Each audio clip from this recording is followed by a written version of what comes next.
From the Library of the Archive Key, The Secret Adversary, by Agatha Christie. Prologue. Moi. It was 2 p.m. on the afternoon of May 7th, 1915. The Lusitania had been tarred, struck by 2 torpedoes in succession, and was sinking rapidly, while the boats were being launched with all possible speed. The women and our children were being lined up awaiting their turn.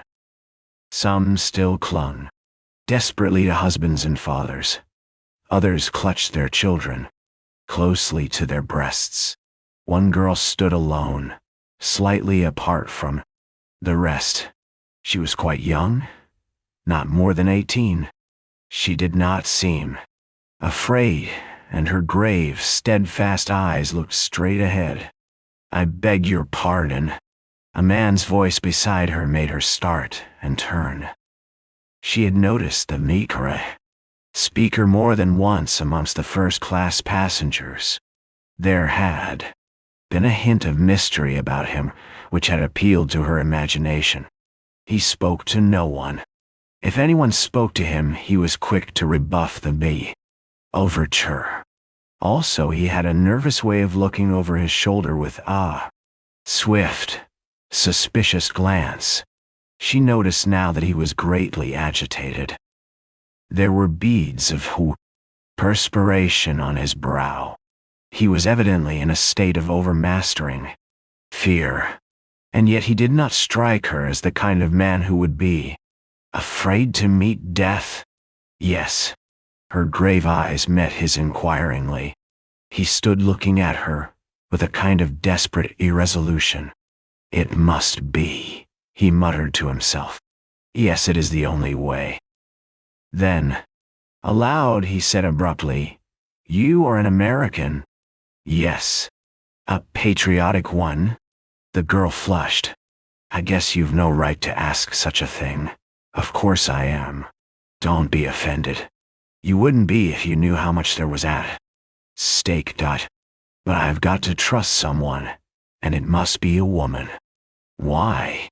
"Because of women and children first." He looked round and lowered his high voice. "I'm carrying papers, vitally important papers. They may make all the difference to the Allies in the war. You understand? These papers have got to be saved. They've more chance with you than with me. Will you take them?" The girl held out her hand. "Wait, I must warn you. There may be a risk if I've been followed. I don't think I have, but one never knows. If so, there will be danger. Have you the nerve to go through with it?" The girl smiled. "I'll go through with it all right. And I'm real proud to be chosen. What am I to do with them afterwards?" "Watch the newspapers. I'll advertise in the personal column of the Times, beginning, 'Shipmate.'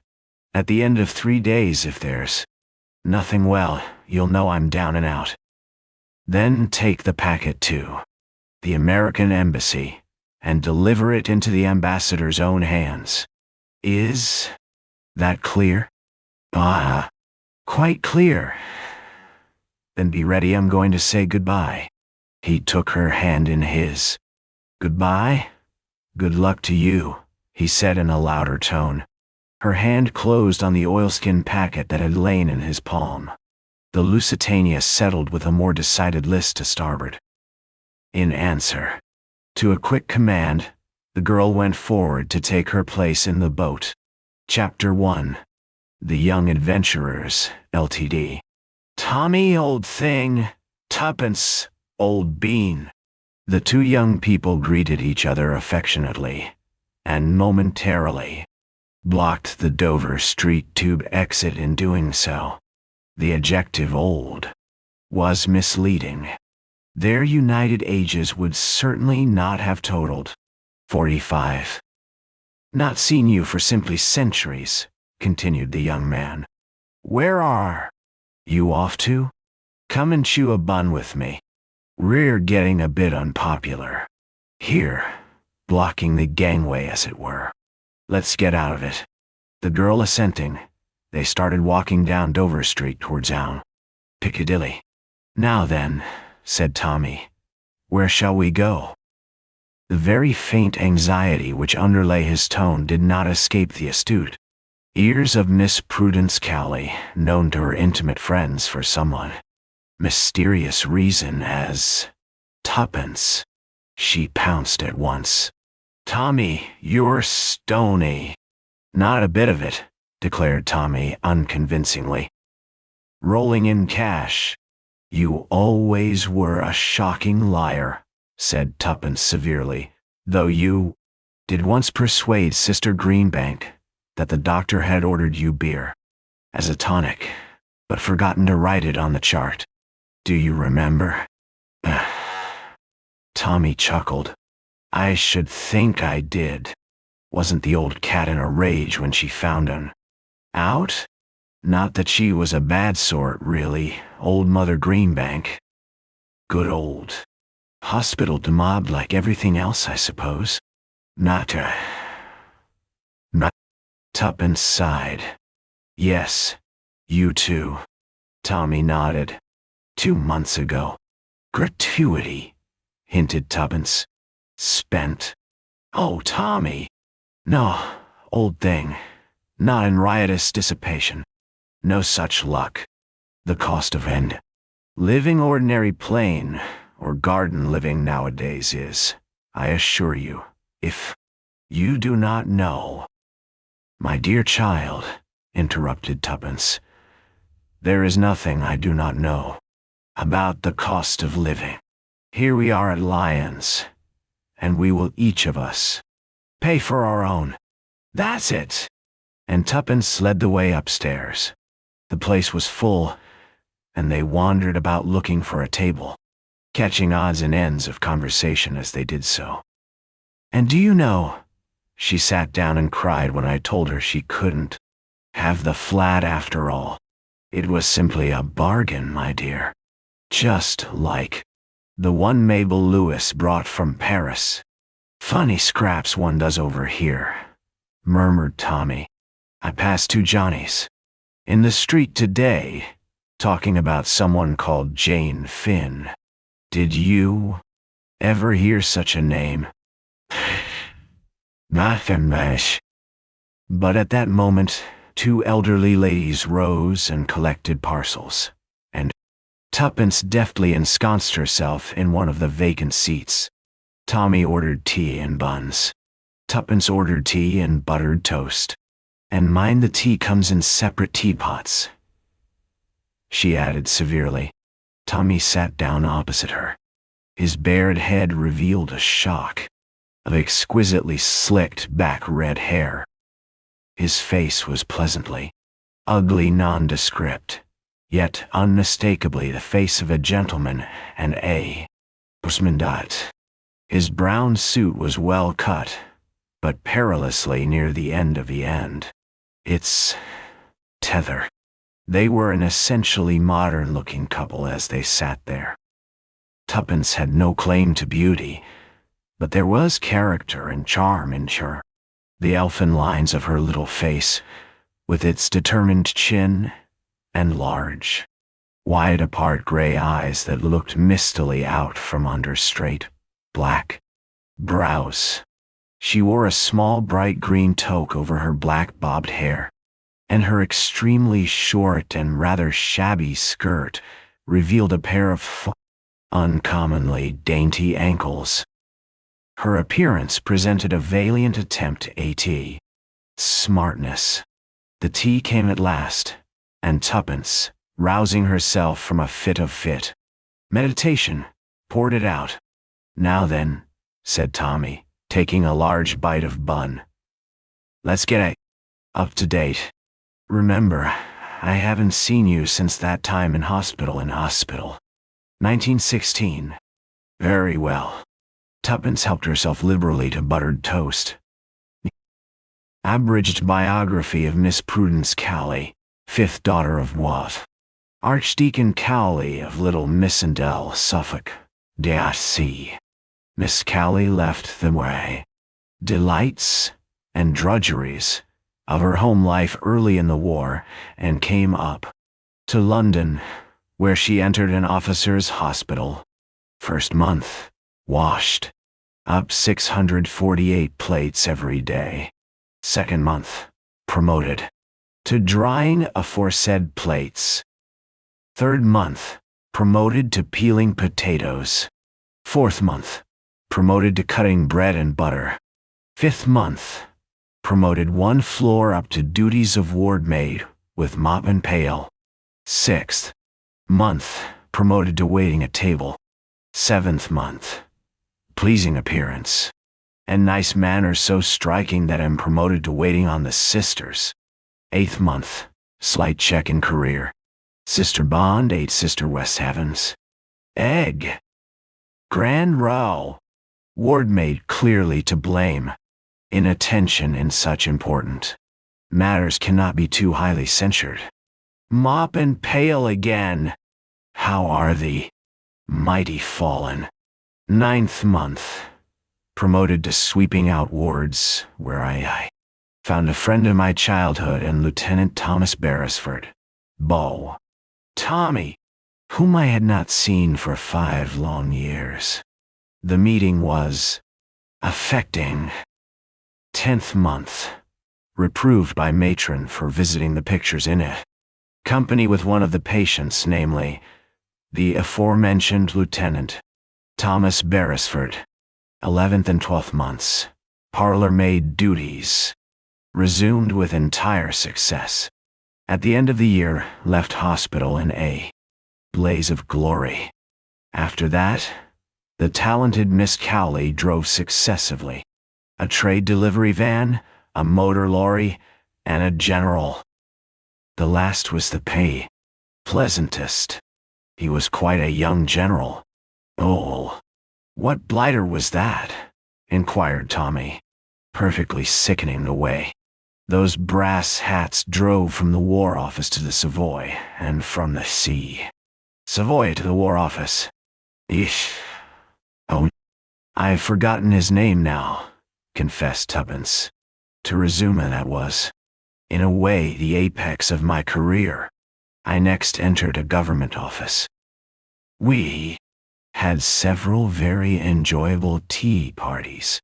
I had intended to become a land girl, a postwoman, and a bus conductress by way of rounding off my career, but the armistice intervened. I clung to the office with the true limpid touch for many long months, but, alas, I was combed out at last. Since then, I've been looking for a job. Now then, your turn. Well, there's not so much promotion in mine, said Tommy regretfully, and a great deal less variety. I went out to France again, as you know. Then, they sent me to Mesopotamia, and I got wounded for the 2nd time, and went into hospital out there. Then I got stuck in Egypt till the Constitution armistice happened, kicked my heels there some time longer, and, as I told you, finally got demobbed. And, for 10 long, weary months I've been job hunting. There aren't any jobs, and if there were, they wouldn't give 'em to me. What good am I? What do I know about business? Nothing. Tuppence nodded gloomily. What about the colonies? She suggested. Tommy shook his head. I shouldn't like the colonies, and I'm perfectly certain they wouldn't like me. Nay, Rick relations. Again, Tommy shook his head. Oh, Tommy. Not even a great aunt? I've got an old uncle who's more or less rolling, but he's no good. Why not? Wanted to adopt me once. I refused. I think I remember hearing about it, said Tuppence slowly. You refused because of your mother. Tommy flushed. Yes, it would have been a bit rough on the matter. As you know, I was all she had. Old boy hated her, wanted to get me away from her. Just a bit of spite. Your mother's dead, isn't she? Said Tuppence gently. Tommy nodded. Tuppence's large gray eyes looked misty. You're a good sort, Tommy. I always knew it. Rot, said Tommy hastily. Well, that's my position. I'm just about desperate. So am I. I've hung out as long as I could. I've touted round. I've answered advertisements. I've tried every mortal blessed thing. I've screwed and saved and pinched, but it's no good. I shall have to go home. Don't you want to? Of course I don't want to. What's the good of being sentimental? Father's a dear, I'm awfully fond of him, but you've no idea how I worry. Him. He has that delightful early Victorian view that short skirts and smoking are immoral. You can imagine what a thorn in the flesh I am to him. He just heaved a sigh of relief when the war took me off. You see, there are 7 of us at home. Awful. All housework and mother's meetings. I have always been the changeling. I don't want to go back. But oh, Tommy, what else is there to do? Nash. Tommy shook his head sadly. There was a silence, and then Tuppence burst out. Money, money, money. I think about money morning, noon, and night. I dare say it's mercenary of me, but there it is. Sammy here, agreed Tommy with feeling. I've thought over every imaginable way of getting it too, continued Tuppence. There are only 3. To be left it, to marry it, or to make it. First is ruled out. I haven't got any rich elderly relatives. Any relatives I have are in homes for decayed gentlewomen. I always help old ladies over crossings and pick up parcels for old gentlemen in case they should turn out to be eccentric millionaires. But not one of them has ever asked me my name, and quite a lot never said thank you. There was a pause. Of course, resumed Tuppence, marriage is my best chance. I made up my mind to marry money when I was quite young. Any thinking girl would. I'm not sentimental, you know. She paused. Come now, you can't say I'm sentimental, she added sharply.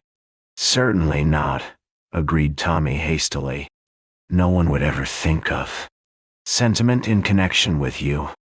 And that's not very polite, replied Tuppence. But I dare say you mean it.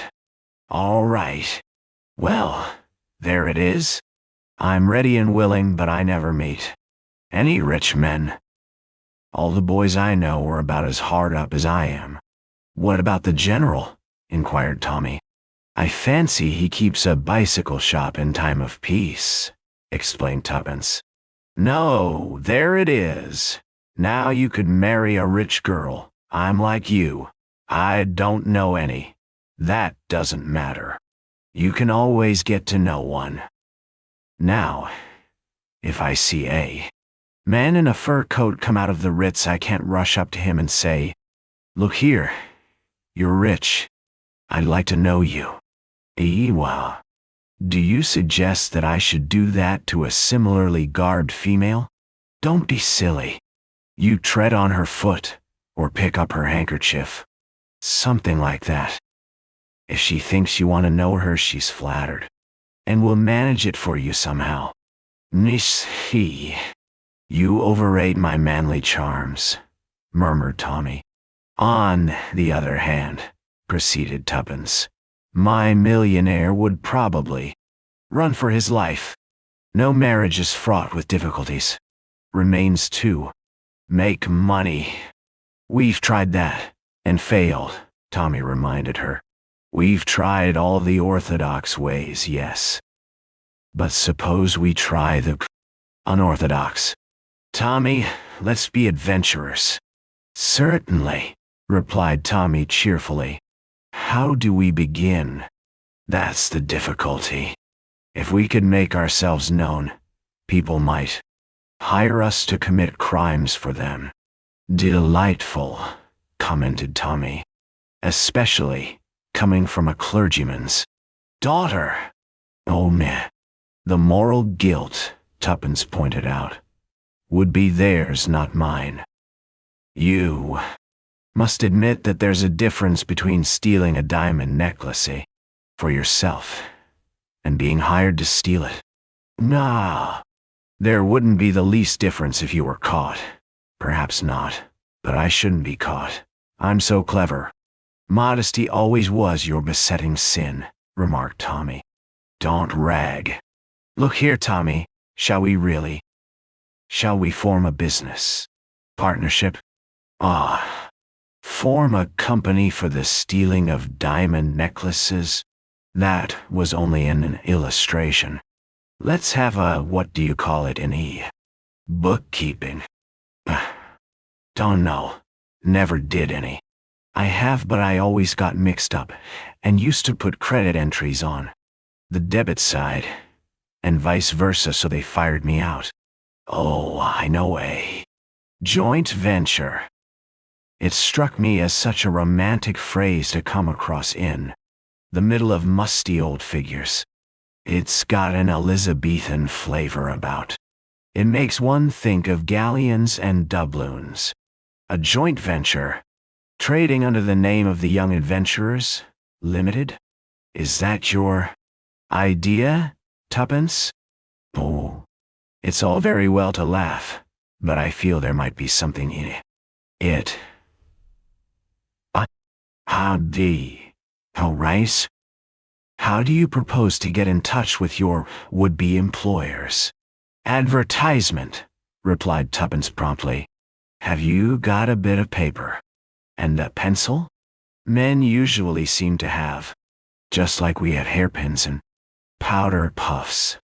Tommy handed over a rather shabby green notebook, and Tuppence began writing busily.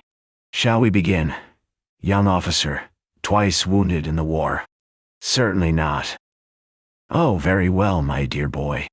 But I can assure you that that sort of thing might touch the heart of an elderly spinster, and she might adopt it.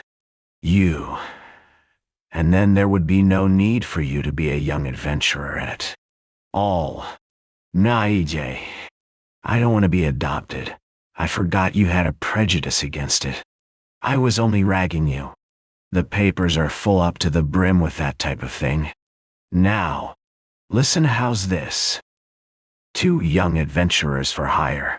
Willing to do anything, go anywhere. Pay must be good. We might as well make that clear from the start. Then we might add, no reasonable offer. Refuse like flats and furniture. I should think any offer we get in answer to that would be a pretty unreasonable one. Oh, Tommy, you're a genius. That's ever so much more chic. No unreasonable. Offer refused if pay is good. How's that? Woody. I shouldn't mention pay again. It looks rather eager. It couldn't look as eager as I feel. But perhaps you are right. Now, I'll read it straight through. 2 young adventurers for hire. Willing to do anything, go anywhere. Pay must be good. No unreasonable offer. Refused. Ow. How would that strike you if you read it? Nice. What? It would strike me as either being a hoax, or else written by a lunatic. It's not half so insane as a thing I read this morning beginning. Petunia and signed Best Boy. She tore out the leaf and handed it to Tommy. There you are. Times, I think. Reply to box so-and-so. I expect it will be about 5 shillings. Here's half a crown for my share. Tommy was holding the paper thoughtfully. His face burned a deeper red. "Shall we really try it?" he said at last. "Shall we, Tuppence?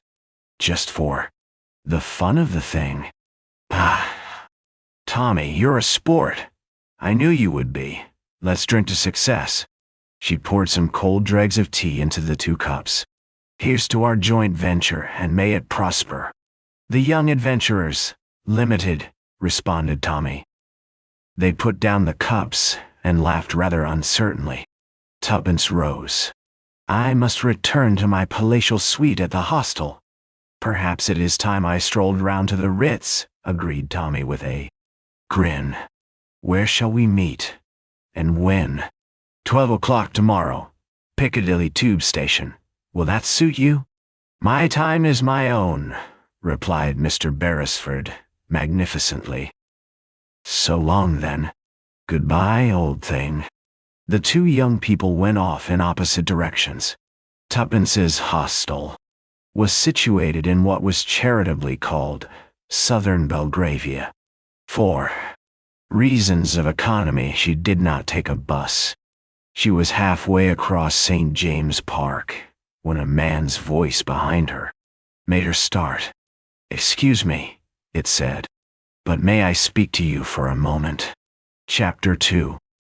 Mr. Whittington's offer. Tuppence turned sharply, but the words hovering on the tip of her tongue remained unspoken, for the man's appearance and manner did not bear out her first and most natural assumption. She hesitated, as if he read her thoughts. The man said quickly, "I can assure you I mean no disrespect." Tuppence believed him. Although she disliked and distrusted him, instinctively, she was inclined to acquit him of the particular motive which she had at first attributed to him. She looked him up and down. He was a big man, clean-shaven, with a heavy jowl. His eyes were small and cunning, and shifted their glance under her direct gaze. "Well, what is it?" she asked. The man smiled. "I happened to overhear part of your conversation with the young gentleman in Lyons." "Well, what of it?" "Nothing except that I think I may be of some use to you." Another inference forced itself into Tuppence's mind. "You followed me here?" "I took that liberty. And in what way do you think you could be of use to me?" The man took a card from his pocket and handed it to her with a bow. Tuppence took it and scrutinized it carefully. It bore the inscription, "Mr. Edward Whittington." Below the name were the words, "Estonia Glassware Company," and the address of a city office. Mr. Whittington spoke. "Again, if you will call upon me tomorrow morning at 11 o'clock, I will lay the details of my proposition before you." "Nay, 11 o'clock?" said Tuppence doubtfully. "At 11 o'clock. Tuppence made up her mind. "Very well. I'll be there. Thank you. Good evening." He raised his hat with a flourish and walked away. Tuppence remained for some minutes gazing after him. Then she gave a curious movement of her shoulders, rather as a terrier shakes himself. "The adventures have begun," she murmured to herself. "What does he want me to do, I wonder? There's something about you, Mr. Whittington, that I don't like at all. But on the other hand, I'm not the least bit afraid of you. And as I've said before, and shall doubtless say again, little Tuppence can look after herself. Thank you." And with a short, sharp nod of her head, she walked briskly onward. As a result of further meditations, however, she turned aside from the direct route and entered a post office. There she pondered for some moments, a telegraph form in her hand. The thought of a possible 5 shillings spent unnecessarily spurred her to action, and she decided to risk the waste of 9 pence. disdaining the spiky pen and thick, black treacle which a beneficent hue government had provided. Tuppence drew out Tommy's pencil, which she had retained, and wrote rapidly. "Don't put in advertisement. We'll explain tomorrow." She addressed it to Tommy at his club, from which in one short month he would have to resign, unless a kindly fortune permitted him to renew his subscription. "It may catch him," she murmured. "Anyway, it's worth trying." After handing it over the counter, she set out briskly for home, stopping at a baker's to buy 3 pennyworth of new buns. Later, in her tiny cubicle at the top of the house, she munched buns and, going, reflected on the future. What was the Estonia Glassware Company, and what earthly need could it have for her services? A pleasurable thrill of excitement made Tuppence tingle. At any rate, the country vicarage had retreated into the background again. The morrow held possibilities. It was a long time before Tuppence went to sleep that night, and when at length she did, she dreamed that Mr. Whittington had set her to washing up a pile of Estonia glassware, which bore an unaccountable resemblance to hospital plates. It wanted some 5 minutes to 11 when Tuppence reached the block of buildings in which the offices of the Estonia Glassware Company were situated. To arrive before the time would look over-eager. So Tuppence decided to walk to the end of the street and back again. She did so. On the stroke of 11, she plunged into the recesses of the building. The Estonia Glassware Company was on the top floor. There was a lift, but Tuppence chose to walk up. Slightly out of breath, she came to a halt outside the ground glass door, with the legend painted across it, Estonia Glassware Company. Tuppence knocked. In response to a voice from within, she turned the handle and walked into a small, rather dirty outer office. A middle-aged clerk got down from a high stool at a desk near the window and came towards her inquiringly. "I have an appointment with Mr. Whittington," said Tuppence. "Will you come this way, please?" He crossed to a partition door with a private A on it, knocked, then opened the door and stood aside to let her pass in. Mr. Whittington was seated behind a large desk covered with papers. Tuppence felt her previous judgment confirmed. There was something wrong about Mr. Whittington. The combination of his sleek prosperity and his shifty eye was not attractive. He looked up and nodded. "So you've turned up all right. That's good. Sit down, will you?" Tuppence sat down on the chair facing him. She looked particularly small and demure this morning. She sat there meekly with downcast eyes while still Mr. Whittington sorted and rustled amongst his papers. Finally, he pushed them away and leaned over the desk. "Now, my dear young lady, let us come to business." His large face broadened into a smile. "You want work? Well, I have work to offer you. What should you say now to £100 sterling down and all expenses paid?" Mr. Whittington leaned back in his chair and thrust his thumbs into the 4 armholes of his waistcoat. Tuppence eyed him warily. "And the nature of the work?" she demanded. "Nominal, purely nominal. A pleasant trip, that is all." "Where to?" Mr. Whittington smiled again. "Paris." "Oh," said Tuppence thoughtfully. To herself she said, "Of course. If father heard that he would have a fit.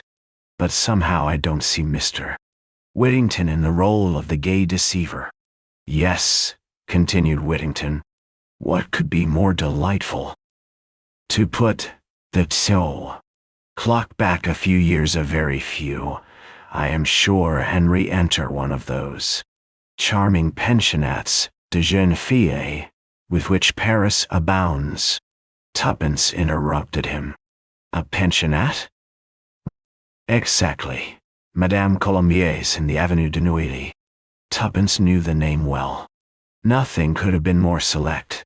She had had several American friends there. She was more than ever puzzled. You want me to go to Madame Colombier's? For how long? That depends. Possibly 3 months. And that is all? There are no other conditions. None whatever. You would, of course, go in the character of my ward, and you would hold no communication with your friends.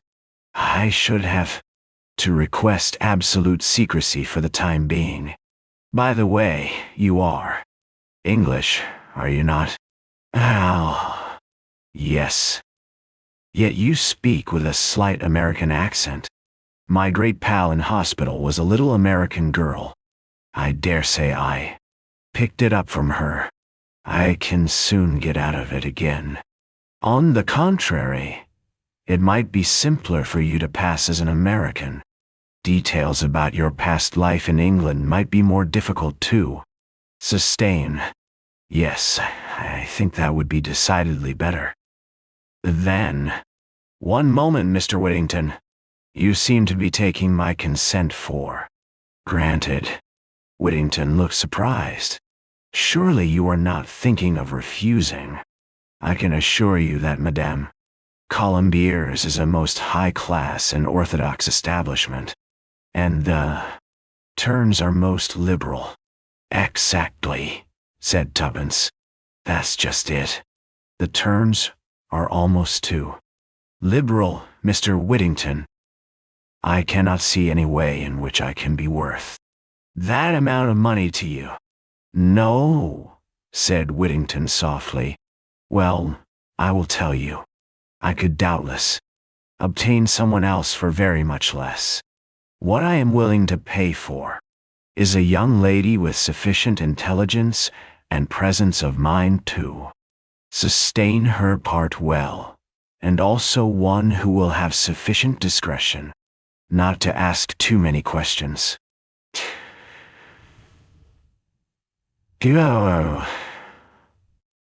Tuppence smiled a little. She felt that Whittington had scored. There's another thing.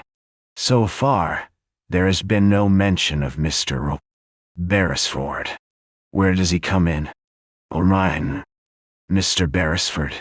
My partner, said Tuppence with dignity. You saw us together yesterday. Ah, yes.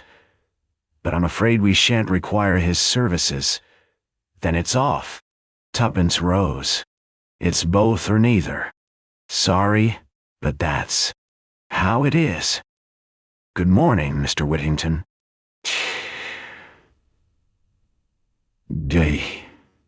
Oh, wait a minute.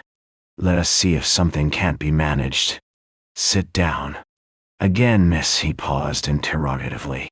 Tuppence's conscience gave her a passing twinge as she remembered the Archdeacon. She seized hurriedly on the first name that came into her head. Jane Finn, she said hastily, and then paused open-mouthed at the effect of those two simple words. All the geniality had faded out of Whittington's face. It was purple with rage, and the veins stood out on the forehead. And behind it all, there lurked a sort of incredulous dismay. He leaned forward and hissed savagely. So that's your little game, is it?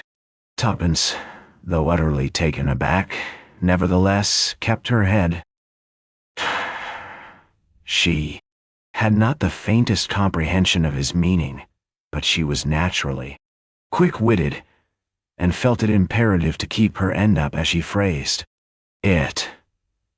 Shy, Whittington went on. Been playing with me, have you, all the time? Like a cat and mouse? Knew all the time what I wanted you for, but kept up the comedy. Is that it, eh? He was cooling down. The red color was ebbing out of his face. He eyed her keenly. Who's been blabbing? Rita. Tuppence shook her head. She was doubtful as to how long she could sustain this illusion, but she realized the importance of not dragging an unknown Rita into it. No, she replied with perfect truth. Rita knows nothing about me. His eyes still bored into her like gimlets. How much do you know? He shot out. Very little indeed, answered Tuppence, and was pleased to note that Whittington's uneasiness was augmented instead of allayed. To have boasted that she knew a lot might have raised doubts in his mind. Anyway, snarled Whittington, you knew enough to come in here and plump out that name. It might be my own name, Tuppence pointed out. It's likely, isn't it? Then there would be 2 girls with a name like that? Nandisia. Or I might just have hit upon it by chance, continued Tuppence, intoxicated with the success of truthfulness. Mr. Whittington brought his fist down upon the desk with a bang. Quit fooling. How much do you know? And how much do you want? The last 5 words took Tuppence's fancy mightily, especially after a meager breakfast and a supper of buns the night before. Her present part was of the adventurous rather than the adventurous order, but she did not deny its possibilities. She sat up and smiled with the air of one who has the situation thoroughly well in hand. My dear Mr. Whittington, she said, let us by all means lay our cards upon the table, and pray do not be so angry. You heard me say yesterday that I propose to live by my wits. It seems to me that I have now proved I have some wits to live by. I admit I have knowledge of a certain name, but perhaps my knowledge ends there. Yes, and perhaps it doesn't, snarled Whittington. You insist on misjudging me, said Tuppence, and sighed gently. As I said once before, said Whittington angrily, quit fooling, and come to the point. You can't play the innocent with me. You know it great deal more than you're willing to admit. Tuppence paused a moment to admire her own ingenuity, and then said, softly, I shouldn't like to contradict you, Mr. Whittington. So we come to the usual question, how much? Tuppence was in a dilemma. So far she had fooled Whittington with that complete success, but to mention a palpably impossible sum might awaken his suspicions. An idea flashed across her brain. Suppose we say a little something down, and a fuller discussion of the matter later? I'm Tommy. Whittington gave her an ugly glance. Blackmail, eh? Tuppence smiled sweetly. Oh no. Shall we say payment of services in advance? Whittington grunted. You see, explained Tuppence still sweetly, I'm so very fond of money.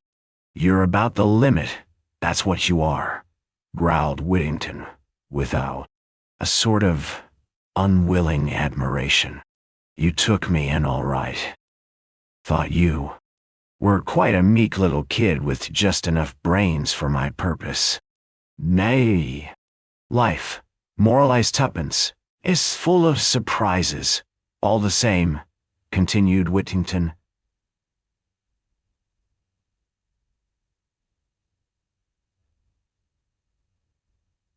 Someone's been talking, you say. It isn't Rita. Was it?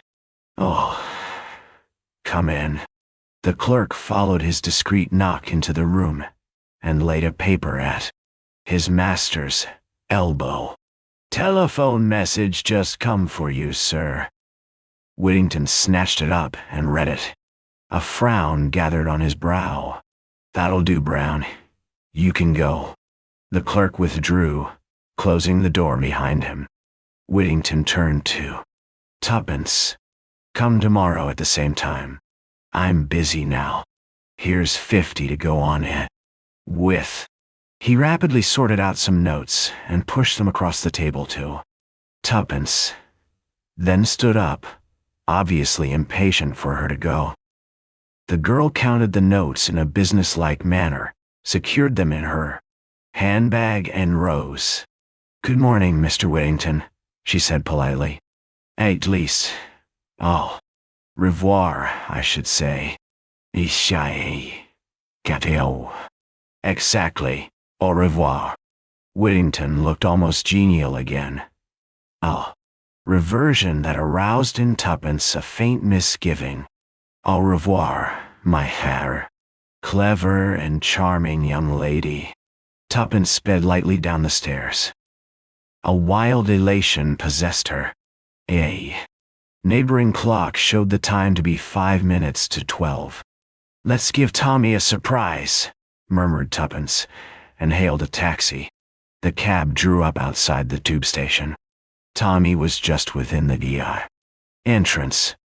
His eyes opened to their fullest extent as he hurried forward to assist Tuppence to alight. She smiled at him affectionately, and he remarked in a slightly affected voice, "Pay the thing, will you, old bean? I've got nothing smaller than a £5 note." Yashay. Chapter 3. A setback. The moment was not quite so triumphant as it ought to have been. To begin with, the resources of Tommy's pockets were somewhat limited. In the end, the fare was managed, the lady recollecting a plebeian 2p, and the driver, still holding the varied assortment of coins in his hand, was prevailed upon to move on, which he did after one last hoarse demand as to what the gentleman thought he was giving him. "I think you've given him too much, Tommy," said Tuppence innocently. "In fancy he wants to give some of it back." "Yes." It was possibly this remark which induced the driver to move away. "Well," said Mr. Beresford, at length able to relieve his feelings, "what the dickens did you want to take a taxi for?" "I was afraid I might be late and keep you waiting," said Tuppence, gently. "Afraid you might be late? Oh Lord, I give it up," said Mr. Master Beresford. "And really and truly," continued Tuppence, opening her eyes very wide, "I haven't got anything smaller than a £5 note. You did that part of it very well, old bean, but all the same, fellow wasn't taken in, not for a moment." "Nay." "No," said Tuppence thoughtfully. "He didn't believe it. That's the curious part about speaking the truth. No one does believe it. I found that out this morning. Now let's go to lunch. How about the Savoy?" "Nay." Tommy grinned. "How about the Ritz?" "On second thoughts, I prefer the Piccadilly. It's nearer. We shan't have to take another taxi. Come along." "Is this a new brand of humor, or is your brain really unhinged?" inquired Tommy. "Your last supposition is the correct one. I have come into money, and the shock has been too much for me. For that particular form of mental trouble, an eminent physician recommends unlimited hors d'oeuvre, lobster à l'américaine, chicken Newburg, and pêche Melba. Let's go and get them." "Tuppence, old girl, what has really come over you?" "Oh, unbelieving one." Tuppence wrenched open her bag. "Look here, and here, and here. Na, sir. Great Jehoshaphat, my dear girl, don't wave fishers aloft like that. They're not fishers. They're 5 times better than Fisher's. And this one's 10 times better. Tommy groaned. I must have been drinking unawares. Am I dreaming, Tuppence, or do I really behold a large quantity of 5-pound notes being waved about in a dangerous fashion? Even so, O King. Now, will you come and have lunch? I'll come anywhere. But what have you been doing? Holding up a bank. All in good time. What an awful place Piccadilly Circus is. There's a huge bus bearing down on us. It would be too terrible if they killed the 5-pound notes. Grill room? Inquired Tommy as they reached the opposite pavement in safety. The other's more expensive, demurred Tuppence. That's mere wicked wine extravagance. Come on below. Are you sure I can get all the things I want there? That extremely unwholesome menu you were outlining just now. Of course. You can, or as much as is good for you anyway. Issa. And now tell me, said Tommy, unable to restrain his pent-up curiosity any longer, as they sat in state surrounded by the many hors d'oeuvres of Tuppence's dreams. Miss Cowley told him. And the curious part of it is, she ended, that I really did invent the name of Jane Finn.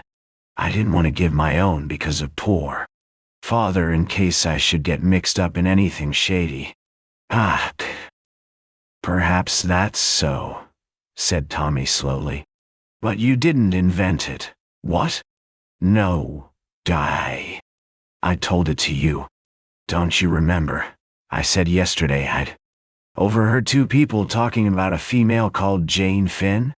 That's what brought the name into your mind so pat. So you did. I remember now. How extraordinary. Tuppence tailed off into silence. Suddenly she aroused herself. Tommy. Yes. What were they like? The 2 men you passed. Tommy frowned in an effort at remembrance. One was a big fat sort of chap, clean-shaven I think and dark. That's him, cried Tuppence in an ungrammatical squeal. That's Whittington. What was the other man like?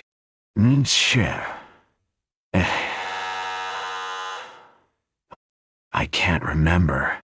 I didn't notice him particularly. It was really the outlandish name that caught my attention. And people say that coincidences don't happen.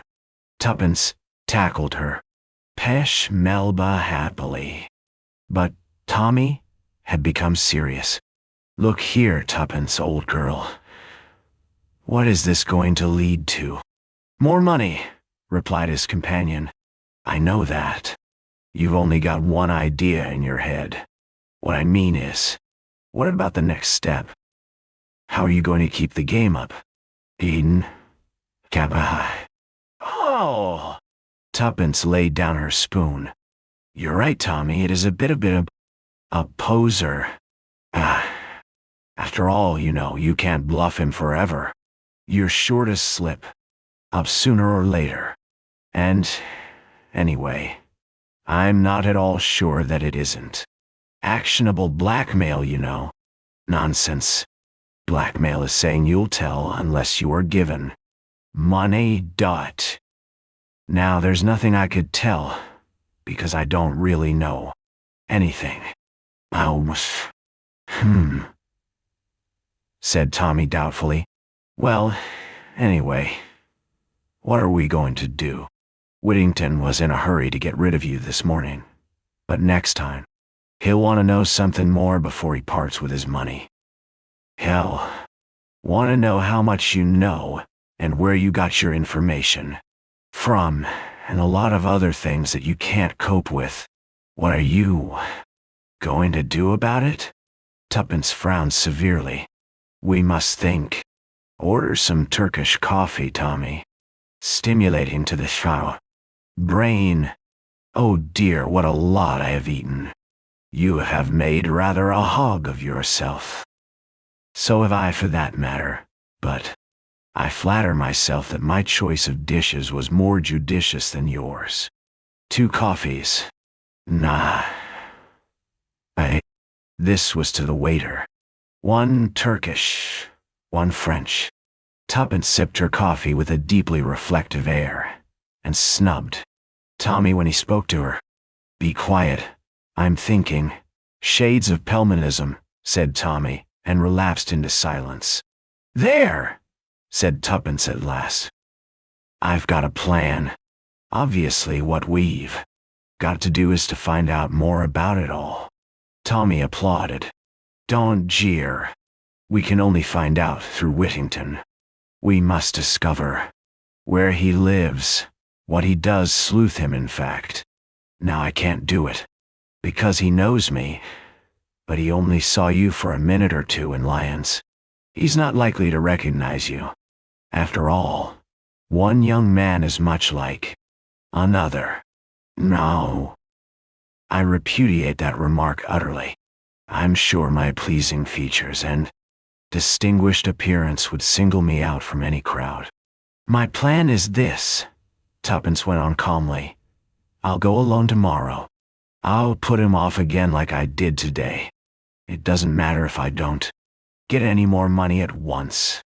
£50 ought to last us a few days. Or even longer.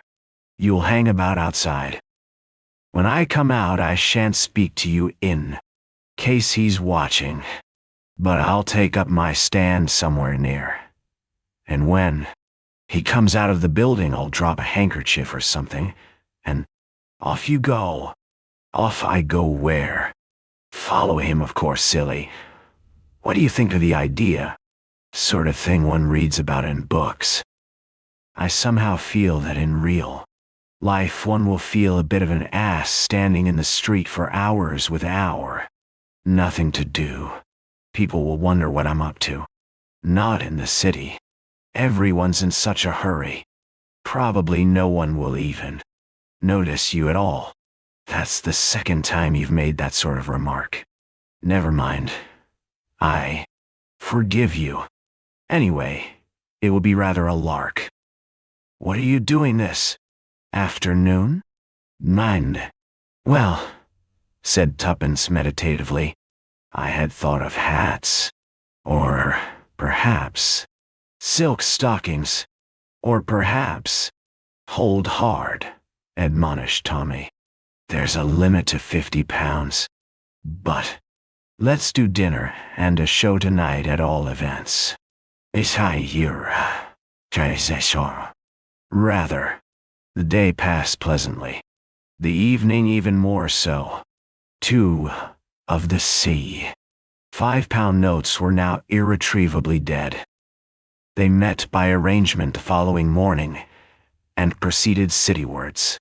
Tommy remained on the opposite side of the road while Tuppence plunged into the building.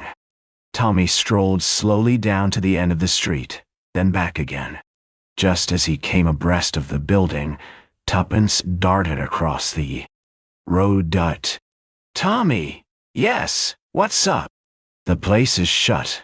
I can't make anyone hear. That's odd, isn't it? Come up with me and let's try again. Tommy followed her. As they passed the 3rd floor landing, a young clerk came out of an office. He hesitated a moment, then addressed himself to Tuppence. Were you wanting the Estonia glassware? Yes, please. It's closed down since yesterday afternoon. Company being wound up, they say. Not that I've ever heard of it myself. But anyway, the office is to let. Marian seen me. Thank you, faltered Tuppence. I suppose you don't know Mr. Whittington's address? Afraid I don't. They left rather suddenly. Thank you very much, said Tommy. Come on, Tuppence.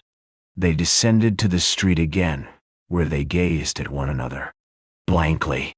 That's torn it, said Tommy at length.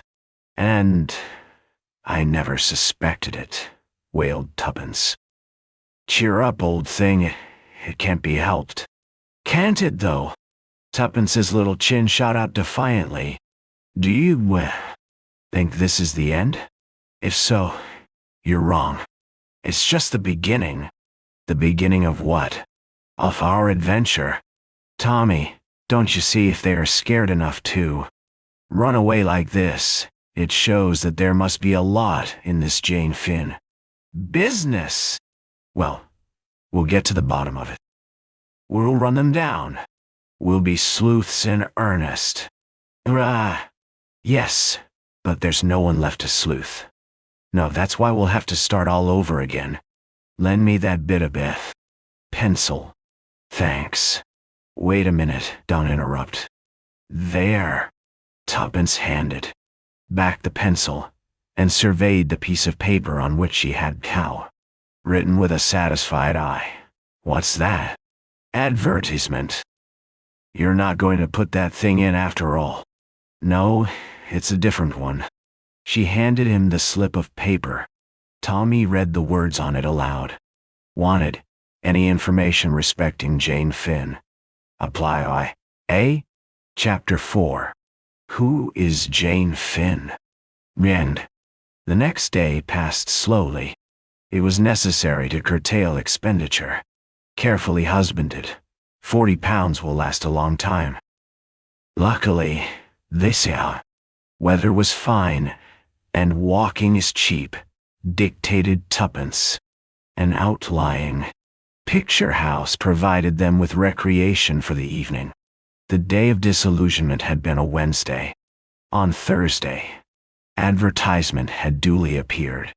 On Friday, letters might be expected to arrive at Tommy's rooms. He had been bound by an honorable promise not to open any such letters, if they did arrive, but to repair to the National Gallery, where his colleague would meet him at 10 o'clock. Tuppence was first at the rendezvous. She ensconced herself on a red velvet seat and gazed at the Turners with unseeing eyes until she saw the familiar figure enter the room. Well, returned Mr. Beresford provokingly. Which is your favorite picture? Don't be a wretch. Aren't there any answers? Tommy shook his head with a deep and somewhat overacted melancholy. I didn't want to disappoint you, old thing, by telling you right off. It's too bad. Good money wasted. He sighed. Still, there it is. The advertisement has appeared, and there are only two answers. Tommy, you devil! Almost screamed Tuppence. Give them to me. How could you be so mean? Your language, Tuppence. Your language. They're very particular at the WHITTINGTON'S National Gallery. Government show, you know. And do remember, as I have pointed out to you before, that as a clergyman's daughter, I ought to be on the stage. Finished Tuppence with a snap. That is not what I intended to say. But if you are sure that you have enjoyed to the full the reaction of joy after despair, with which I have kindly provided you free of charge, let us get down to our mail, as the saying goes. No brains. Tuppence snatched the two precious envelopes from him unceremoniously, and scrutinized them carefully. Thick paper, this one. It looks rich. We'll keep it to the last. Open the other first. Right you are. 1, 2, 3, go. Tuppence's little thumb ripped open the envelope, and she extracted the contents. Dear Sir, referring to your advertisement in this morning's paper, I may be able to be of some use to you. Perhaps you could call and see me at the above address at 11 o'clock tomorrow morning. Yours truly, Carter. 27 Harshalton Gardens, said Tuppence, referring to the address. That's Gloucester Roadway. Plenty of time to get there if we tube. The following, said Tommy, is the plan of campaign. It is my turn to assume the offensive. Ushered into the presence of Mr. Carter, he and I wish each other good morning, as is customary. He then says, "Please take a seat, Mr. Eyre." To which I reply promptly and significantly, "Edward Whittington." Whereupon Mr. Carter turns purple in the face and gasps out, "How much?" Pocketing the usual fee of £50, I rejoin you in the road outside, and we proceed to the next address and repeat the performance. Now, don't be absurd, Tommy. Now for the other letter. Oh, this is from the Ritz. £100 instead of 50. I'll read it. Dear Sir, re your advertisement. I should be glad if you would call round somewhere about lunchtime. Yours truly, Julius P. HERSHEIMMER. Ha! Said Tommy. Do I smell a Boche? Or only an American millionaire? Of unfortunate ancestry? At all events, we'll call it lunchtime. It's a good time frequently leads to free food for two. Tuppence nodded assent. Now for Carter. We'll have to hurry. Nah. Carshalton Terrace proved to be an unimpeachable row of what Tuppence called ladylike-looking houses. They rang the bell at number 27, and a neat maid answered the door. She looked so respectable that Tuppence's heart sank. Upon Tommy's request for Mr. Carter, she showed them into a small study on the ground floor where she left them. Hardly a minute elapsed, however, before the door opened, and a tall man with a lean, hawk-like face and a tired manner entered the room. "Mr. Y.A.," he said, and smiled. His smile was distinctly attractive. "Do sit down, both of you." They obeyed. He himself took a chair opposite to Tuppence and smiled at her encouragingly. There was something in the quality of his smile that made the girl's usual readiness desert her. As he did not seem inclined to open the conversation, Tuppence was forced to begin. "We wanted to know, that is, would you be so kind as to tell us anything you know about Jane Finn?" "No." "Jane Finn? Ah." Mr. Carter appeared to reflect. "Well, the question is, what do you know about her?" "Yeah." Tuppence drew herself up. "I don't see that that's got anything to do with it." "No, but it has, you know. Really it has."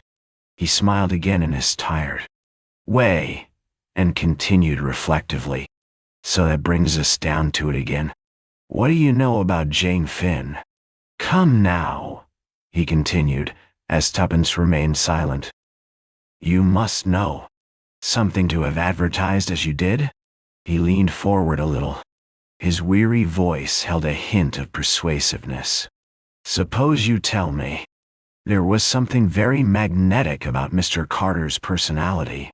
Tuppence seemed to shake herself free of it with an effort, as she said, "We couldn't do that, could we, Tommy?" But to her surprise, her companion did not back her up. His eyes were fixed on Mr. Carter, and his tone when he spoke held an unusual note of deference. "I dare say the little we know won't be any good to you, sir. But such as it is, you're welcome to it." "Ma! Tommy!" cried out Tuppence in surprise. Mr. Carter slewed round in his chair. His eyes asked a question. Tommy nodded. "Yes, sir. I recognized you at once. Saw you in France when I was with the intelligence. As soon as you came into the room, I knew." Mr. Carter held up his hand. "No names, please. I'm known as Mr. Carter here. It's my cousin's house. By the way, she's willing to lend it to me sometimes when it's a case of working on strictly unofficial lines. Well now, he looked from one to the other. Who's going to tell me the story? Fire ahead, Tuppence directed Tommy. It's your yarn. Yes, little lady. Out with it. And obediently Tuppence did out with it, telling the whole story from the forming of the Young Adventurers Ltd. downwards. Mr. Carter listened in silence with a resumption of his tired manner. Now and then he passed his hand across his lips as though to hide a smile. When she had finished, he nodded gravely. Not much, but suggestive. Quite suggestive, if you'll excuse my saying. So, you're a curious young couple. I don't know, you might succeed where others have failed. I believe in luck. You know, always have. He paused a moment, and then went on. Well, how about it? You're out for adventure. How would you like to work for me? All quite unofficial, you know. Expenses paid, and a moderate screw. Tuppence gazed at him, her lips parted, her eyes growing wider, and yet wider. What should we have to do? She breathed. Mr. Carter smiled. Just go on with what you're doing now. Find Jane Finn. Yes, but who is Jane Finn? Mr. Carter nodded gravely. Yes, you're entitled to know that, I think. He leaned back in his chair, crossed his legs, brought the tips of his fingers together, and began in a low monotone. Secret diplomacy, which, by the way, is nearly always bad policy, does not concern you. It will be sufficient to say that in the early days of 1915, a certain document came into being. It was the draft of a secret agreement, treaty, call it what you like. It was drawn up ready for signature by the various representatives and drawn up in America at that time a neutral country. It was dispatched to England by a special messenger selected for that purpose, a young fellow called Danvers. It was hoped that the whole affair had been kept so secret that nothing would have leaked out. That kind of hope is usually disappointed. Somebody always talks. Danvers sailed for England on the Lusitania. He carried the precious papers in an oilskin packet which he wore next his skin. It was on that particular voyage that the Lusitania was torpedoed and sunk. Danvers was among the list of those missing. Eventually his body was washed ashore and identified beyond any possible doubt. But the oilskin packet was missing. The question was, had it been taken from him, or had he himself passed it on into another's keeping? There were a few incidents that strengthened the possibility of the latter theory. After the torpedo struck the ship, in the few moments during the launching of the boats, Danvers was seen speaking to a young American girl. No one actually saw him pass anything to her, but he might have done so. It seems to me quite likely that he entrusted the papers to this girl, believing that she, as a woman, had a greater chance of bringing them safely to shore. But if so, where was the girl, and what had she done with the papers? By later advice from America, it seemed likely that Danvers had been closely shadowed on the way over. Was this girl in league with his enemies? Or had she, in her turn, been shadowed and either tricked or forced into handing over the precious packet? We set to work to trace her out. It proved unexpectedly difficult. Her name was Jane Finn, and it duly appeared among the list of the survivors, but the girl herself seemed to have vanished completely. Inquiries into her antecedents did little to help us. She was an orphan, and had been what we should call over here a pupil teacher in a small school out west. Her passport had been made out for Paris, where she was going to join the staff of a hospital. She had offered her services voluntarily, and after some correspondence they had been accepted. Having seen her name in the list of the saved from the Lusitania, the staff of the hospital were naturally very surprised at her not arriving to take up her billet and at not hearing from her in any way. Well, every effort was made to trace the young lady, but all in vain. We tracked her across Ireland, but nothing could be heard of her after she set foot in England. No use was made of the draft treaty as might very easily have been done, and we therefore came to the conclusion Danvers had, after all, destroyed it. The war entered on another phase. The diplomatic aspect changed accordingly, and the treaty was never redrafted. Rumors as to its existence were emphatically denied. The disappearance of Jane Finn was forgotten, and the whole affair was lost in oblivion. Mr. Carter paused, and Tuppence broke in impatiently. But why has it all cropped up again? The war's over. A hint of alertness came into Mr. Carter's manner. Because it seems that the papers were not destroyed after all, and that they might be resurrected today with a new and deadly significance. Nah. Tuppence stared. Mr. Carter nodded. Yes, 5 years ago, that draft treaty was a weapon in our hands. Today, it is a weapon against us. It was a gigantic blunder. If its terms were made public, it would mean disaster. It might possibly bring about another war, not with Germany this time. That is an extreme possibility, and I do not believe in its likelihood myself. But that document undoubtedly implicates a number of our statesmen whom we cannot afford to have discredited in any way at the present moment. As a party cry for labor, it would be irresistible, and a labor government at this juncture would, in my opinion, be a grave disability for British trade. But that is a mere nothing to the real danger. He paused, and then said quietly, You may perhaps have heard or read that there is Bolshevist influence at work behind the present labor unrest? Now, Tuppence nodded. That is the truth. Bolshevist gold is pouring into this country for the specific purpose of procuring a revolution. And there is a certain man, a man whose real name is unknown to us, who is working in the dark for his own ends. The Bolshevists are behind the labor unrest, but this man is behind the Bolshevists. Who is he? We do not know. He is always spoken of by the unassuming title of Mr. Brown. But one thing is certain, he is the master criminal of this age. He controls a marvelous organization.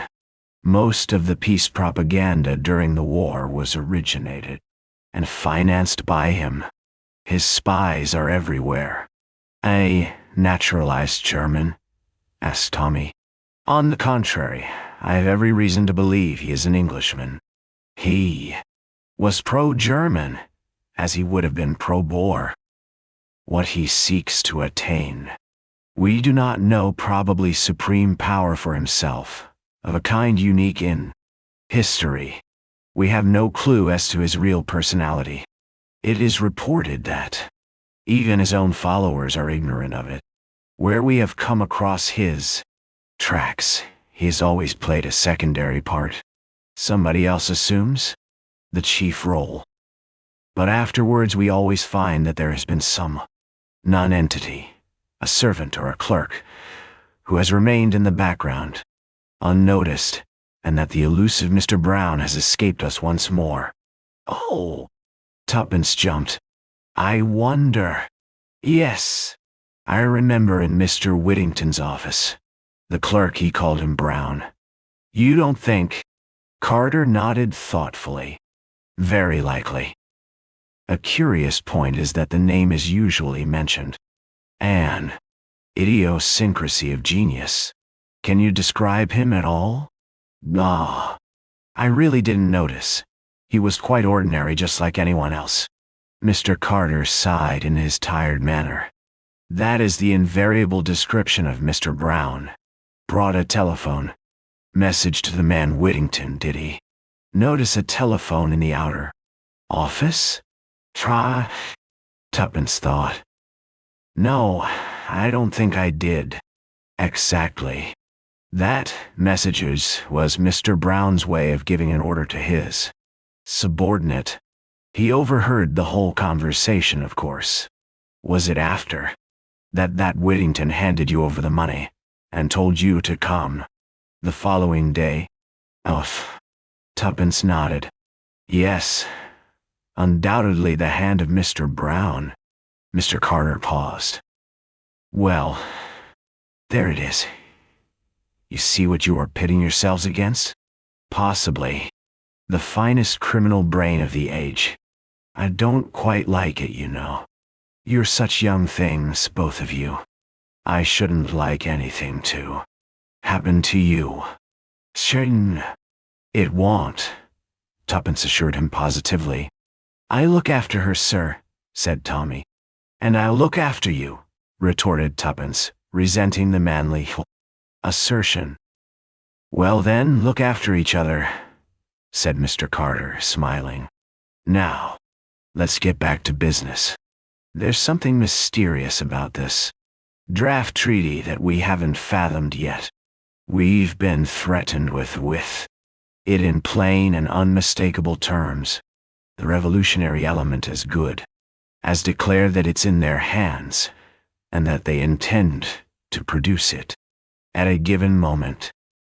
On the other hand, they are clearly at fault about many of its provisions. The government consider it as mere bluff on their part, and rightly or wrongly have stuck to the policy of absolute denial. I'm not so sure. There have been hints, indiscreet allusions, that seem to indicate that the menace is a real one. The position is much as though they had got hold of an incriminating document, but couldn't read it because it was in cipher. But we know that the draft treaty wasn't in cipher, couldn't be in the nature of things so that won't wash. But there's something. Of course, Jane. Finn may be dead for all we know, but I don't think so. The curious thing is that they're trying to get information about the girl from us. What? Yes. One or two little things have cropped up. And your story, little lady, confirms my idea. They know we're looking for Jane Finn. Well, they'll produce a Jane Finn of their own, say, at a pensionnat in Paris. Tuppence gasped, and Mr. Carter smiled. No one knows in the at least what she looks like. So that's all right. She's primed with a trumped-up tale, and her real business is to get as much information as possible out of us. See the idea? Do I? Then you think, Tuppence paused to grasp the supposition fully, that it was as Jane Finn that they wanted me to go to Paris? Mr. Carter smiled more wearily than ever. I believe in coincidences, you know, he said. Chapter 5. Mr. Julius P. HERSHEIMMER. Well, said Tuppence, recovering herself. It really seems as though it were meant to be. Carter nodded. I know what you mean. I'm superstitious myself. Luck, and all that sort of thing. Fate seems to have chosen you out to be mixed up in this. Tommy indulged in a chuckle. My word! I don't wonder Whittington got the wind up when Tuppence plumped out that name. I should have myself. But look here, sir. We're taking up an awful lot of your time. Have you any tips to give us before we clear out? I think not. My experts, working in stereotyped ways, have failed. You will bring imagination and an open mind to the task. Don't be discouraged if that too does not succeed. For one thing, there is a likelihood of the pace being forced. Tuppence frowned uncomprehendingly. When you had that interview with Whittington, they had time before then. I had information that the big coup was planned for early in for the new year, but the government is contemplating legislative action, which will deal effectually with the strike menace. They'll get wind of it soon, if they haven't already, and it's possible that that may bring things to a head. I hope it will myself. The less time they have to mature their plans, the better. I'm just warning you that you haven't much time before you, and that you needn't be cast down if you fail. It's not an easy proposition anyway. That's all. Tuppence rose. I think we ought to be businesslike. What exactly can we count upon you for, Mr. Carter? Mr. Carter's lips twitched slightly, but he replied succinctly, funds within reason, detailed information on any point, and no official recognition. I mean that if you get yourselves into trouble with the police, I can't officially help you out of it. You're on your own. Tuppence nodded sagely. I quite understand that. I'll write out a list of the things I want to know when I've had time to think. Now about money. Yes, Miss Tuppence. Do you want to say how much? Not exactly. We've got plenty to go with for the present, but when we want more, it will be waiting for you. Yes, but I'm sure I don't want to be rude about the government if you've got anything to do with it, but you know one really has the devil of a time getting anything out of it. And if we have to fill up a blue form and send it in, and then, after 3 months, they send us a green one, and so on, well, that won't be much use, will it? Oh, Mr. Carter laughed outright. Don't worry, Miss Tuppence. You will send a personal demand to me here, and the money, in notes, shall be sent by return of post. As to salary, shall we say at the rate of 300 a year? And an equal sum for Mr. Beresford, of course. Tuppence beamed upon him. How lovely. You are kind. I do love money. I'll keep beautiful accounts of our expenses, all debit and credit, and the balance on the right side, and red line drawn sideways with the totals the same at the bottom. I really know how to do it when I think. I'm sure you do. Well, goodbye, and good luck to you both. He shook hands with them, and in another minute, they were descending Thor steps of 27 Carshalton Terrace, with their heads in a whirl. Tommy, tell me at once, who is Mr. Carter? Tommy murmured a name in her ear. Oh, said Tuppence, impressed. And I can tell you, old bean, he's it. Oh, said Tuppence again. Then she added reflectively, I like him, don't you? He looks so awfully tired and bored, and yet you feel that underneath he's just like steel, all keen and flashing. Oh, yeah. She gave a skip. Pinch me, Tommy, do pinch me. I can't believe it's real. Mr. Beresford obliged. Ow, that's enough. Yes, we're not dreaming. We've got a job. And what a job. The joint venture has really begun. It's more respectable than I thought it would be, said Tuppence, thoughtfully. Luckily, I haven't got your craving for crime. What time is it? Let's Have lunch, oh. The same thought sprang to the minds of each. Tommy voiced it first. Julius P. HERSHEIMMER. We never told Mr. Carter about hearing from him. Well, there wasn't much to tell not till we've seen him. Come on, Weed. Better take a taxi. Now who's being extravagant?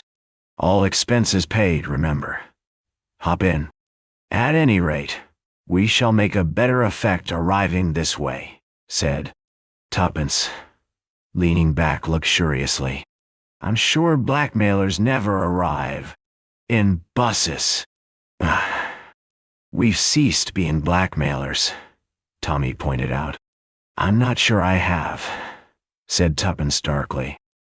On inquiring for Mr. HERSHEIMMER, they were at once taken up to his suite. An impatient voice cried, Come in answer to the page boys. Knock, and the lads stood aside to let them pass in. Mr. Julius P. HERSHEIMMER was a great deal younger than either Tommy or Tuppence had pictured him. The girl put him down as 35. He was of middle height and squarely built to match his jaw. His face was pugnacious but pleasant. No one could have mistaken him for anything but an American, though he spoke with very little accent. Get my note. Sit down and tell me right away all you know about my cousin. Your cousin? Sure thing. Jane Finn. Is she your cousin? My father and her mother were brother and sister, explained Mr. HERSHEIMMER meticulously. Oh, cried Tuppence. Then you know where she is? No. Mr. HERSHEIMMER brought down his fist with a bang on the table. I'm darned if I do, don't you? We advertise to receive information, not to give it, said Tuppence. Severely. I guess I know that. I can read. But I thought maybe it was her back history you were after, and that you'd know where she was now? Don't. Well, we wouldn't mind hearing her back history, said Tuppence, guardedly. But Mr. HERSHEIMMER seemed to grow suddenly suspicious. See here, he declared.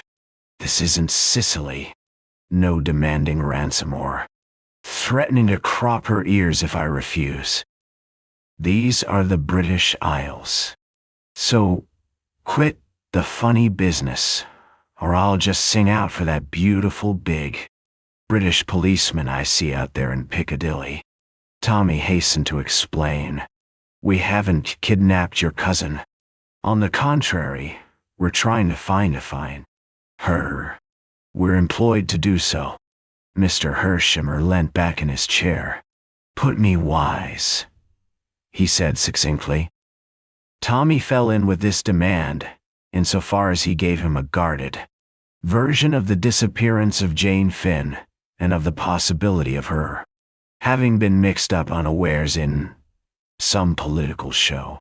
He alluded to Tuppence and himself as private inquiry agents commissioned to find her, and added that they would therefore be glad of any details Mr. HERSHEIMMER could give them. That gentleman nodded approval. I guess that's all right. I was just a mite hasty, but London gets my goat.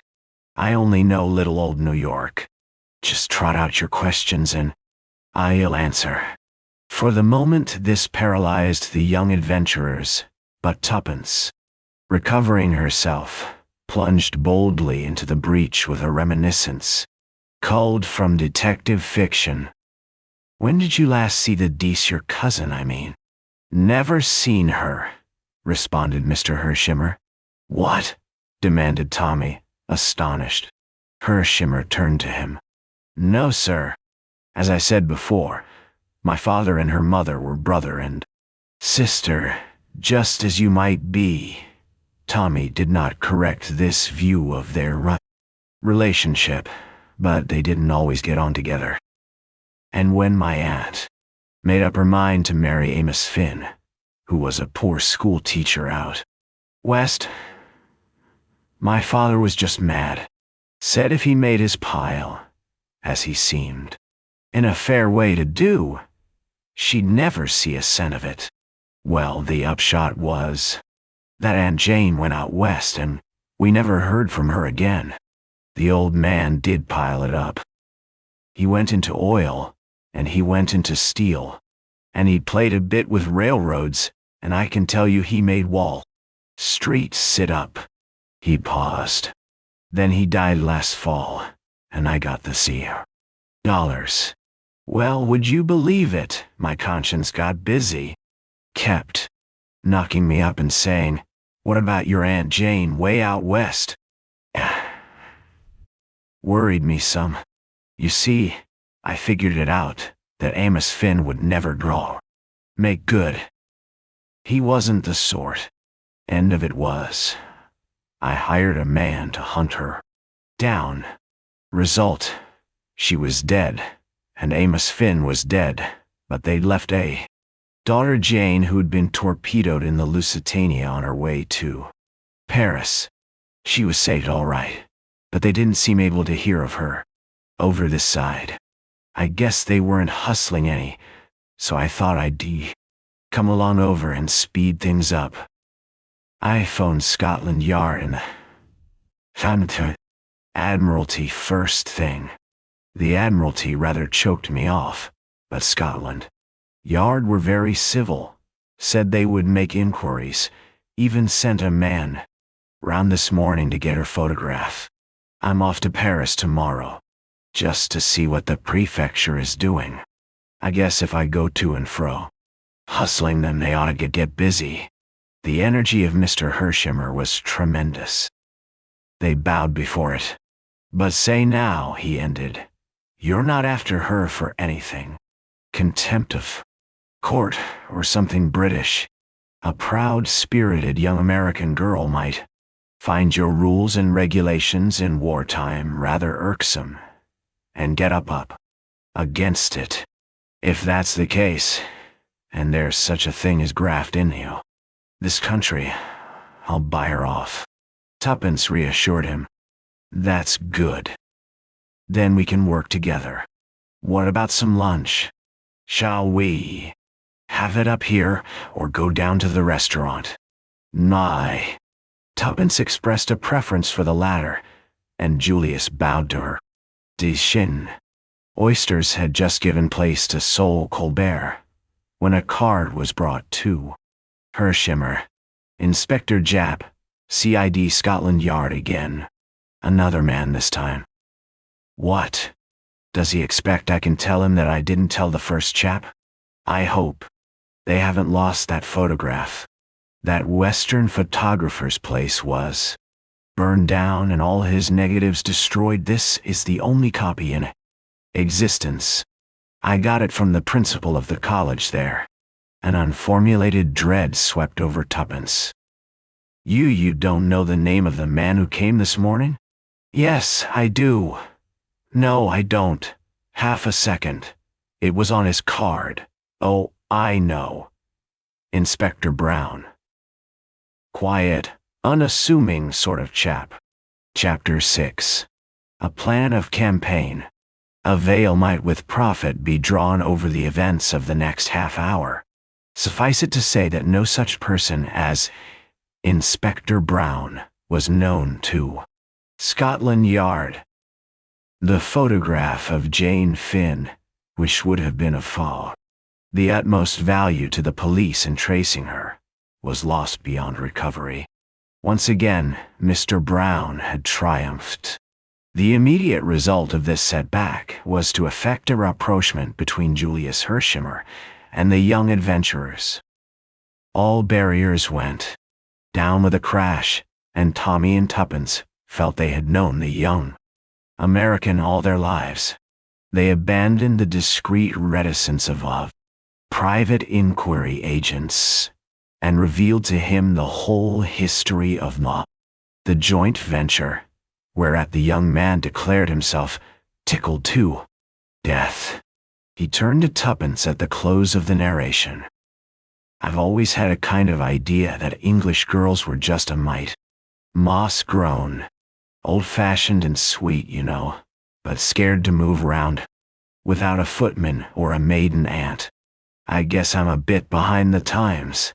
The upshot of these confidential relations was that Tommy and Tuppence took up their abode forthwith at the Ritz, in order, as Tuppence put it, to keep in touch with Jane Finn's only living relation. And put like that, she added confidentially to Tommy, nobody could boggle at the expense. Nobody did, which was the great thing. And now, said the young lady on the morning after their installation, to work. Mr. Beresford put down the Daily Mail, which he was reading, and applauded with somewhat unnecessary vigor. He was politely requested by his colleague not to be an ass. Dash it all, Tommy. We've got to do something for our money. Tommy sighed. Yes, I fear even the dear old government will not support us at the fort. Ritz in idleness forever. Therefore, as I said before, we must do something. Well, said Tommy, picking up the Daily Mail again, do it. I shan't stop you. You see, continued Tuppence, I've been thinking. She was interrupted by a fresh bout of applause. It's all very well for you to sit there being funny, Tommy. It would do you no harm to do a little brain work too. My union, Tuppence, my union. It does not permit me to work before 11 a.m. Tommy, do you want something thrown at you? It is absolutely essential that we should without delay map out a plan of campaign. Nay. Here. Well, let's do it. Tommy laid his paper finally aside. There's something of the simplicity of the truly great mind about you, Tuppence. Fire ahead. I'm listening. To begin with, said Tuppence, what have we to go upon? Absolutely nothing, said Tommy cheerily. Wrong. Tuppence wagged an energetic finger. We have two distinct clues. What are they? First clue, we know one of the gang. Whittington. Yes, I'd recognize him anywhere. Said Tommy doubtfully. I don't call that much of a clue. You don't know where to look for him, and it's about 1,000 to 1 against your running against him by accident. I'm not so sure about that, replied Tuppence thoughtfully. I've often noticed that once coincidences start happening, they go on happening in the most extraordinary way. I dare say it's some natural law that we haven't found out. Still, as you say, we can't rely on that. But there are places in London where simply everyone is bound to turn up sooner or later. Piccadilly Circus, for instance. One of my ideas was to take up my stand there every day with a tray of flags. I see. What about meals? Inquired the practical Tommy. How like a man. What does mere food matter? Nothing. That's all very well. You've just had a thundering good breakfast. No. One's got a better appetite than you have, Tuppence. And by tea time, you'd be eating flags, pins and all. But, honestly, I don't think much of the idea. Whittington mayn't be in London at all. That's true. Anyway, I think clue no. 2 is more promising. Let's hear it. It's nothing much. Only a Christian name, Rita. Whittington mentioned it that day. Are you proposing a third advertisement? Wanted, female crook. Answering to the name of Rita. And she. I'm not. I propose to reason in a logical manner. That man, Danvers, was shadowed on the way over, wasn't he? And it's more likely to have been a woman than a man. I don't see that at all. I am absolutely certain that it would be a woman, and a good-looking one, replied Tuppence calmly. On these technical points I bow to your decision, murmured Mr. Beresford. Now, obviously this woman, whoever she was saved. How do you make that out? If she wasn't, how would they have known Jane Finn had got the papers? Correct. Proceed, oh Sherlock. Now there's just a chance, I admit it's only a chance, that this woman may have been Rita, and if so, we've got to hunt through the survivors of the Lusitania till we find her. Nausea. And now, Gandashay, I wonder you. Then the first thing is to get a list of the survivors. I've got it. I wrote a long list of things I wanted to know, and sent it to Mr. Carter. I got his reply this morning, and among other things, it encloses the official statement of those saved from the Lusitania. How's that for clever, little Tuppence? Just. Full marks for industry. 0 for modesty. But the great point is there Rita on the list? Hey, that's just what I don't know, confessed Tuppence. Don't know. Yes. Look here. Together, they bent over the list. You see, very few Christian names are given. They're nearly all Mrs. or Miss. Nah. Tommy nodded. That complicates matters, he murmured thoughtfully. Tuppence gave her characteristic terrier shake. Well, we've just got to get down to it, that's all. We'll start with the London area. Just note down the addresses of any of the females who live in London or roundabout while I put on my hat. Nice.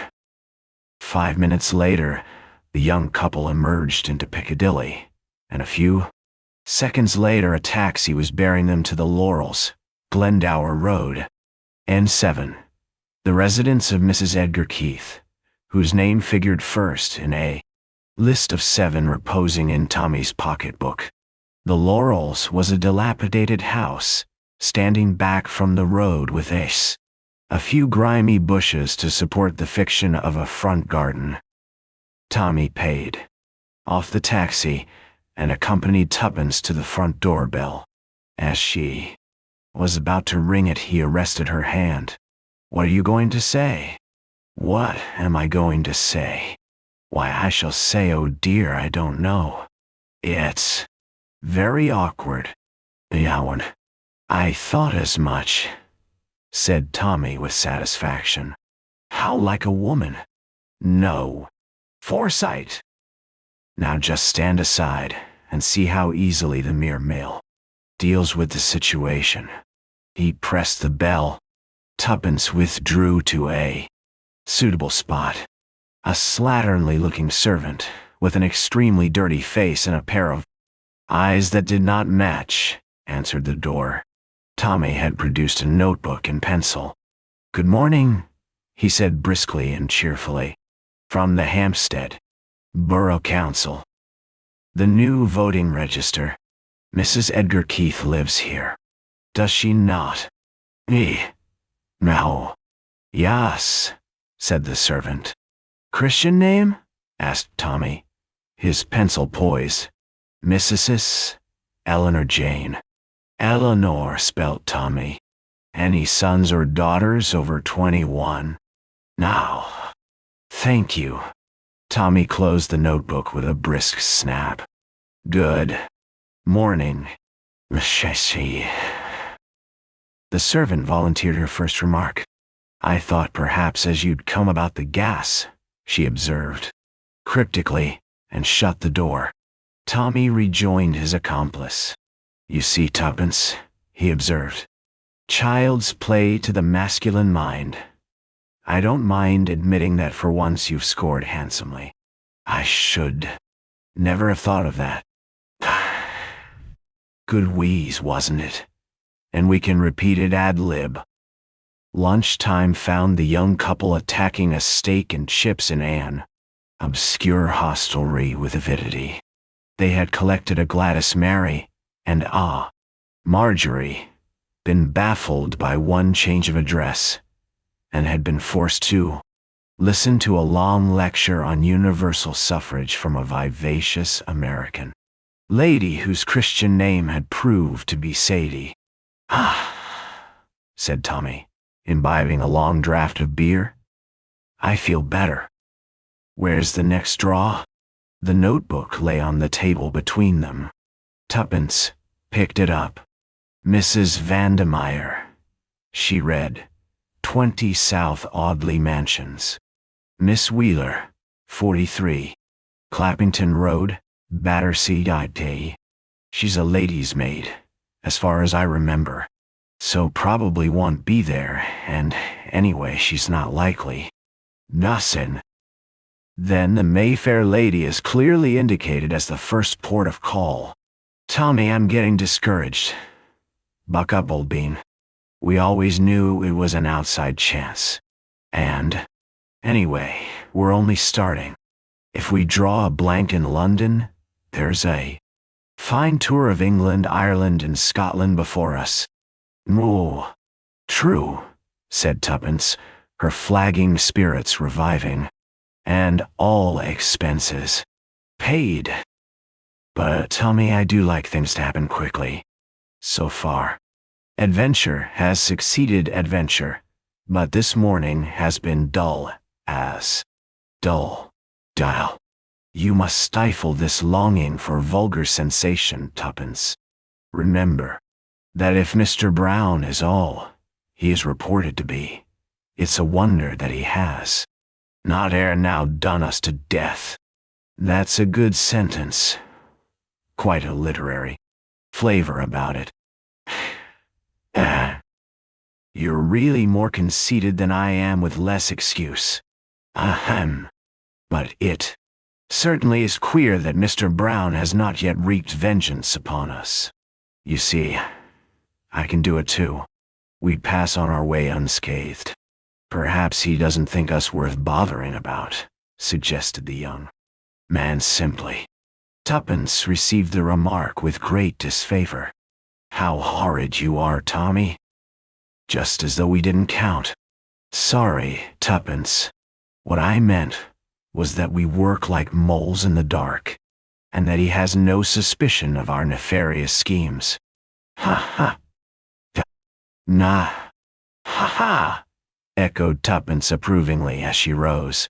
South Audley Mansions was an imposing-looking block of flats, just off Park Lane. No, 20 was on the second floor. Tommy had by this time the glibness born of practice. He rattled off the formula to the elderly woman, looking more like a housekeeper than a servant, who opened the door to him. Christian name? Margaret. Tommy spelt it, but the other interrupted him. No, G-U-E. Oh, Marguerite. French way, I see. He paused, then plunged boldly. Whoa. Had her down as Rita Vandemeyer. But I suppose that's incorrect? Say. She's mostly called that, sir, but Marguerite's her name. Thank you. That's all. Good morning. Hardly able to contain his excitement, Tommy hurried down the stairs. Tuppence was waiting at the angle of the turn. You heard? Yes. Oh, Tommy. Tommy squeezed her arm sympathetically. I know, old thing. I feel the same. It's so lovely to think of things, and then for them really to happen, cried Tuppence enthusiastically. Her hand was still in Tommy's. They had reached the entrance hall. There were footsteps on the stairs above them, and voices. Suddenly, to Tommy's complete surprise, Tuppence dragged him into the little space by the side of the lift where the shadow was deepest. What the? Hush! 2 men came down the stairs and passed out through the entrance. Tuppence's hand closed tighter on Tommy's arm. Quick, follow them. I daren't. He might recognize me. I don't know who. The other man is, but the bigger of the two was Whittington. Chapter 7. The House in Soho. Whittington and his companion were walking at a good pace.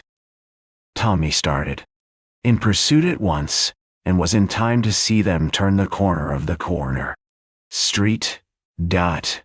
His vigorous strides soon enabled him to gain upon them, and by the time he, in his turn, reached the corner, the distance between them was sensibly lessened.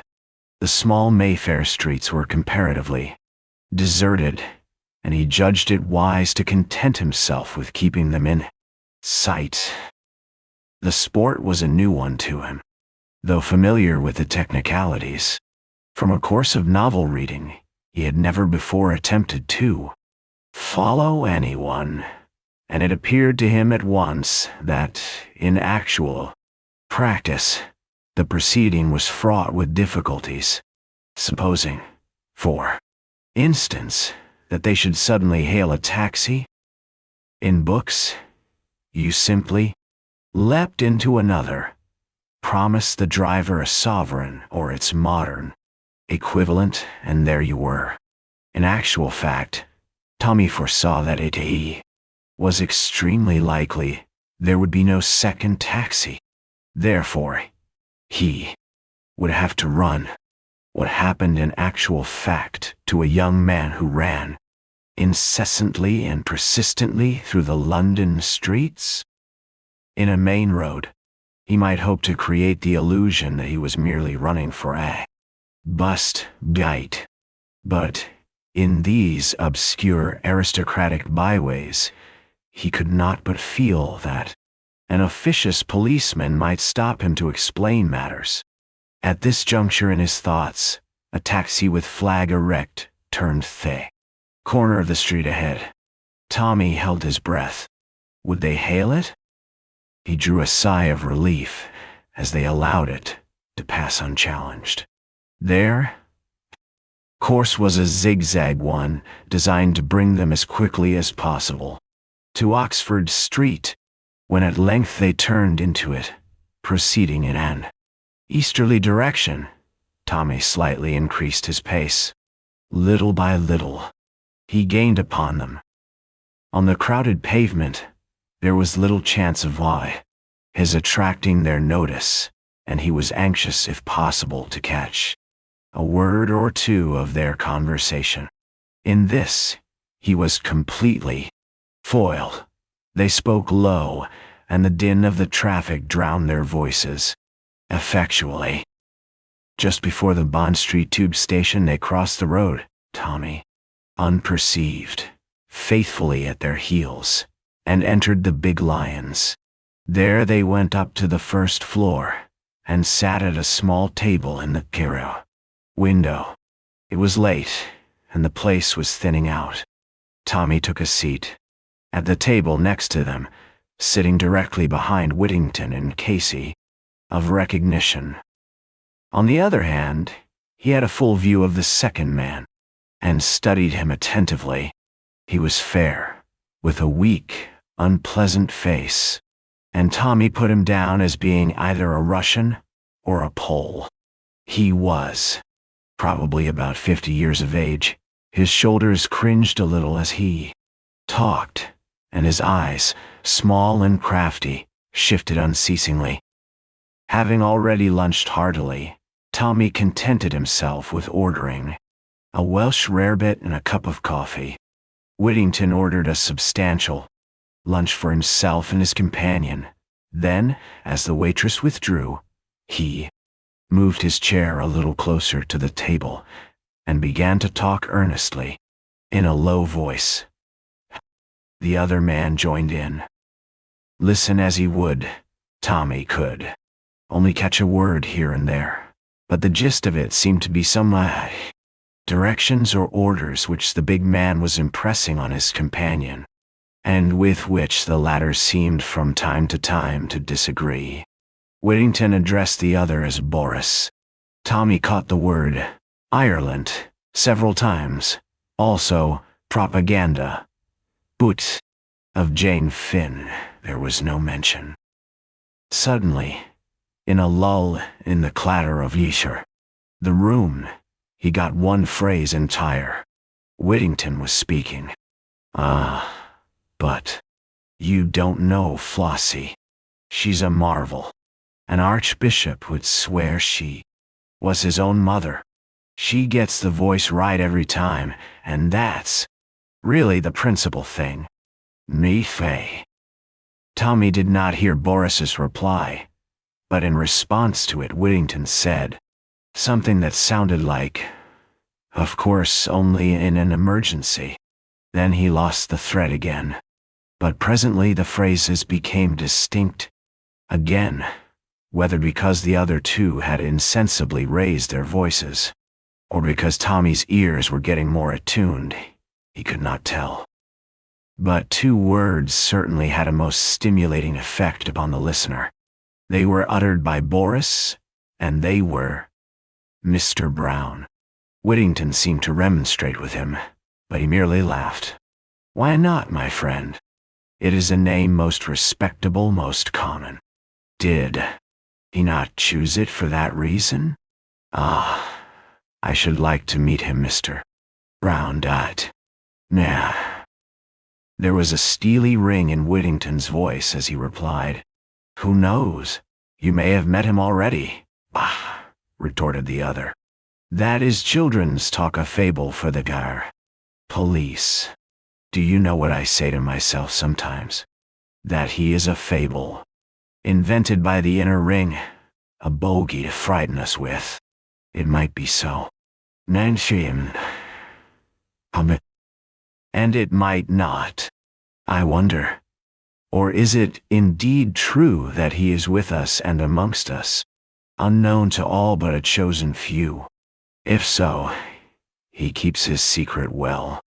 And the idea is a good one. Yes. We never know. We look at each other. One of us is Mr. Brown, which he commands, but also he serves. Among us, in the midst of us. And no one knows which he is." With an effort, the Russian shook off the vagary of his fancy. He looked at his watch. "Yes," said Whittington. "We might as well go." He called the waitress and asked for his bill. Tommy did likewise, and a few moments later was following the two men down the stairs.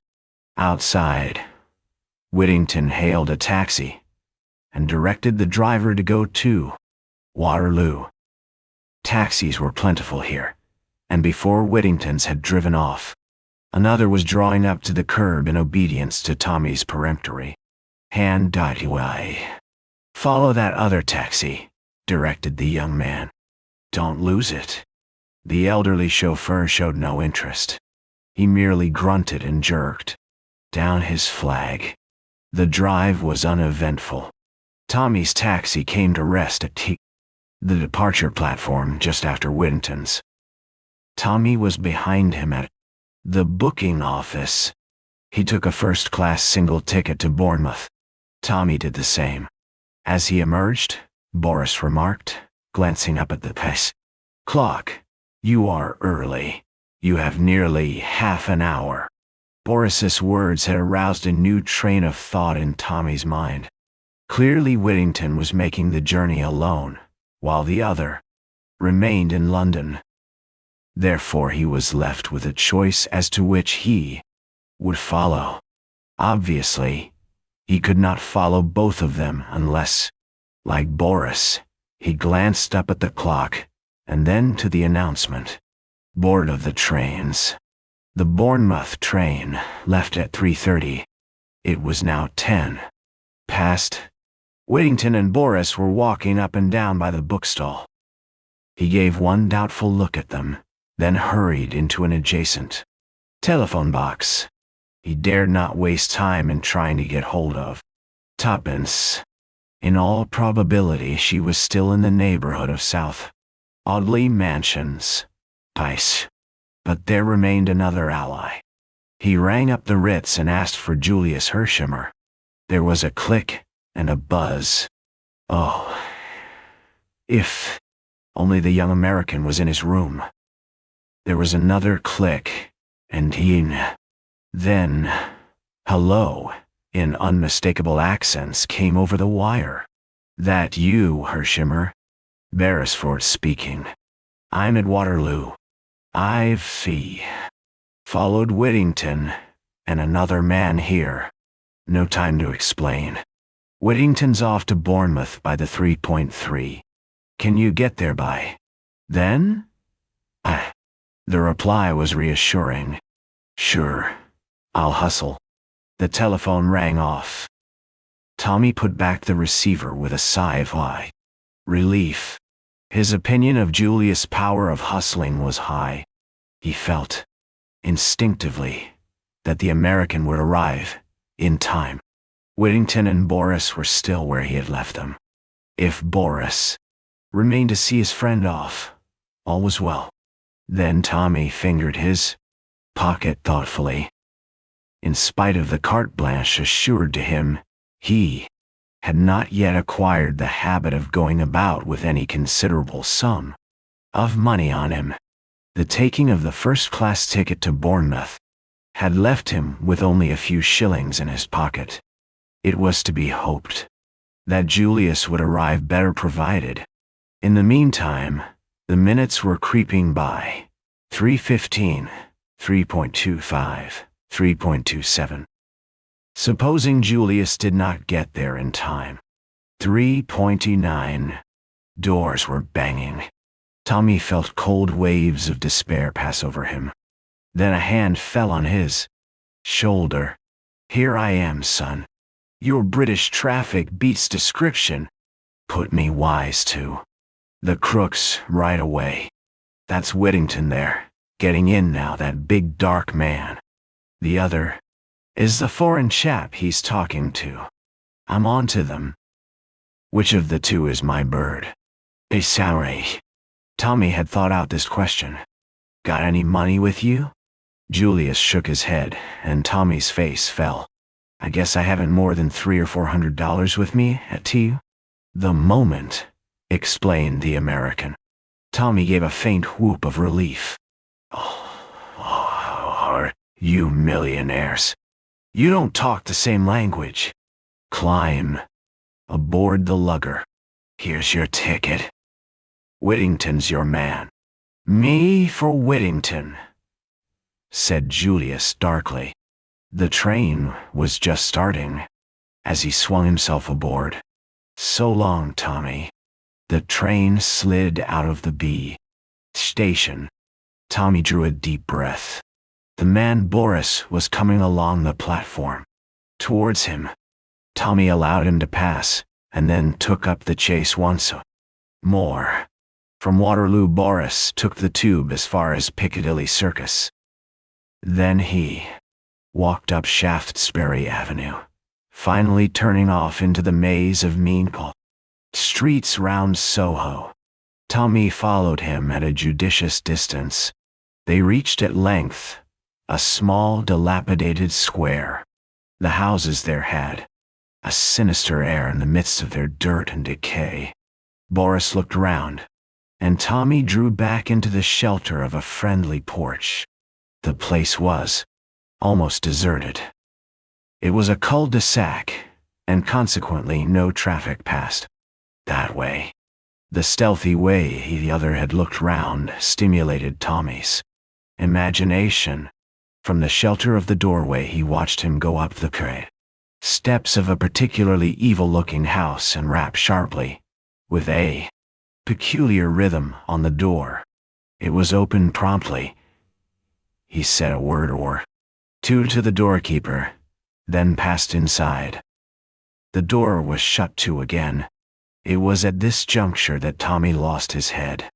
What he ought to have done, what any sane man would have done, was to remain patiently where he was and wait for his man to come out again. What he did do was entirely foreign to the sober common sense which was, as a rule, his. leading characteristic. Something, as he expressed it, seemed to snap in his brain.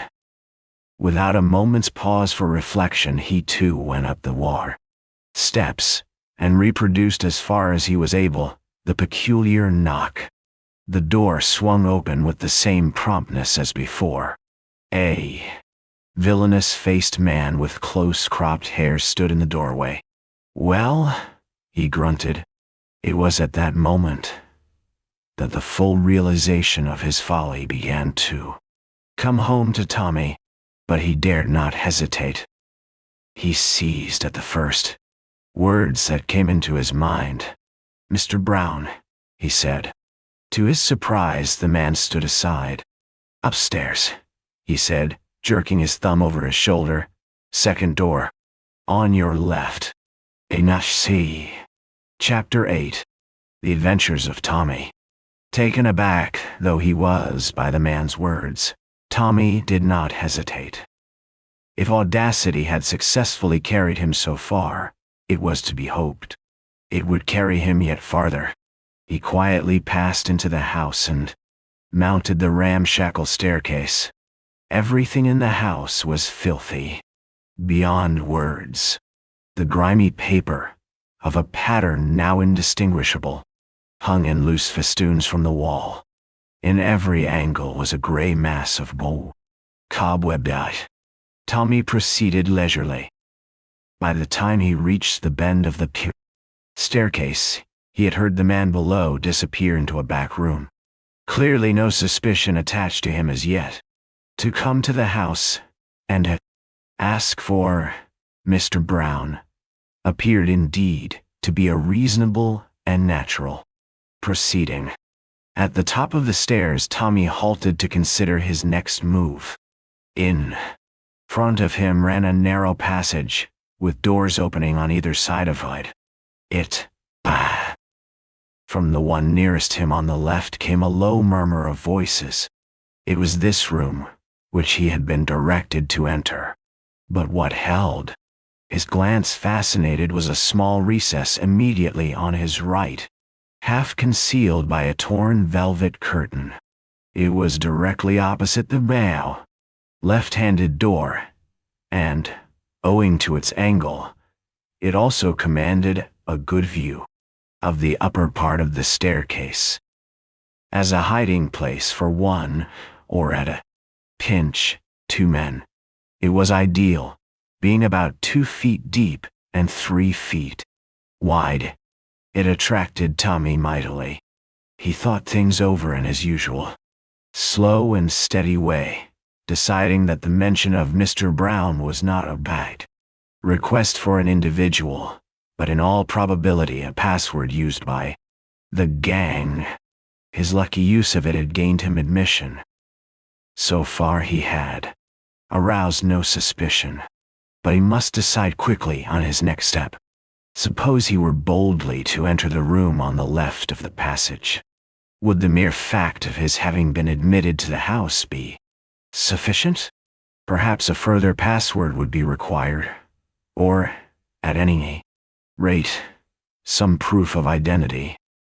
The doorkeeper clearly did not know all the members of the gang by sight, but it might be different upstairs. On the whole, it seemed to him that luck had served him very well so far, but that there was such a thing as trusting it too far. To enter that room was a colossal risk. He could not hope to sustain his part indefinitely. Sooner or later he was almost bound to betray himself, and then he would have thrown away a vital chance in mere foolhardiness. A repetition of the signal knock sounded on the door below, and Tommy, his mind made up, slipped quickly into the recess and cautiously drew the curtain farther across so that it shielded him completely from sight. There were several rents and slits in the ancient material which afforded him a good view. He would watch events, and any time he chose, could, after all, join the assembly modeling his behavior on that of the new arrival. The man who came up the staircase with a furtive, soft-footed tread was quite unknown to Tommy. He was obviously of the very dregs of society. The low, beetling brows, and the criminal jaw, the bestiality of the whole countenance were new to the young man, though he was a type that Scotland Yard would have recognized at a glance. The man passed the recess, breathing heavily as he went. He stopped at the door opposite and gave a repetition of the signal knock. A voice inside called out something, and the man opened the door and passed in, affording Tommy a momentary glimpse of the room inside. He thought there must be about 4 or 5 people seated around a long table that took up most of the space, but his attention was caught and held by a tall man with close-cropped hair and a short, pointed, navel-looking beard, who sat at the head of the table with papers in front of him.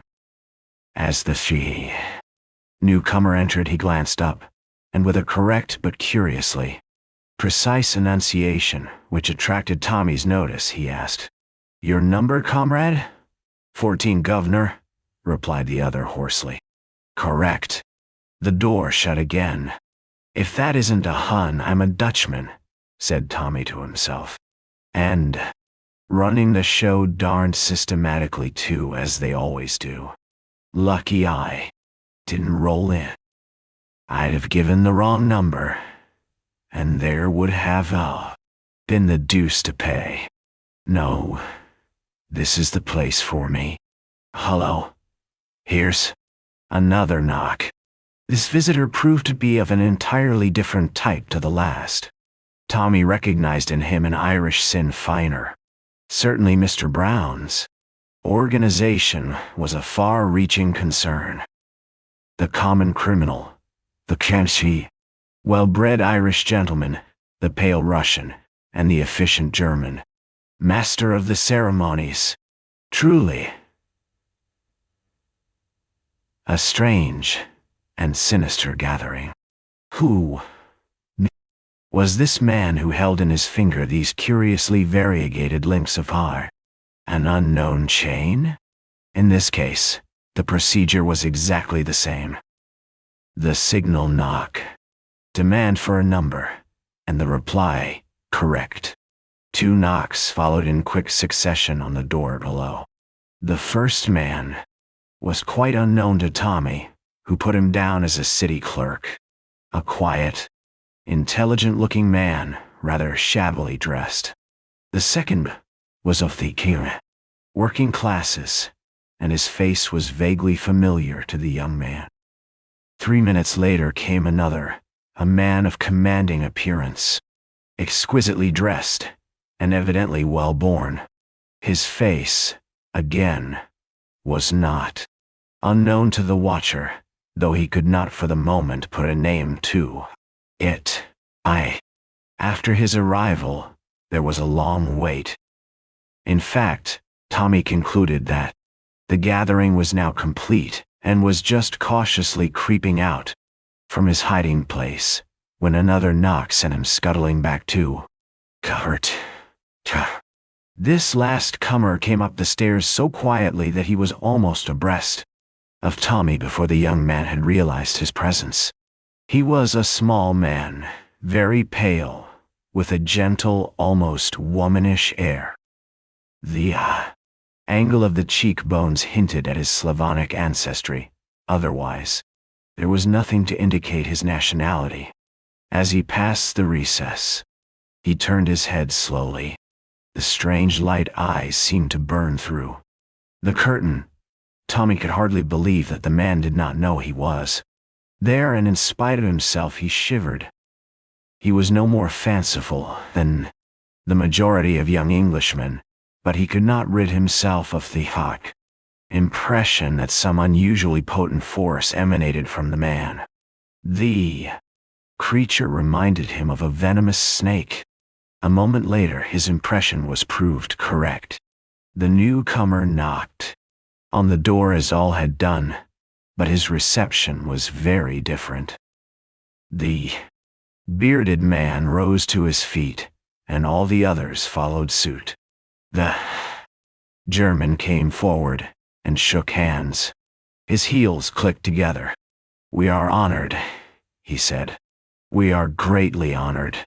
I much feared that it would be impossible," the other answered, in a low voice that had a kind of hiss in it.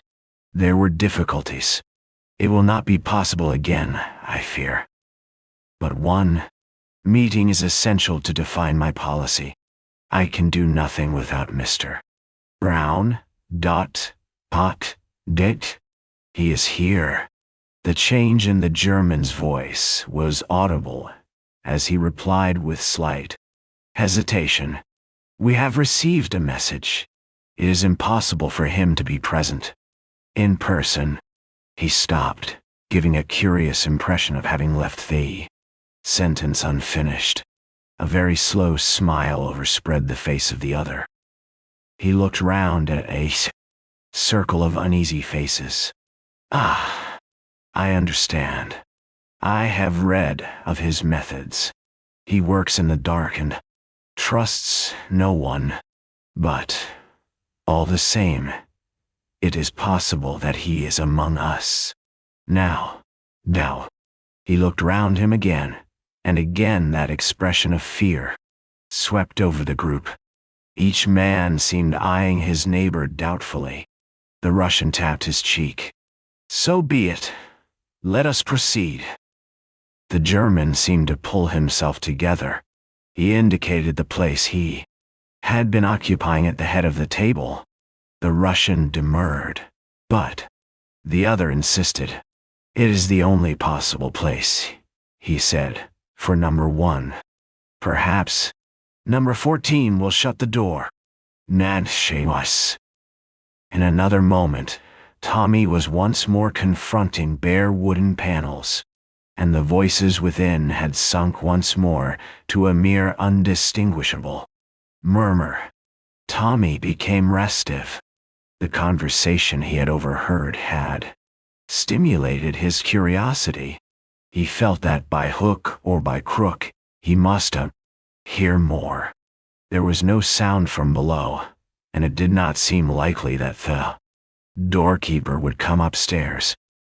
After listening intently for a minute or two, he put his head round the curtain. The passage was deserted. Tommy bent down and removed his shoes, then, leaving them behind the curtain, he walked gingerly out on his stockinged feet, and kneeling down by the closed door, he laid his ear cautiously to the crack. To his intense annoyance, he could distinguish little more, just a chance word here and there if a voice was raised, which merely served to whet his curiosity. Still farther, he eyed the handle of the door tentatively. Could he turn it by degrees? So gently and imperceptibly that those in the room would notice nothing. He decided that with great care it could be done. Very slowly, a fraction of an inch at a time, he moved it round, holding his breath in his excessive care. A little more still, would it never be finished? At last, it would turn no farther. He stayed so for a minute or two, then drew a deep breath and pressed it ever so slightly inward. The door did not budge. Tommy was annoyed. If he had to use too much force, it would almost certainly creak. He waited until the voices rose a little, then he tried again. Still, nothing happened. He increased the pressure. Had the beastly thing stuck? Finally, in desperation, he pushed with all his might. But the door remained firm, and at last the truth dawned upon him. It was locked, or bolted on the inside. For a moment or two, Tommy's indignation got the better of him. "Well, I'm damned," he said. "What a dirty trick. As his indignation cooled, he prepared to face the situation. Clearly, the first thing to be done was to restore the handle to its original position. If he let it go suddenly, the men inside would be almost certain to notice it. So, with the same infinite pains, he reversed his former tactics. All went well, and with a sigh of relief, the young man rose to his feet.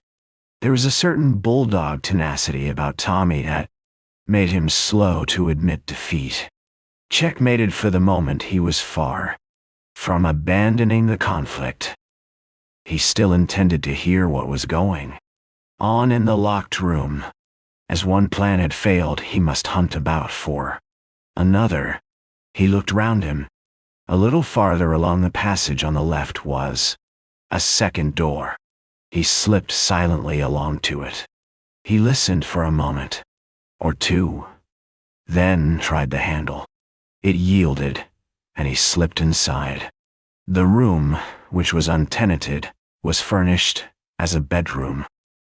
Like everything else in the house, the furniture was falling to pieces. The dirt was, if anything, more abundant. But what interested Tommy was the thing he had hoped to find. A communicating door between the two rooms, up on the left by the window. Carefully closing the door into the passage behind him, he stepped across to the other and examined it closely. The bolt was shot across. It was very rusty, and had clearly not been used for some time. By gently wriggling it to and fro, Tommy managed to draw it back without making too much noise. Then he repeated his former maneuvers with the chair handle, this time with complete success. The door swung open a crack, a mere fraction, but enough for Tommy to hear what went on. There was a velvet portiere on the inside of this door, which prevented him from seeing, but he was able to recognize the voices with a reasonable amount of accuracy. The Sinn Feiner was speaking. His rich Irish voice was unmistakable. That's all very well, but more money is essential.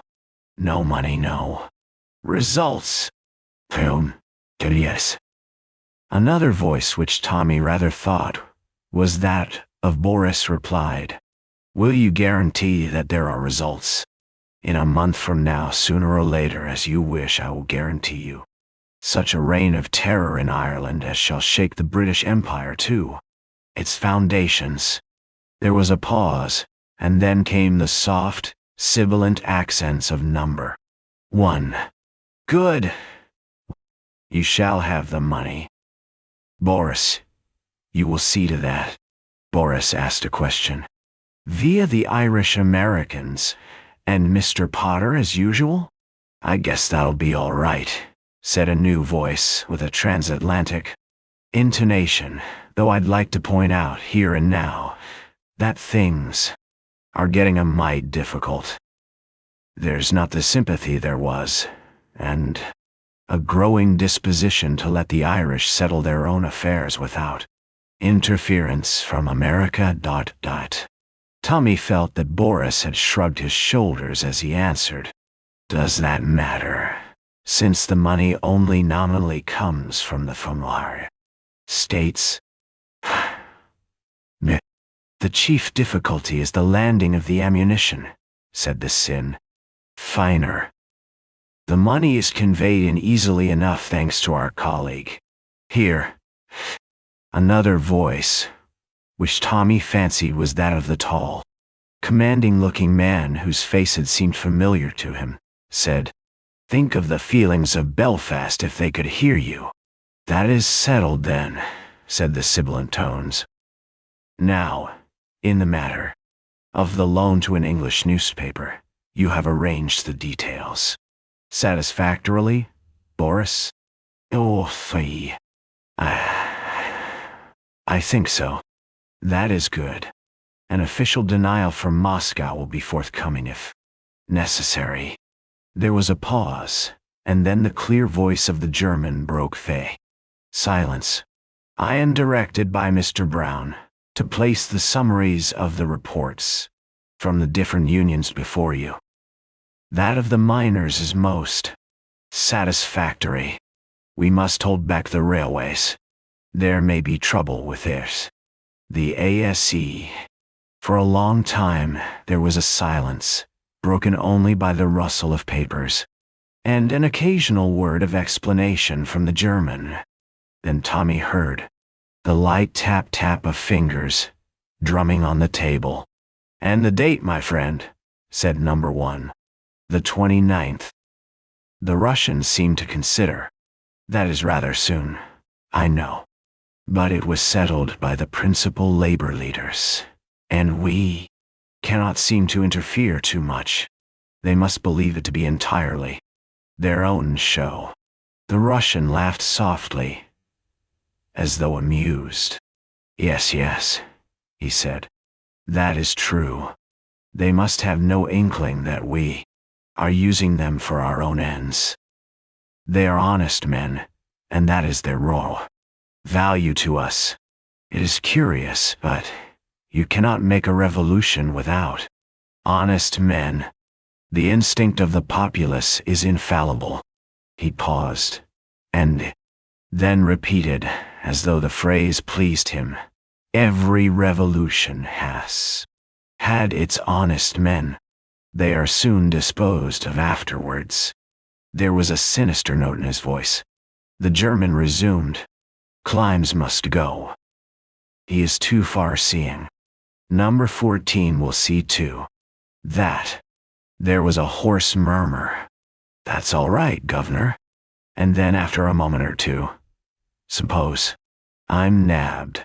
Nah. You will have the best legal talent to defend you, replied the German quietly. But in any case you will wear gloves fitted with the fingerprints of a notorious housebreaker. You have little to fear. No. Oh, I ain't afraid, Governor. All for the good of the cause. The streets is going to run with blood, so they say. He spoke with a grim relish. Dreams of it sometimes I does. And diamonds and pearls rolling about in the gutter for anyone to pick up. Tommy heard a chair shifted. Then, number 1 spoke. Then all is arranged. We are assured of success? I think so. But the German spoke with less than his usual confidence. Number 1's voice held suddenly a dangerous quality. What has gone wrong? Nothing. But what? The labor leaders. Without them, as you say, we can do nothing. If they do not declare a general strike on the 29th, why should they not? As you've said, they're honest. And, in spite of everything we've done to discredit the government in their eyes, I'm not sure that they haven't got a sneaking faith and belief in it. But I know they abuse it unceasingly. But on the whole, public opinion swings to the side of the government. They will not go against it.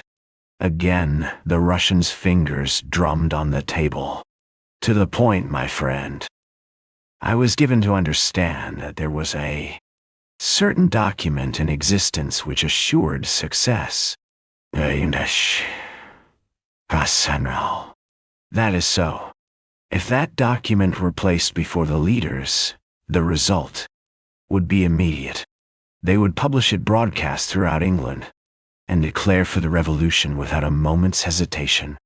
The government would be broken finally and completely. Nietzsche. Then what more do you want? The document itself, said the German bluntly. Ah, it is not in your possession. But you know where it is? No. Does anyone know where it is? One person, perhaps. And we are not sure of that even. Who is this person? A girl. Tommy held his breath. A girl. The Russian's voice rose contemptuously. And you have not made her speak? In Russia, we have ways of making a girl talk. This case is different, said the German sullenly. How different? He paused a moment, then went on. Where is the girl? Now? The girl? Yes. She is. But Tommy heard no more. A crashing blow descended on his head, and all was darkness. Chapter 9. Tuppence enters domestic service. When Tommy set forth on the trail of the two men, it took all Tuppence's self-command to refrain from accompanying him. However, she contained herself as best she might, consoled by the reflection that her reasoning had been justified by events. The two men had undoubtedly come from the Pewing second-floor flat, and that one slender thread of the name, Rita, had set the young adventurers once more upon the track of the abductors of Jane Finn. The question was what to do next. Tuppence hated letting the grass grow under her feet. Tommy was amply employed and debarred from joining him in the chase. The girl felt at a loose end. She retraced her steps to the entrance hall of the mansions. It was now tenanted by a small lift boy who was polishing brass fittings and whistling the latest air with a good deal of vigor and a reasonable amount of accuracy. He glanced round at Tuppence's entry. There was a certain amount of the man element in the girl. At all events, she invariably got on well with small boys. A sympathetic bond seemed instantly to be formed. She reflected that an ally in the enemy's camp, so to speak, was not to be despised. Well, William, she remarked cheerfully, in the best approved hospital early morning style, getting a good shine up? The boy grinned responsively. Albert, miss, he corrected. Albert be it, said Tuppence. She glanced mysteriously round the hall. The effect was purposely a broad one in case Albert should miss it. She leaned towards the boy and dropped her voice. I want a word with you. Albert, daughter. Albert ceased operations on the fittings and opened his mouth slightly. Look, do you know what this is? With a dramatic gesture, she flung back the left side of her coat and exposed a small enameled badge. It was extremely unlikely that Albert would have any knowledge of it. Indeed, it would have been fatal for Tuppence's plans, since the badge in question was the device of a local training corps originated by the Archdeacon in the early days of the war. Its presence in Tuppence's coat was due to the fact that she had used it for pinning in some flowers a day or two before. But Tuppence had sharp eyes and had noted the corner of a threepenny detective novel protruding from Albert's pocket, and the immediate enlargement of his eyes told her that her tactics were good, and that the fish would rise to the bait. American detective force, she hissed. Albert fell for it. Lord, he murmured ecstatically. Tuppence nodded at him with the air of one who has established a thorough understanding. Know who I'm after? She inquired genially. Albert, still round-eyed, demanded breathlessly. One of the flats? Tuppence nodded and jerked a thumb up the stairs. No, 20. Calls herself Vandemeyer. Vandemeyer. Albert's hand stole to his pocket. A crook, he queried eagerly. A crook? I should say so. Ready Rita, they call her in the States. Ready Rita, repeated Albert deliriously. Oh, ain't it just like the boss pictures? It was. Tuppence was a great frequenter of the cinema. Annie always said as how she was a bad lot, continued the boy. Who's Annie? Inquired Tuppence idly. House parlourmaid. She's leaving today. Many's the time Annie's said. To me, mark my words, Albert, I wouldn't wonder if the police was to come after her one of these days. Just like that. But she's a stunner. To look at, ain't she? No. She's some peach, allowed Tuppence carelessly. Finds it useful in her. Lay out, you bet. Has she been wearing any of the emeralds, by the way? Ah, emeralds? Them's the green stones, isn't they? Tuppence nodded. That's what we're after her for. You know old man Rysdale. Albert shook his head. Peter B. Rysdale? The Oil King? It seems sort of familiar to me. The sparklers belong to him. Finest collection of emeralds in the world. Worth $1 million. Nine. Lum! Came ecstatically from Albert. It sounds more like the pictures every minute. Tuppence smiled, gratified at the success of her efforts. We haven't exactly proved it yet, but we're after her. And she produced a long drawn-out wink. I guess she won't get away with the goods this time. Albert uttered another ejaculation indicative of delight. Mind you, sonny, not a word of this, said Tuppence suddenly. I guess I oughtn't to put you wise, but in the States we know a real smart lad when we see one. So, I'll not breathe a word, protested Albert eagerly. Ain't there anything I could do? A bit of shadowing, maybe, or such like? Nice. Tuppence affected to consider, then shook her head. Not at the moment, but I'll bear you in mind, son. What's this about? The girl you say is leaving. Naughty. Annie? Regular turn-up they at. As Annie said, servants is someone nowadays, and to be treated accordingly, and what with her passing the foe. Word round, she won't find it so easy to get another, won't she? Said Tuppence thoughtfully. I wonder. An idea was dawning in her brain. She thought a minute or two, then tapped Albert on the shoulder. See here, son, my brain's got busy. How would it be if you mentioned that you'd got a young cousin, or a friend of yours had, that might suit the place? You get me? Deirdre. I'm there, said Albert instantly. You leave it to me, miss, and I'll fix the whole thing up in 2 ticks.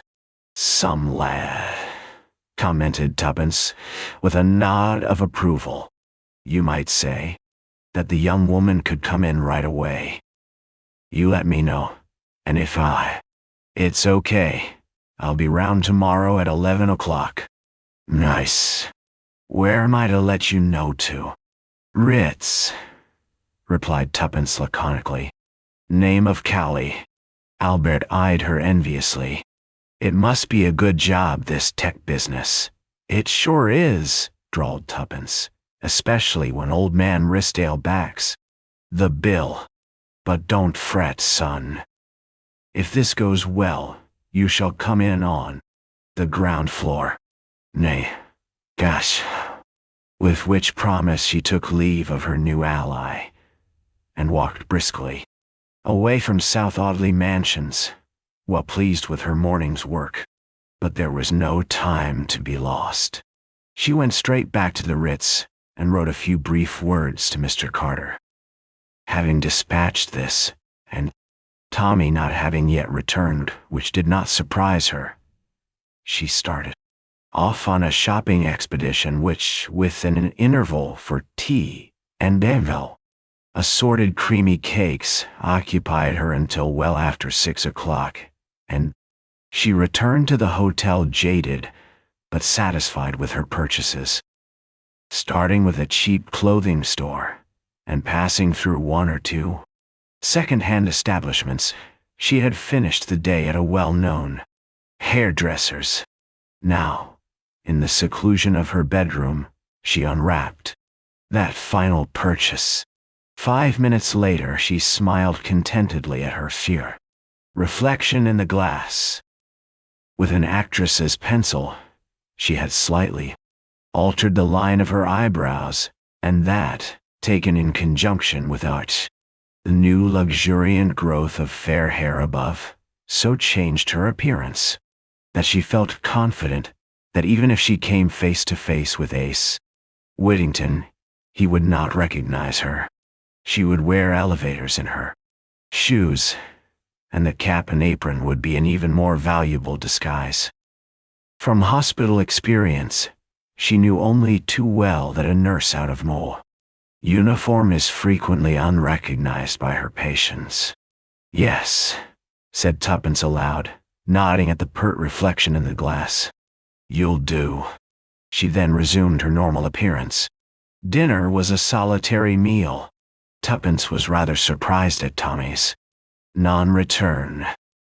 Julius, too, was absent, but that to the girl's mind was more easily explained. His hustling activities were not confined to London, and his abrupt appearances and disappearances were fully accepted by the young adventurers as part of the day's work. It was quite on the cards that Julius P. HERSHEIMMER had left for Constantinople at a moment's notice if he fancied that a clue to his cousin's disappearance was to be found there. The energetic young man had succeeded in making the lives of several Scotland Yard men unbearable to them, and the telephone girls at the Admiralty had learned to know and dread the familiar hello. He had spent 3 hours in Paris hustling the prefecture, and had returned from there imbued with it. The idea, possibly inspired by a weary French official, that the true clue to the mystery was to be found in Ireland. "I dare say he's dashed off there now," thought Tuppence. "Oh, very well, but this is very dull for me. Here I am bursting with news, and absolutely no one to tell it to. Tommy might have wired or something. I wonder where he is. Anyway, he can't have lost the trail, as they say. That reminds me." And Miss Cowley broke off in her meditations and summoned a small boy. 10 minutes later, the lady was ensconced comfortably on her bed, smoking cigarettes and deep in the perusal of Garnaby Williams, The Boy Detective, which, with other threepenny works of lurid fiction, she had sent out to purchase.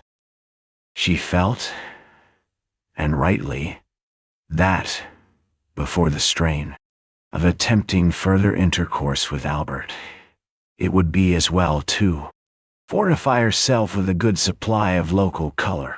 The morning brought a note from Mr. Carter.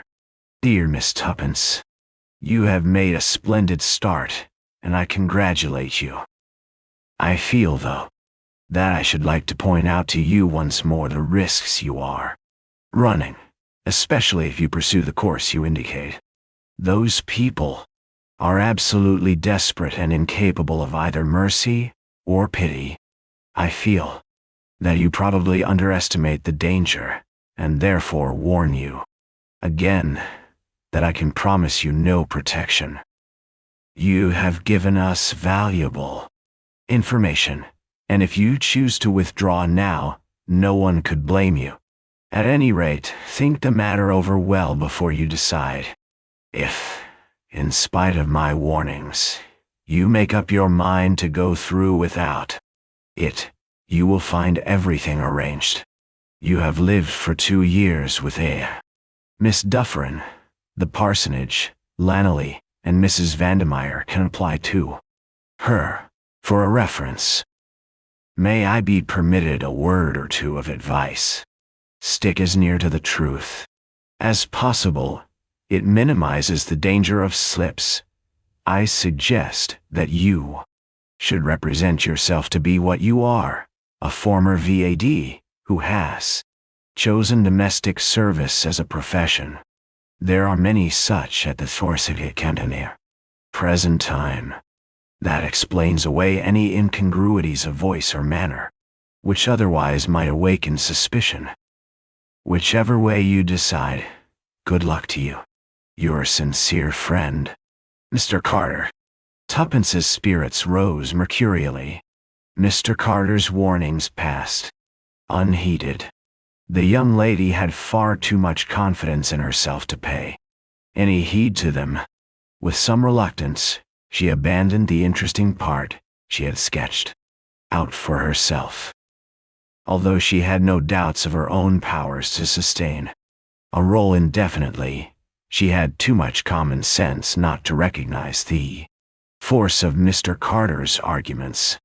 There was still no word or message from Tommy, but the Morning Post brought a somewhat dirty postcard with the words, "It's okay," scrawled upon it. At 10:30, Tuppence surveyed with pride a slightly battered tin trunk containing her new possessions. It was artistically corded. It was with a slight blush that she rang the bell and ordered it to be placed in a taxi. She drove to Paddington and left the box in the cloakroom. She then repaired with a handbag to the fastnesses of the ladies' waiting room. 10 minutes later, a metamorphosed Tuppence walked demurely out of the station and entered a bus. It was a few minutes past 11 when Tuppence again entered the hall of South Audley Mansions. Albert was on the lookout, attending to his duties in a somewhat desultory fashion. He did not immediately recognize Tuppence. When he did, his admiration was unbounded. "Blessed if I'd have known you. That rig-out's top hole." "Glad you like it, Albert," replied Tuppence modestly. "By the way, am I your cousin, or am I not?" "Nah, your voice too," cried the delighted boy. "It's as English as anything." "No, I said as a friend of mine knew a young gal. Annie wasn't best pleased. She stopped on till today to oblige," she said. "But really, it's so as to put you against the place." "Now, nice girl," said Tuppence. Albert suspected no irony. "She's style about her and keeps her silver a treat, but my word, ain't she got a temper.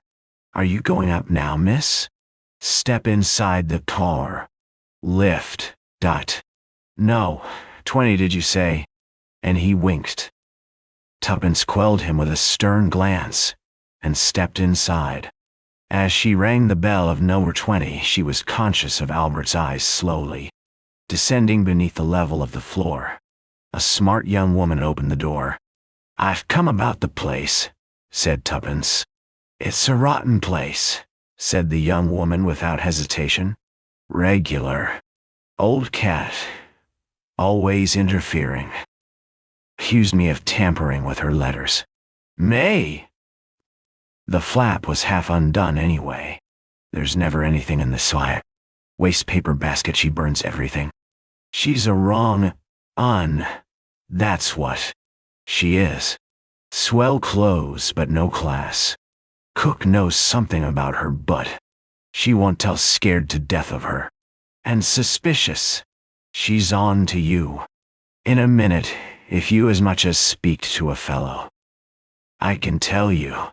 But what more Annie could tell, Tuppence was never destined to learn. For at that moment, a clear voice, with a peculiarly steely ring to it, called, "Annie!" The smart young woman jumped as if she had been shot. "Yes, ma'am. Who are you talking to?" "It's a young woman about the situation, ma'am." "Show her in then." "At once." Yes, ma'am." Tuppence was ushered into a room on the right of the long passage. A woman was standing by the fireplace. She was no longer in her first youth, and the beauty she undeniably possessed was hardened and coarsened. In her youth she must have been dazzling.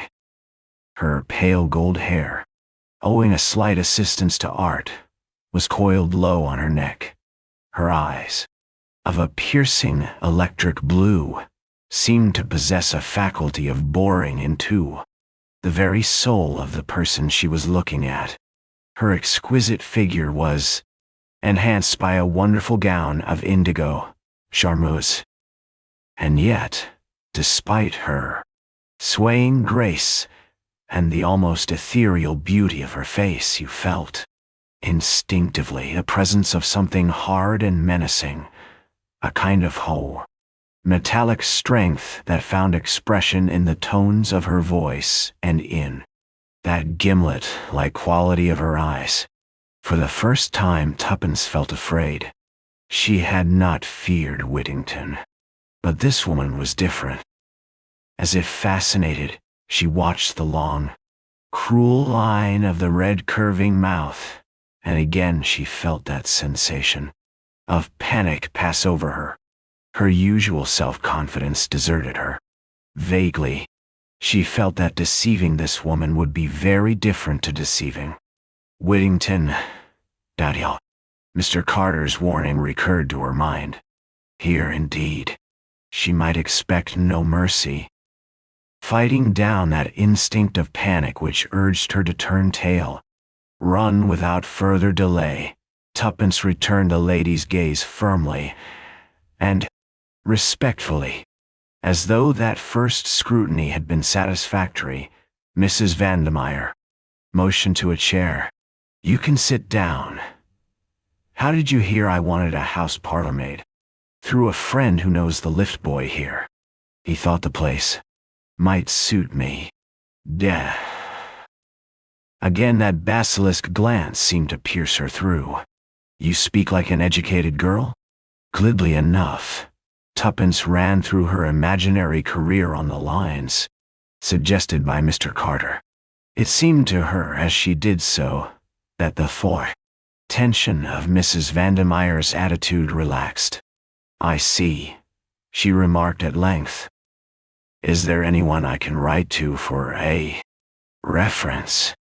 "I lived last with a Miss Dufferin, the parsonage, Llanelly. I was with her 2 years. And then you thought you would get more money by coming to London, I suppose? Well, it doesn't matter to me. I will give you £50, sterling £60, whatever you want. You can come in at once?" Why? Yes, ma'am. Today, if you like. My box is at Paddington. 18 yen. Go and fetch it in a taxi then. It's an easy place. I am out a good deal. By the way, what's your name?"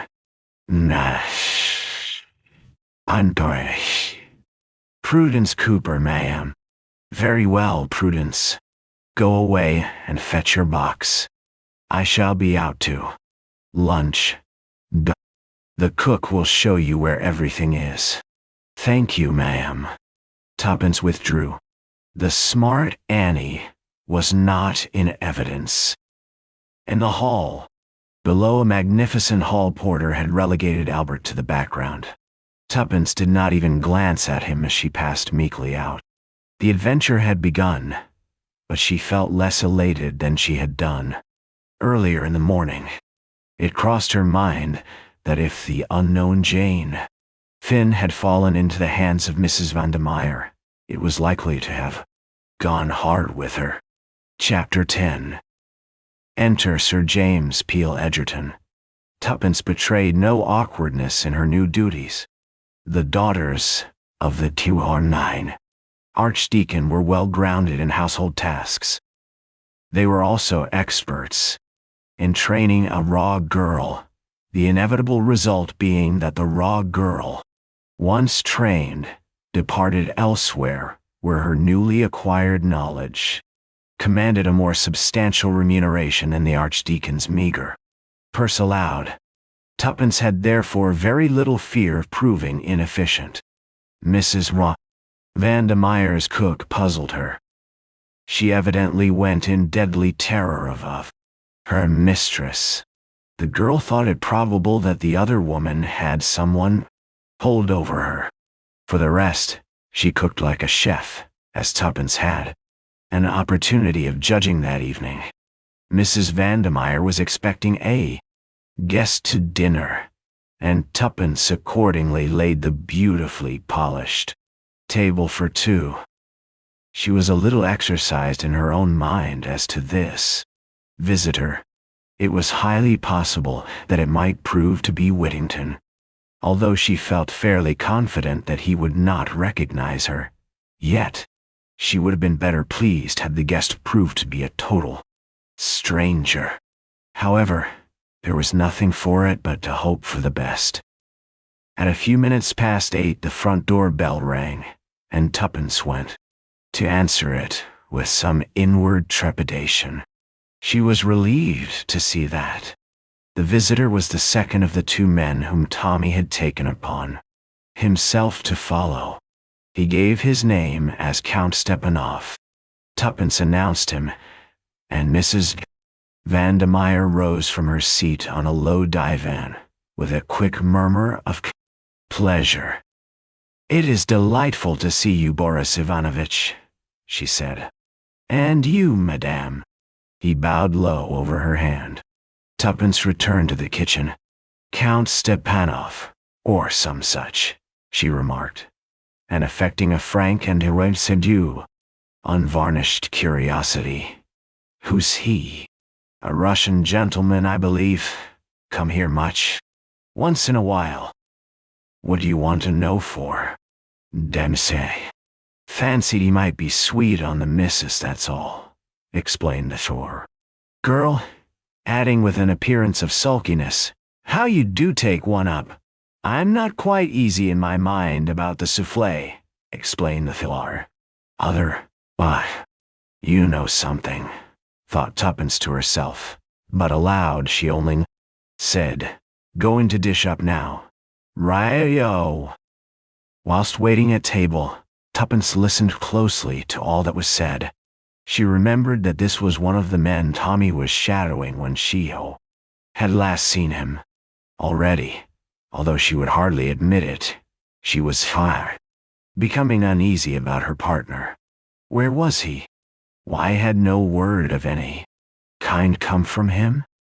She had arranged before leaving the Ritz to have all letters or messages sent on at once by special messenger to a small stationer's shop near at hand where Albert was to call in frequently. True, it was only yesterday morning that she had parted from Tommy. She told herself that any anxiety on his behalf would be absurd. Still, it was strange that he had sent no word of any kind. But, listen as she might, the conversation presented no clue. Boris and Mrs. Vandermeyer talked on purely indifferent subjects. Plays they had, seen new dances, and the latest society gossip. After dinner, they repaired to the small boudoir where Mrs. Vandermeyer, stretched on the divan, looked more wickedly beautiful than ever. Tuppence brought in the coffee and liqueurs and unwillingly retired. As she did so, she heard Boris say, "New, isn't she? She came in today. The other was a fiend. This girl seems all right. She waits well."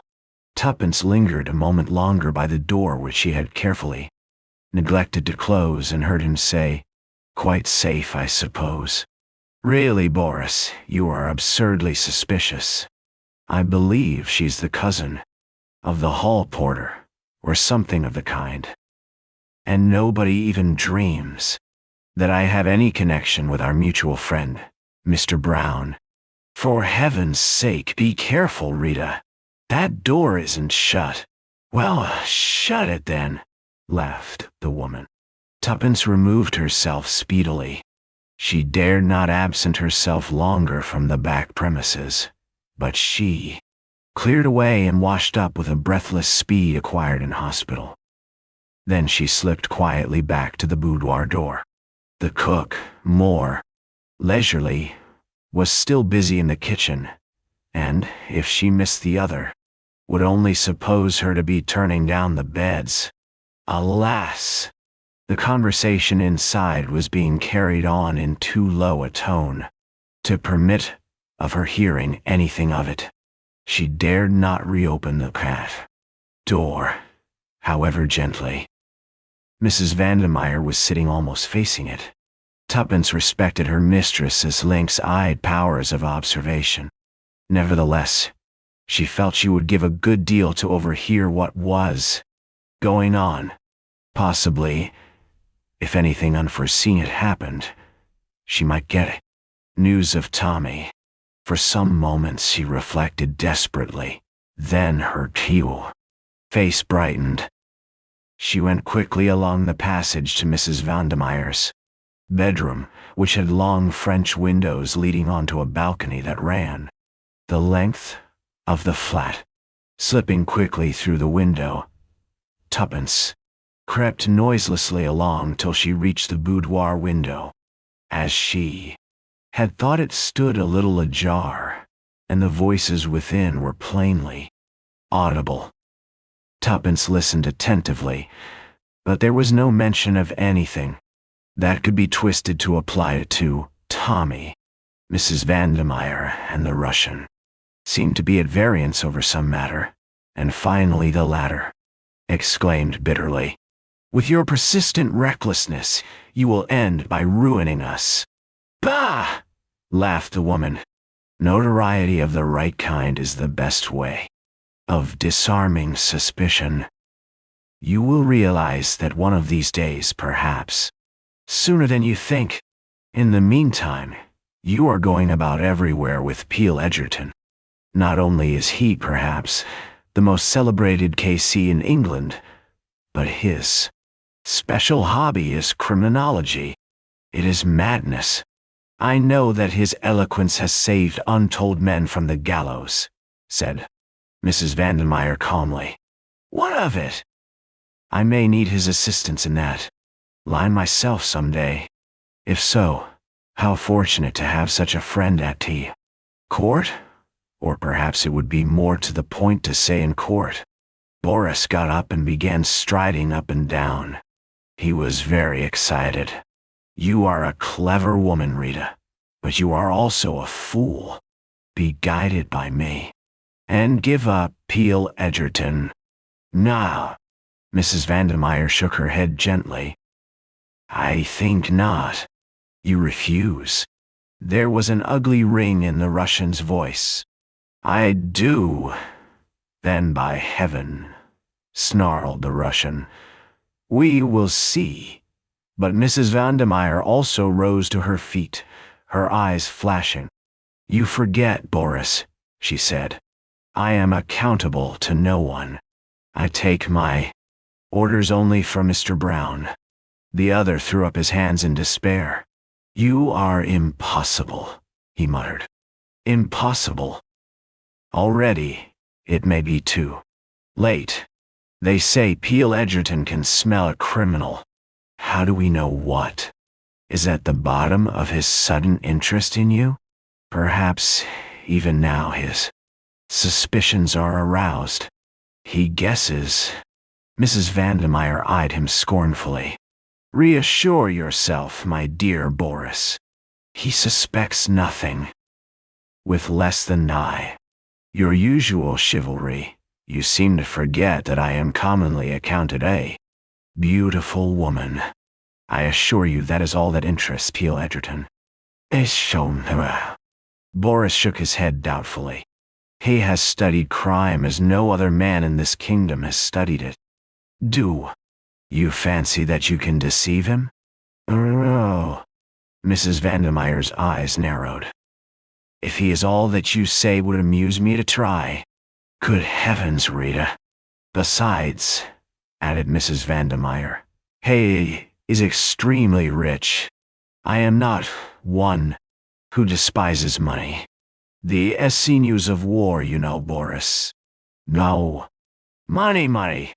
That is always the danger with you, Rita. I believe you would sell your soul for money. I believe."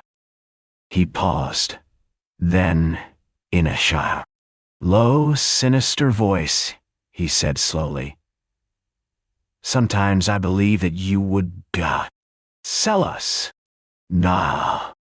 Mrs. Vandermeyer smiled and shrugged her shoulders. "The price at any rate would have to be enormous," she said lightly. "It would be beyond the power of anyone but a millionaire to pay." "Ah," snarled the Russian. "You see, I was right." "My dear Boris, can you not take a joke?" "Was it a joke?" "Of course. Then all I can say is that your ideas of humor are peculiar, my dear." Your way." Mrs. Vandermeyer smiled. "Let us not quarrel, Boris. Touch the bell. We will have some drinks." Tuppence beat a hasty retreat. She paused a moment to survey herself in Mrs. Vandermeyer's long glass, and be sure that nothing was amiss with her appearance. Then she answered the bell demurely. The conversation that she had overheard, although interesting in that regard, it proved beyond doubt the complicity of both Rita and Boris, threw very little light on the present preoccupations. The name of Jane Finn had not even been mentioned. The following morning, a few brief words with Albert informed her that nothing was waiting for her at the stationer's. It seemed incredible that Tommy, if all was well with him, should not send any word to her. A cold hand seemed to close round her heart. Supposing... She choked, her fears down bravely. It was no good worrying. But she leapt at a chance offered her by Mrs. Vandermeyer. "What day do you usually go out, Prudence?" "Friday's my usual day, ma'am." Mrs. Vandermeyer lifted her eyebrows. "And today is Friday. But I suppose you hardly wish to go out today, as you only came yesterday." "I was thinking of asking you if I might, ma'am." Mrs. Vandermeyer looked at her a minute longer, and then smiled. "I wish Count Stepanov could hear you. He made a suggestion about you last night." Her smile broadened, cat-like. "Your request is very typical. I am satisfied. You do not understand all this, but you can go out today. It makes no difference to me, as I shall not be dining at home." "Thank you, ma'am." Tuppence felt a sensation of relief once she was out of the others' presence. Once again she admitted to herself that she was afraid, horribly afraid, of the beautiful woman with the cruel eyes. In the midst of a final desultory polishing of her silver, Tuppence was disturbed by the ringing of the front door bell, and went to answer it. This time the visitor was neither Whittington nor Boris, but a man of buff, striking appearance. Just a shade over average height, he nevertheless conveyed the impression of a big man. His face, clean-shaven and exquisitely mobile, was stamped with an expression of power and force far beyond the ordinary. Magnetism seemed to radiate from him. Tuppence was undecided for the moment whether to put him down as an actor or a lawyer, but her doubts were soon solved as he gave her his name, Sir James Peel, Edgerton. She looked at him with renewed interest. This, then, was the famous K.C., whose name was familiar all over England. She had heard it said that he might one day be Prime Minister. He was known to have refused office in the interests of his profession, preferring to remain a simple member for a Scotch constituency. Tuppence went back to her pantry thoughtfully. The great man had impressed her. She understood Boris's agitation. Peel Edgerton would not be an easy man to deceive. In about a quarter of an hour the bell rang, and Tuppence repaired to the hall to show the visitor out. He had given her a piercing glance before. Now, as she handed him his hat and stick, She was conscious of VIGIL, his eyes raking her through, as she opened the door and stood aside to let him pass out. He stopped in the doorway. Not been doing this long, eh? Tuppence raised her eyes, astonished. She read in his glance kindliness, and something else more difficult to fathom. He nodded, as though she had answered. VD and hard up, I suppose? Did Mrs. Vandermeyer tell you that? Asked Tuppence suspiciously. No, child. The look of you told me. Good place here. Very good. Thank you, sir. Ah, but there are plenty of good places nowadays. And a change does no harm sometimes. Ah, do you mean? Began Tuppence, but Sir James was already on the topmost stair. He looked back with his kindly, shrewd glance. Just a hint, he said. That's all. Tuppence went back to the pantry more thoughtful than ever. Chapter 11. Julius tells a story. Dressed appropriately, Tuppence duly sallied forth for her afternoon. Out. Albert was in temporary abeyance, but Tuppence went herself to the stationer's to make quite sure that nothing had come for her. Satisfied on this point, she made her way to the Ritz-Steitz. On inquiry, she learnt that Tommy had not yet returned. It was the answer she had expected, but it was another nail in the coffin of her hopes. She resolved to appeal to Mr. Carter, telling him when and where Tommy had started on his quest, and asking him to do something to trace him. The prospect of his aid revived her mercurial spirits, and she next inquired for Julius HERSHEIMMER. The reply she got was to the effect that he had returned about half an hour ago, but had gone out immediately. Tuppence's spirits revived still more. It would be something to see. Julius.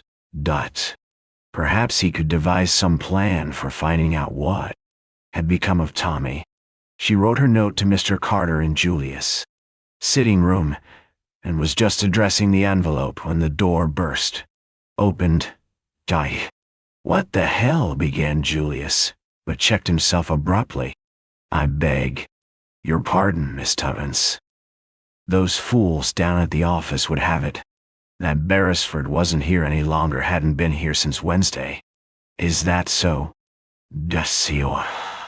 And Tuppence nodded. You don't know where he is? She asked faintly. How should I know?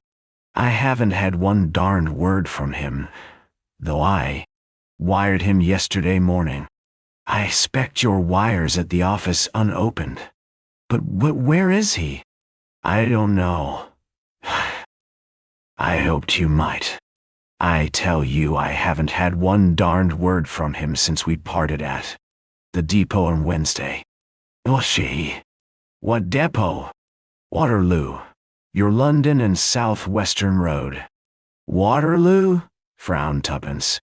Why, yes. Didn't he tell you?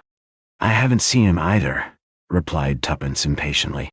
Go on about Waterloo. What were you doing there? He gave me a call over the phone. Told me to get a move on and hustle. Said he was trailing two crooks.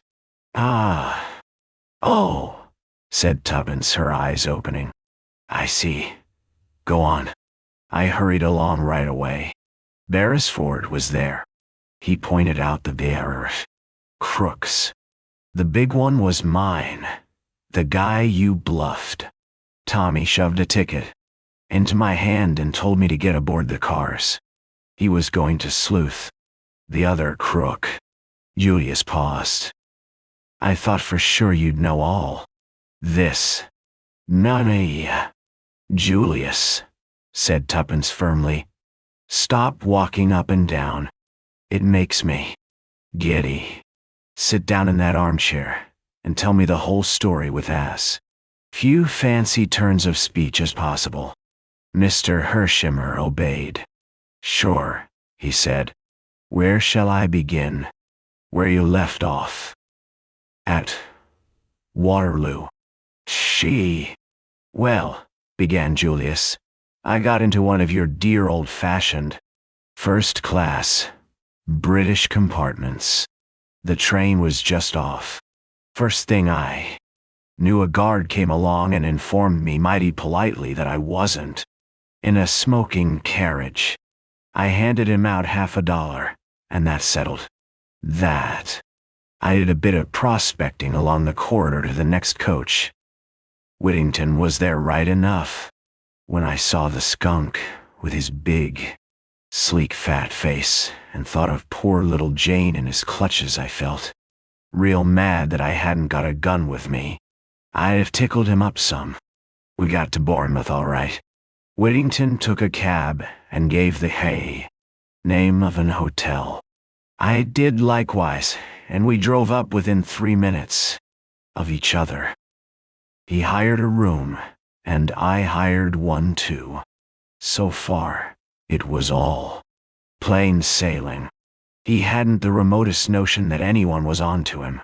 Well, he just sat around in the hotel lounge, reading the papers, and so on, till it was time for dinner. He didn't hurry any over that either. I began to think that there was nothing doing, that had just come on the trip for his health, but I remembered that he hadn't changed for dinner, though it was by way of being a slap-up hotel, so it seemed likely enough that he'd be going out on his real business afterwards. Sure enough, about 9 o'clock, so he did. Took a car across the town. Mighty pretty place, by the way. I guess I'll take Jane there for a spell when I find her, and then paid it off, and struck out along those pine woods on the top of the cliff. I was there too, you understand. We walked maybe for half an hour. There's a lot of villas all the way along, but by degrees they seemed to get more and more thinned out. In the end, we got to one that seemed the last of the bunch. Big house, it was, with a lot of piney grounds around it. It was a pretty black night, and the carriage drive up to the house was dark as pitch.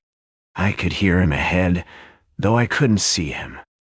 I had to walk carefully, in case he might get onto it that he was being followed.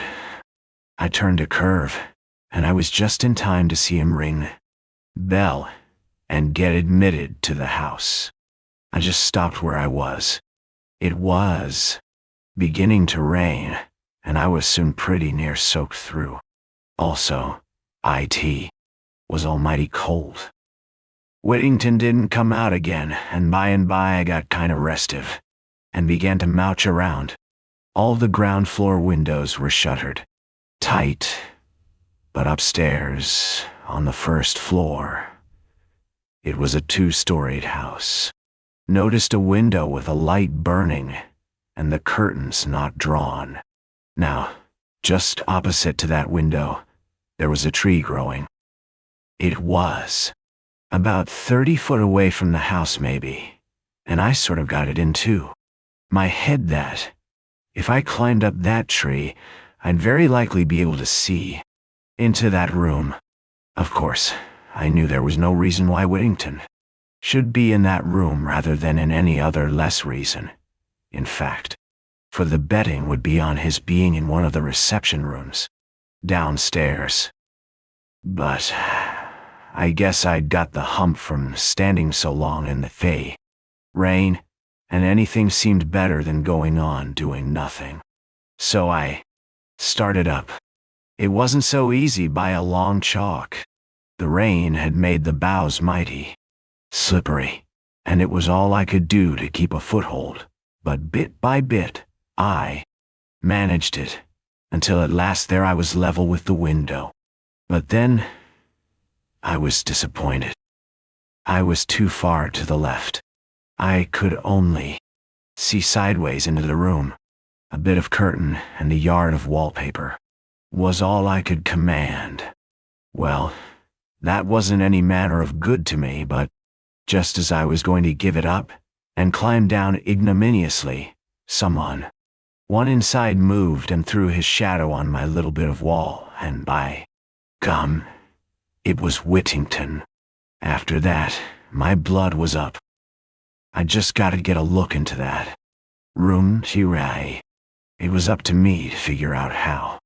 I noticed that there was a long branch running out from the tree in the right direction. If I could only swarm about halfway along it, the proposition would be solved. But it was mighty uncertain whether it would bear my weight. I'd decided I'd just got to risk that, and I started. Very cautiously, inch by inch, I crawled along. The bough creaked and swayed in a nasty fashion, and it didn't do to think of the drop below, but at last I got safely to where I wanted to be. The room was medium-sized, furnished in a kind of bare, hygienic way. There was a table with a lamp on it in the middle of the room, and sitting at that table facing towards me was Whittington right enough. He was talking to a woman dressed as a hospital nurse. She was sitting with her back to me, so I couldn't see her face. Although the blinds were up, the window itself was shut, so I couldn't catch a word of what they said. Whittington seemed to be doing all the talking, and the nurse just listened. Now and then she nodded, and sometimes she'd shake her head, as though she were answering questions. He seemed very emphatic. Once or twice he beat with his fist on the table. The rain had stopped now, and the sky was clearing in that sudden way it does. Presently, he seemed to get to the end of what he was saying. He got up, and so did she. He looked towards the window and asked something. I guess it was whether it was raining. Anyway, she came right across and looked out. Just then the moon came out from behind the clouds. I was scared the woman would catch sight of me, for I was full in the moonlight. I tried to move back a bit. The jerk I gave was too much for that rotten old branch. With an almighty crash, down it came, and Julius P. HERSHEIMMER with it. "Oh, Julius," breathed Tuppence. "How exciting. Go on." Well, luckily for me, I pitched down into a good soft bed of earth, but it put me out of action for the time, sure enough. The next thing I knew, I was lying in bed with a hospital nurse, not Whittington's one, on one side of me, and a little black-bearded man with gold glasses, and medical man written all over him, on the other. He rubbed his hands together and raised his eyebrows as I stared at him. "Ah," he said. "Sir, our young friend is coming round again. Capital. Capital." I did the usual stunt. Said, "What's happened? And where am I?" I knew the answer to the last well enough. There's no moss growing on my brain. "I think that'll do for the present, sister," said the little man. And the nurse left the room in a sort of brisk, well-trained way, but I caught her handing me out a look of deep curiosity as she passed through the door. That look of hers gave me an idea. "Now then, Doc," I said, and tried to sit up in bed. But my right foot gave me a nasty twinge as I did so. "A slight sprain," explained the doctor. "Nothing serious. You'll be about again in a couple of days." "Ah, I noticed you walked lame," interpolated Tuppence. Julius nodded and continued. "How did it happen?" I asked again. He replied dryly, "You fell, with a considerable portion of one of my trees, into one of my newly planted flower beds. I liked the man. He seemed to have a sense of humor. I felt sure that he, at least, was plumb straight. "Sure, Doc," I said. "I'm sorry about the tree, and I guess the new bulbs will be on me. But perhaps you'd like to know what I was doing in your garden. If I think the facts do call for an explanation," he replied. "Well, to begin with, I wasn't after the spoons. I said how I'm day." He smiled. "My first theory, but I soon altered my mind. By the way, you are an American, are you not?" I told him my name. "And you?" "I am Dr. Hall, and this, as you doubtless know, is my private nursing home." I didn't know, but I wasn't going to put him wise. I was just thankful for the information. I liked the man, and I felt he was straight, but I wasn't going to give him the whole story. For one thing, he probably wouldn't have believed it. I made up my mind in a flash.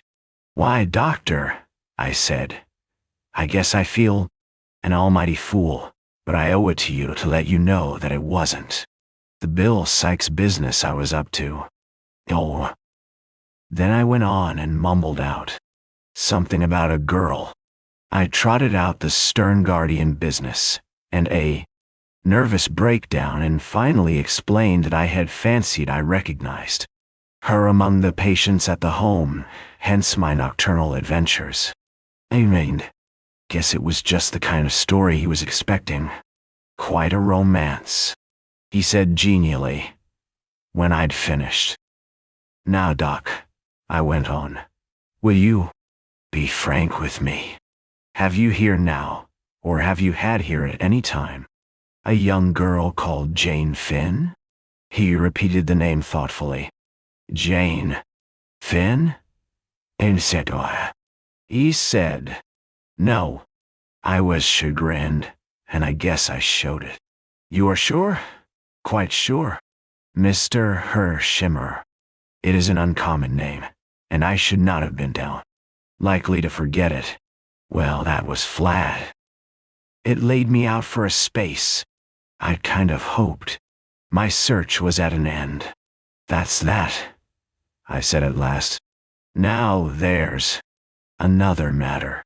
When I was hugging that darned branch, I thought I recognized an old friend of mine talking to one of your nurses.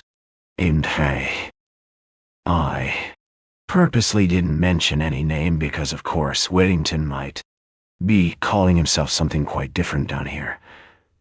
But the doctor answered at once. "Mr. Whittington, perhaps. That's the fellow," I replied. "What's he doing down here? Don't tell me his nerves are out of order?" "Hey, Doctor." Hall laughed. "No, Dot. He came down to see one of my nurses, Nurse Edith, who is a niece of his. Old guy." "Why, fancy that," I exclaimed. "Is he still here?" "No, he went back to town almost immediately." "What a pity," I ejaculated. But perhaps I could speak to his niece, Nurse Edith. Did you say her name was? But the doctor shook his head. "I'm afraid that too is impossible. Nurse Edith left with a patient tonight also. I seem to be real unlucky," I remarked. "Have you Mr. Whittington's address in town? I guess I'd like to look him up when I get back. I don't know his address. I can write to Nurse Edith for it if you like." I thanked him. "Don't say who it is wants it. I'd like to give him a little surprise." That was about all I could do for the moment. Of course, if the girl was really Whittington's niece, she might be too cute to fall into the fee trap, but it was worth trying. Next thing I did was to write out a wire to Beresford saying where I was and that I was laid up with a sprained foot, and telling him to come down if he wasn't busy. I had to be guarded in what I said. However, I didn't hear from him, and my foot soon got all right.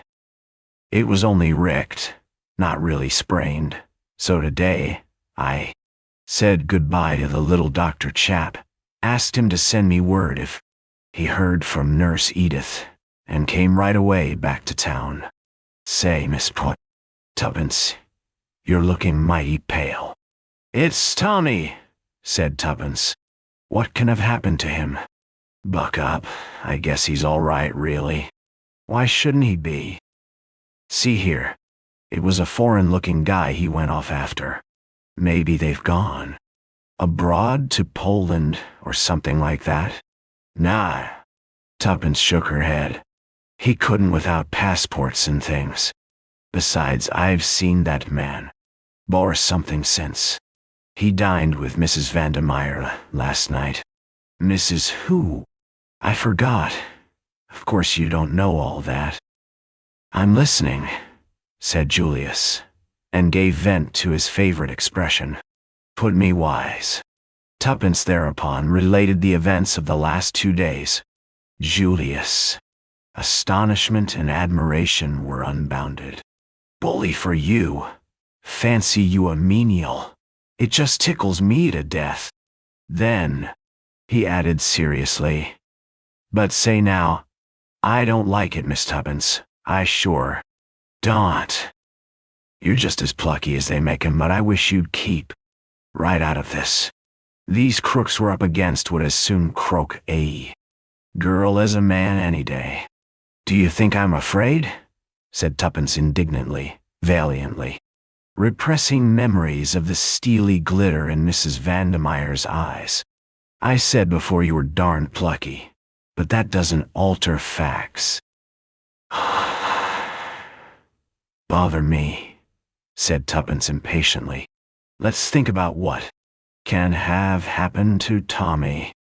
I've written to Mr. Carter about it, she added, and told him the gist of her letter. Julius nodded gravely. I guess that's good as far as it goes. But it's for us to get busy, and do something. What can we do? Asked Tuppence, her spirits rising. I guess we'd better get on the track of Boris. You say he's been to your place. Is he likely to come again? Yeah, he might. I really don't know. I see. Well, I guess I'd better buy a car, a slap-up one, dress as a chauffeur and hang about outside. Then if Boris comes, you could make some kind of signal, and I'd trail him. How's that? Nah, splendid. But he mightn't come for weeks. We'll have to chance that. I'm glad you like the plan. He rose. Where are you going? To buy the car, of course, replied Julius, surprised. What make do? You like? I guess you'll do some riding in it before we finish. Oh, said Tuppence faintly. I like Rolls Royces, but sure, agreed Julius. What you say goes. I'll get one, but you can't at once, cried Tuppence. People wait ages sometimes. Little Julius doesn't, affirmed Mr. HERSHEIMMER. Don't you worry any. I'll be round in the car in half an hour. Tuppence got up. You're awfully good, Julius, but I can't help feeling that it's rather a forlorn hope. I'm really pinning my faith to Mr. Carter. Then I shouldn't. Why? Just an idea of mine. Oh, but he must do something. There's no one else. By the way, I forgot to tell you of a queer thing that happened this morning. And she narrated her encounter with Sir James Peel Edgerton. Julius was interested. What did the guy mean, do you think? He asked.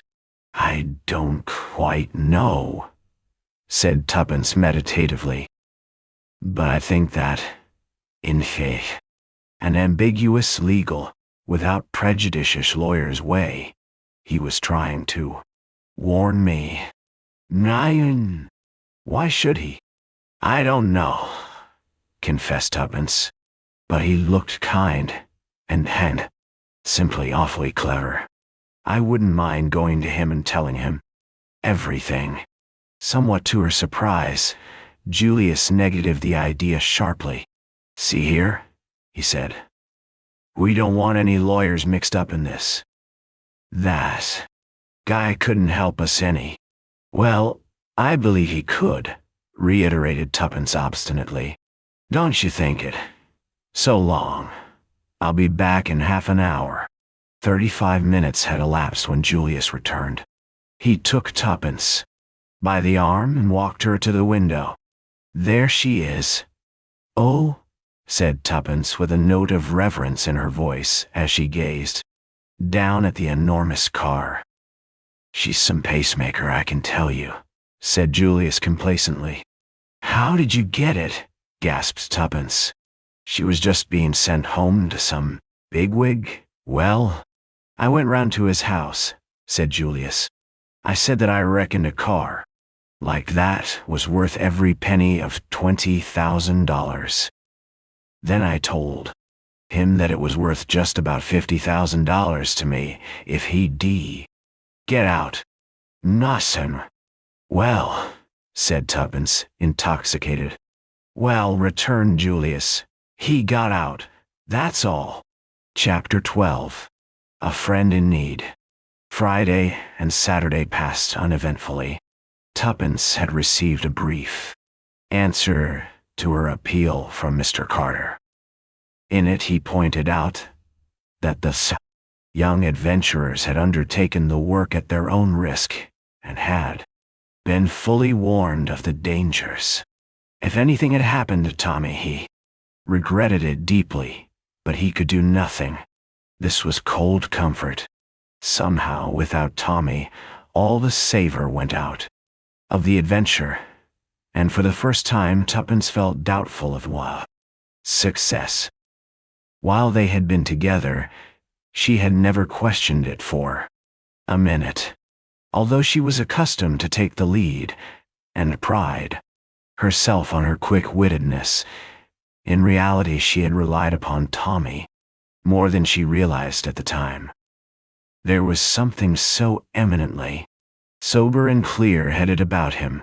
His common sense and soundness of vision were so unvarying that without him, Tuppence felt much like a rudderless ship.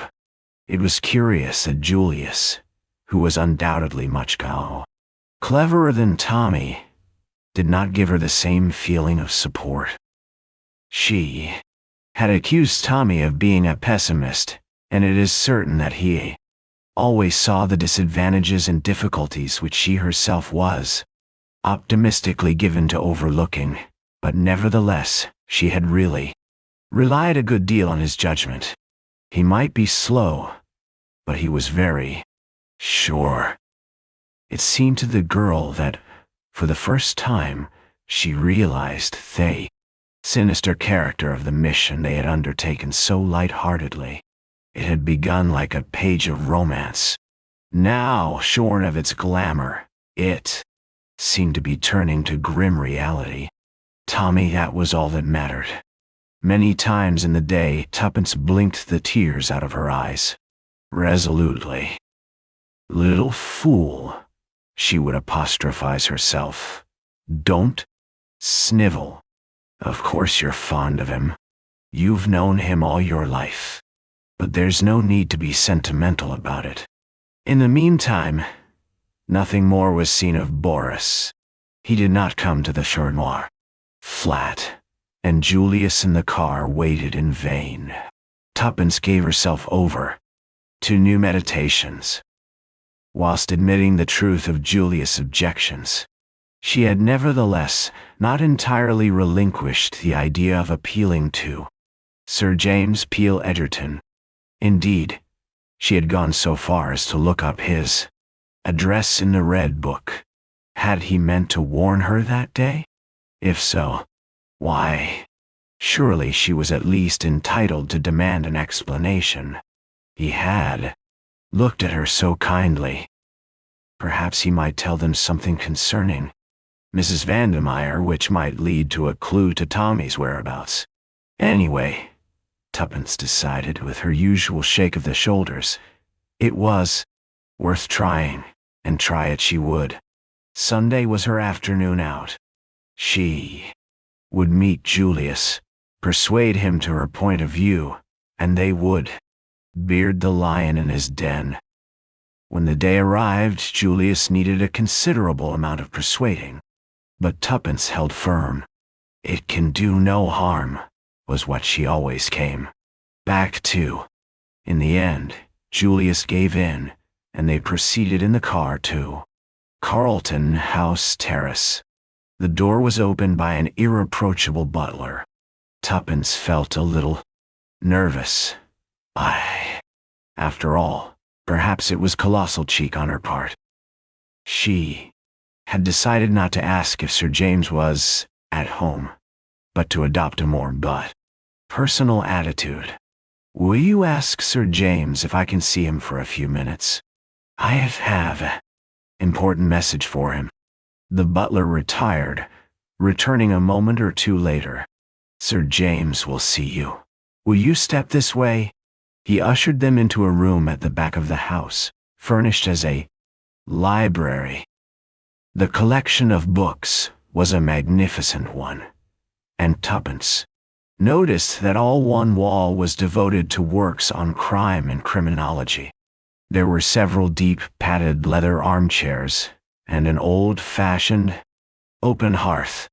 In the window was a big roll-top desk strewn with papers at towel, which the master of the house was sitting. He rose as they entered. You have a message for me?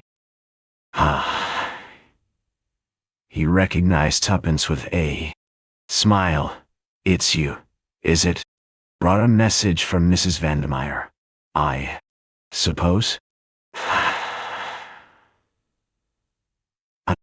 Not exactly, said Tuppence. In fact, I'm afraid I only said that to be quite sure of getting in. Oh, by the way, this is Mr. HERSHEIMMER, Sir James Peel Edgerton. Pleased to meet you, said the American, shooting out a hand. Won't you both sit down? Asked Sir James. He drew forward 2 chairs. Sir James, said Tuppence, plunging boldly, I dare say you will think it is most awful cheek of me coming here like this, because of course, it's nothing whatever to do with you, and then you're a very important person, and of course Tommy and I are very unimportant. She paused for breath. Tommy? Queried Sir James, looking across at the American. No, that's Julius, explained Tuppence. I'm rather nervous, and that makes me tell it badly. What I really want to know is what you meant by what you said to me the other day. Did you mean to warn me against Mrs. Vandermeyer? You did, didn't you? Why, nah. My dear young lady, as far as I recollect, I only mentioned that there were equally good situations to be obtained elsewhere. Yes, I know. But it was a hint, wasn't it? Nee. Well, perhaps it was, admitted Sir James gravely. Well, I want to know more. I want to know just why you gave me a hint. Sir James smiled at her earnestness. Suppose the lady brings a libel action against me for defamation of character. Nay. Sure. I know lawyers are always dreadfully careful. But can't we say, without prejudices first, and then say Justin what we want to? Well, said Sir James, still smiling, without prejudice, then, if I had a young sister forced to earn her living, I should not like to see her in Mrs. Vandermeyer's service. I felt it incumbent on me just to give you a hint. It is no place for a young an inexperienced girl. That is all I can tell you.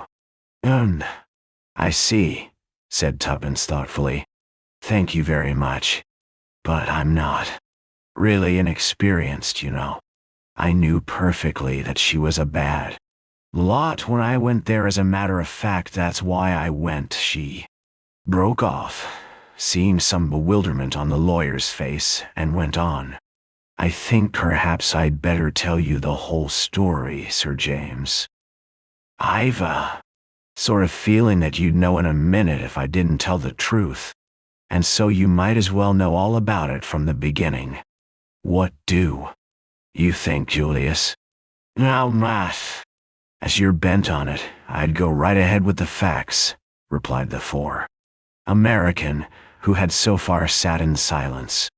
Yes, tell me all about it, said Sir James. I want to know who Tommy is. Thus encouraged, Tuppence plunged into her tale, and the lawyer listened with close attention. Very interesting, he said when she finished. A great deal of what you tell me, child, is already known to me. I've had certain theories of my own about this Jane Finn. You've done extraordinarily well so far, but it's rather too bad. Of what do you know him as? Mr. Carter, too. Pitchfork you two young things into an affair of this kind. By the way, where did Mr. HERSHEIMMER come in originally? You didn't make that clear? And Julius answered for himself. I'm Jane's first cousin, he explained, returning the lawyer's keen gaze. Ah! Oh, Sir James, broke out Tuppence. What do you think has become of Tommy?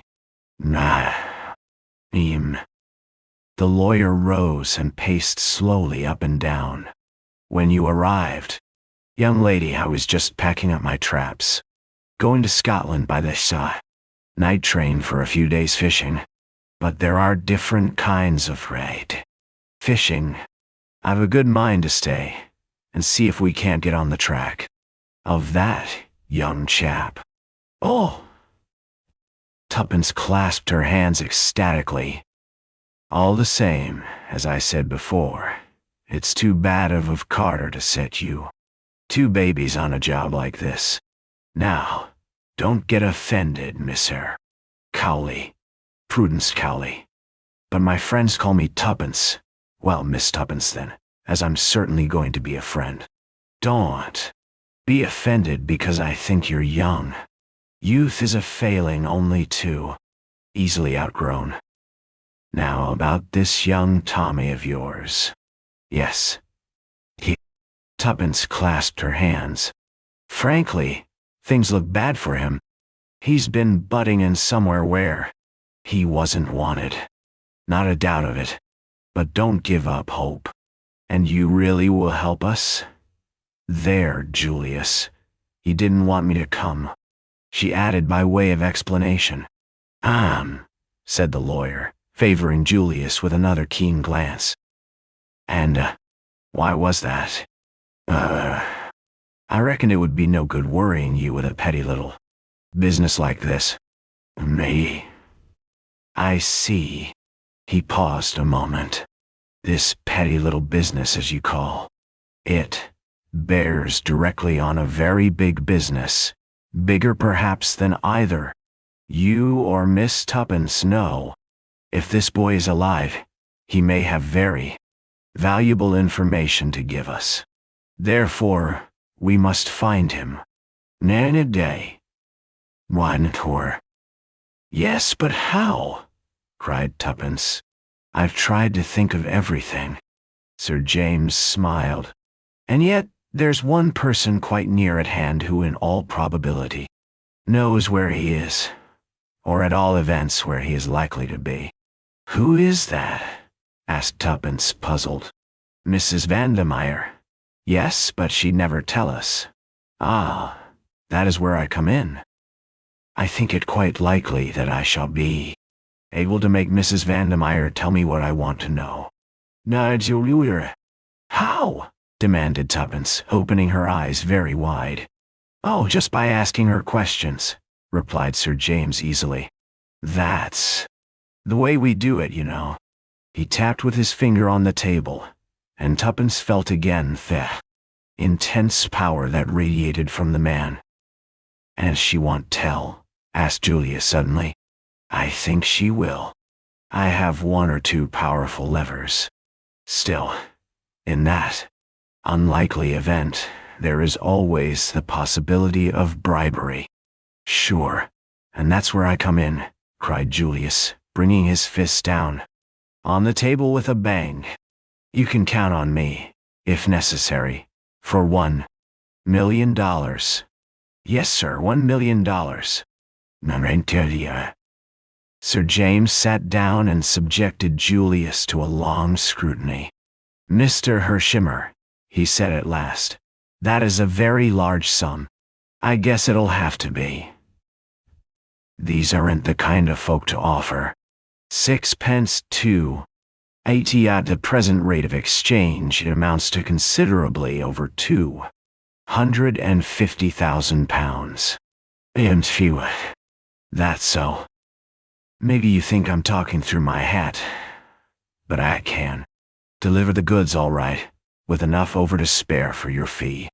Sir James flushed slightly. There's no question of a fee, Mr. HERSHEIMMER. I am not a private detective. Sorry. I guess I was just a mite hasty, but I've been feeling bad about this money question.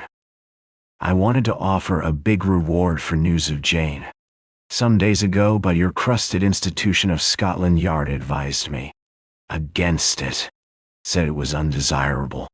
They were probably right, said Sir James dryly. But it's all okay about Julius, put in Tuppence. He's not pulling your leg. He's got simply pots of money. The old man piled it up in style, explained Julius. Now, let's get down to it. What's your idea? Pass. Sir James considered for a moment or two. There is no time to be lost. The sooner we strike the better. He turned to Tuppence. Is Mrs. Vandermeyer dining out tonight? Do you know? And so, was she with her? I'm Stowy. Yes, I think so, but she will not be out late. Otherwise she would have taken the latchkey. Good. I will call upon her about 10 o'clock. What time are you supposed to return? About 9:30 or 10, but I could go back earlier. You must not do that on any account. It might arouse suspicion if you did not stay out till the usual time. Be back by 9:30. I will arrive at 10. Mr. HERSHEIMMER will wait below in a taxi perhaps. He's got a new Rolls-Royce car, said Tuppence with vicarious pride. Even better. If I succeed in obtaining the address from her, we can go there at once, taking Mrs. Vandermeyer with us if necessary. You understand? Nay. Nah. Yes. Tuppence rose to her feet with a skip of delight. Oh, I feel so much better. Non-shay. Don't build on it too much, Miss Tuppence. Go easy. Julius turned to the lawyer. Say that. I'll call for you in the car around about 9:30. Is that right? Shit. Perhaps that will be the best plan. It would be unnecessary to have 2 cars waiting about. Now, Miss Tuppence, my advice to you is to go and have a good dinner.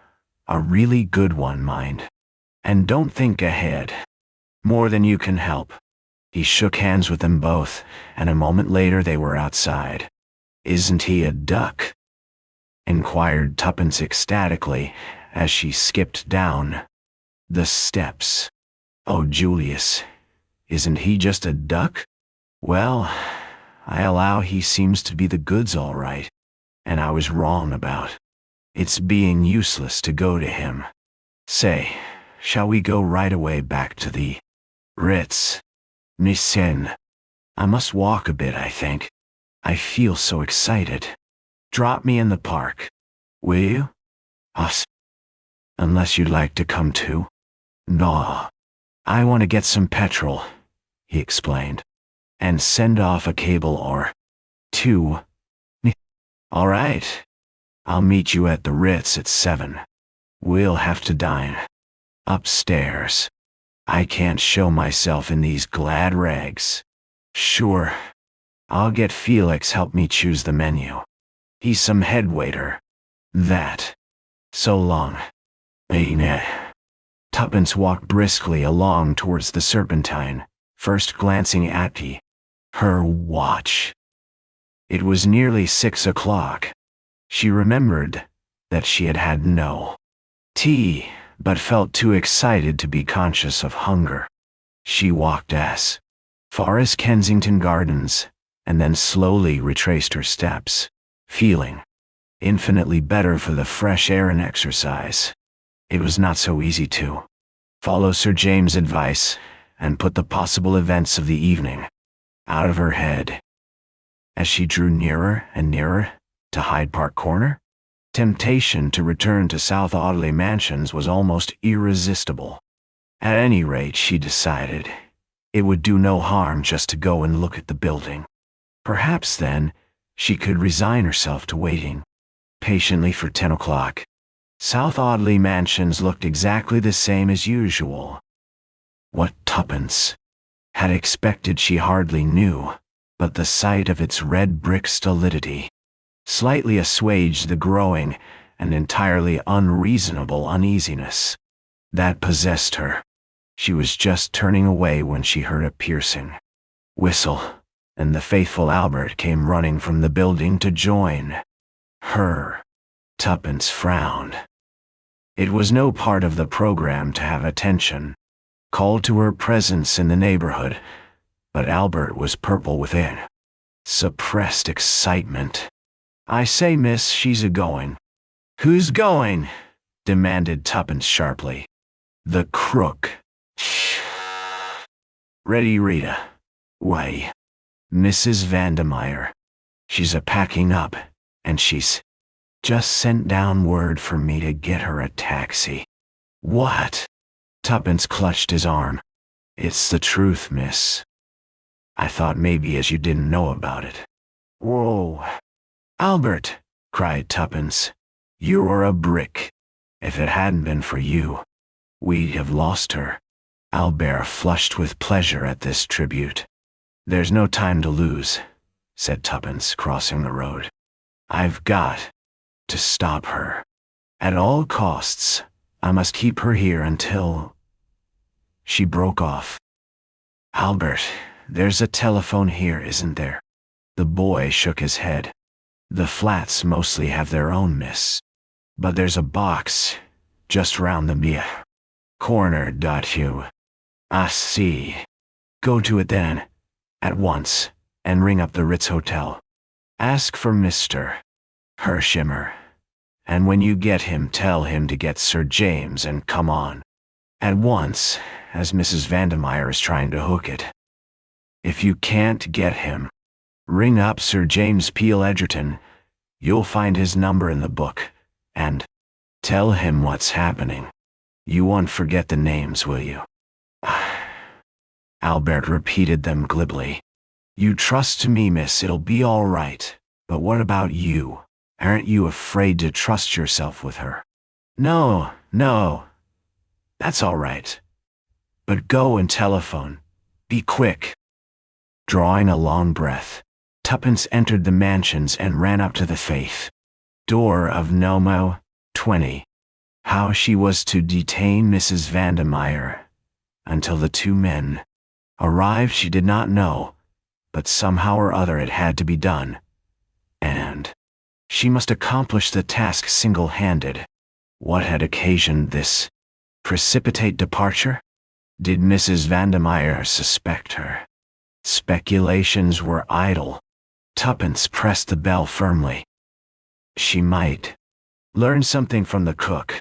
Nothing happened, and after waiting some minutes, Tuppence pressed the bell again, keeping her finger on the button for some little while.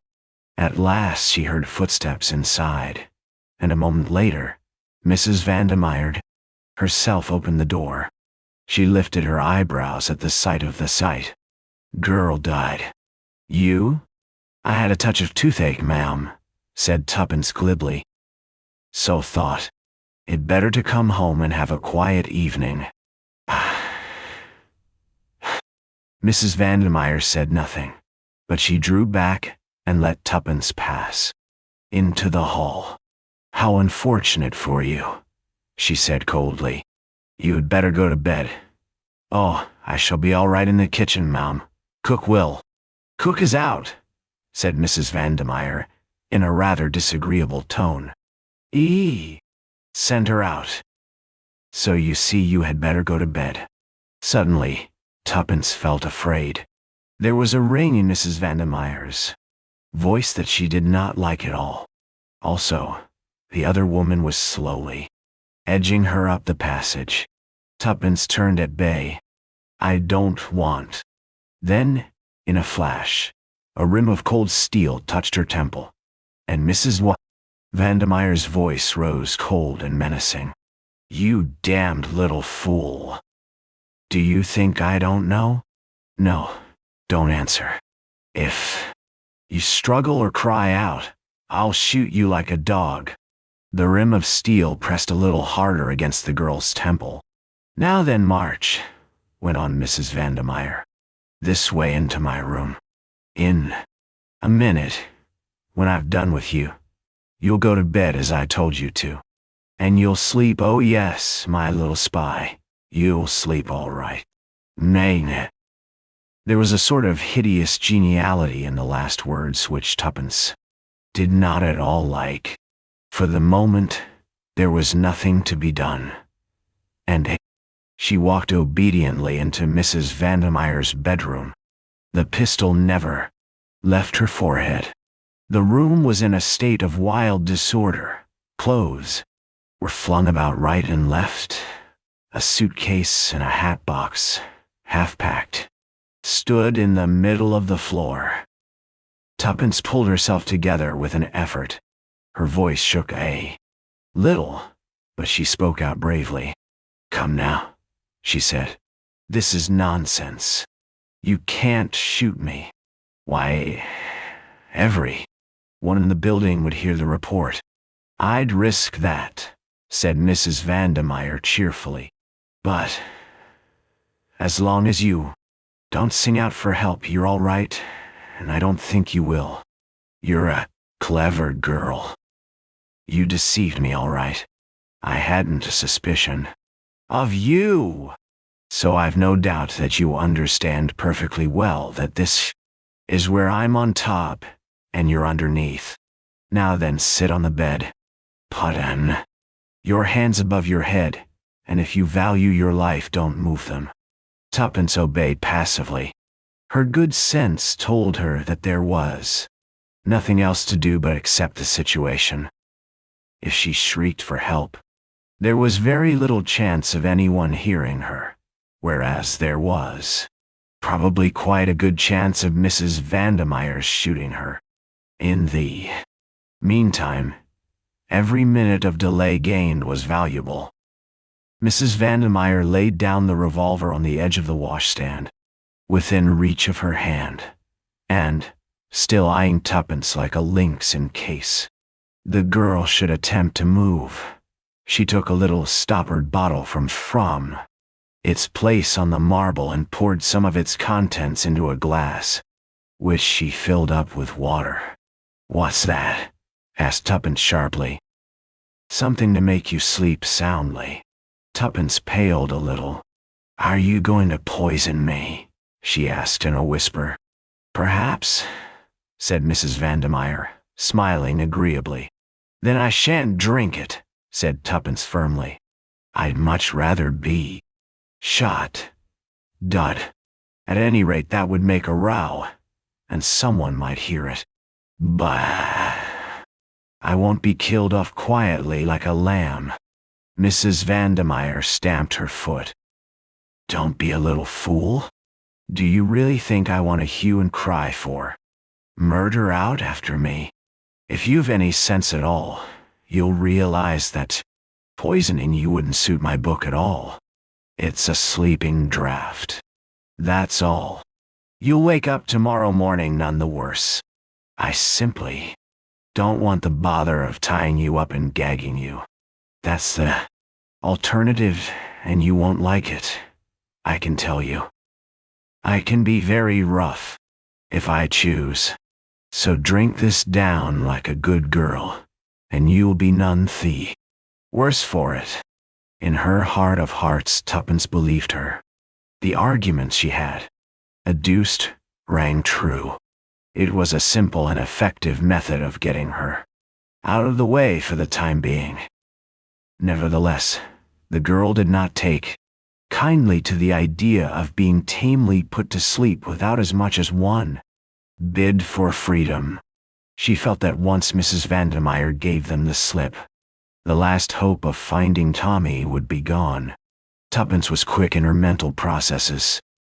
All these reflections passed through her mind in a flash, and she saw where a chance, a very problematical chance, lay, and she determined to risk all in one supreme effort.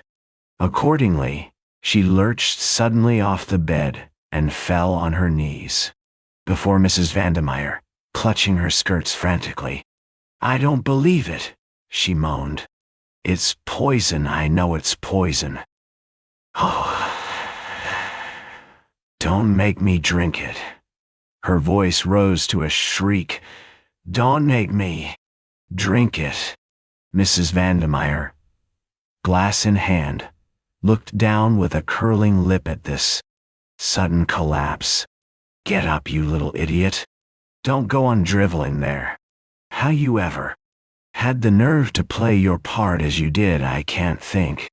She stamped her foot. Get up, I say. But Tuppence continued to cling and sob, interjecting her sobs with incoherent appeals for mercy. Every minute gained was to the good. Moreover, as she groveled, she moved imperceptibly nearer to her objective. Mrs. Vandermeyer gave a sharp, impatient exclamation and jerked the girl to her knees. Drink it at once. Imperiously, she pressed the glass to the girl's lips. Tuppence gave one last despairing moan. You swear it won't hurt me? She temporized. Of course it won't hurt you. Don't be a fool. Will you swear it? Yes, yes, said the other impatiently. I swear it. Tuppence raised a trembling left hand to the glass. Very well. Her mouth opened meekly. Mrs. Vandermeyer gave a sigh of relief, off her guard for the moment. Then, quick as a flash, Tuppence jerked the glass upward as hard as she could. The fluid in it splashed into Mrs. Vandermeyer's face, and during her momentary gasp, Tuppence's right hand shot out and grasped the revolver where it lay on the edge of the washstand. The next moment, she had sprung back a pace, and the revolver pointed straight at Mrs. Vandermeyer's heart, with no unsteadiness in the hand that held it. In the moment of victory, Tuppence betrayed a somewhat unsportsmanlike triumph. Now who's on top and who's underneath? She crowed. The Uter's face was convulsed with rage. For a minute, Tuppence thought she was going to spring upon her, which would have placed the girl in an unpleasant dilemma, since she meant to draw the line at actually letting off the revolver. However, with an effort, Mrs. Vandermeyer controlled herself, and at last a slow, evil smile crept over her face. Not a fool, then, after all. You did that well, girl. But you shall pay for it. Oh yes, you shall pay for it. I have a long memory. I'm surprised you should have been gulled so easily, said Tuppence, scornfully. Did you really think I was the kind of girl to roll about on the floor and whine for mercy? You may do someday, said the other significantly. The cold malignity of her manner sent an unpleasant chill down Tuppence's spine, but she was not going to give in to it. Supposing we sit down, she said pleasantly. Our present attitude is a little melodramatic. No, not on the bed. Draw a chair up to the table. That's right. Now I'll sit opposite you with the revolver in front of me just in case of accidents. Splendid. Now, let's talk. Yeah. What about? Said Mrs. Vandermeyer sullenly. Tuppence eyed her thoughtfully for a minute. She was remembering several things. Boris's words, I believe you would sell us. And her answer, the price would have to be enormous, given lightly. It was true. Yet might not there be a substratum of truth in it? Long ago, had not Whittington asked, Who's been blabbing? Rita? Would Rita Vandermeyer prove to be the weak spot in the armor of Mr. Brown? Keeping her eyes fixed steadily on the other's face, Tuppence replied, quietly, Money. Mrs. Vandermeyer started. Clearly, the reply was unexpected. What do you mean? I'll tell you. You said just now that you had a long memory. A long memory isn't half as useful as a long purse. I dare say it relieves your feelings a good deal to plan out all sorts of dreadful things to do to me. But is that practical? Revenge is very unsatisfactory. Everyone always says so. But money, Tuppence warmed to her pet creed. Well, there's nothing unsatisfactory about money, is there? Ah, do you think, said Mrs. Vandermeyer scornfully, that I am the kind of woman to sell my friends? Yes, said Tuppence promptly, if the price was big enough. A paltry £100 or so. No, said Tuppence. I should suggest 100,000. Her economical spirit did not permit her to mention the whole $1 million suggested by Julius. A flush crept over Mrs. Vandermeyer's face. What did you say? She asked, her fingers playing nervously with that brooch on her breast. In that moment, Tuppence knew that the fish was hooked, and for the first time she felt a horror of her own money-loving. It gave her a dreadful sense of kinship to the woman fronting her. 100,000 pounds, repeated Tuppence. The light died out of Mrs. Vandermeyer's eyes. She leaned back in her chair. Bah, she said. You haven't got it. No, admitted Tuppence. I am, but I know someone who has. Who? A friend of mine. Must be a millionaire, remarked Mrs. Vandermeyer unbelievingly. As a matter of fact, he is. He's an American. He'll pay you that. Without a murmur. You can take it from me that it's a perfectly genuine proposition. Mrs. Vandermeyer sat up again. I'm inclined to believe you, she said slowly. There was silence between them for some time. Then Mrs. Vandermeyer looked up. What does he want to know, this friend of yours? Tuppence went through a momentary struggle, but it was Julius' money, and his interests must come first. He wants to know where Jane Finn is, she said boldly. Mrs. Vandermeyer showed no surprise.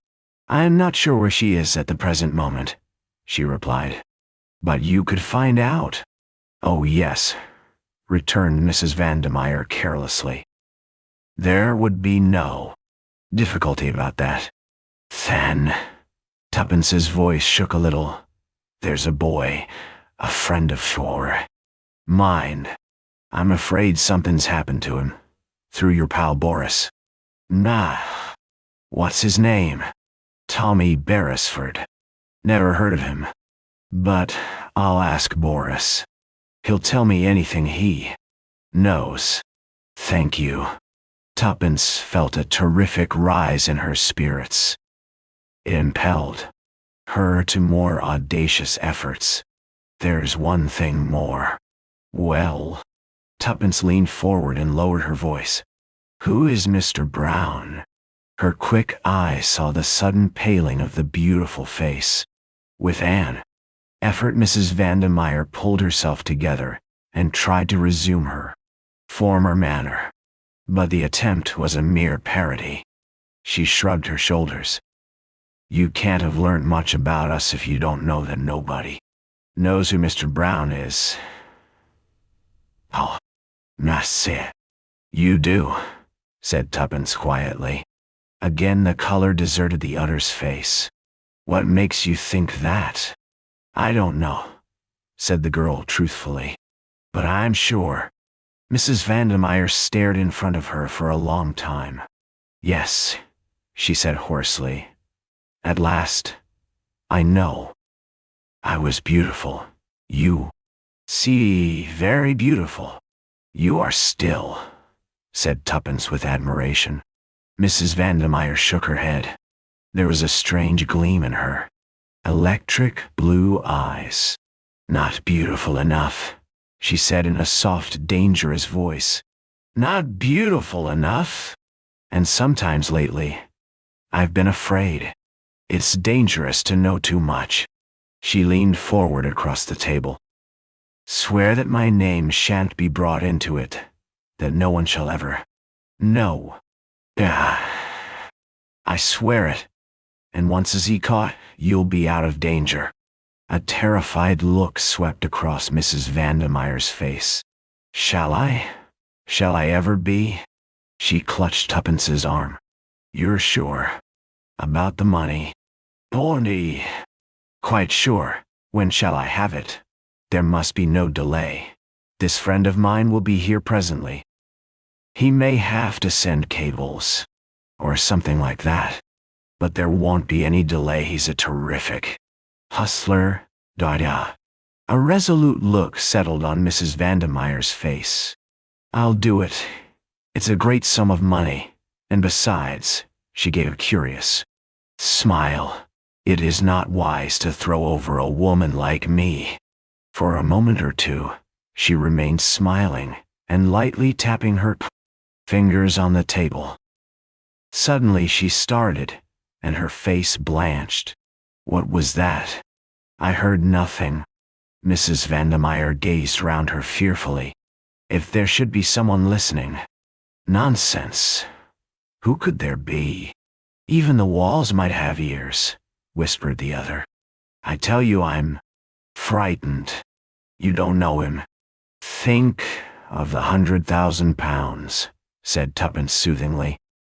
Mrs. Vandermeyer passed her tongue over her dried lips. "You don't know him," she reiterated hoarsely. "He's With a shriek of terror, she sprang to her feet. Her outstretched hand pointed over Tuppence's head. Then she swayed to the ground in a dead faint. Tuppence looked round to see what had startled her. In the doorway were Sir James Peel Edgerton and Julius HERSHEIMMER. Chapter 13. The Vigil. Why, Sir James brushed past Julius and hurriedly bent over the fallen woman. "Heart," he said sharply. "Seeing us so suddenly must have given her a shock. Brandy in quickly, or she'll slip through our fingers." Julius hurried to the washstand. "Not there," said Tuppence over her shoulder. "In the Tantalus in the dining room. Second door down the passage." Between them, Sir James and Tuppence lifted Mrs. Vandermeyer and carried her to the bed. There they dashed water on her face, but with no result. The lawyer fingered her pulse. "Touch and go," he muttered. "I wish that young fellow would hurry up with the brandy." At that moment, Julius re-entered the room, carrying a glass half full of the spirit, which he handed to Sir James. While Tuppence lifted her head, the lawyer tried to force a little of the spirit between her closed lips. Finally, the woman opened her eyes feebly. Tuppence held the glass to her lips. "Drink this." Mrs. Vandermeyer complied. The brandy brought the color back to her white cheeks and revived her in a marvelous fashion. She tried to sit up, then fell back with a groan, her hand to her side. "It's my heart," she whispered. "I mustn't talk."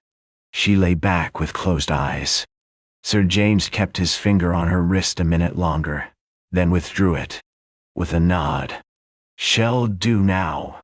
All three moved away and stood together talking in low voices. And all were conscious of a certain feeling of anticlimax. Clearly, any scheme for cross-questioning the lady was out of the question for the moment. For the time being, they were baffled and could do nothing. Tuppence related how Mrs. Vandermeyer had declared herself willing to disclose the identity of Mr. Brown, and how she had consented to discover and reveal to them the whereabouts of Jane Finn. Julius was congratulatory.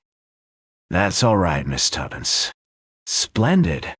I guess that £100,000 will look just as good in the morning to the lady as it did overnight. There's nothing to worry over. She won't speak without the cash anyway, you bet." There was certainly a good deal of common sense in this, and Tuppence felt a little comforted. "What you say is true," said Sir James meditatively. "I must confess, however, that I cannot help wishing we had not interrupted at the minute. We did. Still, it cannot be helped. It is only a matter of waiting until the morning." He looked across at the inert figure on the bed. Mrs. Vandermeyer lay perfectly passive with closed eyes. He shook his head.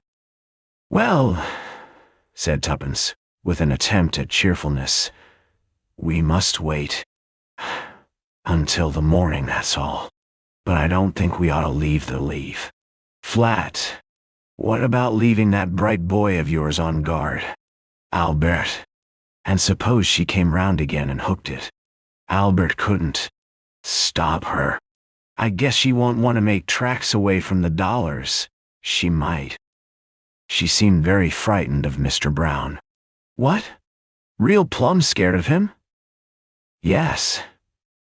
She looked round and said even walls had ears." "Maybe she meant a dictaphone," said Julius with interest. "Miss Tuppence is right," said Sir James quietly. "We must not leave the flat, if only for Mrs. Vandermeyer's sake." Julius stared at him. "You think he'd get after her between now and tomorrow morning?" "How could he know, even? Niche. You forget your own suggestion of a dictaphone," said Sir James dryly. "We have a very formidable adversary. I believe, if we exercise all due care, that there is a very good chance of his being delivered into our hands. But we must neglect no precaution. We have an important witness, but she must be safeguarded. I would suggest that Miss Tuppence should go to bed, and that you and I, Mr. HERSHEIMMER, should share the vigil."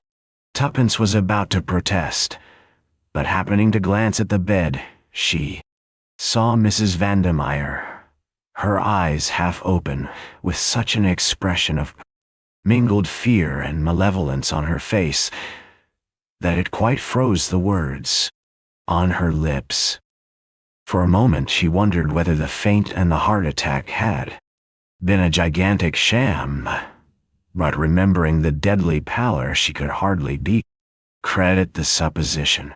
As she looked, the expression disappeared as by magic, and Mrs. Vandermeyer lay inert and motionless as before. For a moment the girl fancied she must have dreamt it, but she determined, nevertheless, to be on the alert. "Well," said Julius, "I guess we'd better make a move out of here anyway." The others fell in with his suggestion. Sir James again felt Mrs. Vandermeyer's pulse. "Perfectly satisfactory," he said in a low voice to Tuppence. "She'll be absolutely all right after a night's rest." The girl hesitated a moment by the bed. The intensity of the expression she had surprised had impressed her powerfully. Mrs. Vandermeyer lifted her lids. She seemed to be struggling to speak. Tuppence bent over her. "Don't leave." She seemed unable to proceed, murmuring something that sounded like sleepy. Then she tried again. Tuppence bent lower still. It was only a breath. "Mr. Brown." The voice stopped, but the half-closed eyes seemed still to send an agonized message. Moved by a sudden impulse, the girl said quickly, "I shan't leave the flat. I shall sit up all night." A flash of relief showed before the lids descended once more. Apparently, Mrs. Vandermeyer slept. But her words had awakened a new uneasiness in Miss Tuppence. What had she meant by that low murmur? "Mr. Brown." Tuppence caught herself nervously looking over her shoulder. The big wardrobe loomed up in a sinister fashion before her eyes. Plenty of room for a man to hide in that. Half ashamed of herself, Tuppence pulled it open and looked inside. No one, of course. She stooped down and looked under the bed. There was no other possible hiding place. Tuppence gave her a familiar shake of the shoulders. It was absurd, this giving way to nerves. Slowly, she went out of the room. Julius and Sir James were talking in a low voice. Sir James turned to her. "Lock the door on the outside, please, Miss Tuppence, and take out the key. There must be no chance of anyone entering that room." The gravity of his manner impressed them, and Tuppence felt less ashamed of her attack of nerves. "Say," remarked Julius suddenly, "there's Tuppence's bright boy. I guess I'd better go down and ease his young mind. That's some lad, Tuppence." "How did you get in, by the way?" asked Tuppence suddenly. "I forgot to ask." "Well, Albert got me on the phone all right. I ran round for Sir James here, and we came right on. The boy was on the lookout for us, and was just a mite worried about what might have happened to you. He'd been listening outside the door of the flat, but couldn't hear anything. Anyhow, he suggested sending us up in the coal lift instead of ringing the bell. And sure enough, we landed in the scullery and came right along to find you. Albert's still below, and must be just hopping mad by this time." With which Julius departed abruptly. "Now then, Miss Tuppence," said Sir James, "you know this place better than I do. Where do you suggest we should take up our quarters?" Tuppence considered for a moment or two. "I think Mrs. Vandermeyer's boudoir would be the most comfortable," she said at last, and led the way there. Sir James looked round approvingly. "This will do very well. And now, My dear young lady, do go to bed and get some sleep. Tuppence shook her head resolutely. I couldn't, thank you, Sir James. I should dream of Mr. Brown all night. But you'll be so tired, child.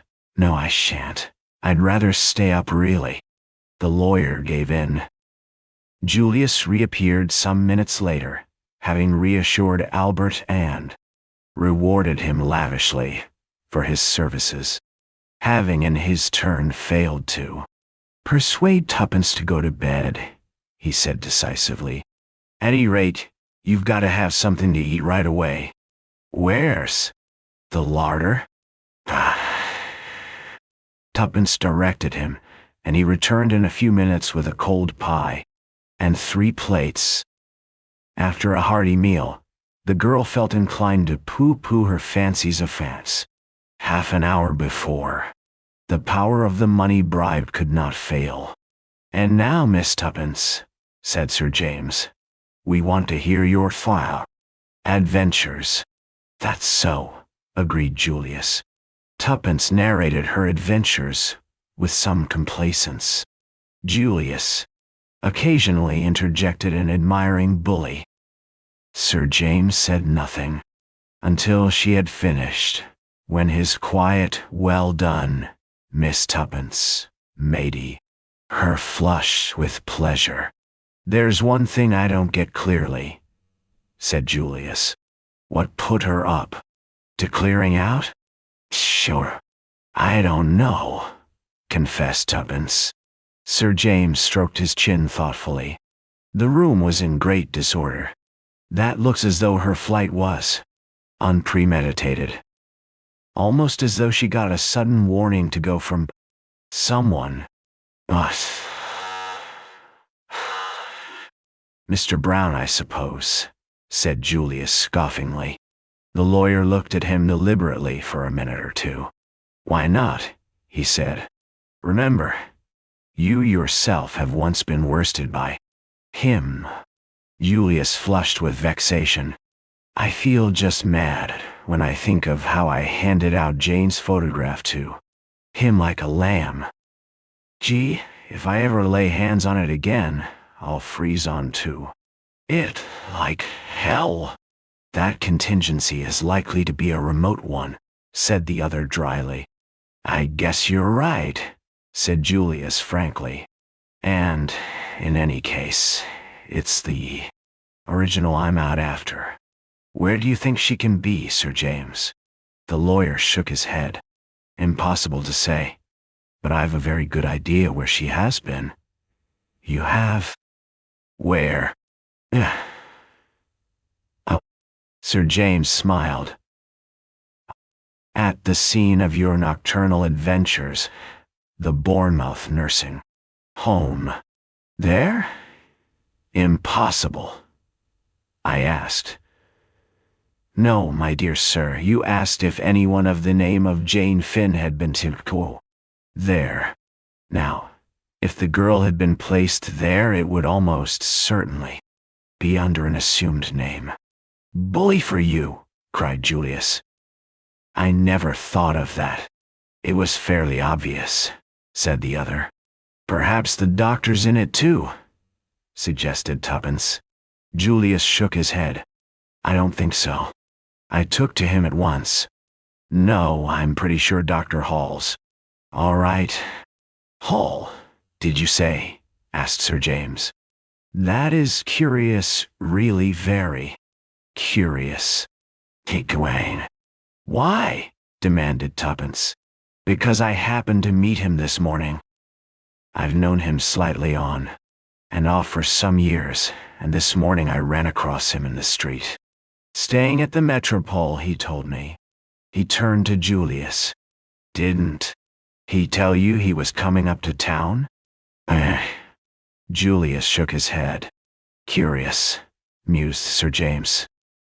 You did not mention his name this afternoon, or I would have suggested your going to him for further information with my card as introduction. Doran, I guess I'm a mutt, said Julius with unusual humility. "I ought to have thought of the false name stunt. Nay, yes. How could you think of anything after falling out of that tree?" cried Tuppence.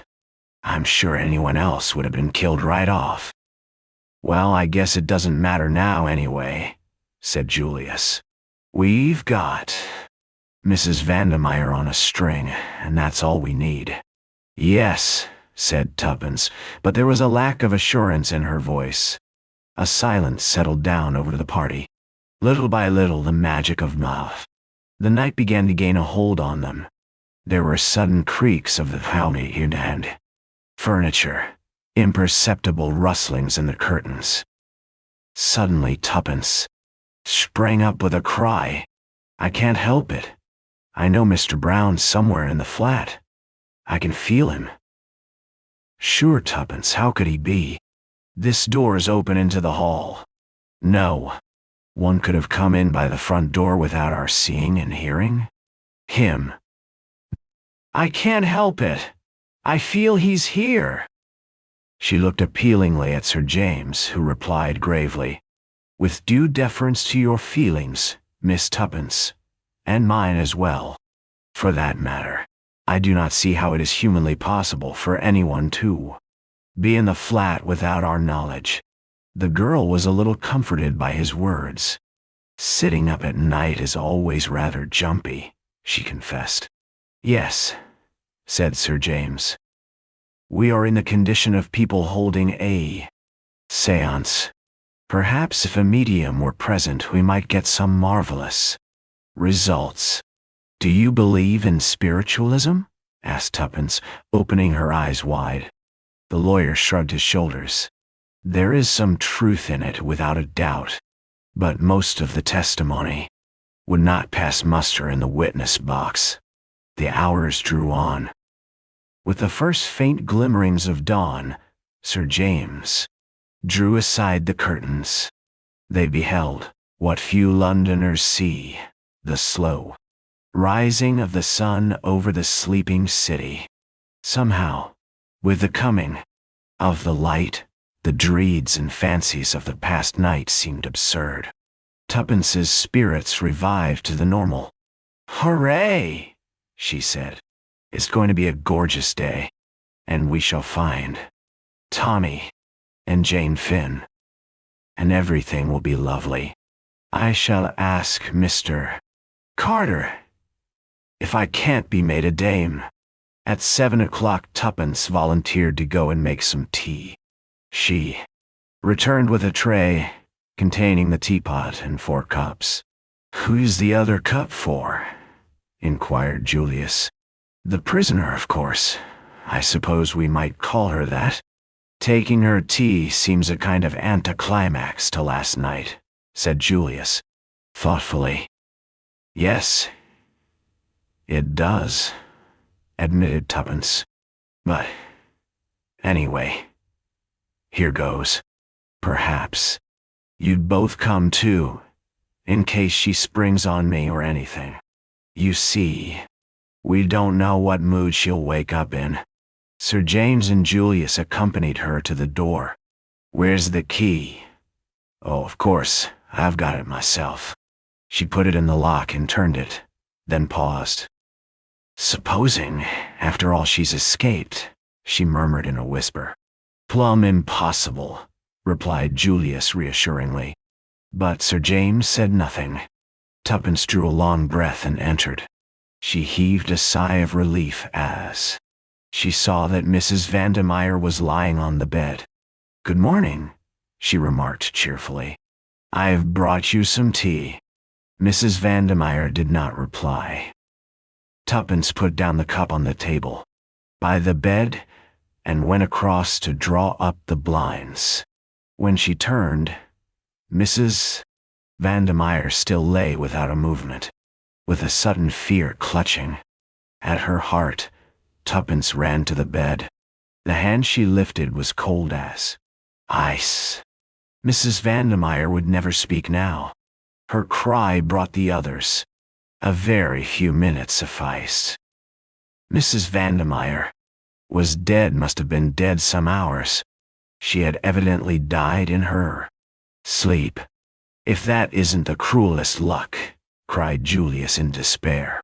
The lawyer was calmer, but there was a curious gleam in his eyes. If it is luck, he replied, you don't think but say, that's plumb impossible. No one could have got in. No, admitted the lawyer. I don't see how they could. And yet she is on the point of betraying Mr. Brown, and she dies. Is it only chance? But how? Yes, how? That is what we must find out. He stood there silently, gently stroking his chin. We must find out, he said quietly. And Tuppence felt that if she was Mr. Brown, she would not like the tone of those simple words. Julius' glance went to the window. The window's open, he remarked. Do you think? Tuppence shook her head. The balcony only goes along as far as the boudoir. We were there. He might have slipped out, suggested Julius. But Sir James interrupted him. Mr. Brown's methods are not so crude. In the meantime, we must send for a doctor. But before we do so, is there anything in this room that might be of value to us? Hastily, the three searched. A charred mass in the grate indicated that Mrs. Vandermeyer had been burning papers on the eve of her flight. Nothing of importance remained, though they searched the other rooms as well. There's that, said Tuppence suddenly, pointing to a small, old-fashioned safe let into the wall. It's for jewelry, I believe. But there might be something else in it. Ding? The key was in the lock, and Julius swung open the door and searched. Inside, he was some time over the task. Well, said Tuppence impatiently. There was a pause before Julius answered.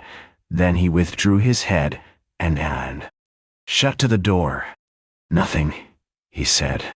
In 5 minutes, a brisk young doctor arrived, hastily summoned. He was deferential to Sir James, whom he recognized. Heart failure, or possibly an overdose of some sleeping draught. He sniffed. Rather an odor of chloral in the air. Tuppence remembered the glass she had upset. A new thought drove her to the washstand. She found the little bottle from which Mrs. Vandermeyer had poured a few drops. It had been 3 parts full. Now it was empty. Chapter 14. A consultation. Nothing was more surprising and bewildering to Tuppence than the ease and simplicity with which everything was arranged, owing to Sir James' skillful handling. The doctor accepted quite readily the theory that Mrs. Vandermeyer had accidentally taken an overdose of chloral. He doubted whether an inquest would be necessary. If so, he would let Sir James know. He understood that Mrs. Vandermeyer was on the eve of departure for abroad, and that the servants had already left. Sir James and his young friends had been paying a call upon her when she was suddenly stricken down, and they had spent the night in the flat, not liking to leave her alone. Did they know of any relatives? They did not, but Sir James referred him to Mrs. Vandermeyer's solicitor. Shortly afterwards, a nurse arrived to take charge, and the other left the ill-omened building. And what now? Asked Julius, with a gesture of despair. I guess we're down and out for good. Sir James stroked his chin thoughtfully. No, he said quietly. There is still the chance that Dr. Hall may be able to tell us something. Natia, Ade, Guy, I'd forgotten him. The chance is slight, but it must not be neglected. I think I told you that he is staying at the Metropole. I should suggest that we call upon him there as soon as possible. Shall we say after a bath and breakfast? It was arranged that Tuppence and Julius should return to the Ritz and call for Sir James in the car. This program was faithfully carried out, and a little after 11 they drew up before the Metropole. They asked for Dr. Hall, and a page boy went in search of him. In a few minutes the little doctor came hurrying towards them. "Can you spare us a few minutes, Dr. Hall?" said Sir James pleasantly. "Let me introduce you to Miss Cowley. Mr. HERSHEIMMER, I think you already know." A quizzical gleam came into the doctor's eye as he shook hands with it. "Julius. Ah, yes, my young friend of the tree episode. Ankle all right, eh? I guess it's cured owing to your skillful treatment, Doc. And the heart trouble?" "Ha ha. Still searching," said Julius briefly. "To come to the point, can we have a word with you in private?" asked Sir James. "Certainly. I think there is a room here where we shall be quite undisturbed." He led the way, and the others followed him. They sat down, and the doctor looked inquiringly at Sir James. "Dr. Hall?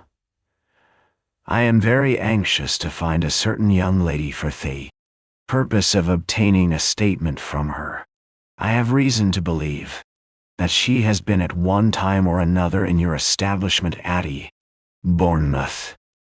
I hope I am transgressing no professional etiquette in questioning you on the subject?" "Ah, I suppose it is a matter of testimony." Sir James hesitated a moment, then he replied, "Yes, I shall be pleased to give you any information in my power." "What is the young lady's name?" "Mr. HERSHEIMMER asked me. I remember." He half turned to Julius. "The name," said Sir James bluntly, "is really immaterial. She would be almost certainly sent to you under an assumed one. But I should like to know if you are acquainted with a Mrs. Vandemeyer." "Yes. Mrs. Vandemeyer of 20 South Audley Mansions? I know her slightly." "You are not aware of what has happened?" "What do you mean? You do not know that Mrs. Vandemeyer is dead?" "Dear, dear, I had no idea of it. When did it happen?" "She took an overdose of chloral last night. Purposely? Accidentally, it is believed.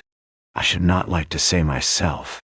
Anyway, she was found dead this morning. Now, Tanishiwar, Nim, Tai, Bal, Adsaran. Very sad. A singularly handsome woman. I presume she was a friend of yours, since you are acquainted with all these details." "Guidance. I am acquainted with the details because, well, it was I who found her dead." "Oh, son." "Indeed," said the doctor, starting. "Yes," said Sir James, and stroked his chin reflectively. "This is very sad news, but you will excuse me if I say that I do not see how it bears on the subject of your inquiry." "No. Entaro.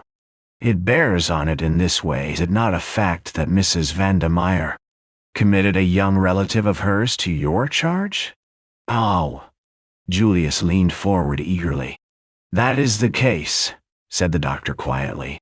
"Under the name of Janet Vandemeyer. I understood her to be a niece of Mrs. Vandemeyer's, and she came to you, as far as I can remember, in June or July of 1915. Was she a mental case?"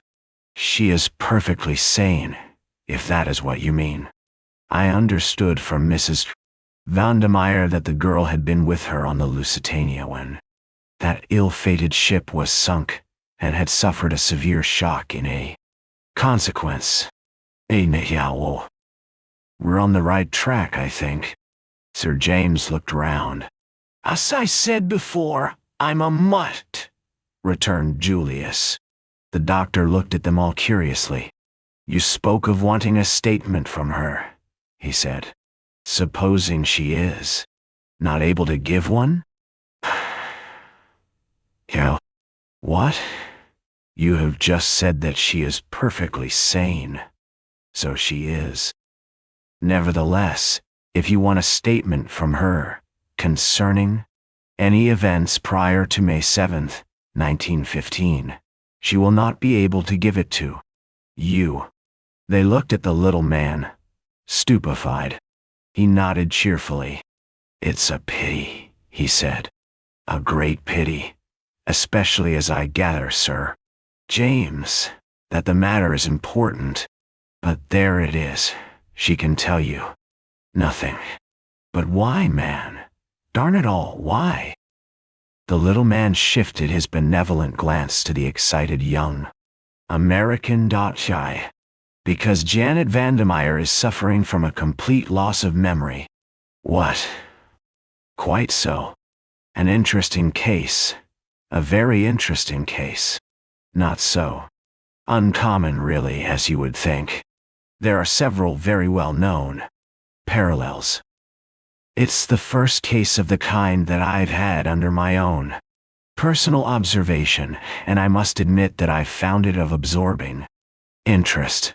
There was something rather ghoulish in the little man's satisfaction. "And she remembers nothing," said Sir James slowly. "Nothing prior to May 7th, 1915. After that date her memory is as good as yours or mine." "My."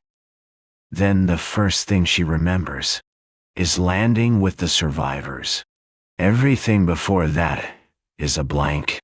She did not know her own name, or where she had come from, or where she was. She couldn't even speak her own tongue." "But surely all this is most unusual," put in Julius. "No, my dear sir. Quite normal under the circumstances. Severe shock, too.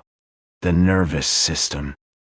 Loss of memory proceeds nearly always on the same lines. I suggested a specialist, of course. There's a very good man in Paris makes a study of these cases, but Mrs. Vandermeyer opposed the idea of publicity that might result from such a course." "Yes, I can imagine she would," said Sir James grimly. "I fell in with her views. There is a certain notoriety given to these cases. And the girl was very young, 19, I believe. It seemed a pity that her infirmity should be talked about might damage her prospects. Besides, there is no special treatment to pursue in such cases. It is really a matter of waiting." "Waiting?" "Yes. Sooner or later, the memory will return as suddenly as it went. But in all probability the girl will have entirely forgotten the intervening period, and will take up life where she left off at the sinking of the Lusitania." "And when do you expect this to happen?" The doctor shrugged his shoulders. That I cannot say. Sometimes it is a matter of months. Sometimes it has been known to be as long as 20 years. Sometimes another shock does the trick. One restores what the other took away." "Another shock, eh?" said Julius thoughtfully. "Exactly. There was a case in Colorado." The little man's voice trailed on, voluble, mildly enthusiastic. Julius did not seem to be listening. He had relapsed into his own thoughts and was frowning. Suddenly, he came out of his brown study and hit the table such a resounding bang with his fist that everyone jumped, the doctor most of all. "I've got it!" "I guess, Doc, I'd like your medical opinion on the plan I'm about to outline. Say Jane was to cross the herring pond again. The same thing was to happen. The submarine, the sinking ship, everyone, to take to the boats and so on. Wouldn't that do the trick? Wouldn't it? Give a mighty big bump to her subconscious self, or whatever the jargon is, and start it functioning again right away? A very interesting speculation, Mr. HERSHEIMMER. In my own opinion, it would be successful. It is unfortunate that there is no chance of the four conditions repeating themselves as you suggest.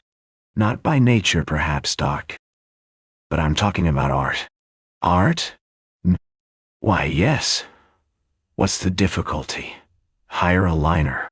A liner, murmured Dr. Hall faintly. Hire some passengers. Hire a submarine, that's the only difficulty. I guess. Governments are apt to be a bit hide-bound over their engines of off-war. They won't sell to the first comer. Still, I guess that can be got over. Ever heard of the word graft, sir? Well, graft gets there every time. I reckon that we shan't really need to fire a torpedo. If every one hustles round and screams loud enough that the ship is sinking, it ought to be enough for an innocent young girl like Jane. By the time she's got a life belt on her and is being hustled into a boat without a well-drilled lot of artistes doing the hysterical stunt on deck, why, she ought to be right back where she was in May 1915. How's that? For the bare outline? Dr. Hall looked at Julius.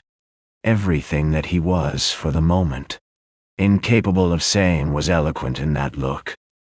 No, said Julius in answer to it. I'm not crazy. The thing's perfectly possible. It's done every day in the States for the movies. Haven't you seen trains in collision on the screen? What's the difference between buying up a train and buying up a liner? Get that properties and you can go right ahead. Dr. Hall found his voice. But the expense, my dear sir. His voice rose. The expense? It will be colossal. Money doesn't worry me any, explained Julius simply. Dr. Hall turned an appealing face to Sir James, who smiled slightly. Mr. HERSHEIMMER is very well off indeed. The doctor's glance came back to Julius with a new and subtle quality in it. This was no longer an eccentric young fellow with a habit of falling off trees. The doctor's eyes held the deference accorded to a really rich man. Very remarkable plan. Very remarkable, he murmured. The movies, of course. Your American word for the kinema. Very interesting. I fear we are perhaps a little behind the times over here in our methods. And you really mean to carry out this remarkable plan of yours? You bet your bottom dollar I do. The doctor believed him, which was a tribute to his nationality. If an Englishman had suggested such a thing, he would have had grave doubts as to his sanity. I cannot guarantee a cure, he pointed out. Perhaps I ought to make that quite clear. Sure, that's all right, said Julius. You just trot out Jane, and leave the rest to me. Jane? Miss Janet Vandermeyer, then. Can we get on the long distance to your place right away and ask them to send her up? Or shall I run down and fetch her in my car? The doctor stared. I beg your pardon, Mr. HERSHEIMMER. I thought you understood. Understood what? That Miss Vandermeyer is no longer under my care. Chapter 15. Tuppence receives a proposal. Julius sprang up. Why? I thought you were aware of that. When did she leave? Let me see. Today? Is it not? Is it not? It must have been last Wednesday. Why, surely yes. It was the same evening that you fell out of my tree. That evening? Before or after? Let me see. Oh yes, afterwards. A very urgent message arrived from Mrs. Vandermeyer. The young lady and the nurse who was in charge of her left by the night train. Yes. Julius sank back again into his chair. Nurse Edith left with a patient, I remember, he muttered. My God, to have been so near me. Dr. Hall looked bewildered. I don't understand. Is the young lady not with her aunt, after all? Tuppence shook her head. She was about to speak when a warning glance from Sir James made her hold her tongue. The lawyer rose. I'm much obliged to you, Hall. We're very grateful for all you've told us. I'm afraid we're now in the position of having to track Miss Vandermeyer a new us. What about the nurse who accompanied her? I suppose you don't know where she is. The doctor shook his head. We've not heard from her, as it happens. I understood she was to remain with Miss Vandermeyer for a while. But what can have happened? Surely, the Finn girl has not been kidnapped. That remains to be seen, said Sir James gravely. The other hesitated. You do not think I ought to go to the police? No, no. In all probability the young lady is with other relations. The doctor was not completely satisfied, but he saw that Sir James was determined to say no more, and realized that to try and extract more information from the famous KC would be mere waste of labor. Accordingly, he wished them goodbye, and they left the hotel. For a few minutes they stood by the car talking. How maddening, cried Tuppence. To think that Julius must have been actually under the same roof with her for a few hours. Hamish, I was a darned idiot, muttered Julius gloomily. You couldn't know, Tuppence consoled him. Could he? She appealed to Sir James. I should advise you not to worry, said the latter kindly. No use crying over spilt milk, you know. The great thing is what to do next, added Tuppence the practical. Sir James shrugged his shoulders. You might advertise for the nurse who accompanied the girl. That is the only course I can suggest, and I must confess I do not hope for much result. Otherwise there is nothing to be done. Nothing, said Tuppence blankly. And Tommy? We must hope for the best, said Sir James. Oh yes, we must go on hoping. But over her downcast head, his eyes met Julius, and almost imperceptibly he shook his head. Julius understood. The lawyer considered the case hopeless. The young American's face grew grave. Sir. James took Tuppence's hand. You must let me know if anything further comes to light. Letters will always be forwarded. Tuppence stared at him blankly. You are going away. I told you. Don't you remember? To Scotland. Yes, but I thought. The girl hesitated. Sir James shrugged his shoulders. My dear young lady, I can do nothing more, I fear. Our clues have all ended in thin air. You can take my word for it that there is nothing more to be done. If anything should arise, I shall be glad to advise you in any way I can. Aroon. His words gave Tuppence an extraordinarily desolate feeling. I suppose you're right, she said. Anyway, thank you very much for trying to help us. Goodbye. Julius was bending over the car. A momentary pity came into Sir James' keen eyes as he gazed into the girl's downcast face. "Don't be too disconsolate, Miss Tuppence," he said in a low voice.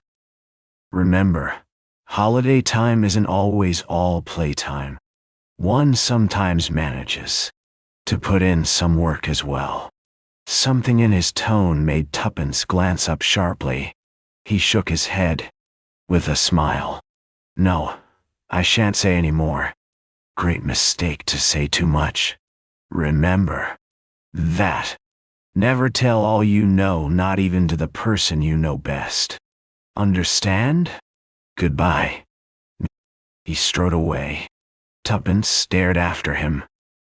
She was beginning to understand Sir James' methods. Once before he had thrown her a hint, in the same careless fashion. Was this a hint? What exactly lay behind those last brief words? Did he mean that, after all, he had not abandoned the case? That, secretly, he would be working on it still, while her meditations were interrupted by Julius, who adjured her to get it right in. "Chimmy. Blimey. You're looking kind of thoughtful," he remarked as they started off. "Did the old guy say anything more?" Tuppence opened her mouth impulsively, and then shut it again. "Sir?" James's words sounded in her ears. "Never tell all you know, not even to the person you know best." And like a flash there came into her mind another memory. Julius before the safe in the flat. Her own question and he. The pause before his reply. Nothing. Was there really nothing? Or had he found something he wished to keep to himself? If he could make a reservation, so could she. "Nothing particular," she replied. She felt rather than saw Julius throw a sideways glance at her. "Say, shall we go for a spin in the park?" "If you like." For a while, they ran on under the trees in silence. It was a beautiful day. The keen rush through the air brought a new exhilaration to Tuppence. "Say, Miss Tuppence, do you think I'm ever going to find Jane?" Julius spoke in a discouraged voice. The mood was so alien to him. Tuppence turned and stared at him in surprise. He nodded. "That's so. I'm getting down and out over the business. Sir James today hadn't got any hope at all. I could see that. I don't like him, we don't gee together somehow, but he's pretty cute, and I guess he wouldn't quit. If there was any chance of success now, would he?" Nah. Tuppence felt rather uncomfortable, but clinging to her belief that Julius also had withheld something from her, she remained firm. "He suggested advertising for the nurse," she reminded him. "Yes," with a forlorn hope flavor to his voice. "No, I'm about fed up. I've half a mind to go back to the States right away." "Oh no!" cried Tuppence. "We've got to find Tommy." "I sure forgot Beresford," said Julius contritely. "That's so. We must find him. But well, I've been daydreaming ever since I started on this trip, and these dreams are rotten poor business. I'm quit of them. Say, Miss Tuppence, there's something I'd like to ask you." "Oh my, shame." "Yes? You and Beresford. What about it?" "I don't understand you," replied Tuppence with dignity, adding rather inconsequently, "And anyway, you're wrong. Not a sort of kindly feeling for one another?" "Certainly not," said Tuppence with warmth. "Tommy and I are friends, nothing more. And thus, I guess every pair of lovers has said that some time or another," observed Julius. "Nonsense," snapped Tuppence. "Do I look the sort of girl that's always falling in love with every man she meets. No, you do not. You look the sort of girl that's mighty often getting fallen in love with. Dixien, die Seymour. Oh, said Tuppence, rather taken aback. That's a compliment, I suppose. Nesha, Aligansar. Sure. Now let's get down to this. Supposing we never find Beresford. And? All right, say it. I can face facts. Supposing he's dead? Well, and all this business fiddles out. What are you going to do? I don't know, said Tuppence forlornly. You'll be darned lonesome, you poor kid. I shall be all right, snapped Tuppence with her usual resentment of fall. Any kind of pity. What about marriage? Inquired Julius. Got any views on the subject? I intend to marry, of course, replied Tuppence. That is, if... She paused, knew a momentary longing to draw back, and then stuck to her high. Guns bravely. I can find someone rich enough to make it worth my while. That's frank, isn't it? I dare say you despise me for it.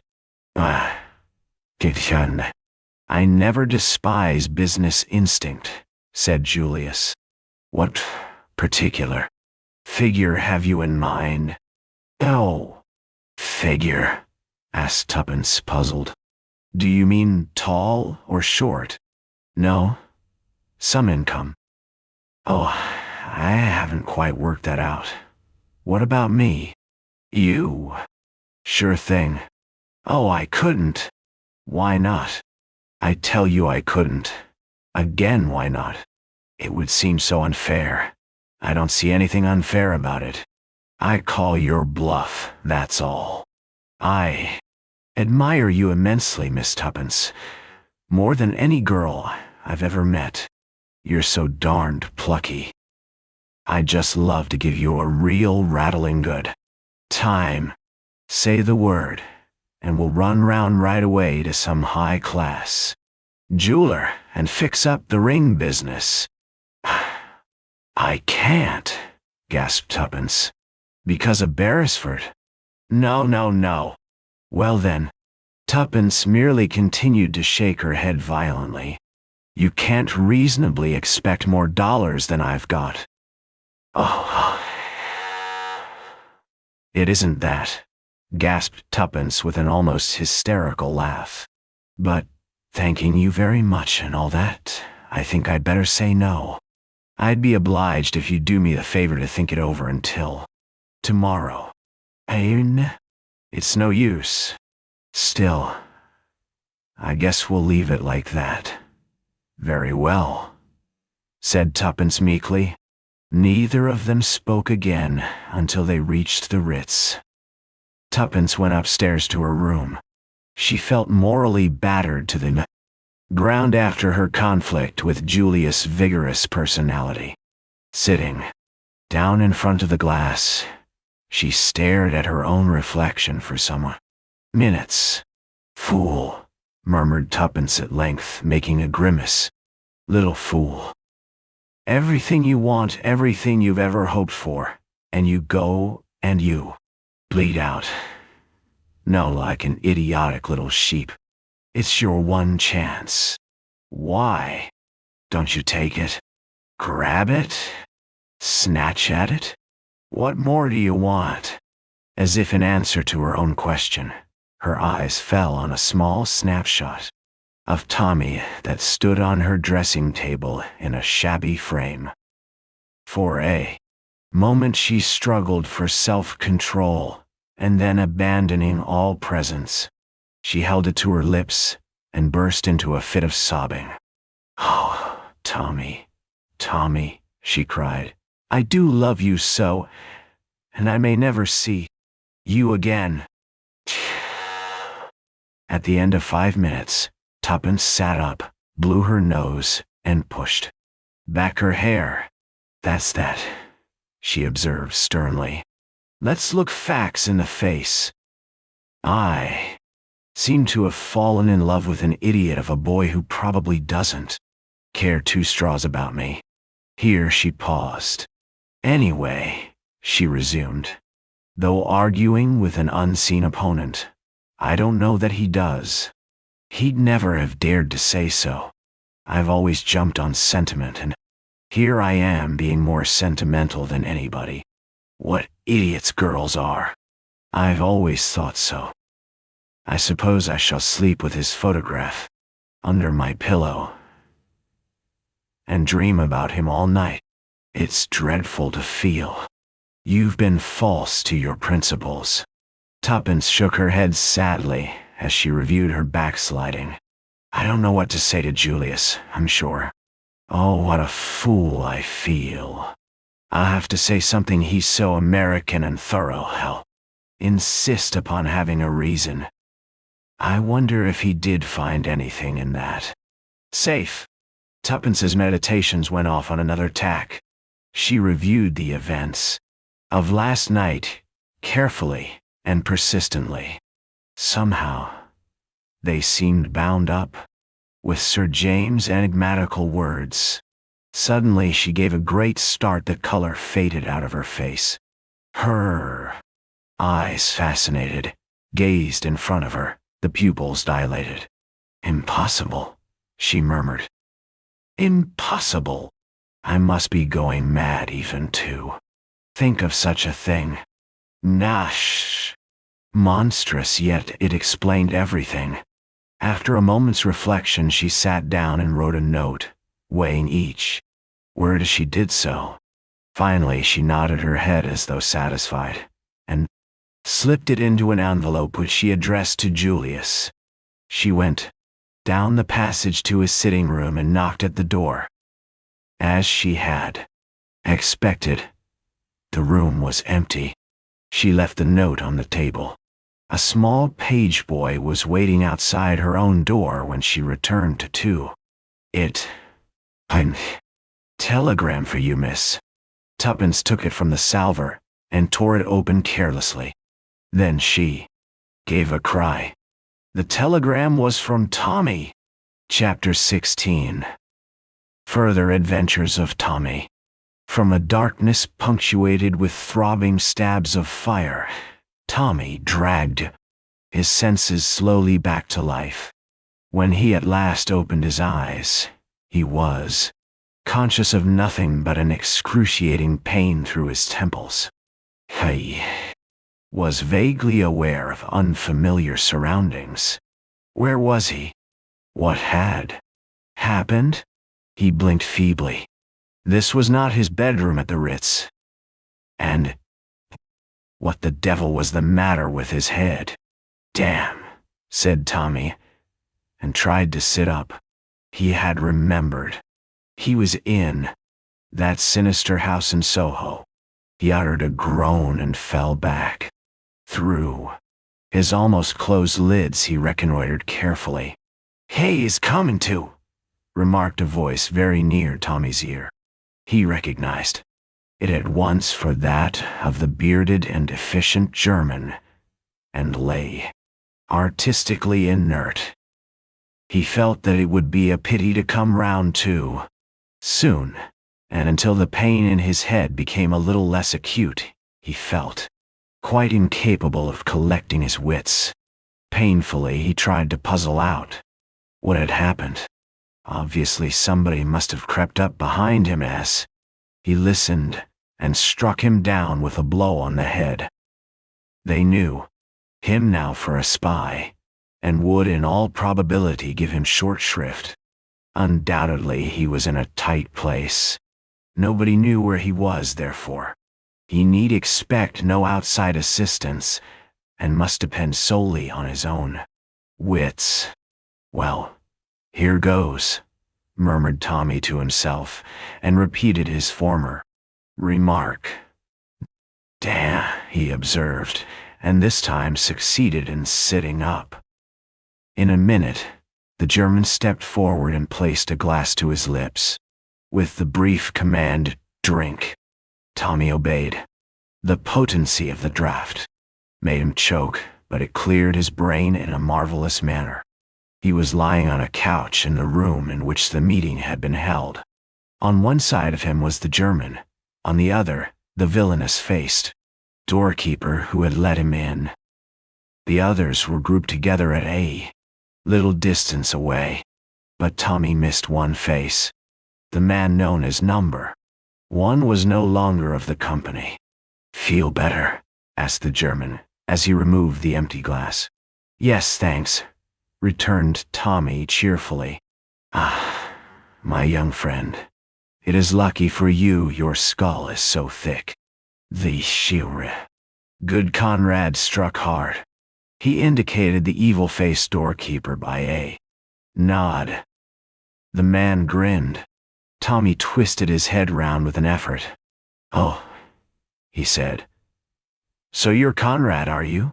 It strikes me the thickness of my skull was lucky for you, too. When I look at you, I feel it's almost a pity I've enabled you to cheat the hangman." The man snarled, and the bearded man said quietly, "He would have run no risk of that." "Just as you like," replied Tommy. "I know it's the fashion to run down the police. I rather believe in them myself." His manner was nonchalant to the last degree. Tommy Beresford was one of those young Englishmen not distinguished by any special intellectual ability, but who are emphatically at their best in what is known as a tight place. Their natural diffidence and caution fall from them like a glove. Tommy realized perfectly that in his own wits lay the only chance of escape, and behind his casual manner he was racking his brains furiously. The cold accents of the German took up the conversation. "Have you anything to say before you are put to death as a spy?" "Simply lots of things," replied Tommy with the same urbanity as before. "Do you deny that you were listening at that door?" "I do not. I must really apologize, but your conversation was so interesting that it overcame my scruples. How did you get in?" "Dear old Conrad here." Tommy smiled deprecatingly at him.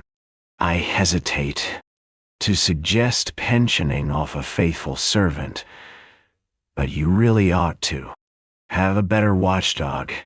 "Dash!" Conrad snarled impotently and said sullenly, as the man with the beard swung round upon him, "He gave the word. How was I to know?" "Yes," Tommy chimed in. "How was he to know? Don't blame the poor fellow. His hasty action has given me the pleasure of seeing you all face to face." He fancied that his words caused some discomposure among the group, but the watchful German stilled it with a wave of his hand. "Dead men tell no tales," he said evenly. "Ah," said Tommy, "but I'm not dead yet." "You soon will be, my young friend," said the German. An assenting murmur came from the others. Tommy's heart beat faster, but his casual pleasantness did not waver. "I think not," he said firmly. "I should have a great objection to dying." He had got them puzzled. He saw that by the look on his captor's face. "Can you give us any reason why we should not put you to death?" asked the German. "Several," replied Tommy. "Look here, you've been asking me a lot of questions. Let me ask you one for a change. Why didn't you kill me off at once before I regained consciousness?" The German hesitated, and Tommy seized his advantage. "Because you didn't know how much I knew, and where I obtained that knowledge. If you kill me now, you never will know." But here the emotions of Boris became too much for him. He stepped forward, waving his arms. "You hellhound of a spy!" he screamed. "We will give you short shrift. Kill him! Kill him!" There was a roar of applause. "You're," said the German, his eyes on Tommy. "What have you to say to that?" "Didn't I go away? Say?" Tommy shrugged his shoulders. "Pack of fools. Let them ask themselves a few questions. How did I get into this place? Remember what dear old Conrad said with your own password, wasn't it? How did I get hold of that? You don't suppose I came up those steps haphazard?" said the first thing that came into my head. Tommy was pleased with the concluding words of this speech. His only regret was that Tuppence was not present to appreciate its full flavor. "That is true," said the working man suddenly. "Comrades, we have been betrayed." An ugly murmur arose. Tommy smiled at them encouragingly. "That's better. How can you hope to make a success of any job if you don't use your brains?" "None. You will tell us who has betrayed us," said the German. "But that shall not save you. Oh no. You shall tell us all that you know. Boris, here, knows pretty ways of making people speak." "Oh." "Bah," said Tommy scornfully, fighting down a singularly unpleasant feeling in the pit of his stomach. "You will neither torture me nor kill me." "And why not?" asked Boris. "Because you'd kill the goose that lays the golden eggs," replied Tommy. Quietly. There was a momentary pause. It seemed as though Tommy's persistent assurance was at last conquering. They were no longer completely sure of themselves. The man in the shabby clothes stared at Tommy searchingly. "He's bluffing you, Boris," he said quietly. Tommy hated him. Had the man seen through him? The German, with an effort, turned roughly to Tommy. "What do you mean?" "What do you think I mean?" parried Tommy, searching desperately in his own mind. Suddenly Boris stepped forward and shook his fist in Tommy's face. "Speak, you swine of an Englishman, speak!" "Don't get so excited, my good fellow," said Tommy calmly. "That's the worst of you foreigners. You can't keep calm. Now, I ask you, do I look as though I thought there were the least chance of your killing me?" He looked confidently round and was glad they could not hear the persistent beating of his heart which gave the lie to his words. "No," admitted Boris at last sullenly. "You do not, thank God. He's not a mind reader," thought Tommy. Aloud, he pursued his hiss. "Advantage. And why am I so confident? Because I know something that puts me in a position to propose a bargain." "A bargain?" The bearded man took him up sharply. "Yes, a bargain. My life and liberty against—" He paused. "Against what?" The group pressed forward. You could have heard a pin drop. Slowly, Tommy spoke. "The papers that Danvers brought over from America, in the Lusitania." The effect of his words was electrical. Everyone was on his feet. The German waved them back. He leaned over Tommy, his face purple with excitement. "Himmel! You have got them, then?" With magnificent calm, Tommy shook his head. "You know where they are," persisted the German. Again Tommy shook his head. "Not in the least." Then, angry and baffled, the words failed him. Tommy looked round. He saw anger and bewilderment on every face, but his calm assurance had done its work. No one doubted but that something lay behind his words.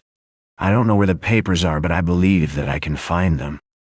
I have a theory." "Pah!" Tommy raised his hand and silenced the clamors of disgust. "I call it a theory, but I'm pretty sure of my facts that are known to no one but myself. In any case, what do you lose? If I can produce the papers, you give me my life and liberty in exchange. Is it Bargain? Bing. And if we refuse? Said the German quietly. Tommy lay back on the couch. The 29th, he said thoughtfully, is less than a fortnight ahead. For a moment the German hesitated. Then he made a sign to Conrad. Take him into the other room. For 5 minutes, Tommy sat on the bed in the dingy room next door. His heart was beating violently. He had risked all on this throw. How would they decide? And all the while that this agonized questioning went on, within him, he talked flippantly to Conrad, enraging the cross-grained doorkeeper to the point of homicidal mania. At last the door opened, and the German called imperiously to Conrad to return. Let's hope the judge hasn't put his black cap on, remarked Tommy frivolously. That's right, Conrad. March me in. The prisoner is at the bar, gentlemen. The German was seated once more behind the table. He motioned to Tommy to sit down opposite to him. We accept, he said harshly, on terms. The papers must be delivered to us before you go free. Ah, idiot, said Tommy amiably. How do you think I can look for them if you keep me tied by the leg here? Gee, what do you expect then? I must have liberty to go about the business in my own way. The German laughed. Do you think we are little children to let you walk out of here leaving us a pretty story full of promises? Nay, sir, be. Oksemi. No, said Tommy thoughtfully. Though infinitely simpler for me. I did not really think you would agree to that plan. Very well. We must arrange a compromise. How would it be if you attached little Conrad here to my person? He's a faithful fellow, and very ready with the fist. Yati, Nashe. We prefer, said the German coldly, that you should remain here. One of our number will carry out your instructions minutely.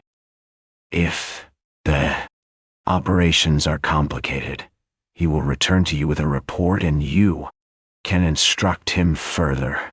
You're tying my hands, complained Tommy. It's a very delicate affair, and the other fellow will muff it up as likely as not. And then where shall I be?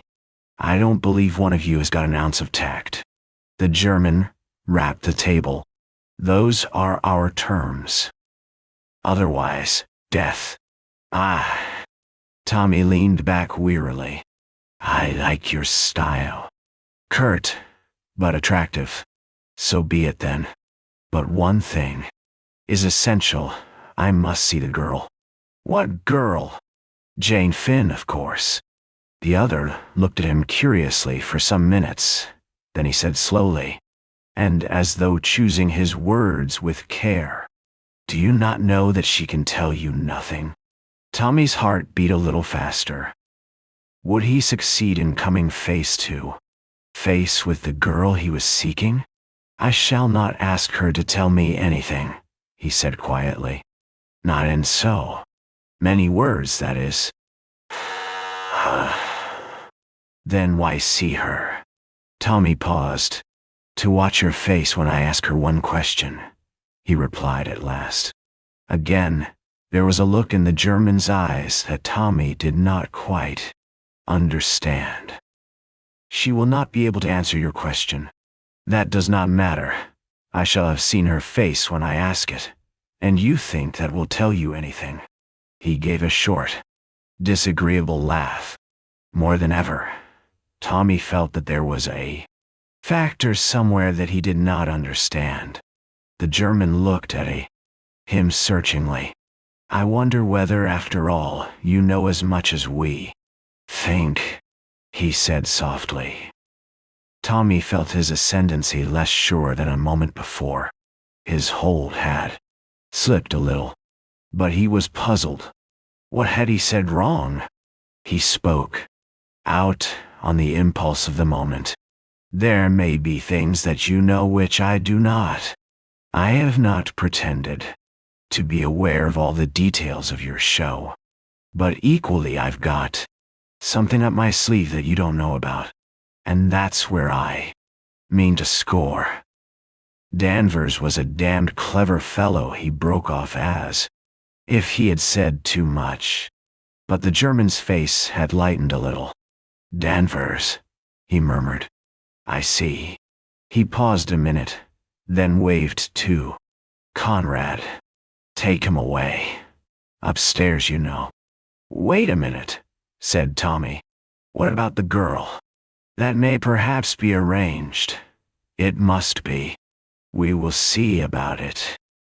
Only one person can decide that. Isha, Pames. Who? Asked Tommy. But he knew the answer. Mr. Brown. Shall I see him? Perhaps. Come, said Conrad harshly. Tommy rose obediently. Outside the door his gaoler motioned to him to mount the stairs. He himself followed close behind. On the floor above, Conrad opened a door, and Tommy passed into a small room.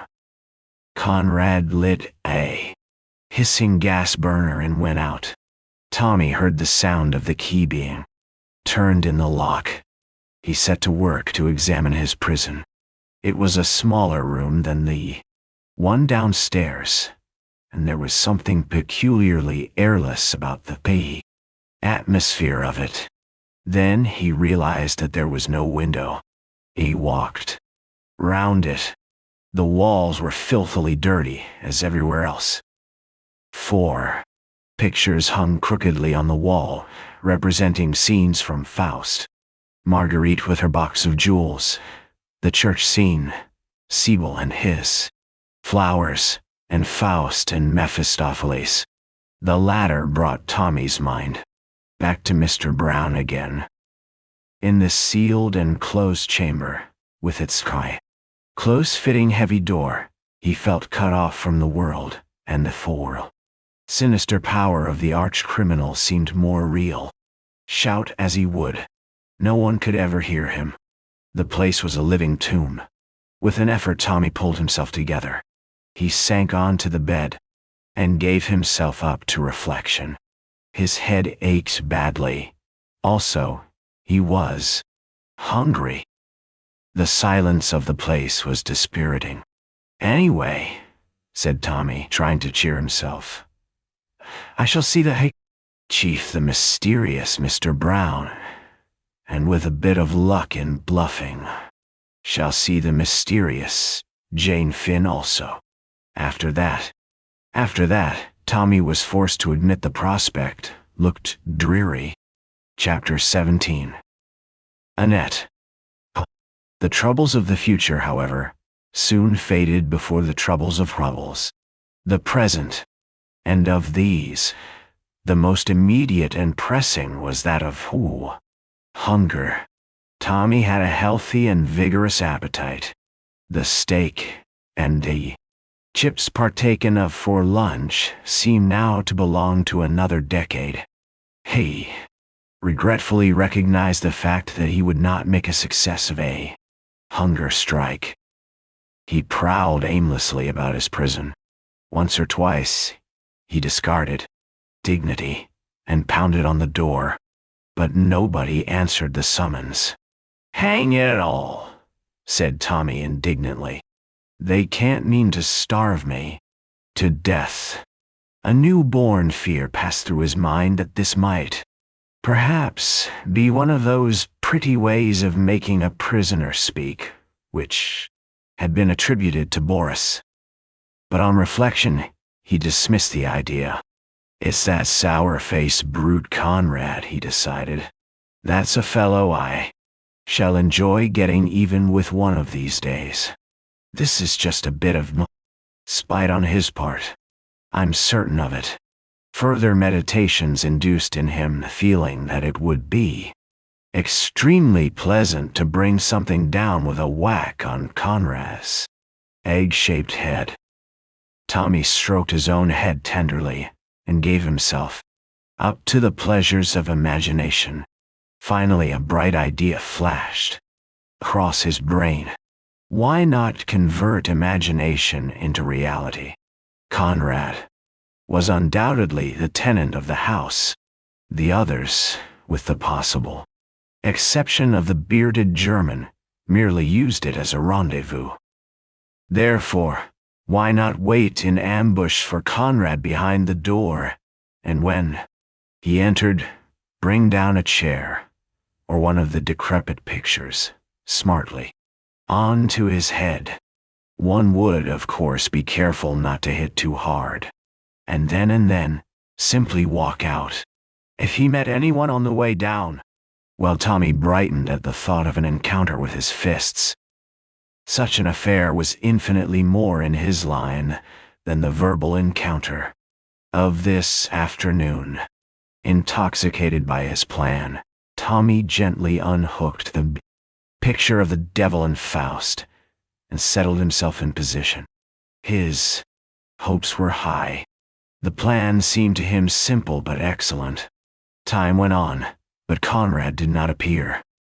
Night and day were the same in this prison room, but Tommy's wristwatch, which enjoyed a certain degree of accuracy, informed him that it was 9 o'clock in the Seymour evening. Tommy reflected gloomily that if supper did not arrive soon, it would be a question of waiting for breakfast. At 10 o'clock hope deserted him, and he flung himself on the bed to seek consolation in sleep. In 5 minutes his woes were forgotten.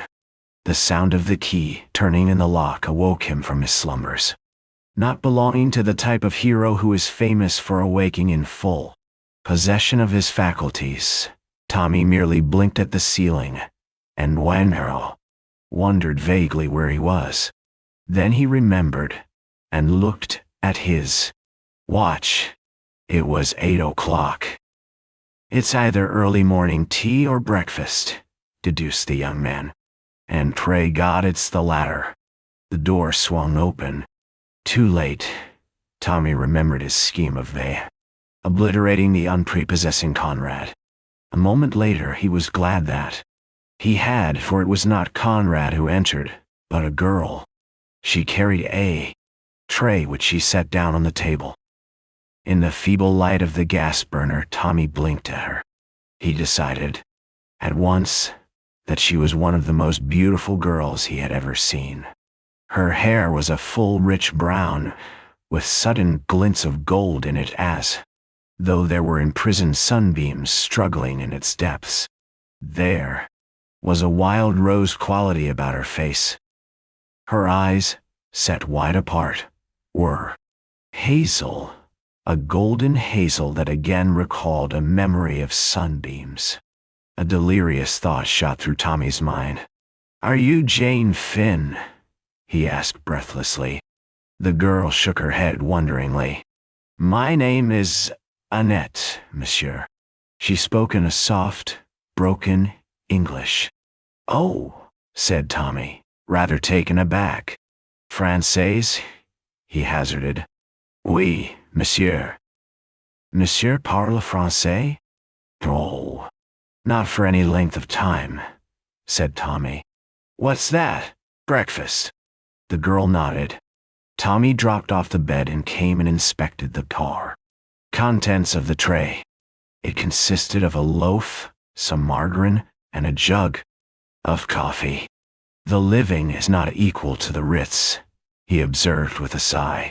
"But for what we are at last about to receive, the Lord has made me truly thankful. Amen." He drew up a chair, and the girl turned away to the door. "Wait a sec," cried Tommy. "There are lots of things I want to ask you. Annette, what are you doing in this house? Don't tell me you're Conrad's niece or daughter or anything, because I can't believe it." "No, monsieur. I do the service, monsieur. I am not related to anybody." "I see," said Tommy. "You know what I asked you just now." Have you ever heard that name? And I have heard people speak of Jane Finn, I think. You don't know where she is? Annette shook her head. She's not in this house, for instance. Oh no, monsieur. I must go now, they will be waiting for me. She hurried out. The key turned in the lock. I wonder who they are, mused Tommy, as he continued to make inroads. On the loaf? With a bit of luck, that girl might help me to get out of here. She doesn't look like one of the gang. At 1 o'clock, Annette reappeared with another tray, but this time, Conrad accompanied her. Good morning, said Tommy amiably. You have not used Pear's soap. I see. Conrad growled threateningly. No light repartee, have you, old bean? There. We can't always have brains as well as beauty. What have we for lunch? Stew? How did I know? Ooh, elementary, my dear Watson. The smell of onions is unmistakable. Talk away, grunted the man. It's little enough time you'll have to talk in, maybe. The remark was unpleasant in its suggestion, but Tommy ignored it. He sat down at the table. Retire, varlet, he said, with a wave of his hand. Prate not to thy betters. That evening Tommy sat on the bed and cogitated deeply. Would Conrad again accompany the girl? If he did not, should he risk trying to make an ally of her? He decided that he must leave no stone unturned. His position was desperate. At 8 o'clock, the familiar sound of the key turning made him spring to his feet. The girl was alone. Shut the door, he commanded. I want to speak to you. She obeyed. Look here, Annette. I want you to help me get out of this. She shook her head. Impossible. There are 3 of them on the floor below. Tommy was secretly grateful for the information. But you would help me if you could? Oh, wow. No, monsieur. Why not? The girl hesitated. I think they are my own people. You have spied upon them. They are quite right to keep you here. They're a bad lot, Annette.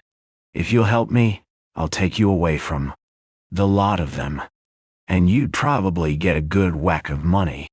But the girl merely shook her head. I dare not, monsieur. I am afraid of them. She turned away. Wouldn't you do anything to help another girl? Cried Tommy. She's about your age, too. Won't you save her from their clutches?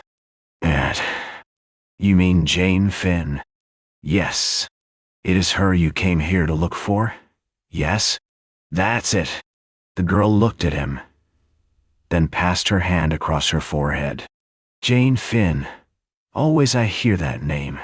It is familiar. Tommy came forward eagerly.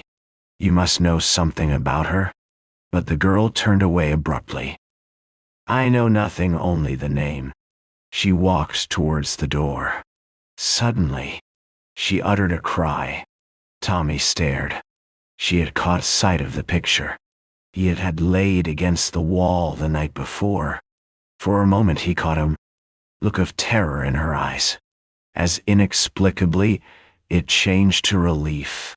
Then, abruptly, she went out of the room. Tommy could make nothing of it. Did she fancy that he had meant to attack her with it? Surely not. He rehung the picture on the wall thoughtfully. 3 more days went by in dreary inaction. Tommy felt the strain telling on his nerves. He saw no one but Conrad and Annette, and the net girl had become dumb. She spoke only in monosyllables. A kind of dark suspicion smoldered in her eyes. Tommy felt that if this solitary confinement went on much longer, he would go mad. He gathered from Conrad that they were waiting for orders from Mr. Brown. Perhaps, thought Tommy, he was abroad or away, and they were obliged to wait for his return. But the evening of the third day brought a rude awakening. It was barely 7 o'clock when he heard the tramp of footsteps outside, in the passage. In another minute the door was flung open. Conrad entered. With him was the evil-looking number 14. Tommy's heart sank at the sight of them. "Evening, governor," said the man with a leer. "Got those ropes, mate?" The silent Conrad produced a length of fine cord. The next minute, number 14's hands, horribly dexterous, were winding the cord round his limbs, while Conrad held him down. "What the devil?" began Tommy, but the slow, speechless grin of the silent Conrad froze the words on his lips. Number 14 proceeded deftly with his task. In another minute, Tommy was a mere helpless bundle. Then at last, Conrad spoke. "Thought you'd bluffed us, did you? With what you knew, and what you didn't know. Bargained with us, and all the time it was bluff. Bluff. You know less than a kitten. But your number's up now, all right, you swine." Tommy lay silent. There was nothing to say. He had failed. Somehow or other, the omnipotent Mr. Brown had seen through his pretensions. Suddenly a thought occurred to him. "A very good speech, Conrad," he said approvingly.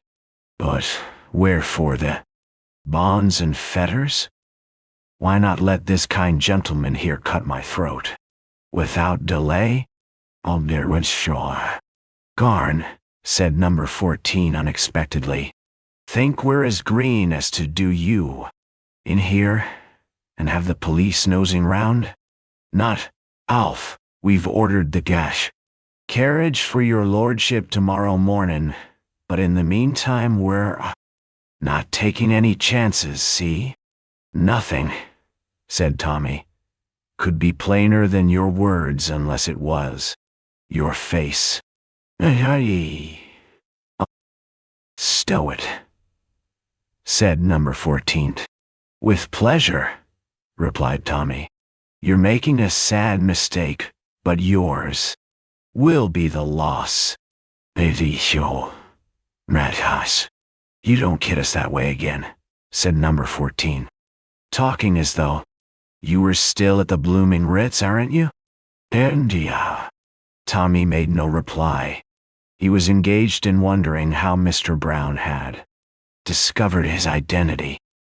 He decided that Tuppence, in the throes of anxiety, had gone to the police, and that his disappearance having been here made public, the gang had not been slow to put 2 and 2 together. The two men departed, and the door slammed. Tommy was left to his meditations. They were not pleasant ones. Already his limbs felt cramped and stiff. He was utterly helpless, and he could see no hope anywhere. About an hour had passed when he heard the key softly turned, and the door opened. It was Annette. Tommy's heart beat a little faster. He had forgotten the girl. Was it possible that she had come to his help? Suddenly he heard Conrad's voice. "Come out of it, Annette. He doesn't want any supper tonight. Oui, je sais bien. But I must take the other tray. We need the boss things on it. And well, hurry up," growled Conrad. Without looking at Tommy, the girl went over to the table and picked up the tray. She raised a hand and turned out the light. "Curse you," Conrad had come to the door. "Why did you do that?" "I always turn it out. You should have told me." "Shall I relight it, Monsieur Conrad?" "No, no. Come on out of it." "Le beau petit monsieur," cried Annette, pausing by the bed in the darkness. "You have tied him up well, Hein?" He is like a trussed chicken. The frank amusement in her tone jarred on the boy. But at that moment, to his amazement, he felt her hand running lightly over his bonds, and something small and cold was pressed into the palm of his hand. Doit. Come on, Annette, mais me voilà. The door shut. Tommy heard Conrad say, "Lock it and give me the key." The footsteps died away. Tommy lay petrified with amazement. The object Annette had thrust into his hand was a small penknife, the blade open. From the way she had studiously avoided looking at him, and her action with the light, he came to the conclusion that the room was overlooked. There must be a peephole somewhere in the walls. Remembering how guarded she had always been in her manner, he saw that he had probably been under observation all the time. Had he said anything to give himself away? Hardly. He had revealed a wish to escape and a desire to find Jane Finn, but nothing that could have given a clue to his own identity. True, his question to Annette had proved that he was personally unacquainted with Jane Finn, but he had never pretended otherwise. The question now was, did Annette really know more? Were her denials intended primarily for the listeners? On that point, he could come to no conclusion. But there was a more vital question that drove out all others. Could he, bound as he was, manage to cut his bonds? He essayed cautiously to rub the open blade up and down on the cord that bound his two wrists together. It was an awkward business, and drew a smothered "oh" of pain from him as the knife cut into his wrist. But slowly and doggedly he went on sawing to and fro. He cut the flesh badly, but at last he felt the cord slacken. With his hands free, the rest was easy. 5 minutes later he stood upright with some difficulty, owing to the cramp in his limbs. His first care was to bind up his bleeding wrist. Then he sat on the edge of the bed to think. Conrad had taken the key of the door, so he could expect little more assistance from Annette. The only outlet from the room was the door. Consequently, he would perforce have to wait until the two men returned to fetch him. But when they did, Tommy smiled. Moving with infinite caution in the dark room, he found and unhooked the famous picture. He felt an economical pleasure that his first plan would not be wasted. There was now nothing to do but to wait. He waited. The night passed slowly. Tommy lived through an eternity of hours, but at last he heard footsteps. He stood upright, drew a deep breath, clutched the picture firmly. The door opened. A faint light streamed in from outside. Conrad went straight towards the gas to light it. Tommy deeply regretted that it was he who had entered first.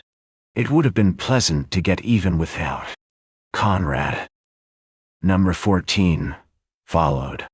As he stepped across the threshold, Tommy brought the picture down with terrific force on his head. Number 14 went down amidst a stupendous crash of broken glass. In a minute, Tommy had slipped out and pulled to the door. The key was in the lock.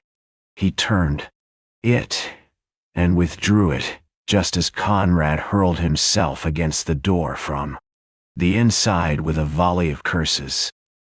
For a moment, Tommy hesitated. There was the sound of someone stirring on the floor below.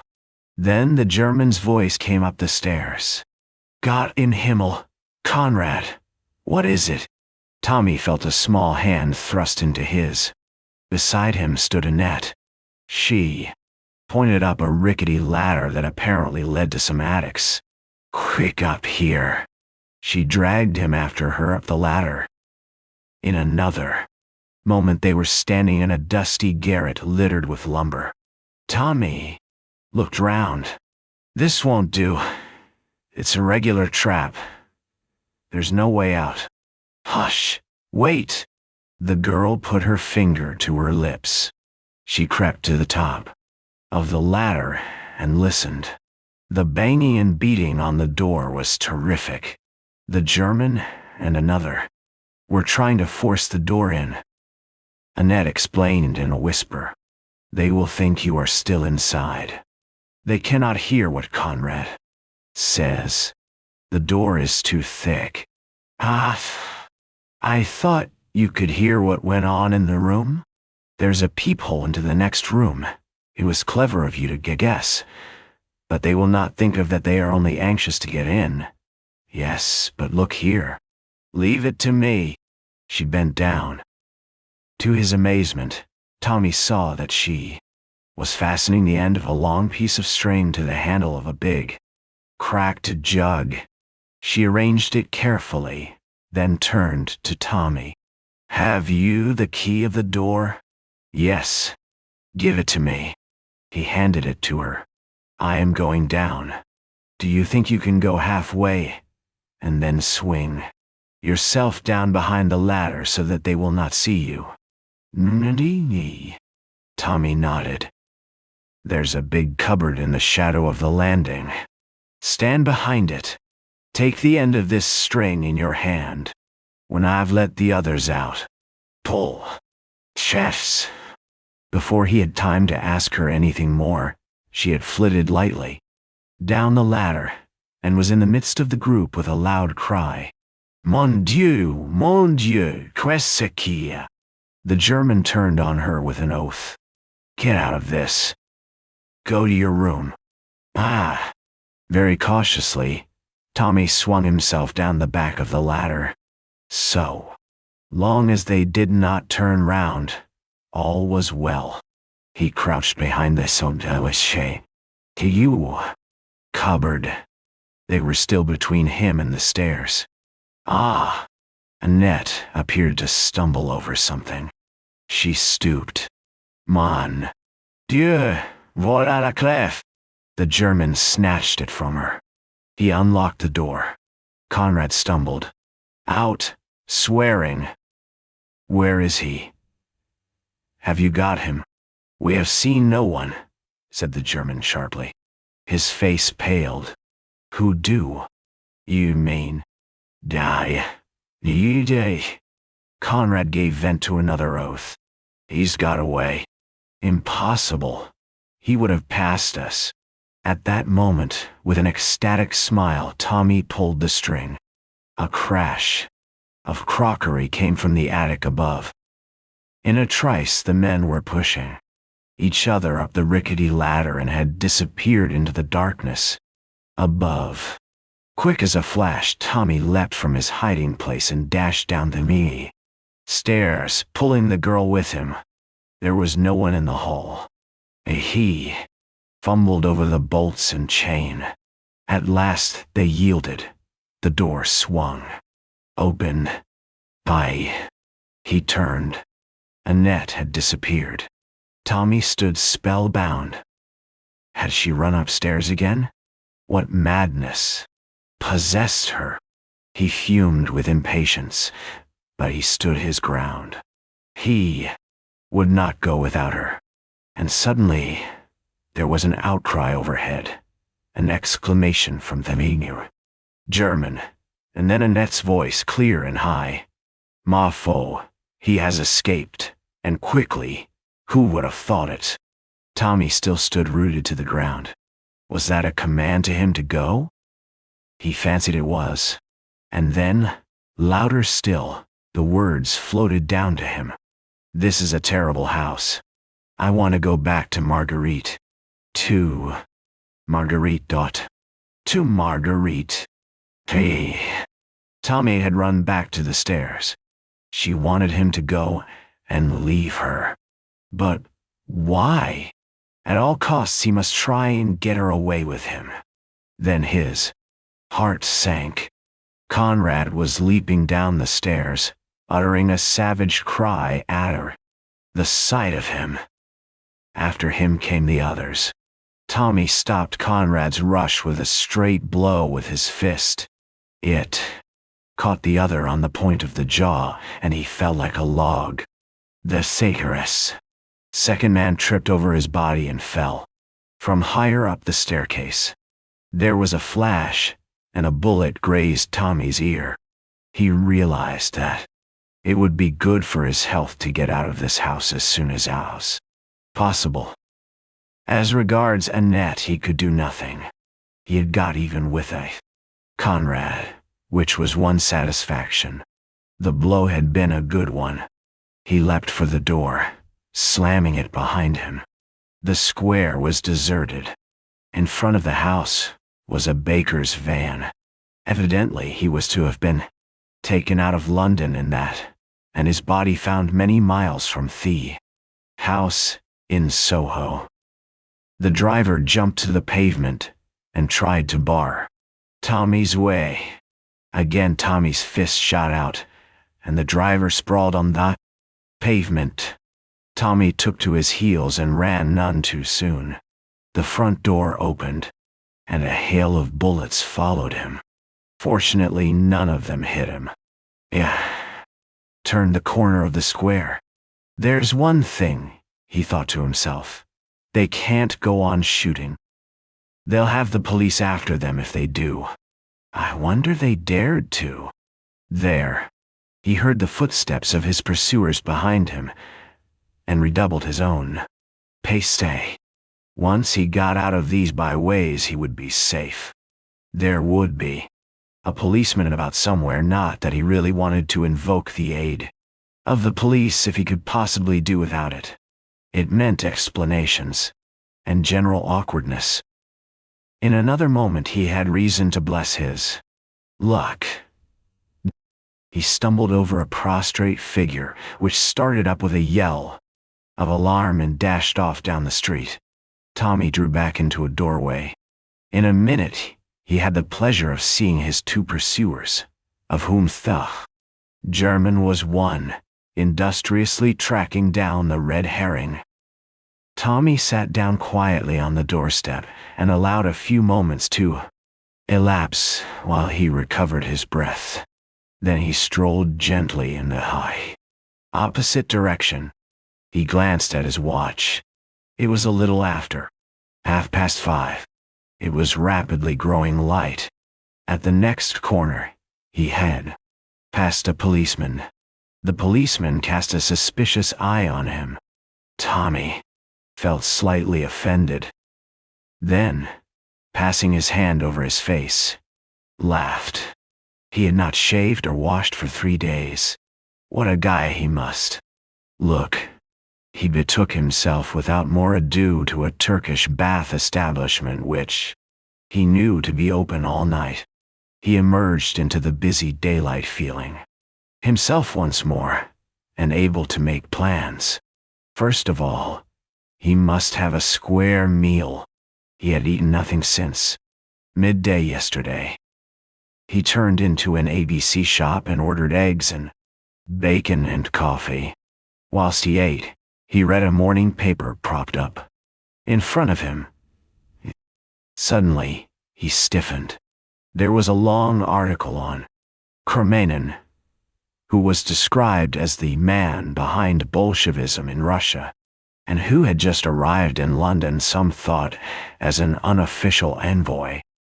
His career was sketched lightly, and it was firmly asserted that he, and not the figurehead leaders, had been the author of the Russian Revolution.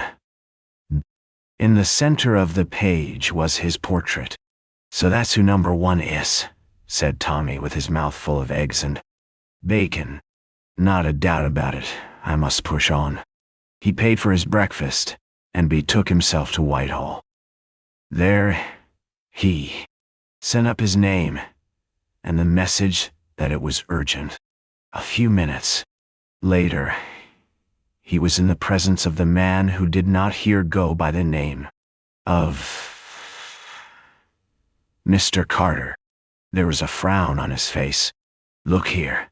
You've no business to come asking for me in this way.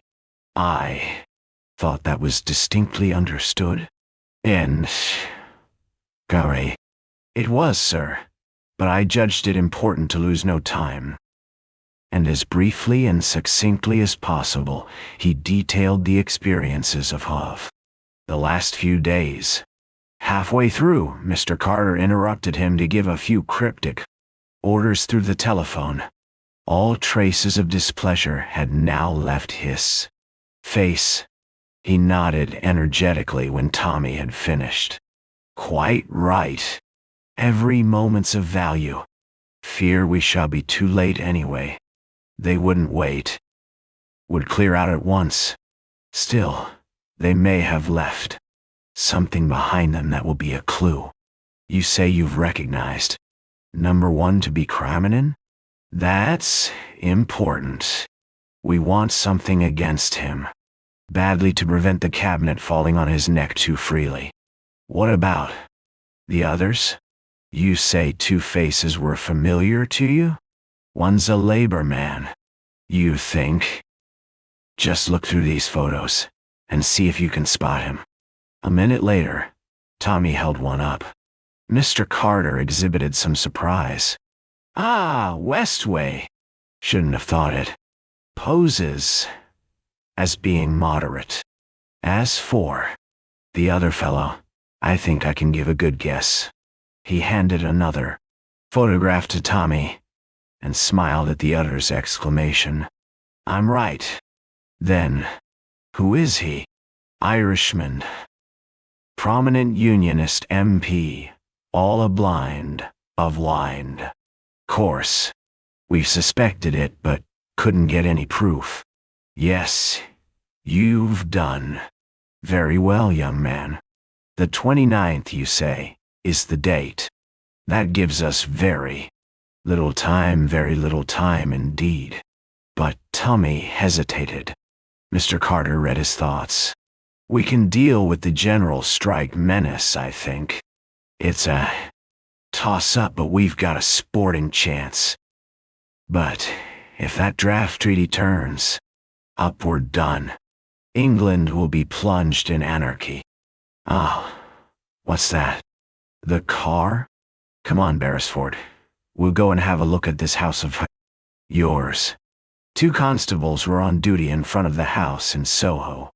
An inspector reported to Mr. Carter in a low voice. The latter turned to Tommy. The birds have flown as we thought.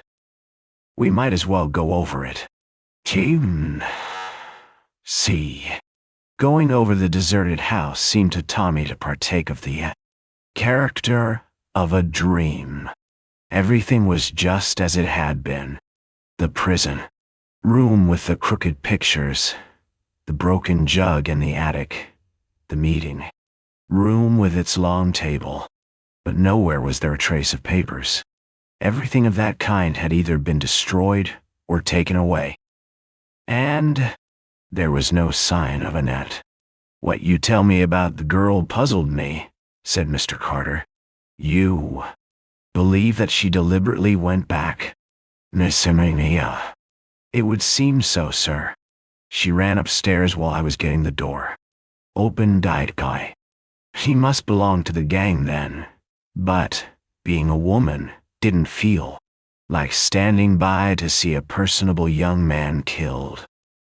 But, evidently, she's in with them, or she wouldn't have gone back. I can't believe she's really one of them, sir. She seemed so different. Good-looking, I suppose, said Mr. Carter with a smile that made Tommy flush to the roots of his hair. He admitted Annette's beauty rather shamefacedly. By the way, observed Mr. Carter, have you shown yourself to Miss Tuppence yet? She's been bombarding me with letters about you. Tuppence? I was afraid she might get a bit rattled. Did she go to the police? Oh, Mr. Carter shook his head. Then I wonder how they twigged me. Mr. Carter looked inquiringly at him, and Tommy explained. The other nodded thoughtfully. True, that's rather a curious point. Unless the mention of the Ritz was an accidental remark? Nah, it might have been, sir. But they must have found out about me suddenly, in some way. Well, said Mr. Carter, looking round him, there's nothing more to be done here. What about some lunch with me? Merci waste. Thanks awfully, sir, but I think I'd better get back and rout out Tuppence.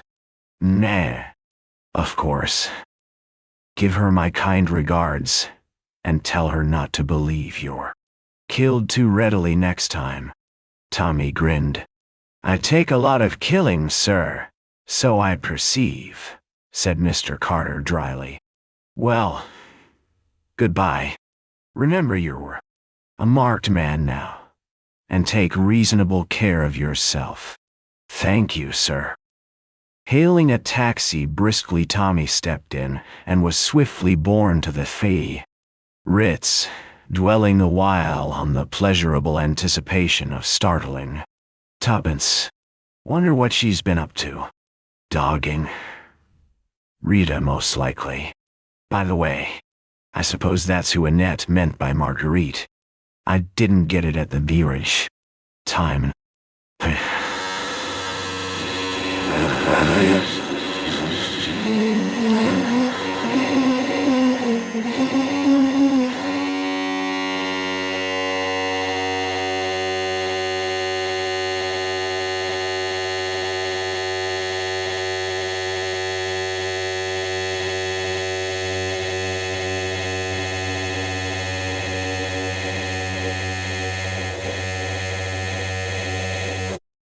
The thought saddened him a little, for it seemed to prove that Mrs. Vandermeyer and the girl were on intimate terms.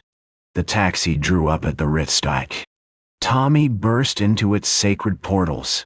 Eagerly, but his enthusiasm received a check. He was informed that Miss Cowley had gone out a quarter of an hour ago. Chapter 18.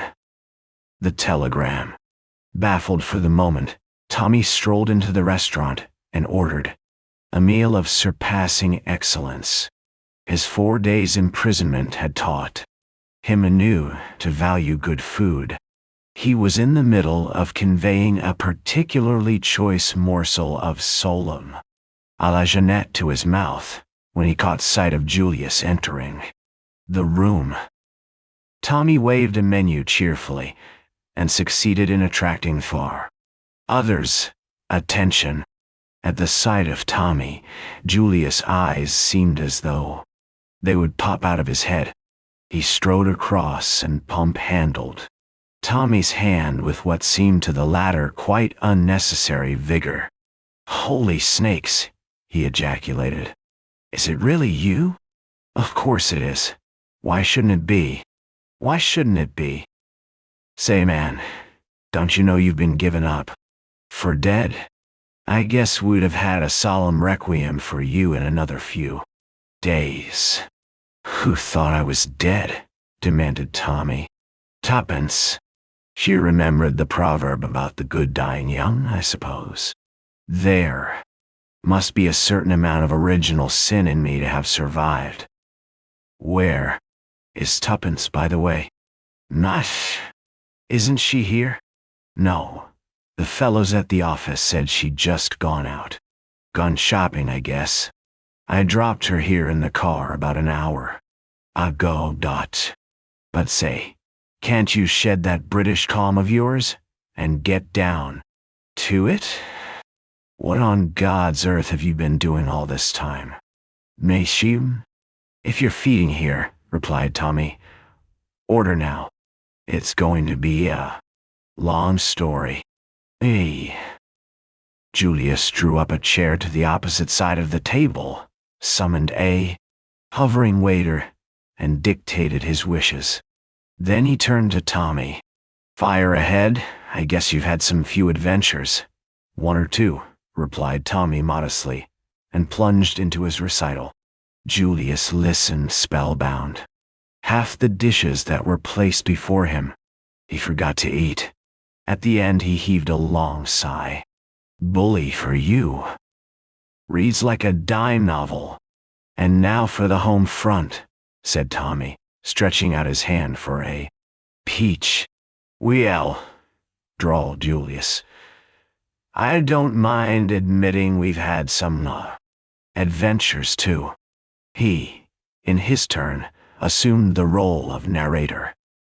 Beginning with his unsuccessful reconnoitering at Bournemouth, he passed on to his return to London, the buying of the car, the growing anxieties of Tuppence, the call upon Sir James, and the sensational occurrences of the previous night. Dull. But who killed her? Asked Tommy. I don't quite understand. The doctor kidded himself she took it herself, replied Julius dryly. And Sir James? What did he think? Nah.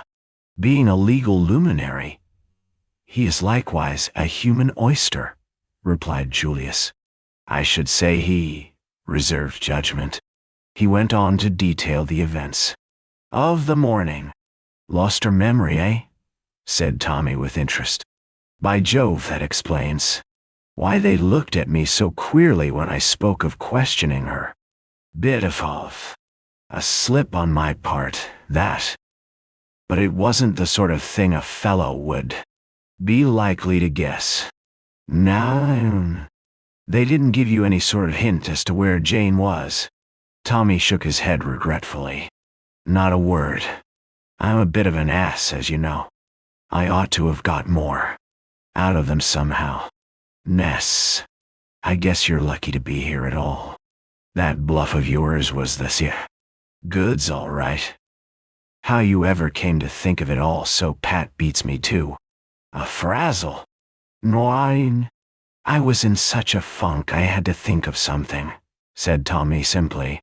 There was a moment's pause, and then Tommy reverted to Mrs. Vandemeyer's death. There's no doubt it was chloral? I believe not. At least they call it heart failure induced by an overdose, or some such claptrap.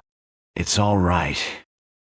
We don't want to be worried with an inquest, but I guess Tuppence and I, and even the big highbrow Sir James have all got the same idea. Mr. Brown, hazarded Tommy. Sure thing. Tommy nodded. All the same, he said thoughtfully, Mr.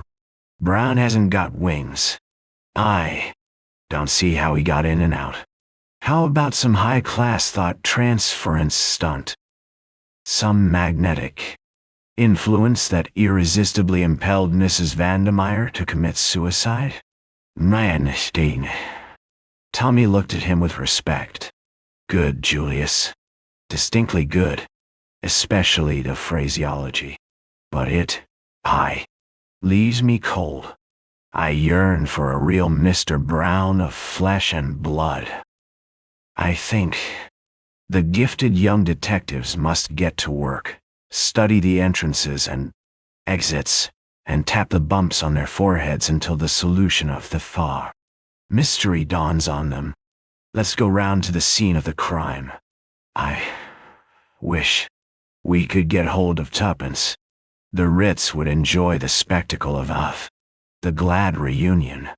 Inquiry at the office revealed the fact that Tuppence had not yet returned. All the same, I guess I'll have a look round upstairs, said Julius. She might be in my sitting room. He disappeared. Suddenly a diminutive boy spoke at Tommy's elbow.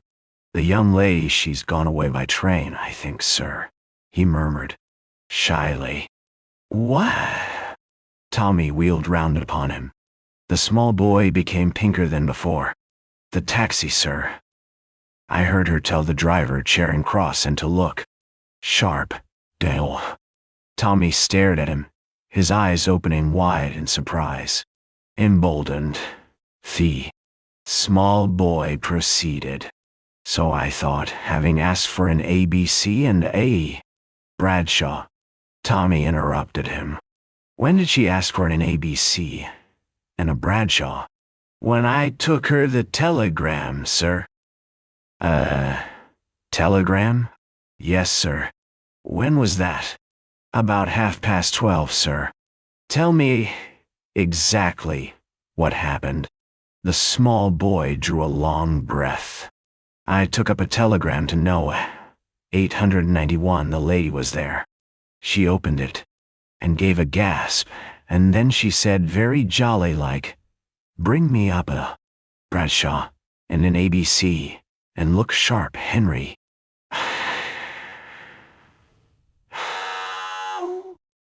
My name isn't Henry, but never mind your name, said Tommy impatiently. Go on. Yes, sir. I brought them, and she told me to wait and looked up something. And then she looks up at the clock, and hurry up, she says. Tell them to get me a taxi.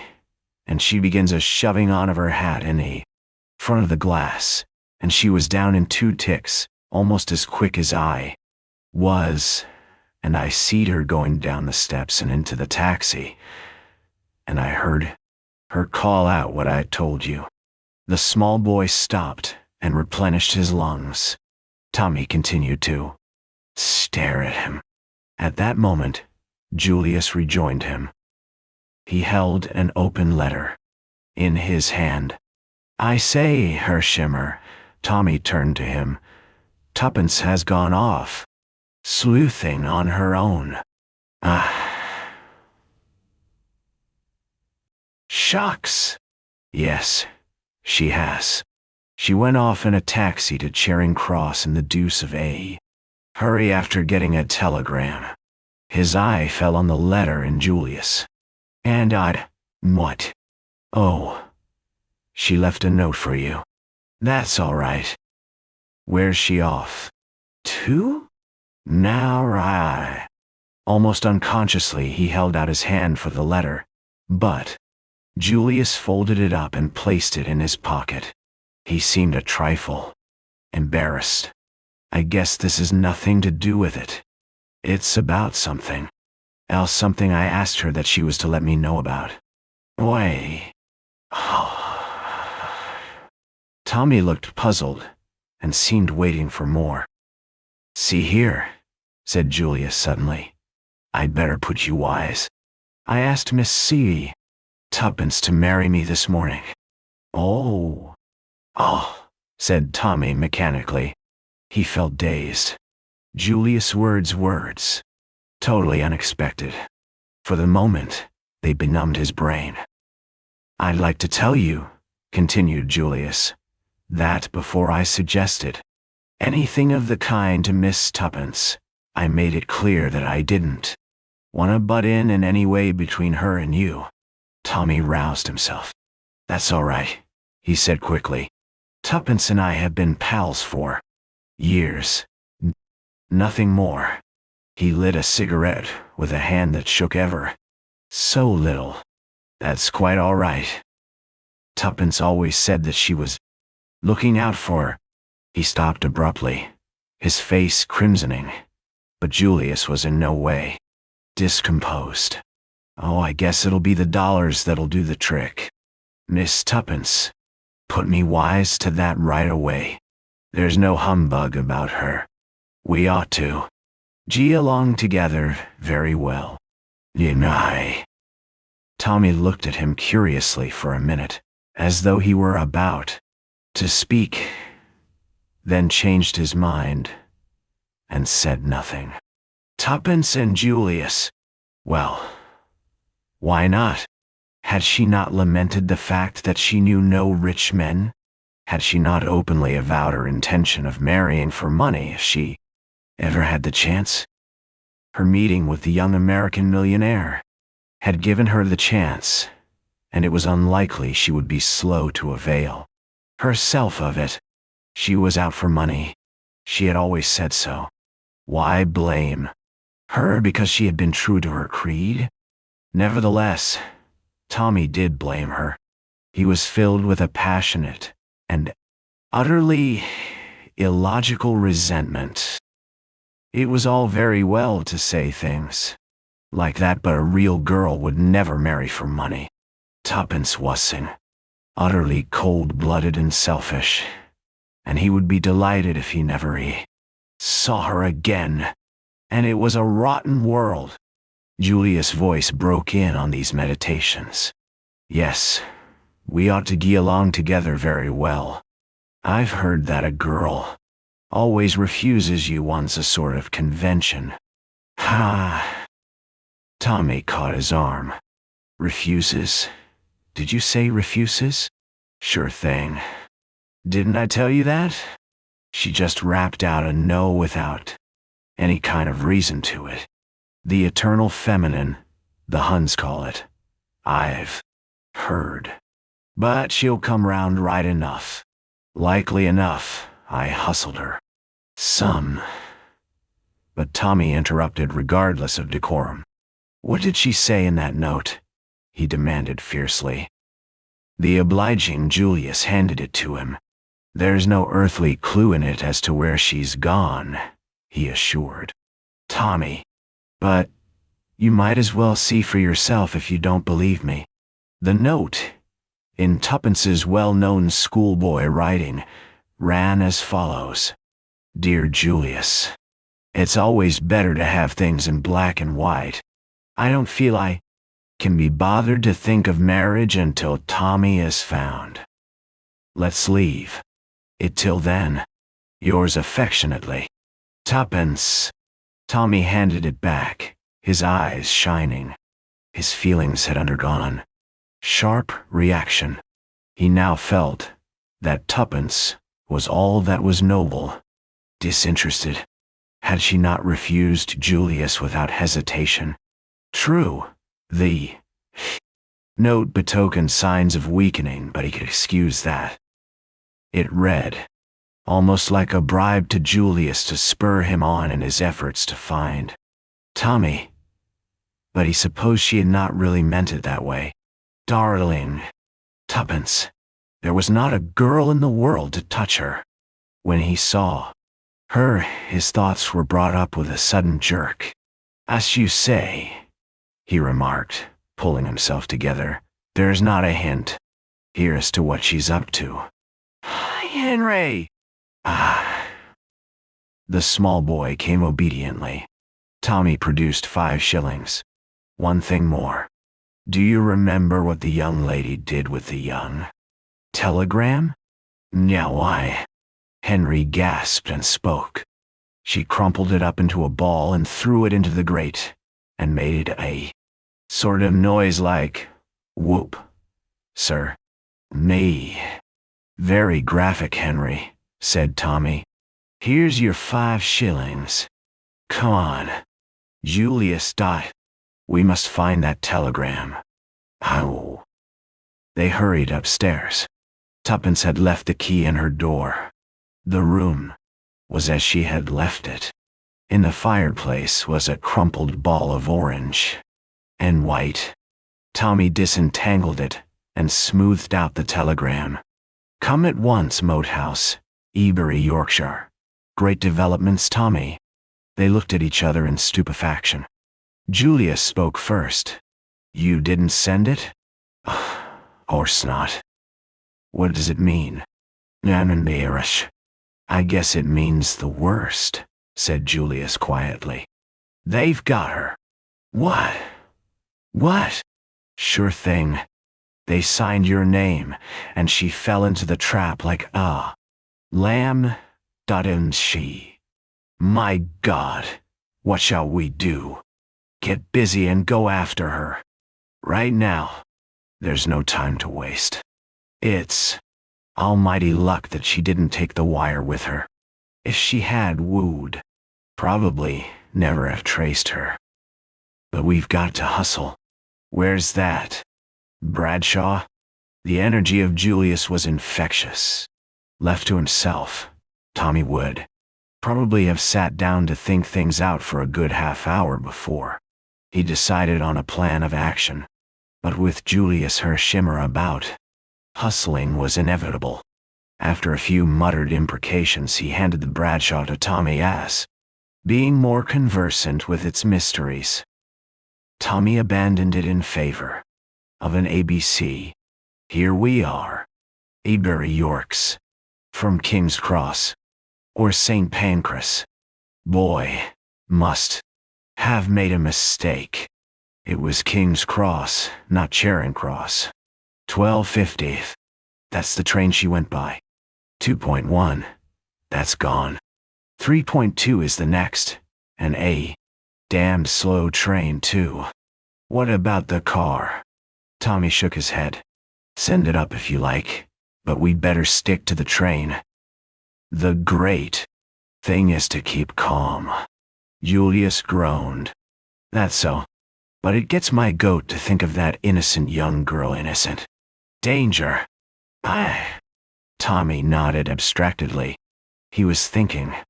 In a moment or two he said, I say, Julius, what do they want her for anyway? Eh? I don't get you? What I mean is that I don't think it's their game to do her any harm, explained Tommy, puckering his brow with the strain of his mental processes. She's a hostage, that's what she is. She's in no immediate danger, because if we tumble onto anything, she'd be damned useful to them. As long as they've got her, they've got the whip hand of us. See? Done. Sure thing, said Julius thoughtfully. That's so. Besides, added Tommy, as an afterthought, I've great faith in Tuppence. The journey was wearisome, with many stops and crowded carriages. They had to change twice, once at Doncaster, once at a small junction. Avebury was a deserted station with a solitary porter, to whom Tommy addressed himself. Can you tell me the way to the Moat House? The Moat House? It's a tidy step from here. The big house near the sea. You mean? Monsieur. Tommy assented brazenly. After listening to the porter's meticulous but perplexing directions, they prepared to leave the station. It was beginning to rain, and they turned up the collars of their coats as they trudged through the slush of the road. Suddenly Tommy halted. Wait a moment. He ran back to the station and tackled the porter anew. Look here. Do you remember a young lady who arrived by an earlier train, the 12.5 from London? She'd probably asked you the way to the Moat House.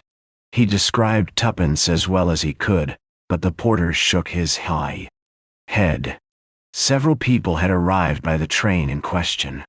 He could not call to mind one young lady in particular, but he was quite certain that no one had asked him the way to the Moat House. Tommy rejoined Julius and explained. Depression was settling on him like a leaden weight. He felt convinced that their quest was going to be unsuccessful. The enemy had over 3 hours' start. 3 hours was more than enough for Mr. Brown. He would not ignore the possibility of the telegram having been found. The way seemed endless. Once they took the wrong turning and went nearly half a mile out of their direction.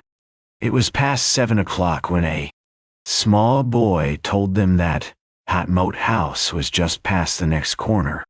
A rusty iron gate swinging dismally on its hinges.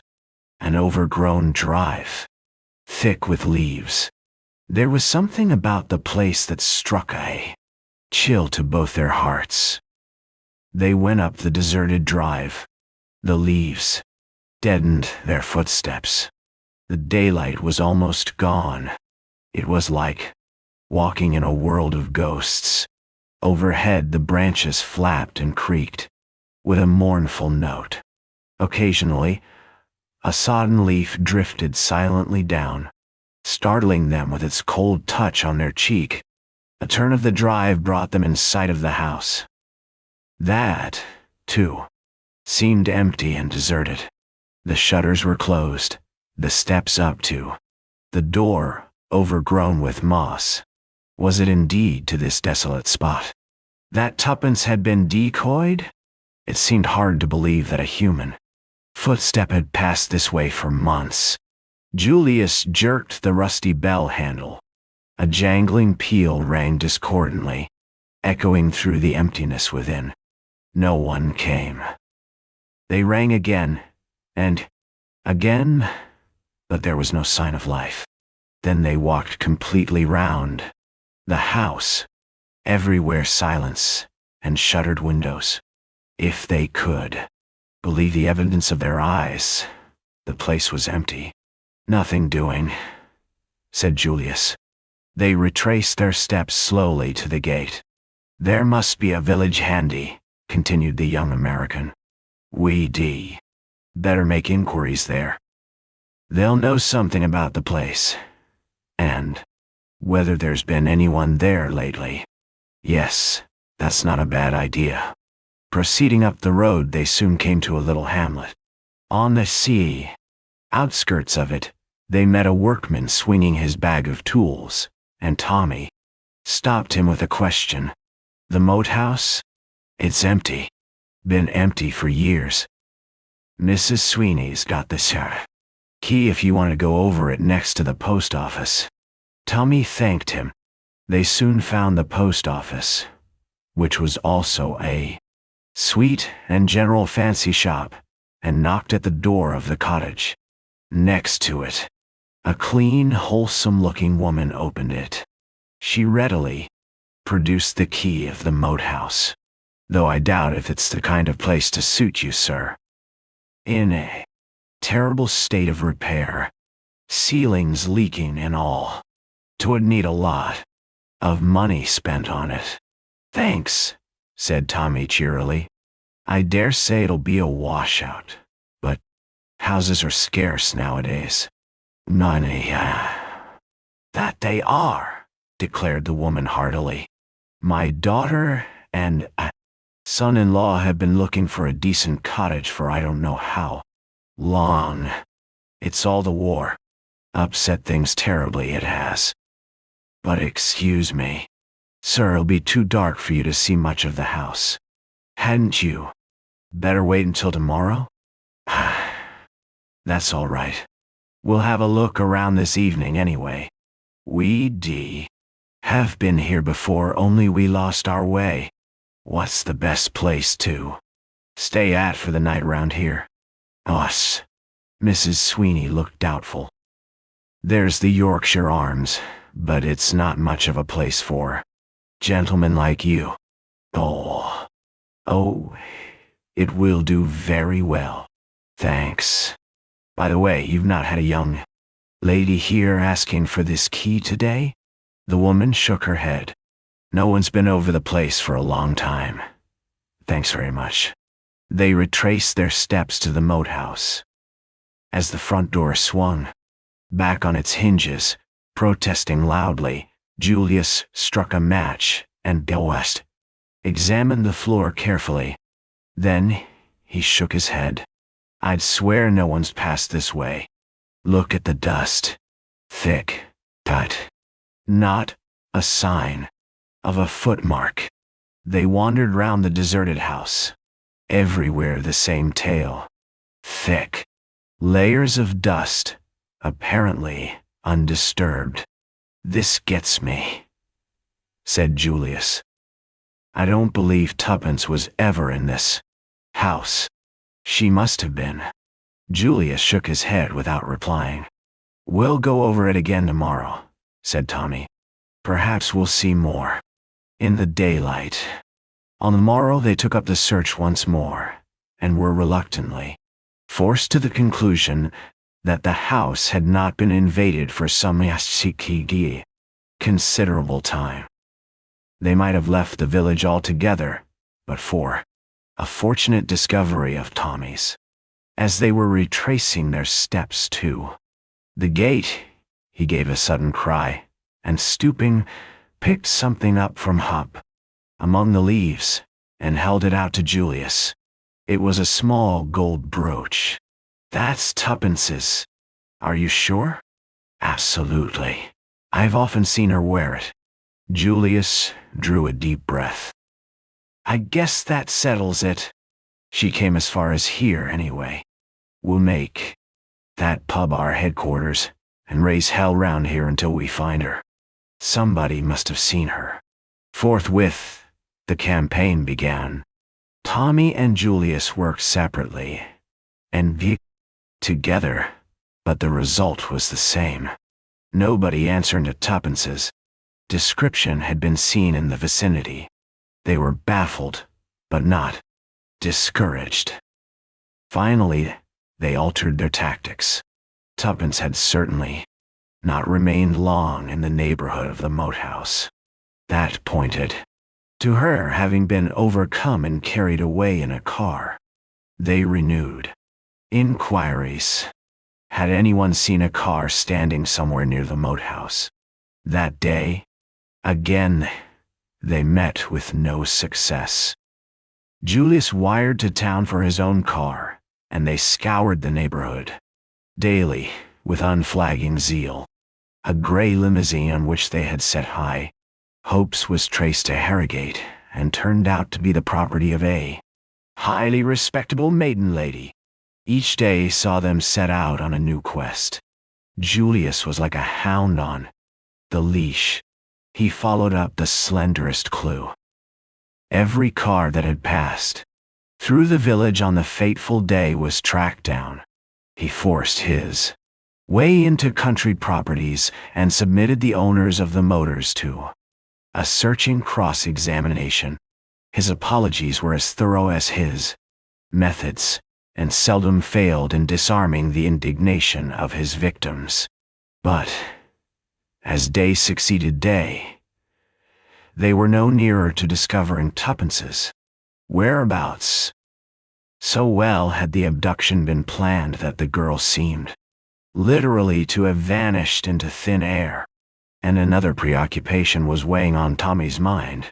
Do you know how long we've been here? He asked one morning as they sat facing each other at breakfast. A week. We're no nearer to finding Tuppence, and next Sunday is the 29th. Shucks, said Julius thoughtfully. I'd almost forgotten about the case. 29th. I've been thinking of nothing but Tuppence. So have I. At least, I hadn't forgotten about the 29th, but it didn't seem to matter a damn in comparison to finding Tuppence. But today's the 23rd, and time's getting short.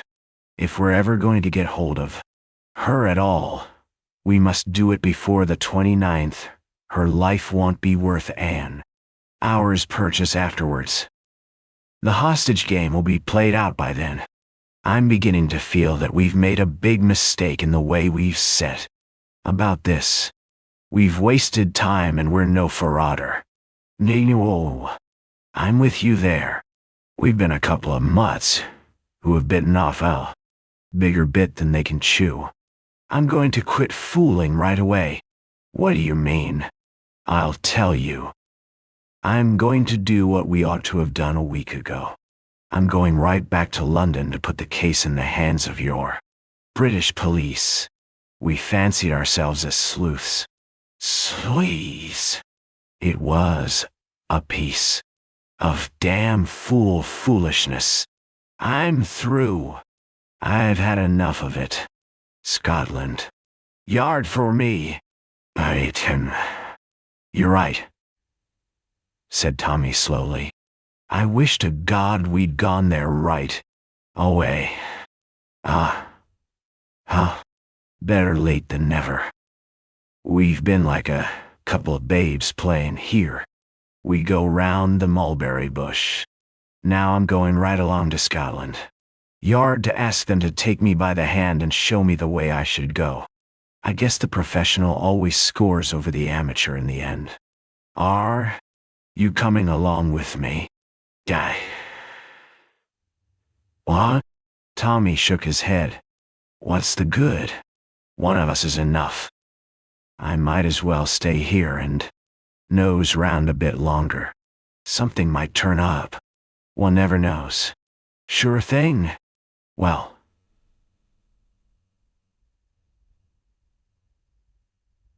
so long. I'll be back in a couple of shakes with a few inspectors along.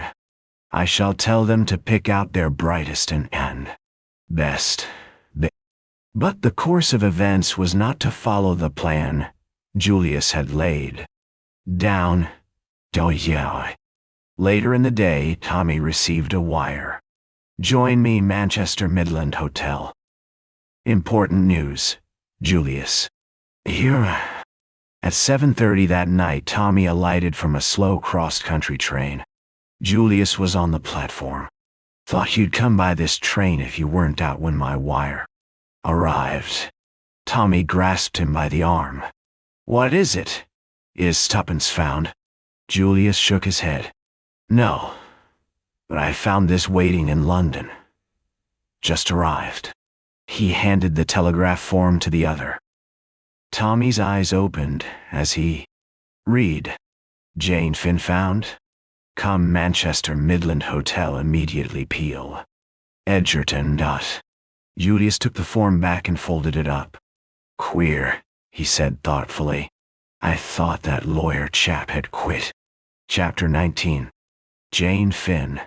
My train got in half an hour ago, explained Julius, as he led the way out of the station. I reckoned you'd come by this before I left London, and wired accordingly to Sir James.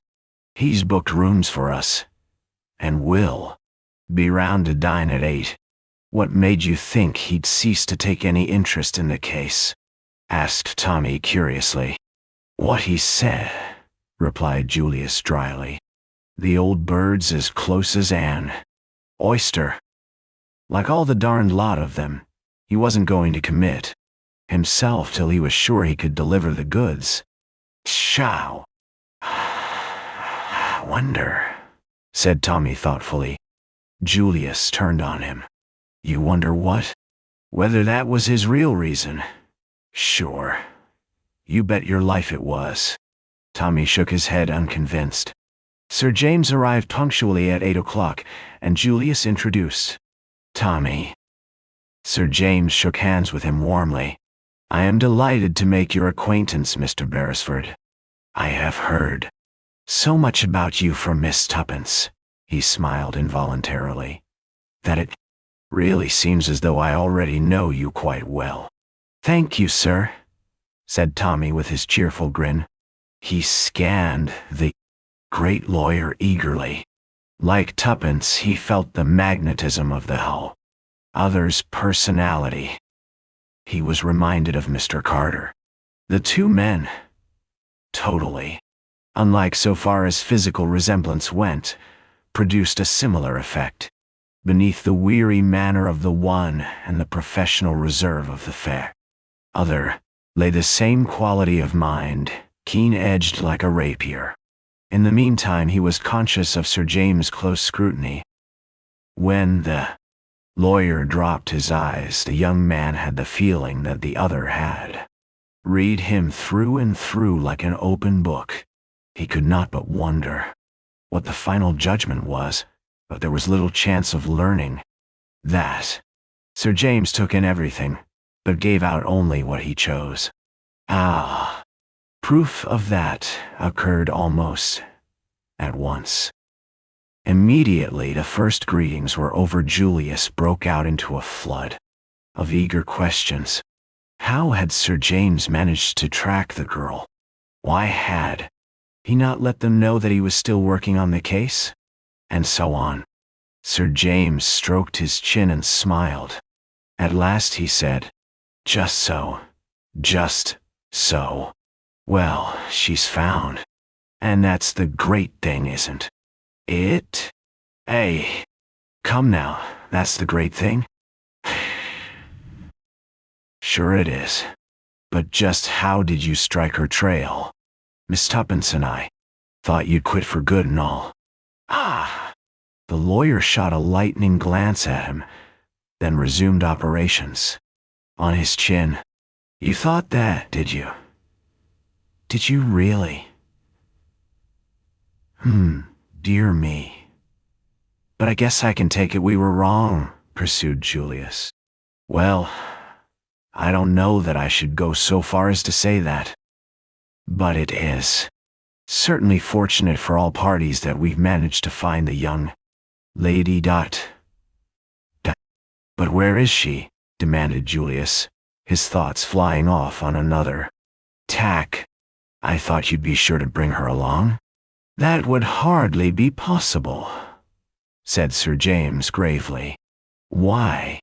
Because the young lady was knocked down in a street accident, and has sustained slight injuries to the head. She was taken to the infirmary, and on recovering consciousness, gave her name as Jane Finn. When I heard that, I arranged for her to be removed to the house of a doctor, a friend of mine, and wired at once for you. She relapsed into unconsciousness and has not spoken since. One. She's not seriously hurt. Oh, a bruise and a cut or two. Really, from a medical point of view, absurdly slight injuries to have produced such a condition. Her state is probably to be attributed to the mental shock consequent on recovering her memory. It's come back, cried Julius excitedly. Sir James tapped the table rather impatiently. Undoubtedly, Mr. HERSHEIMMER, since she was able to give her real name. I thought you had appreciated that point, and you just happened to be on the spot, said Tommy. Seems quite like a fairy tale. But Sir James was far too wary to be drawn. Coincidences are curious things, he said dryly. Nevertheless, Tommy was now certain of what he had before only suspected. Sir James' presence in Manchester was not accidental. Far from. Abandoning the case as Julius supposed, he had by some means of his own successfully run the missing girl to earth. The only thing that puzzled Tommy was the reason for all this secrecy. He concluded that it was a foible of the legal mind. Julius was speaking. After dinner, he announced, I shall go right away and see Jane. That will be impossible, I fear, said Sir James. It is very unlikely. They would allow her to see visitors at this time of night. I should suggest tomorrow morning about 10 o'clock. Julius flushed. There was something in Sir James which always stirred him to antagonism. It was a conflict of two masterful personalities. All the same, I reckon I'll go round there tonight and see if I can't ginger them up to break through their silly rules. Now, it would be quite useless, Mr. HERSHEIMMER. The words came out like the crack of a pistol, and Tommy looked up with a start. Julius was nervous and excited. The hand with which he raised his glass to his lips shook slightly, but his eyes held Sir James defiantly. For a moment, the hostility between the two seemed likely to burst into flame, but in the end, Julius lowered his eyes, defeated. For the moment, I reckon you're the boss. Thank you, said the other. We will say 10 o'clock then? With consummate ease of manner, he turned to Tommy. I must confess, Mr. Beresford, that it was something of a surprise to me to see you here this evening. The last I heard of you was that your friends were in grave anxiety on your behalf.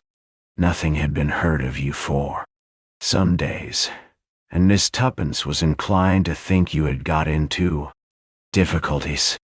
I had, sir. Tommy grinned reminiscently.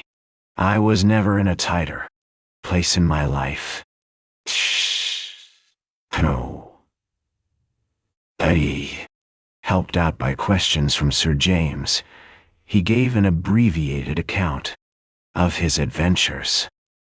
The lawyer looked at him with renewed interest as he brought the tale to a close. You got yourself out of a tight place very well, he said gravely. Yeah. Congratulate you. You displayed a great deal of ingenuity and carried your part through well.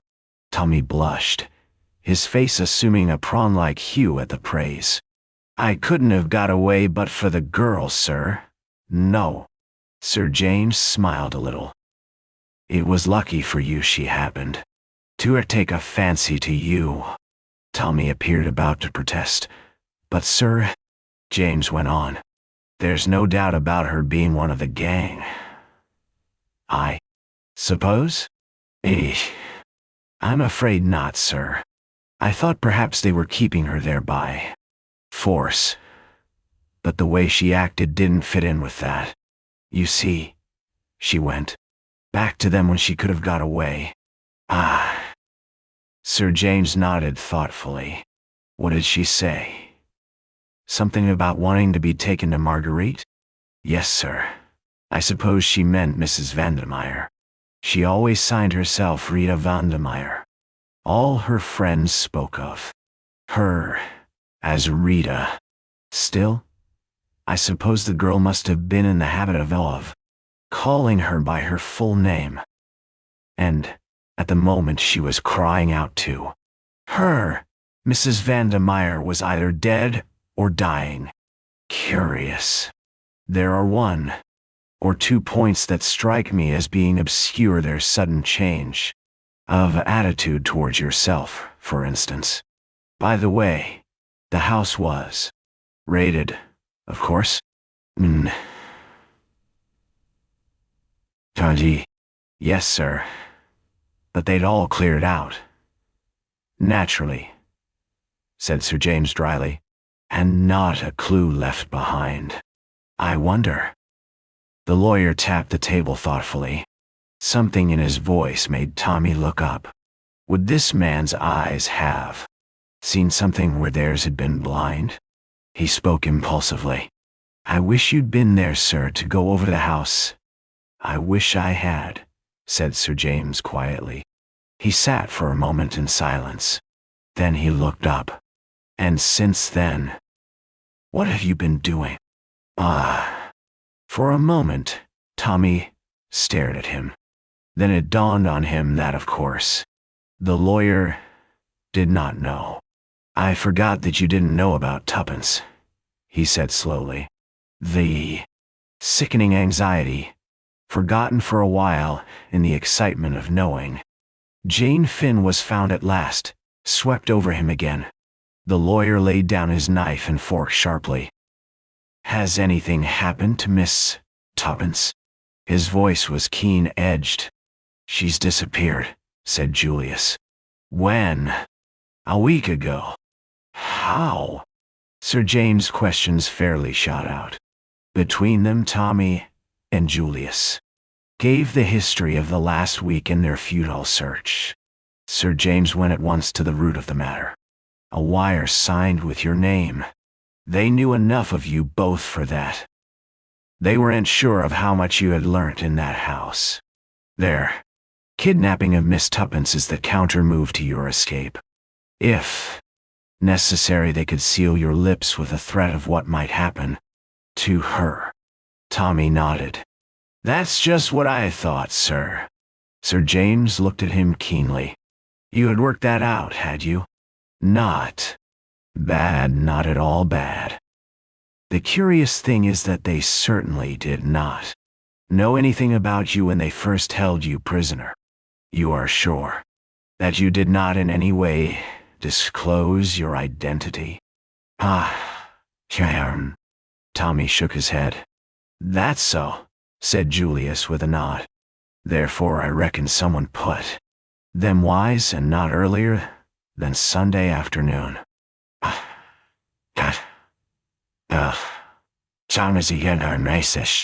Yes. But who? That almighty omniscient Mr. Brown, of course. There was a faint note of derision in the American's voice which made Sir James look up sharply. You don't believe in Mr. Brown, Mr. HERSHEIMMER? No, sir, I do not, returned the young American with emphasis. Not As such, that is to say. I reckon it out that he's a figurehead, just a bogey name to frighten the children with. The real head of this business is that Russian chap Kromenin. I guess he's quite capable of running revolutions in 3 countries at once if he chose. The man, Whittington, is probably the head of the English branch. I disagree with you, said Sir James shortly. Mr. Brown exists. He turned to Tommy. Did you happen to notice where that wire was handed? In? No, Norwich. No, sir. I'm afraid I didn't. Got it with you?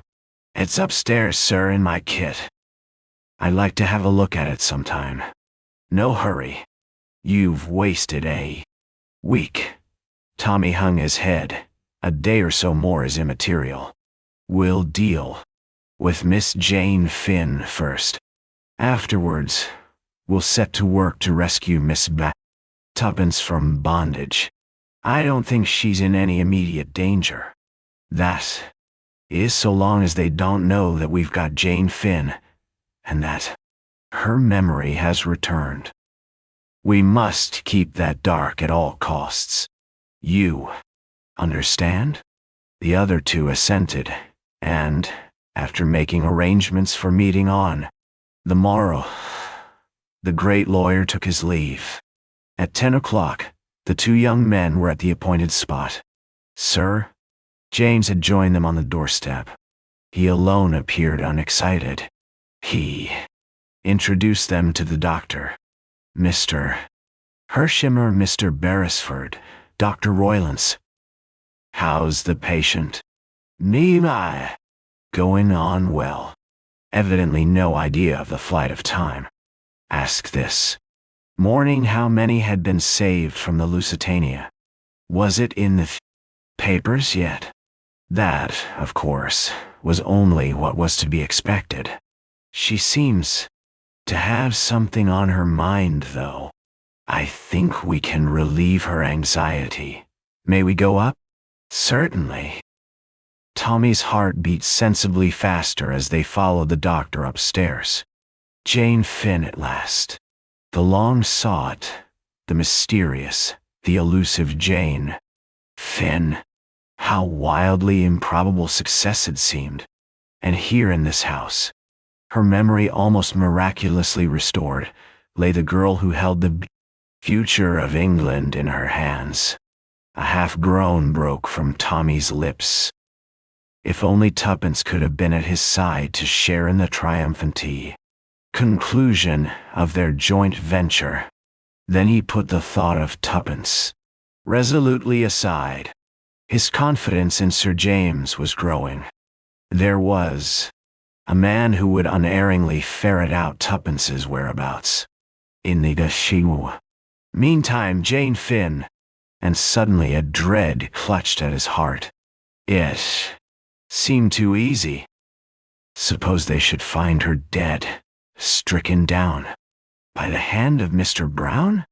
In another minute he was laughing at these melodramatic fancies. The doctor held open the door of a room, and they passed in. On the white bed, bandages round her head, lay the girl. Somehow, the whole scene seemed unreal. It was so exactly what one expected that it gave the worse effect of being beautifully staged. The girl looked from one to the other of them with large, wondering eyes. Sir James spoke first. Miss Finn, he said, this is your cousin, Mr. Julius P. HERSHEIMMER. A faint flush flitted over the girl's face as Julius stepped forward and took her hand. How do, Cousin Jane, he said lightly, but Tommy caught the tremor in his voice. Are you really Uncle Hiram's son? She asked wonderingly. Her voice, with the slight warmth of the Western accent, had an almost thrilling quality. It seemed vaguely familiar to Tommy, but he thrust the impression aside as impossible.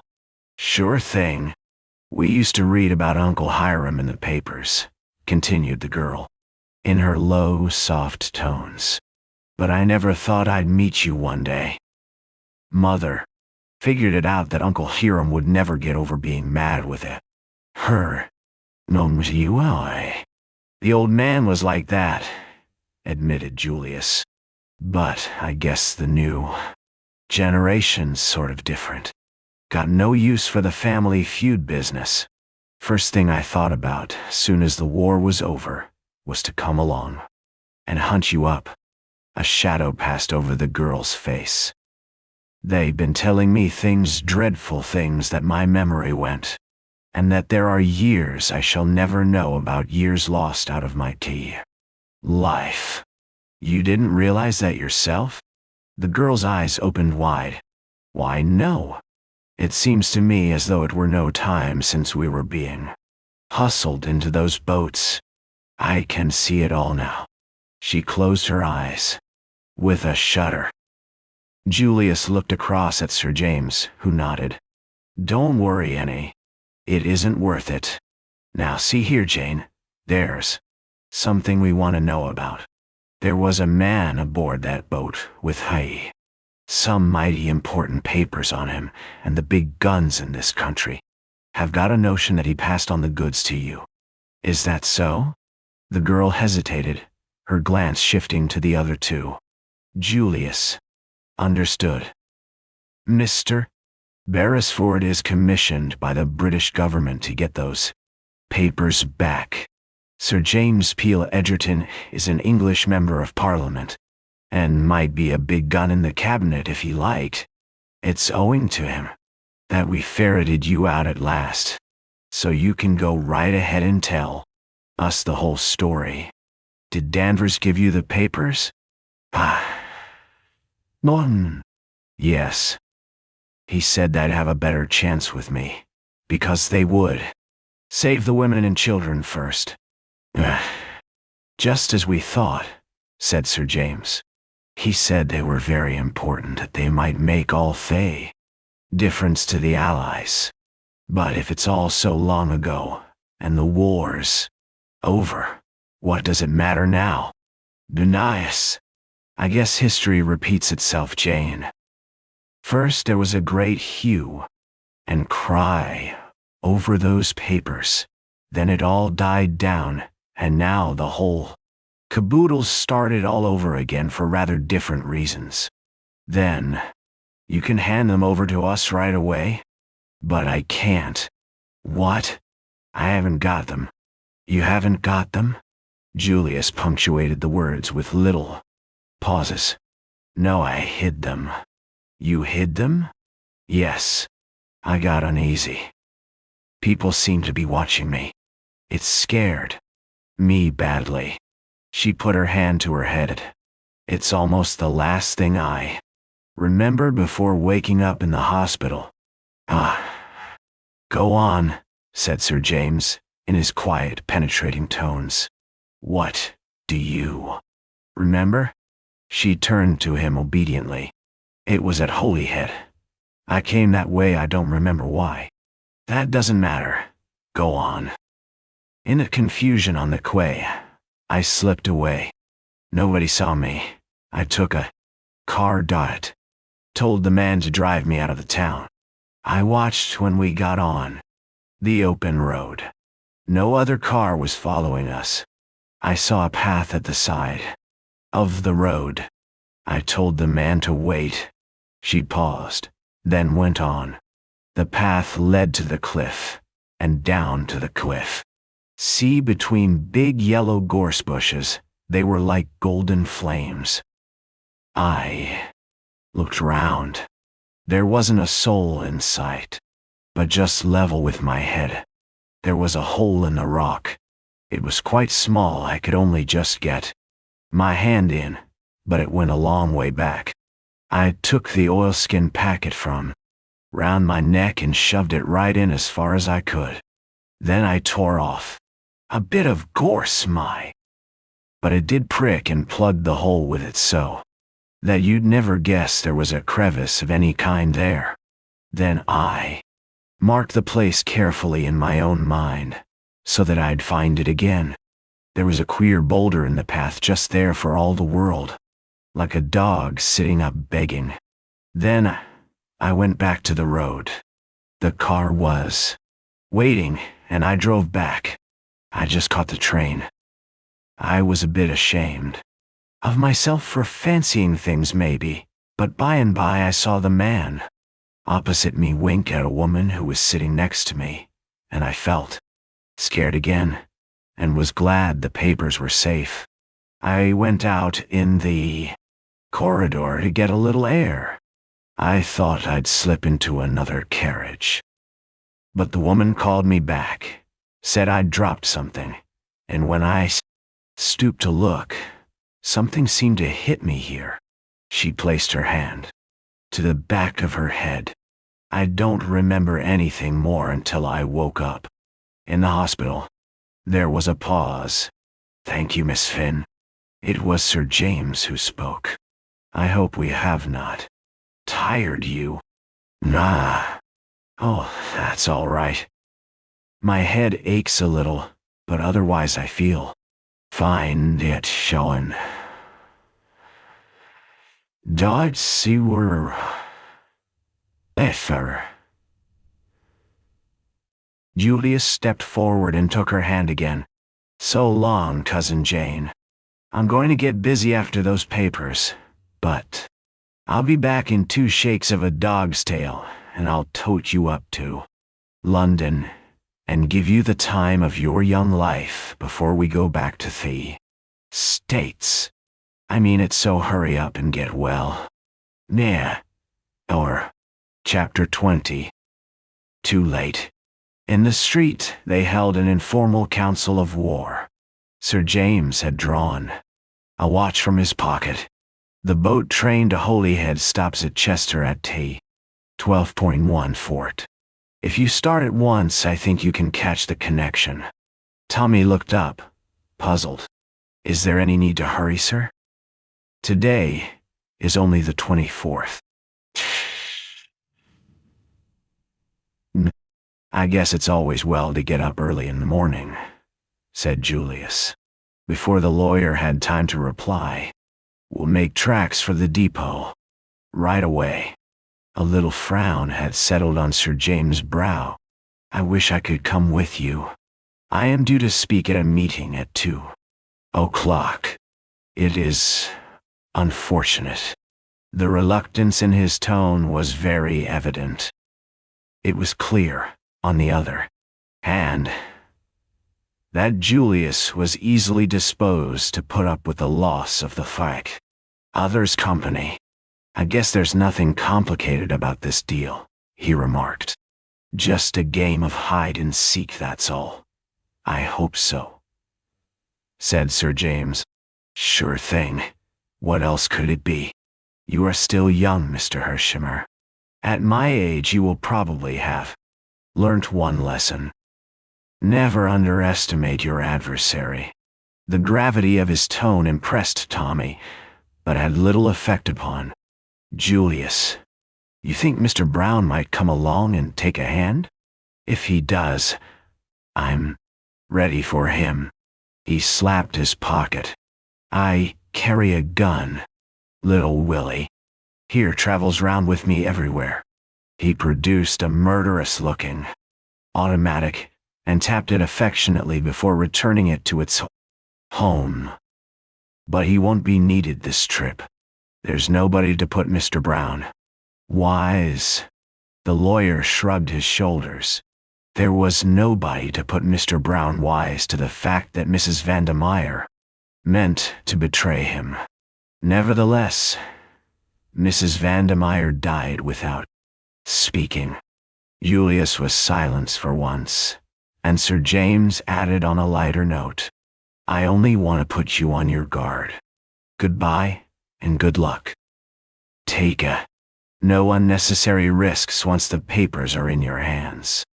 If there is any reason to believe that you have been shadowed, destroy them at once. Good luck to you. The game is in your hands now." He shook hands with them both. 10 minutes later, the 2 young men were seated in a first-class Carriage en route for Chester. For a long time neither of them spoke. When at length Julius broke the silence, it was with a totally unexpected remark. "Say," he observed thoughtfully, "did you ever make a darned fool of yourself over a girl's face?" "Oh, Tommy, after a moment's astonishment, searched his mind. "Can't say I have," he replied at last. "Not that I can recollect. Anyhow." "Why?" Because for the last 2 months I've been making a sentimental idiot of myself over Jane. First moment I clapped eyes on her photograph, my heart did all usual stunts you read about in novels. I guess I'm ashamed to admit it, but I came over here determined to find her and fix it all up, and take her back as Mrs. Julius P. HERSHEIMMER. "Oh," said Tommy, amazed. Julius uncrossed his legs brusquely and continued. "Just shows what an almighty fool a man can make of himself. One look at the girl in the flesh, and I was cured." Feeling more tongue-tied than ever, Tommy ejaculated, "Again. No disparagement to Jane, mind you," continued the other. "She's a real nice girl, and some fellow will fall in love with her right away. I thought her a very good-looking girl," said Tommy, finding his tongue. "Sure she is. But she's not like her photo one bit. At least, I suppose she's in a way must be, because I recognized her right off. If I seen her in a crowd, I'd have said, 'There's a girl whose face I known,' right away without any hesitation. But there was something about that photo." Julius shook his head and heaved a sigh. "I guess romance is a mighty queer thing. It must be," said Tommy coldly. "If you can come over here in love with her, one girl, and propose to another within a fortnight." Julius had the grace to look discomposed. "Well, you see, I'd got a sort of tired feeling that I'd never find Jane and that it was all plumb foolishness anyway. And then, oh, well, the French, for instance, are much more sensible in the way they look at things. They keep romance and marriage apart." Tommy flushed. "Well, I'm damned if that's—" Julius hastened to interrupt. "Say now, don't be hasty. I don't mean what you mean. I take it Americans have a higher opinion of morality than you have even." What meant was that the French set about marriage in a businesslike way. Find high two people who are suited to one another, look after the money affairs, and see the whole thing practically, and in a businesslike spirit. "If you ask me," said Tommy, "we're all too damned businesslike nowadays. We're always saying, 'Will it pay?' The men are bad enough, and the girls are worse. Nice. Cool down, son. Don't get so heated." "I feel heated," said Tommy. Julius looked at him and judged it wise to say no more. However, Tommy had plenty of time to cool down before they reached Holyhead, and the cheerful grin had returned to his countenance as they alighted at their destination. After consultation, and with the aid of a road map, they were fairly well agreed as to direction, so were able to hire a taxi without more ado and drive out on the road leading to Treasure Bay. They instructed the man to go slowly, and watched narrowly so as not to miss the path. They came to it not long after leaving the town, and Tommy stopped the car promptly, asked in a casual tone whether the path led down to the sea, and hearing it did, paid off the man in handsome style. A moment later, the taxi was slowly chugging back to Holyhead. Tommy and Julius watched it out of sight, and then turned to the narrow path. "It's the right one, I suppose?" asked Tommy doubtfully. "There must be. Simply heaps along here." "Sure it is. Look at the gorse. Remember what Jane said?" Tommy looked at the swelling hedges of golden blossom which bordered the path on either side, and was convinced. They went down in single file, Julius leading. Twice Tommy turned his head uneasily. Julius looked back. "What is it?" "I don't know. I've got the wind up somehow. Keep fancying there's one following us." "Nee. Can't be," said Julius positively. "We'd see him." Tommy had to admit that this was true. Nevertheless, his sense of uneasiness deepened. In spite of himself, he believed in the omniscience of the enemy. "I rather wish that fellow would come along," said Julius. He patted his pocket. "No. Little William here is just aching for exercise." "Do you always carry him with you?" inquired Tommy with burning curiosity. "Most always. I guess you never know what might turn up." Tommy kept a respectful silence. He was impressed by little William.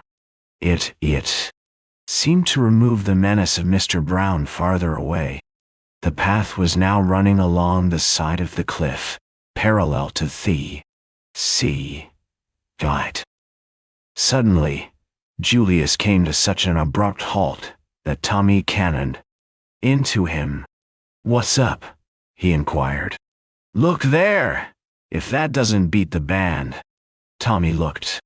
Standing out, half obstructing the path, was a huge boulder, which certainly bore a fanciful resemblance to a begging terrier. "Well," said Tommy, refusing to share Julius's emotion, "it's what we expected to see, isn't it?" Julius looked at him sadly and shook his head. "British flame. Sure, we expected it, but it kind of rattles me, all the same, to see it sitting there just where we expected to find it." And Tommy, whose calm was, perhaps, more assumed than natural, moved his feet impatiently. "Push on." "What about the hole?" "No." They scanned the cliffside narrowly. Tommy heard himself saying, idiotically, "The gorse won't be there after all these years." And Julius replied solemnly, "I guess you're right." Tommy suddenly pointed with a shaking hand. "What about that crevice there?" Julius replied in an awe-stricken voice, "That's it for sure." They looked at each other. "When I was in France," said Tommy reminiscently, "whenever my Batman failed to call me, he always said that he had come over queer. I never believed it. But whether he felt it or not, there is such a sensation. I've got it now. Badly. Nas." He looked at the rock with a kind of agonized passion. "Damn it," he cried.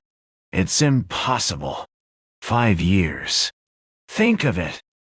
Birds nesting, boys, picnic parties, thousands of people passing. It can't be there. It's 100 to 1 against its being there. It's she. Against all reason." Indeed, he felt it to be impossible, more perhaps, because he could not believe in his own success where so many others had failed. The thing was too easy, therefore it could not be. The hole would be empty. Julius looked at him with a widening smile. "I guess you're rattled now, all right," he drawled with some enjoyment. "Well, here goes." He thrust his hand into the crevice and made a slight grimace. "It's a tight fit. Jane's hand must be a few sizes smaller than mine. I don't feel anything, no say. What's this?" "Gee whiz," and with a flourish, he waved aloft a small discolored packet. "It's the goods, all right. Sewn up in oilskin. Hold it while I get my penknife." The unbelievable had happened. Tommy held the precious packet tenderly between his hands. They had succeeded. "It's queer," he murmured idly. "You'd think the stitches would have rotted. They looked just as good as new." They cut them carefully and ripped away the oilskin. Inside was a small, folded sheet of paper. With trembling fingers they unfolded it. The sheet was blank. They stared at each other, puzzled. "A dummy," hazarded Julius. Was Danvers just a decoy? Tommy shook his head. That solution did not satisfy him. Suddenly his face cleared. "I've got it! Sympathetic ink!" "You think so? Worth trying anyhow. Heat usually does the trick. Get some sticks. We'll make a fire." In a few minutes, the little fire of twigs and leaves was blazing merrily. Tommy held the sheet of paper near the glow. The paper curled a little with the heat. Nothing more. Suddenly Julius grasped his arm and pointed to where characters were, appearing in a faint brown color. "Gee whiz. You've got it. Say, that idea of yours was great. It never occurred to me. Bah." Tommy held the paper in position some minutes longer until he judged he had done its work. Then he withdrew it. A moment later, he uttered a cry. Across the sheet in neat brown printing ran the words, "With the compliments of Mr. Brown." Chapter 21. Tommy makes a discovery. For a moment or two, they stood staring at each other stupidly, dazed with the shock. Somehow, inexplicably, Mr. Brown had forestalled them. Tommy accepted defeat quietly. Not so Julius. How in tarnation did he get ahead of us? That's what beats me. He ended up. Tommy shook his head and said dully, "It accounts for the stitches being new. We might have guessed. Never mind the darn stitches. How did he get ahead of us? We hustled. All we knew. It's downright impossible for anyone to get here quicker than we did. And anyway, how did he know? Do you reckon there was a dictaphone in Jane's room? I guess there must have been." But Tommy's common sense pointed out objections. No one could have known beforehand that she was going to be in that house, much less that particular room. "That's so," admitted Julius. "Then one of the nurses was a crook, and he listened at the door. How's that?" "Nah, I don't see that it matters anyway," said Tommy wearily. "He may have found out some months ago and removed the papers. Then no, by Jove.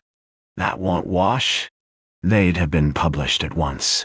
Sure thing they would.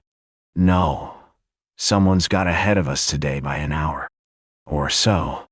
But how they did it gets my goat. And I wish that chap Peel Edgerton had been with us," said Tommy, thoughtfully. "Why?" Julius stared. "The mischief was done when we came." "Yes." Tommy hesitated. He could not explain his own feeling to Howard. Illogical idea that the KC's presence would somehow have averted this catastrophe. He reverted to his former point of view. It's no good arguing about how it was done. The game's up. We failed. There's only one thing for me to do. What's that? Get back to London as soon as possible. Mr. Carter must be warned. It's only a matter of hours now before the blow falls. But, at any rate, ought to know the worst. The duty was an unpleasant one, but Tommy had no intention of shirking it. He must report his failure to Mr. Carter. After that, his work was done. He took the midnight mail to London.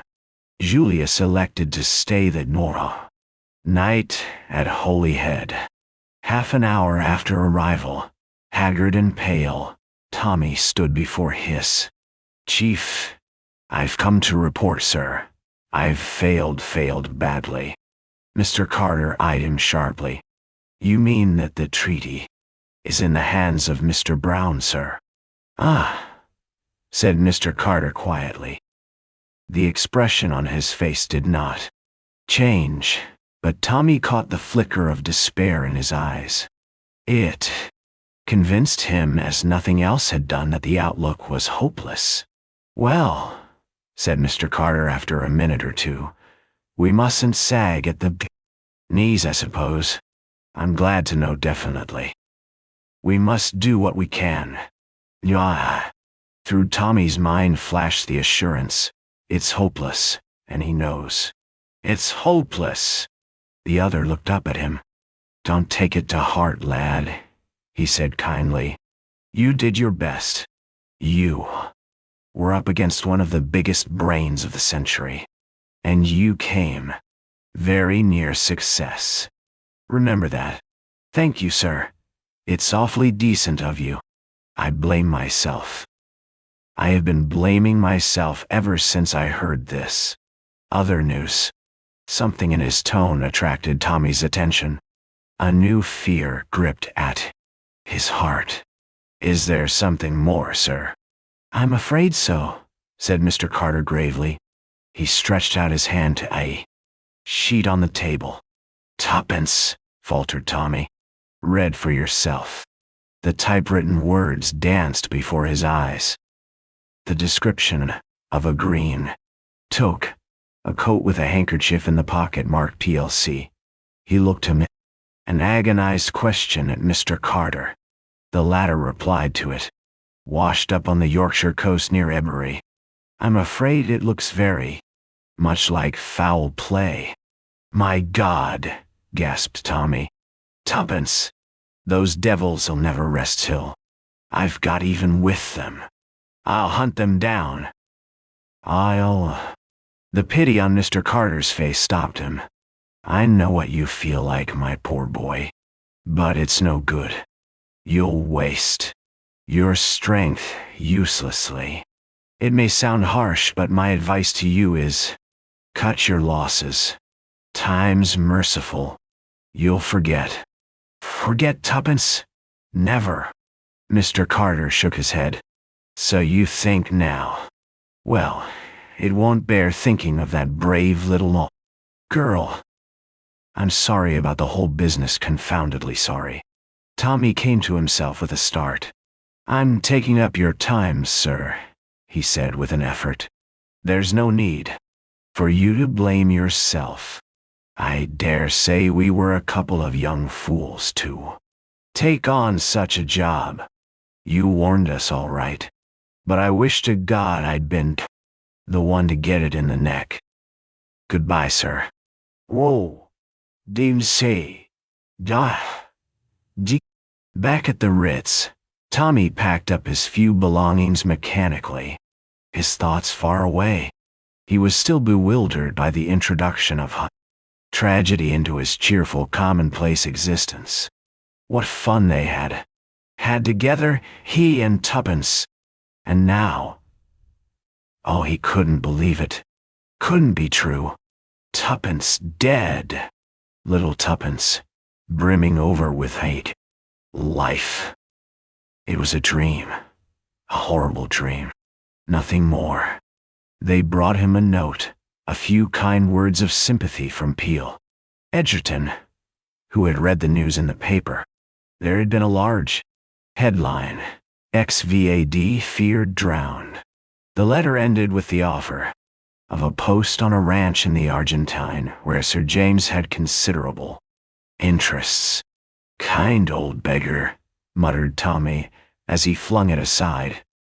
The door opened, and Julius burst in with his usual violence. He held an open newspaper in his hand. "Say, what's all this? They seem to have got some fool idea about Tuppence." "It's true," said Tommy quietly. "You mean they've done her in?" Tommy nodded. "I suppose when they got the treaty she wasn't any good to them any longer, and they were afraid to let her go." "Well, I'm darned," said Julius. "Little Tuppence. She sure was the pluckiest little girl." But suddenly something seemed to crack in Tommy's brain. He rose to his feet. "Oh, get out. You don't really care, damn you. You asked her to marry you in your rotten, cold-blooded way, but I loved her. I'd have given the soul out of my body to save her from harm. I'd have stood by without a word and let her marry you, because you could have given her the sort of time she ought to have had, and I was only a poor devil without a penny to bless himself with. But it wouldn't have been, because I didn't care." "See here," began Julius temperately. "Oh, go to the devil. I can't stand your coming here and talking about little Tuppence. Go and look after your cousin. Tuppence is my girl. I've always loved her, from the time we played together as kids. We grew up and it was just the same. I shall never forget when I was in hospital, and she came in that ridiculous cap and apron. It was like a miracle to see the girl I loved turn up in a nurse's kit." But Julius interrupted him. "A nurse's kit? Gee whiz. I must be going to Coney Hatch. I could swear I've seen Jane in a nurse's cap too, and that's plumb impossible. No. By gum, I've got it. It was her I saw talking to Whittington at that nursing home in Bournemouth. She wasn't a patient there. She was a nurse." "Oh, I dare say," said Tommy angrily. "She's probably been in with them from the start. I shouldn't wonder if she stole those papers from Danvers to begin with. Me. I'm darned if she did," shouted Julius. "She's my cousin, and as patriotic a girl as ever stepped. Nay. I don't care a damn what she is, but get out of here," retorted Tommy, also at the top of his voice. The young men were on the point of coming to blows. But suddenly, with an almost magical abruptness, Julius' anger abated. "All right, son," he said quietly. "I'm going. I don't blame you any for what you've been saying. It's mighty lucky you did say it. I've been the most almighty blithering darned idiot that it's possible to imagine." "Calm down." Tommy had made an impatient gesture. "I am going right away. Now going to the London and North Western Railway Depot, if you want to." "No. I don't care a damn where you're going," growled Tommy. As the door closed behind Julius, he returned to his suitcase. "That's the lot," he murmured, and rang the bell. "Take my luggage down." "Yes, sir." "Going away, sir?" "Sure. I'm going to the devil," said Tommy, regardless of the menial's feelings. That functionary, however, merely replied respectfully, "Yes, sir. Shall I call a taxi?" Tommy nodded. Where was he going? He hadn't the faintest idea. Beyond a fixed determination to get even with Mr. Brown, he had no plans. He reread Sir James' letter and shook his head. Tuppence must be avenged. Still, it was kind of the old fellow. Better answer it, I suppose. He went across to the writing table. With the usual perversity of bedroom stationery, there were innumerable envelopes and no paper. He rang. No one came. Tommy fumed at the delay. Then he remembered that there was a good supply in JULIUS' sitting room. The American had announced his immediate departure. There would be no fear of running up against him. Besides, he wouldn't mind if he did. He was beginning to be rather ashamed of the things he had said. Old JULIUS had taken them jolly well. He'd apologize if he found him there. But the room was deserted. Tommy walked across to the writing table and opened the middle drawer. A photograph, carelessly thrust in face upwards, caught his eye. For a moment he stood rooted to the ground. Then he took it out, shut the drawer, walked slowly over to Anne's armchair, and sat down, still staring at the photograph in his hand. What on earth was a photograph of the French girl Annette doing in Julius HERSHEIMMER's writing table? Chapter 22. In Downing Street, the Prime Minister tapped the desk in front of him with nervous fingers. His face was worn and harassed. He took up his conversation with Mr. Carter at the point it had broken off. "I don't understand," he said. "Do you really mean that things are not so desperate after all?" "So this lad seems to think. Let's have a look at his letter again." Mr. Carter handed it over. It was written in a sprawling, boyish hand. "Dear Mr. Carter, something's turned up that has given me a jar. Of course I may be simply making an awful ass of myself, but I don't think so. If my conclusions are right, that girl at Manchester was just a plant. The whole thing was prearranged, sham packet and all, with the object of all making us think the game was up. Therefore I fancy that we must have all been pretty hot on the scent. I think I know who the real Jane Finn is, and I've even got an idea where the papers are. That last's only a guess, of course, but I've a sort of feeling it'll turn out right.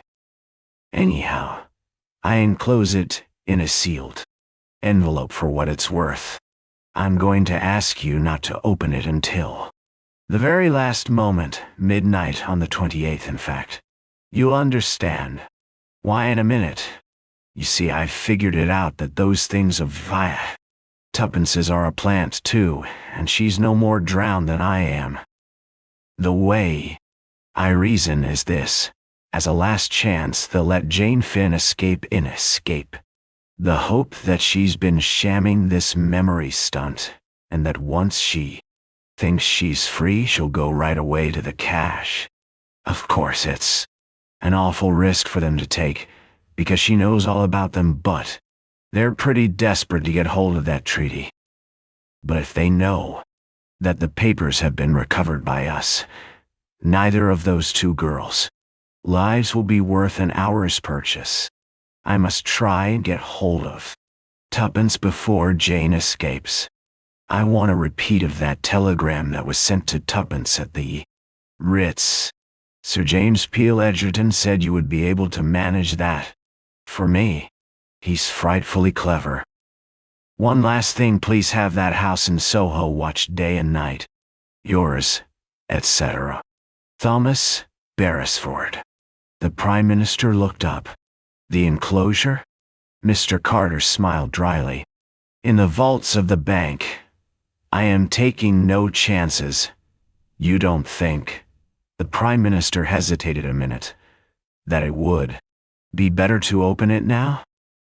Surely we ought to secure the document. That is, provided the young man's guess turns out to be correct at once. We can keep the fact of having done so quite secret. Can we? I'm not so sure. There are spies all round us. Once it's known, I wouldn't give that. He snapped his fingers. for the life of those 2 girls. No, the boy trusted me, and I shan't let him down. Well, we must leave it at that then. What's he like, this lad? Outwardly, he's an ordinary clean-limbed, rather block-headed young Englishman. Slow in his mental processes. On the other hand, it's quite impossible to lead him astray through his imagination. He hasn't got any, so he's difficult to deceive. He worries things out slowly, and once he's got hold of anything, he doesn't let go. The little ladies, quite different. More intuition and less common sense. They make pretty pair working together. Pace and stamina. And he seems confident, mused the Prime Minister. Yes, and that's what gives me hope. He's the kind of diffident youth who would have to be very sure before he ventured an opinion at all.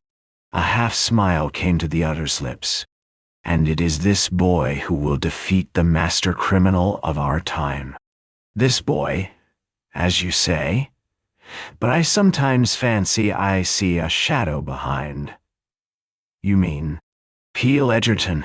Peel Edgerton, said the Prime Minister in astonishment. Yes. I see his hand in this. He struck the open letter. They're working in the dark, silently, unobtrusively. I've always felt that if anyone was to run Mr. Brown to earth, Peel Edgerton would be the man. I tell you, he's on the case now, but doesn't want it known. By the sea. I got rather an odd request from him the other day. Yes. He sent me a cutting from some American paper. It referred to a man's body found near the docks in New York about 3 weeks ago. He asked me to collect any information on the subject I could. I say. Well, Carter shrugged his shoulders. I couldn't get much. Young fellow about 35, poorly dressed, face very badly disfigured. He was never identified. And you fancy that the 2 matters are connected in some way? Somehow I do. I may be wrong, of course. There was a pause. Then Mr. Carter continued. I asked him to come round here. Not that we'll get anything out of him. He doesn't want to tell. His legal instincts are too strong. But there's no doubt he can throw light on 1 or 2 obscure points in young Beresford's letter.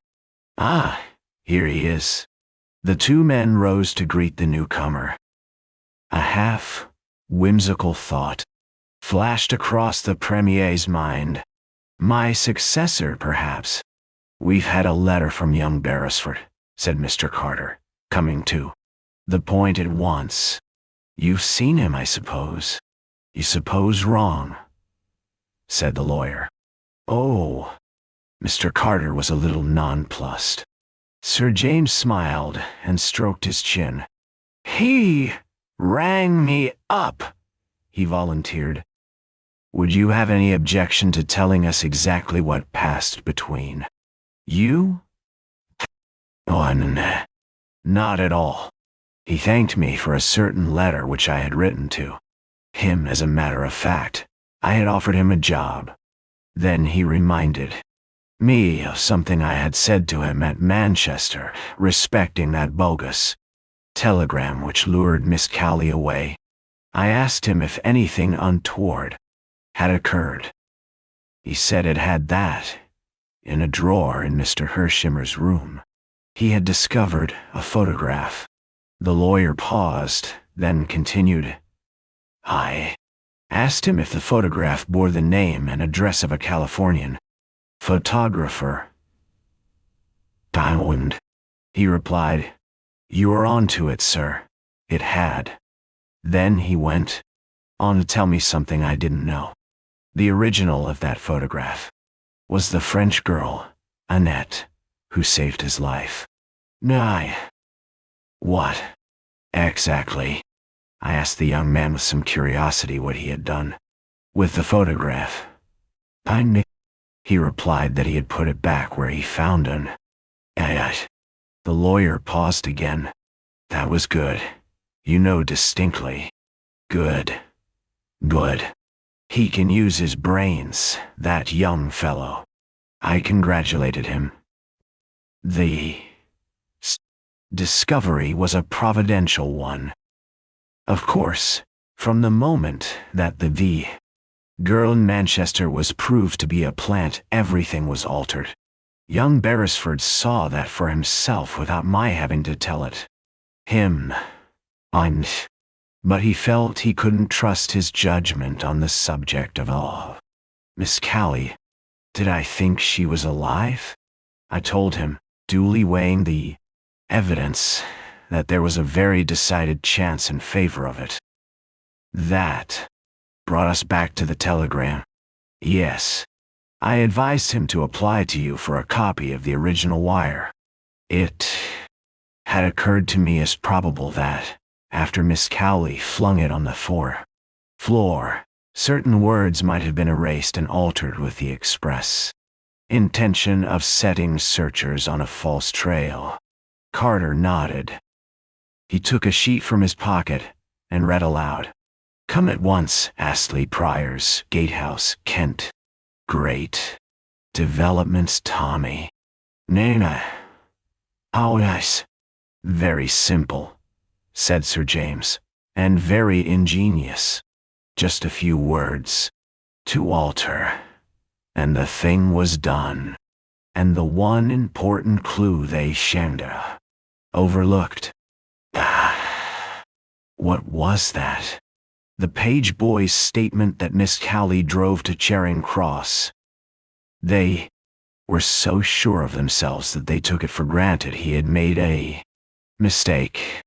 Then young Beresford is now at Gatehouse, Kent, unless I am much mistaken. Mr. Carter looked at him curiously. I rather wonder you're not there too, P.L. Edgerton. Ah, I'm busy on a case. I thought you were on your holiday. Oh, I've not been briefed. Perhaps it would be more correct to say I'm preparing a case. Any more facts about that American chap for me? Yeah. Well, I'm afraid not. Is it important to find out who he was? Oh, I know who he was, said Sir James easily.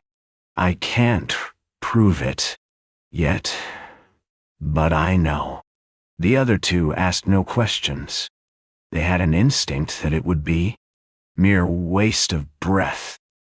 But what I don't understand, said the Prime Minister suddenly, is how that photograph came to be in Mr. Hersheimer's drawer?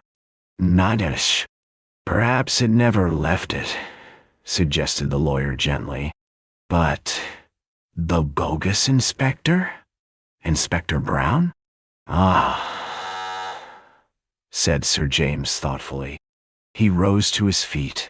I mustn't keep you. Go on with the affairs of the nation. I must get back to my case. Yeah. 2 days later, Julius Hersheimer returned from Manchester. A note from Tommy lay on his table. Dear Hersheimer, sorry I lost my temper. In case I don't see you again, goodbye. I've been offered a job in the Argentine and might as well take it. Yours, Tommy Beresford. A peculiar smile lingered for a moment on Julius' face. He threw the letter into the waste paper basket. The darned fool, he murmured. Chapter 23. A race against time. After ringing up Sir James, Tommy's next procedure was to make a call at South Audley Mansions. He found Albert discharging his professional duties and introduced himself without more ado as a friend of Tuppence's. Albert unbent immediately. Things has been very quiet here lately, he said wistfully. Hope the Sanctuary. Young ladies keeping well, sir. No, I That's just the point, Albert. She's disappeared. You don't mean as the crooks have got her? They have. In the underworld. No, dash it all, in this world. It's a expression, sir, explained Albert. At the pictures. The pictures.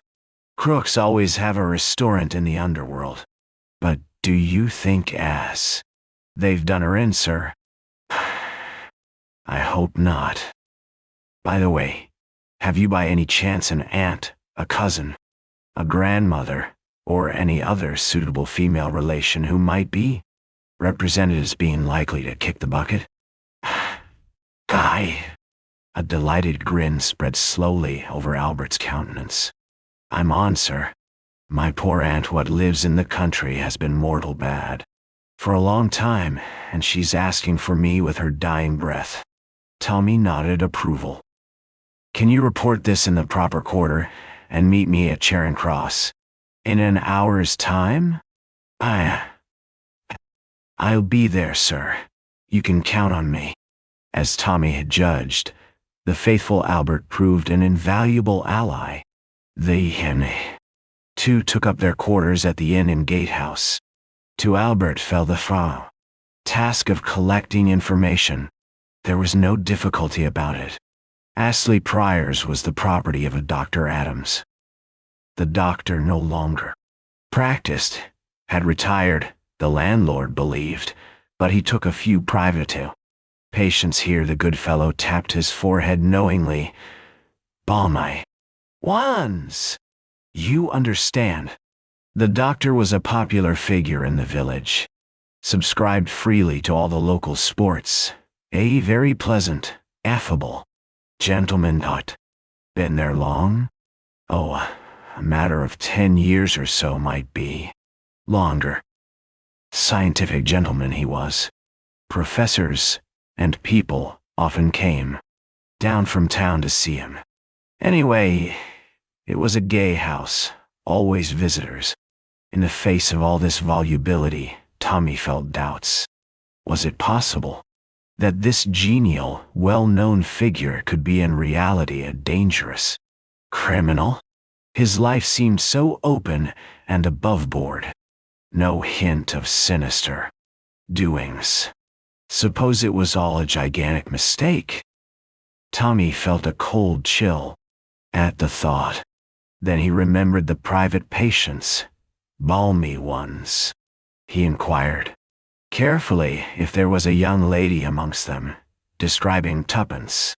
But nothing much seemed to be known about the patients. They were seldom seen outside the grounds. A guarded description of Annette also failed to provoke recognition. Astley Priors was a pleasant red brick edifice, surrounded by well-wooded grounds which effectually shielded the house from observation from the road. On the first evening Tommy, accompanied by Albert, explored the grounds. Owing to Albert's insistence, they dragged themselves along painfully on their stomachs, thereby producing a great deal more noise than if they had stood upright. In any case, these precautions were totally unnecessary. The grounds, like those of any other private house after nightfall, seemed untenanted. Tommy had imagined a possible fierce watchdog bite. Albert's fancy ran to a puma or a tame cobra, but they reached a shrubbery near the house quite unmolested. The blinds of the dining room window were up. There was a large company assembled round the table. The port was passing from hand to hand. It seemed a normal, pleasant company. Through the open window scraps of conversation floated out disjointedly on the night air. It was a heated discussion on county cricket. Again Tommy felt that cold chill of uncertainty. It seemed impossible to believe that these people were other than they seemed. Had he been fooled once more? The fair-bearded, spectacled gentleman who sat at the head of the table looked singularly honest and normal. Tommy slept badly that night. The following morning, the indefatigable Albert, having cemented an alliance with the greengrocer's boy, took the latter's place and ingratiated himself with the cook at Malthouse. He returned with the information that she was undoubtedly one of the crooks, but Tommy mistrusted the vividness of his imagination. Questioned, he could adduce nothing in support of his statement except his own opinion that she wasn't the usual kind. You could see that at a glance. The substitution being repeated, much to the pecuniary advantage of the real greengrocer's boy. On the following day, Albert brought back the first piece of hopeful news. There was a French young lady staying in the house. Tommy put his doubts aside. Here was confirmation of his theory. But time pressed. Today was the 27th. The 29th was the much talked of Labor Day, about which all sorts of rumors were running riot. Newspapers were getting agitated. Sensational hints of a labor coup d'etat were freely reported. The government said nothing. It knew and was prepared. There were rumors of dissension among the labor leaders. They were not of one mind. The more far-seeing among them realized that what they proposed might well be a death blow to the England that at heart they loved. They shrank from the starvation and misery a general strike would entail, and were willing to meet the government halfway. But behind them were subtle, insistent forces at work, urging the memories of old wrongs, deprecating the weakness of half and half measures, fomenting misunderstandings. Tommy felt that, thanks to Mr. Carter, he understood the position fairly, accurately. With the fatal document in the hands of Mr. Brown, public opinion would swing to the side of the labor extremists and revolutionists. Failing that, the battle was an even chance. The government with a loyal army and police force behind them might win, but at a cost of great suffering. But Tommy nourished another and a preposterous dream. With Mr. Brown unmasked and captured, he believed, rightly or wrongly, that the whole organization would crumble, ignominiously and instantaneously. The strange permeating influence of the unseen chief held it together. Without him, Tommy believed an instant panic would set in, and the honest men left to themselves an 11th hour reconciliation would be possible. This is a one-man show, said Tommy to himself. The thing to do is to get hold of the man. It was partly in furtherance of this ambitious design that he had requested Mr. Carter not to open the sealed envelope. The draft treaty was Tommy's bait. Every now and then he was aghast at his own presumption. How dared he think that he had discovered what so many wiser and clever men had overlooked? Nevertheless, he stuck tenaciously to his idea. That evening, he and Albert once more penetrated the grounds of Astley Priors. Tommy's ambition was somehow or other to gain admission to the house itself. As they approached cautiously, Tommy gave a sudden gasp. On the second-floor window, someone standing between the window and the light in the room threw a silhouette on the blind. It was one Tommy would have recognized anywhere. Tuppence was in that house. He clutched Albert by the shoulder. "Stay here. When I begin to sing, watch that window." He retreated hastily to a position on the main drive, and began in a deep roar, coupled with an unsteady gait, the following ditty. "I am a soldier, a jolly British soldier. You can see that I'm a soldier by my feet. It had been a favorite on the gramophone in Tuppence's hospital days. He did not doubt but that she would recognize it and draw her own conclusions. Tommy had not a note of music in his voice, but his lungs were excellent. The noise he produced was terrific. Presently, an unimpeachable butler, accompanied by an equally unimpeachable footman, issued from the front door. The butler remonstrated with him. Tommy continued to sing, addressing the butler affectionately as "Dear old Whiskers." The footman took him by one arm, the butler by the other. They ran down the drive and neatly out of the gate. The butler threatened him with the police if he intruded. Again, it was beautifully done, soberly and with perfect decorum. Anyone would have sworn that the butler was a real butler, the footman a real footman. Only as it happened, the butler was Whittington. Tommy retired to the inn and waited for Albert's return. At last, that worthy made his appearance. "Well?" cried Tommy eagerly. "It's all right." While they was a running of you out, the window opened, and something was chucked out. Nah. He handed a scrap of paper to Tommy. It was wrapped around a letter weight. On the paper were scrawled 3 words: "Tomorrow, same time." "Good egg," cried Tommy. "We're getting going." I wrote a message on a piece of paper, wrapped it round a stone, and chucked it through the window, continued Albert breathlessly. Tommy groaned. "Your zeal will be the undoing of us, Albert." "What did you say?" Shandon said we was a-staying at the inn. If she could get away, to come there and croak like a frog. "Shall know that's you," said Tommy with a sigh of relief. "Your imagination runs away with you, you know, Albert." "Why, you wouldn't recognize a frog croaking if you heard it." Albert looked rather crestfallen. "Cheer up," said Tommy. "No harm done.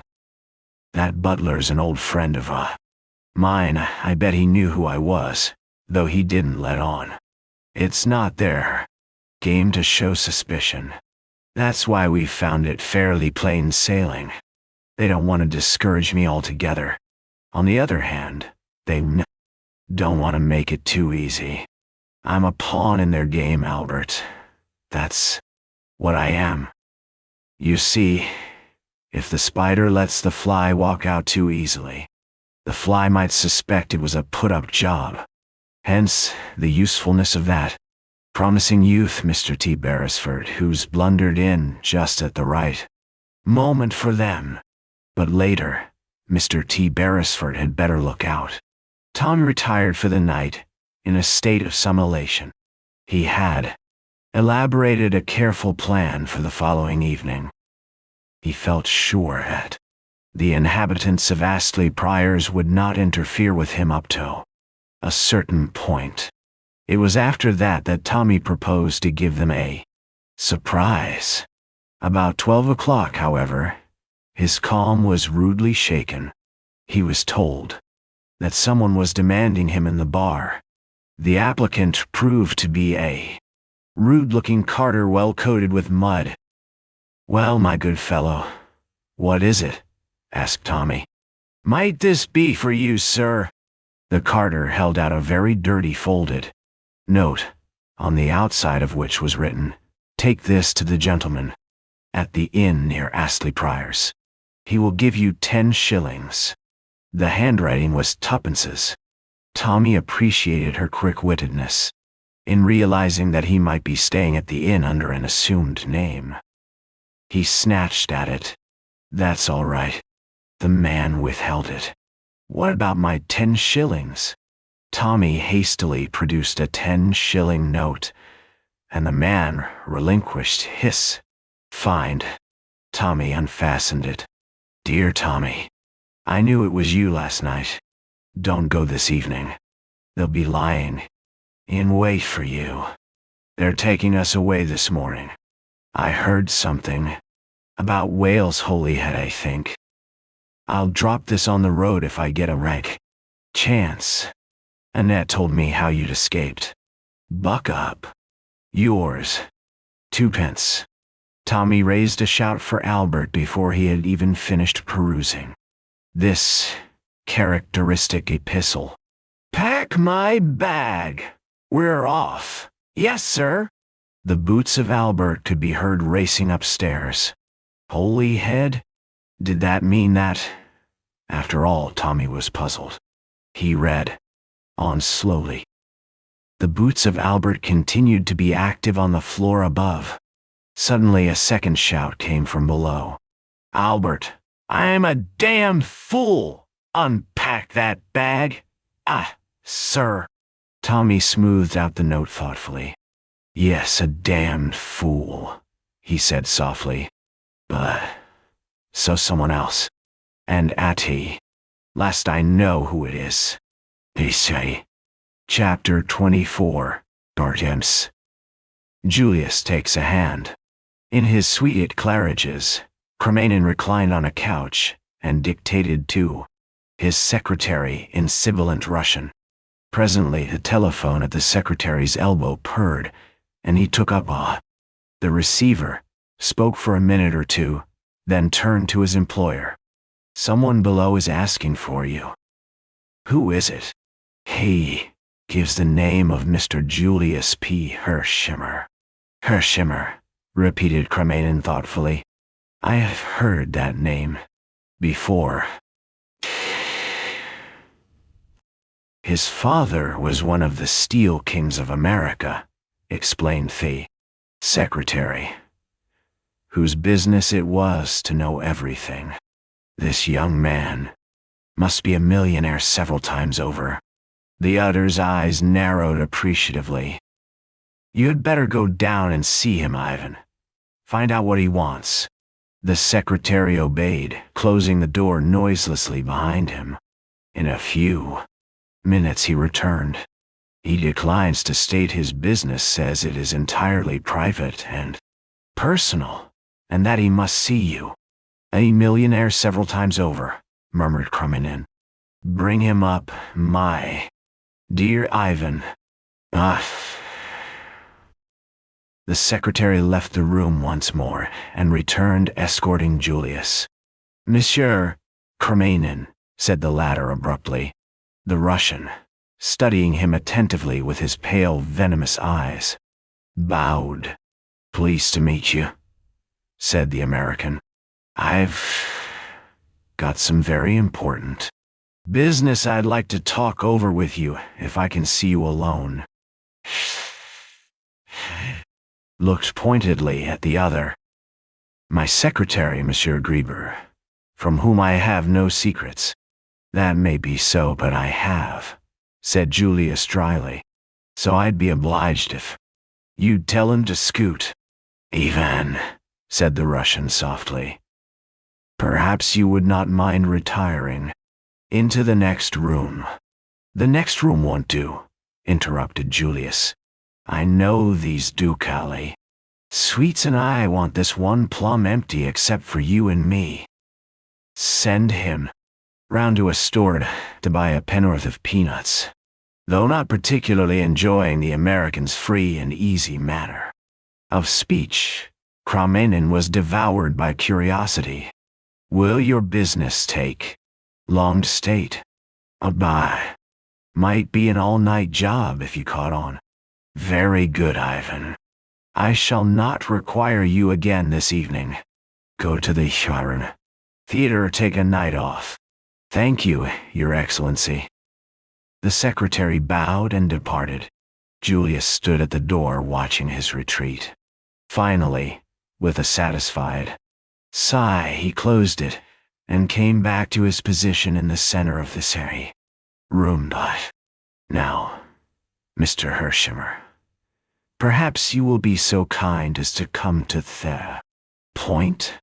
Madam, I guess that won't take a minute, drawled Julius. Then, with an abrupt Change of manner. Hands up or I shoot. For a moment Cramanen stared blindly into the big automatic. Then, with almost comical haste, he flung up his hands above his head. In that instant Julius had taken his measure. The man he had to deal with was an abject physical coward. The rest would be easy. This is an outrage, cried the Russian in a high, hysterical voice. An outrage? Do you mean to kill me? Shh. Not if you keep your voice down. Don't go edging sideways towards that. Bell dot. That's better. What do you want? Do nothing rashly. Remember, my life is of the utmost value to my country. I may have been maligned. I reckon, said Julius, that the man who let daylight into you would be doing humanity a good turn. But you needn't worry any. I'm not proposing to kill you this trip, that is, if you're reasonable. The Russian quailed before the stern menace in the other's eyes. He passed his tongue over his dry lips. What do you want? Money? No. I want Jane Finn's daughter. Jane Finn? I never heard of her. You're a darned liar. You know perfectly who I mean. I tell you I've never heard of the girl. And I tell you, retorted Julius, that little Willie here is just a hopping mad to go off. The Russian wilted visibly. You wouldn't dare. Oh yes, I would, son. Cramanen must have recognized something in the voice that carried conviction, for he said sullenly, Well, granted I do know who you mean, what of it? You will tell me now right here where she is to be found. Cramanen shook his head. I daren't? Why not? I daren't. You ask an impossibility. Afraid, eh? Of whom? Mr. Brown? Ah, that tickles you up. There is such a person, then. I doubted it. And the mere mention of him scares you. Stiff. I have seen him, said the Russian slowly. Spoken to him, face to face. I did not know it until afterwards. He was one of a crowd. I should not know him again. Who is he really? I do not know. But I know this he is. A man to fear. He'll never know, said Julius. He knows everything, and his vengeance is swift. Even I, Cramanen, would not be exempt. Then you won't do as I ask you. You ask an impossibility. Sure, that's a pity for you, said Julius cheerfully. But the world in sea general will benefit. He raised the revolver. Stop, shrieked the Russian. You cannot mean to shoot me? Of course I do. I've always heard you revolutionists held life cheap. But it seems there's a difference when it's your own life in question. I gave you just one chance of saving your dirty skin, and that you wouldn't take. They would kill me. Well, said Julius pleasantly, it's up to you, but I'll just say this. Little Willie here is a dead cert, and if I was you, I'd take a sporting chance with Mr. Brown. You will hang if you shoot me, muttered the Russian irresolutely. No, stranger, that's where you're wrong. You forget the dollars. A big crowd of solicitors will get busy, and they'll get some highbrow doctors on the job, and the end of it all will be that they'll say my brain was unhinged. I shall spend a few months in a quiet sanatorium. My mental health will improve. The doctors will declare me sane again, and all will end happily for little Julius. I guess I can bear a few months. Retirement in order to rid the world of you, but don't you kid yourself. I'll hang for it. The Russian believed him. Corrupt himself, he believed implicitly in the thought, power of money. He had read of American murder trials running much on the lines indicated by Julius. He had bought and sold justice himself. This virile young American with the significant drawling voice had the whip hand of him. "I'm going to count 5, continued Julius, "and I guess, if you let me get past 4, you needn't worry any about Mr. Brown. Maybe he'll send some flowers to the funeral, but you won't smell them. Are you ready? I'll begin. 1, 2, 3, 4. The Russian interrupted with a shriek. "Do not shoot. I will do all you wish." Julius lowered the revolver. "I thought you'd hear sense. Where is the girl?" "At Gatehouse in Kent. Astley Priors the place is called." "Is she a prisoner there?" "She's not allowed to leave the house, though it's safe enough really. The little fool has lost her memory, curse her. That's been annoying for you and your friends, I reckon."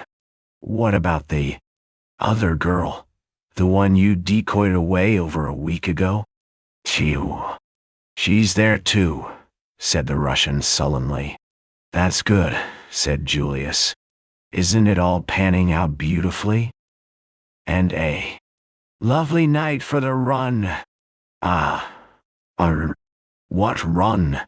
demanded Kremanin with a stare. "Down to Gatehouse, sure. I hope you're fond of motoring." "What do you mean? I refuse to go." "Now, don't get mad. You must see I'm not such a kid as to leave you. Here, you'd ring up your friends on that telephone first thing."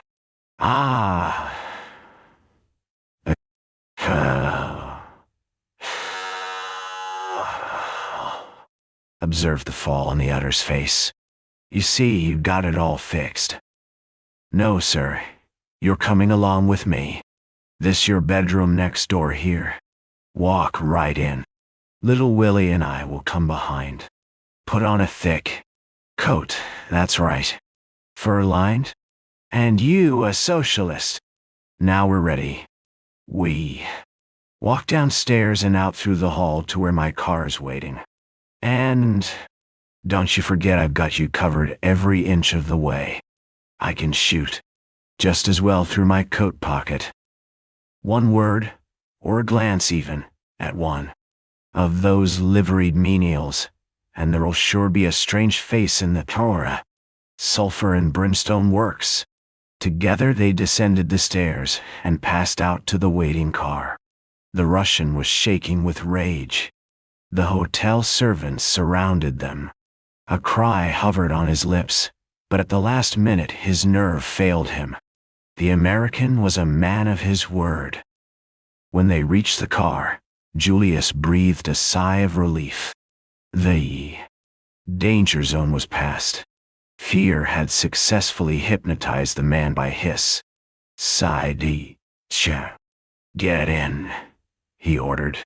Then, as he caught the Uter's sidelong glance, "No, the chauffeur won't help you any. Naval man was on a submarine in Russia when the revolution broke out. A brother of his was murdered by your people." "George?" "Yes, sir." The chauffeur turned his head. "This gentleman is a Russian Bolshevik. We don't want to shoot him, but it may be necessary. You understand?" "My, perfectly, sir. I want to go to Gatehouse in Kent. Know the road at all?" "Yes, sir. It will be about an hour and a half's run. Make it an hour. I'm in a hurry. I'll do my best, sir." The car shot forward through the traffic. Julius ensconced himself comfortably by the side of his victim. He kept his hand in the pocket of his coat, but his manner was urbane to Thar. "Last degree. There was a man I shot once in Arizona," he began cheerfully. "At the end of the hour's run the unfortunate Kremanin was more dead than alive." In succession to the anecdote of the Arizona man, there had been Huff from Frisco, and an episode in the Rockies. Julius' narrative style, if not strictly accurate, was picturesque. Slowing down, the chauffeur called over his shoulder, that they were just coming into gatehouse.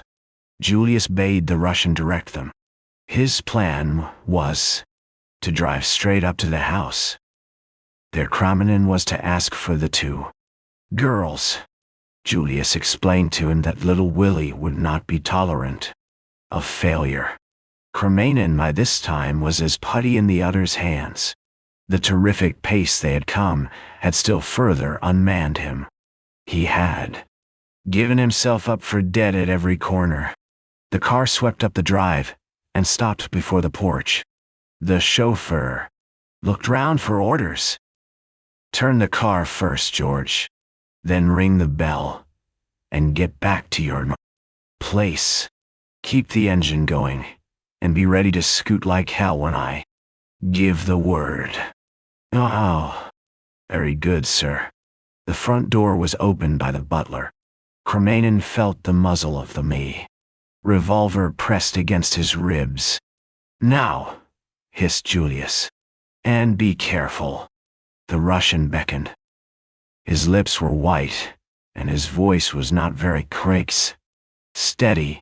"It is I, Cremanin." "Bring down the girl at once. There is no time to lose."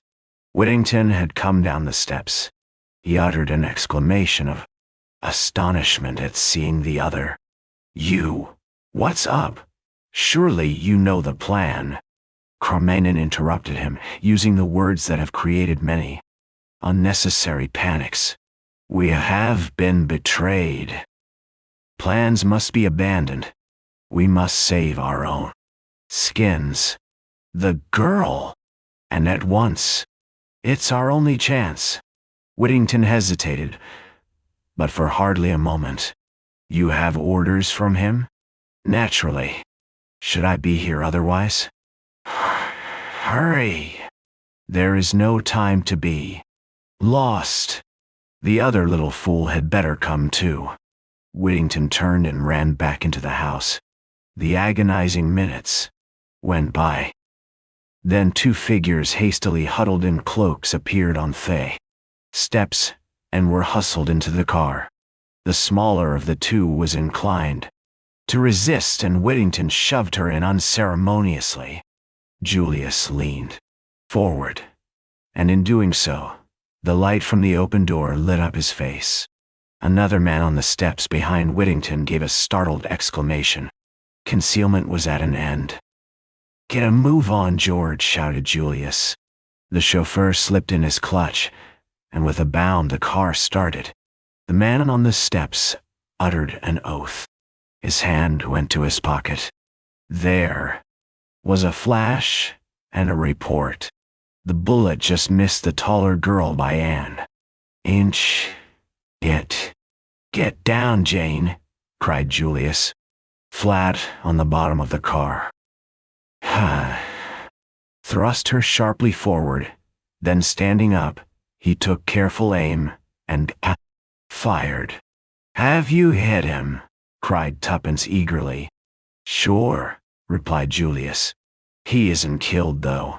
Skunks like that take a lot of killing. Are you all right, Tuppence?" Of course I am. Where's Tommy, and who's this?" She indicated the phone. "Gymnas." Shivering Cremanin. "Tommy's making tracks for the Argentine. I guess he thought you'd turned up your toes. Steady through the gate, George." "That's right. It'll take him at least 5 minutes to get busy after us.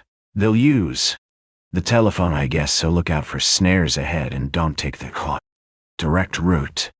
"Who's this, did you say, Tuppence?" "Let me present Monsieur Cremanin. I persuaded him to come on the trip for his health." The Russian remained mute, still livid with terror. "But what made them let us go?" demanded Tuppence suspiciously. "I reckon Monsieur Cremanin here asked them so prettily they just couldn't refuse." This was too much for the Russian. He burst out vehemently. "Curse you, curse you! They know now that I betrayed them. My life won't be safe for an hour in this country. That's so, assented Julius. I'd advise you to make tracks for Russia. Right away. Let me go then, cried the other. I have done what you asked. Why do? You still keep me with you? Aye, sir. Not for the pleasure of your company. I guess you can get right off now, if you want to. I thought you'd rather I tooled you back to London. You may never reach London, snarled the other. Let me go here, and now. Sure thing. Pull up, George. The gentleman's not making the return trip by you. If I ever come to Russia, Monsieur Cremain, I shall expect a rousing welcome and... But before Julius had finished his speech, and before the car had finally halted, the Russian had swung himself out and disappeared into the night. Just a mite impatient to leave us, commented Julius as the car gathered way again, and no idea of saying goodbye politely to the Farsi. Torsi way. I stand about. I want me your greer. Well, sorry they say. Tried to my too. Ladies, say Jane, you can get up on the seat now. For the first time the girl spoke. How did you persuade him? She asked. Julius tapped his revolver. Little Willie here takes the credit. Splendid, cried the girl. The color surged into her face. Her eyes looked admiringly at Julius. Annette and I didn't know what was going to happen to us, said Tuppence. Old Whittington hurried us off. We thought it was lambs to the slaughter. Annette, said Julius. Is that what you call her? His mind seemed to be trying to adjust itself to a new idea. It's her name, said Tuppence, opening her eyes very wide. Shucks, retorted Julius. She may think it's her name because her memory's gone, poor kid. But it's the one real and original Jane Finn we've got here. Yee. What? Cried Tuppence. But she was interrupted. With an angry spurt, a bullet embedded itself in the upholstery of the car just behind her head. Down with you, cried Julius.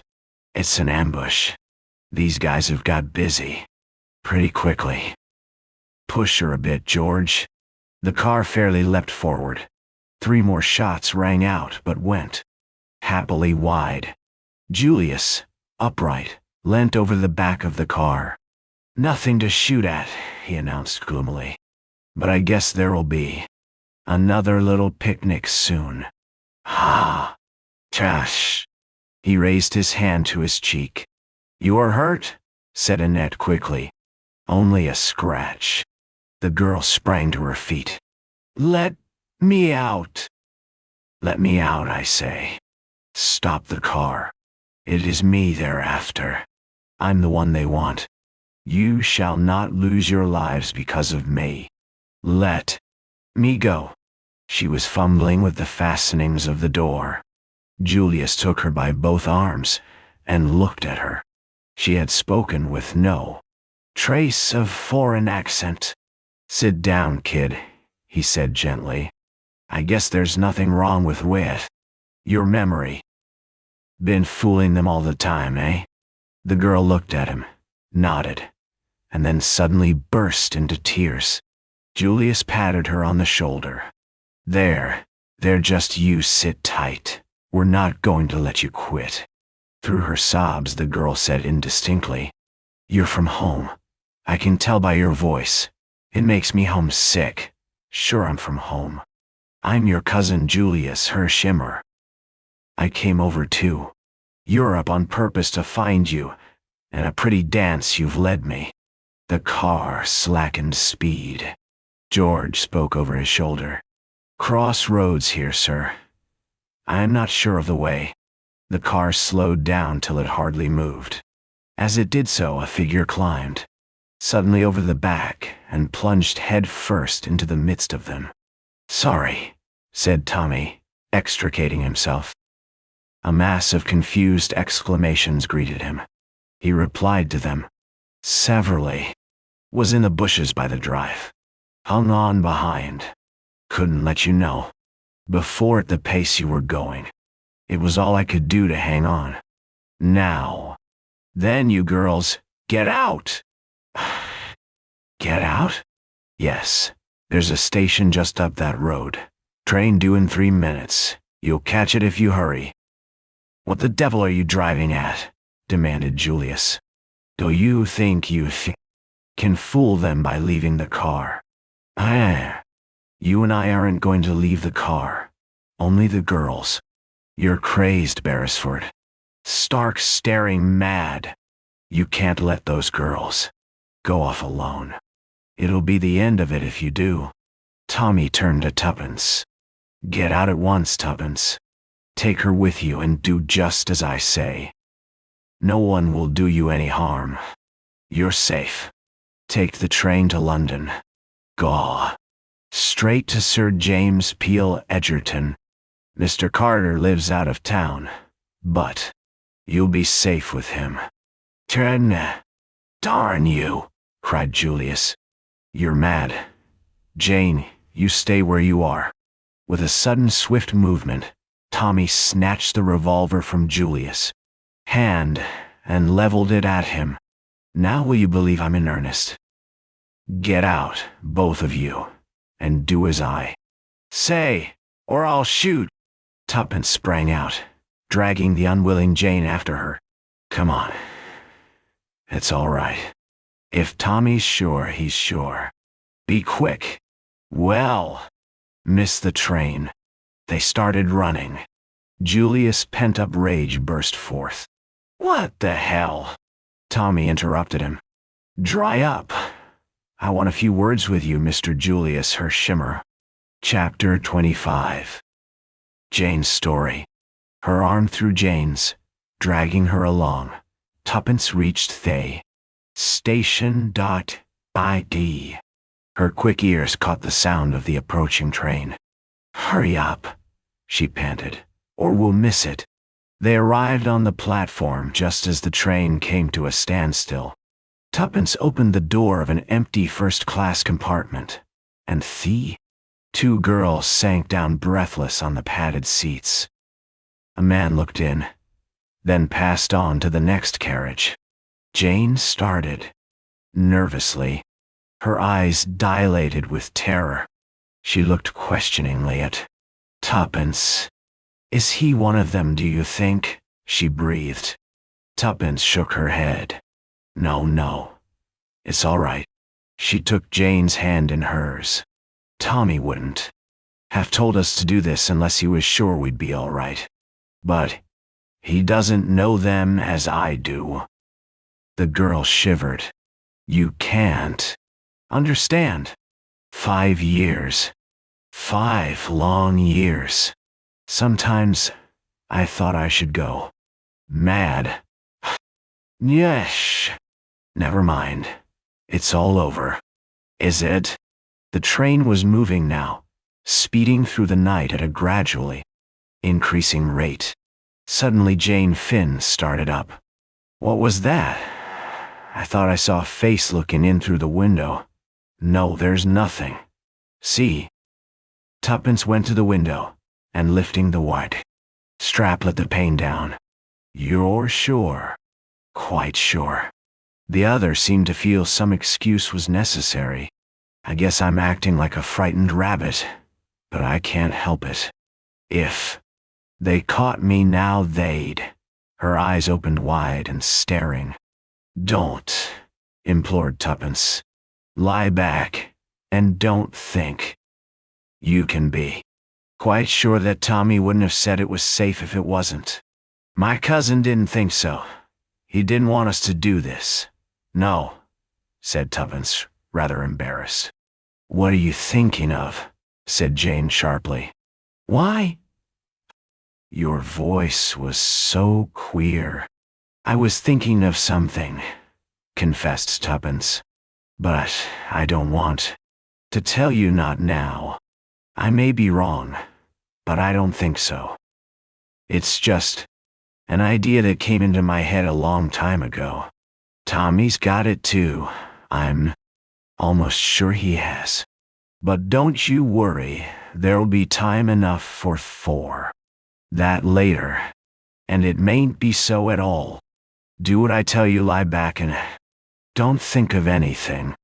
I'll try. The long lashes drooped over the hazel eyes.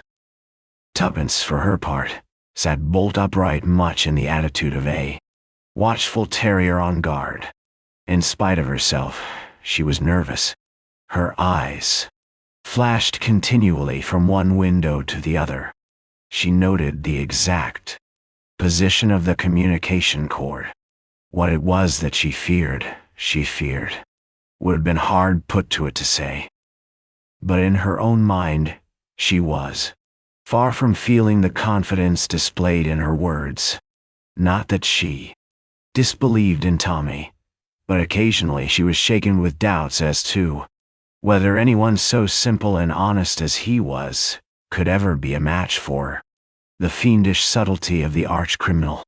If they once reached Sir James Peel Edgerton in safety, all would be well. But would they reach him? Would not the silent forces of Mr. Brown already be assembling against them? Even that last picture of Tommy, revolver in hand, failed to comfort her. By now he might be overpowered, borne down by sheer force of numbers. Tuppence mapped out her plan of campaign. As the train at length drew slowly into Charing Cross, Jane Finn sat up with a start. Have we arrived? I never thought we should. Oh, I thought we'd get to London all right. If there's going to be any fun, now is when it will begin. Quick, get out. We'll nip into a taxi. In another minute, they were passing the barrier, had paid the necessary fares, and were stepping into a taxi. King's Cross, directed Tuppence. Then she gave a jump. A man looked in at the window just as they started. She was almost certain it was the same man who had got into the carriage next to them. She had a horrible feeling of being slowly hemmed in on every side. You see, she explained to Jane, if they think we're going to Sir James, this will put them off the scent. Now they'll imagine we're going to Mr. Carter. His country place is north of London somewhere. Crossing Holborn there was a block, and the taxi was held up. This was what Tuppence had been waiting for. Quick, she whispered. Open the right-hand door. The two girls stepped out into the traffic. 2 minutes later, they were seated in another taxi and were retracing their steps, this time direct to Carlton House, Terrastead. There, said Tuppence, with great satisfaction, this ought to do them. I can't help thinking that I'm really rather clever. How that other taxi man will swear, but I took his number, and I'll send him a postal order tomorrow, so that he won't lose by it if he happens to be genuine. What's this thing swerving? Oh, tja. There was a grinding noise and a bump. Another taxi had collided with them. In a flash, Tuppence was out on the pavement. A policeman was approaching. Before he arrived, Tuppence had handed the driver 5 shillings, and she and Jane had merged themselves in the crowd. It's only a step or two now, said Tuppence breathlessly. The accident had taken place in Trafalgar Square. Do you think the collision was an accident or done deliberately? I don't know. It might have been either. Hand in hand, the two girls hurried along. It may be my fancy, said Tuppence suddenly, but I feel as though there was someone behind us. Shh. Hurry, murmured the other. Oh, hurry. They were now at the corner of Carlton House Terrace, and their spirits lightened. Suddenly a large and apparently intoxicated man barred their way. Good evening, ladies, he hiccuped. Whither away so fast?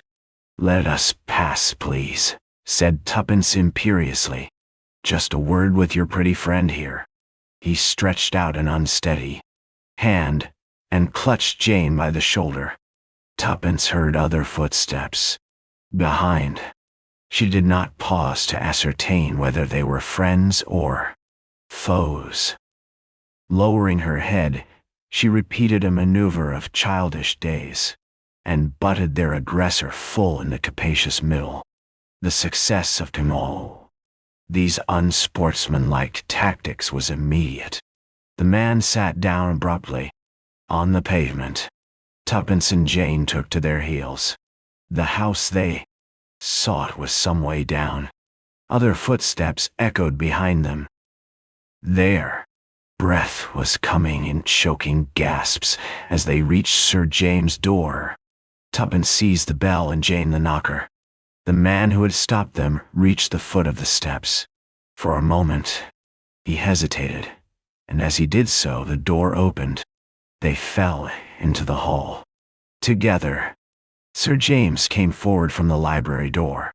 Hello. What's this? Nentry. He stepped forward and put his arm round Jane as she swayed.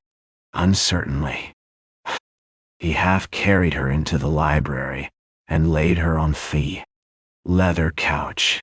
From a tantalus on the table he poured out a few drops brandy, and forced her to drink them. With a sigh she sat up, her eyes still wild and frightened. It's all right. Don't be afraid, my child. You're quite safe. Her breath came more normally, and the color was returning to her cheeks. Sir James looked at Tuppence quizzically. So you're not dead, Miss Tuppence, any more than that Tommy boy of yours was. The young adventurers take a lot of killing, boasted Tuppence. So it seems, said Sir James dryly. Am I right in thinking that the joint venture has ended in success, and that this, he turned to the girl on the couch, is Miss Jane Finn? Jane sat up. Yes, she said quietly. I am Jane Finn. I have a lot to tell you. When you are stronger. No, now. Her voice rose a little. I shall feel safer when I have told everything. As you please, said the lawyer. He sat down in one of the big armchairs facing the couch. In a low voice, Jane began her story. I came over on the Lusitania to take up a post in Paris. I was fearfully keen about the war, and just dying to help somehow or other. I had been studying French, and my teachers said they were wanting help in a hospital in Paris, so I wrote and offered my services, and they were accepted. I hadn't got any folk of my own, so it made it easy to arrange things. When the Lusitania was torpedoed, a man came up to me. I'd noticed him more than once, and I had figured it out in my own mind that he was afraid of somebody or something. He asked me if I was a patriotic American, and told me he was carrying papers which were just life or death to the Allies. He asked me to take charge of them. I was to watch for an advertisement in the Times. If it didn't appear, I was to take them to the American ambassador. Most of what followed seems like a nightmare still. I see it in my dreams sometimes. I'll hurry over that part. Mr. Danvers had told me to watch out. He might have been shadowed from New York, but he didn't think so. At first I had no suspicions, but on the boat to Holyhead, I began to get uneasy. There was one woman who had been very keen to look after me and chum up with me, generally a Mrs. Vandermeyer. At first I'd been only grateful to her for being so kind to me, but all the time I felt there was something about her I didn't like, and on the Irish boat, I saw her talking to some queer-looking men, and from the way they looked, I saw that they were talking about me. I remembered that she'd been quite near me on the Lusitania when Mr. Danvers gave me this packet, and before that she'd tried to talk to him once or twice. I began to get scared, but I didn't quite see what to do. I had a wild idea of stopping at Holyhead and not going on to London that day, but I soon saw that that would be plumb foolishness. The only thing was to act as though I'd noticed nothing and hope for the best. I couldn't see how they could get me if I was on my guard.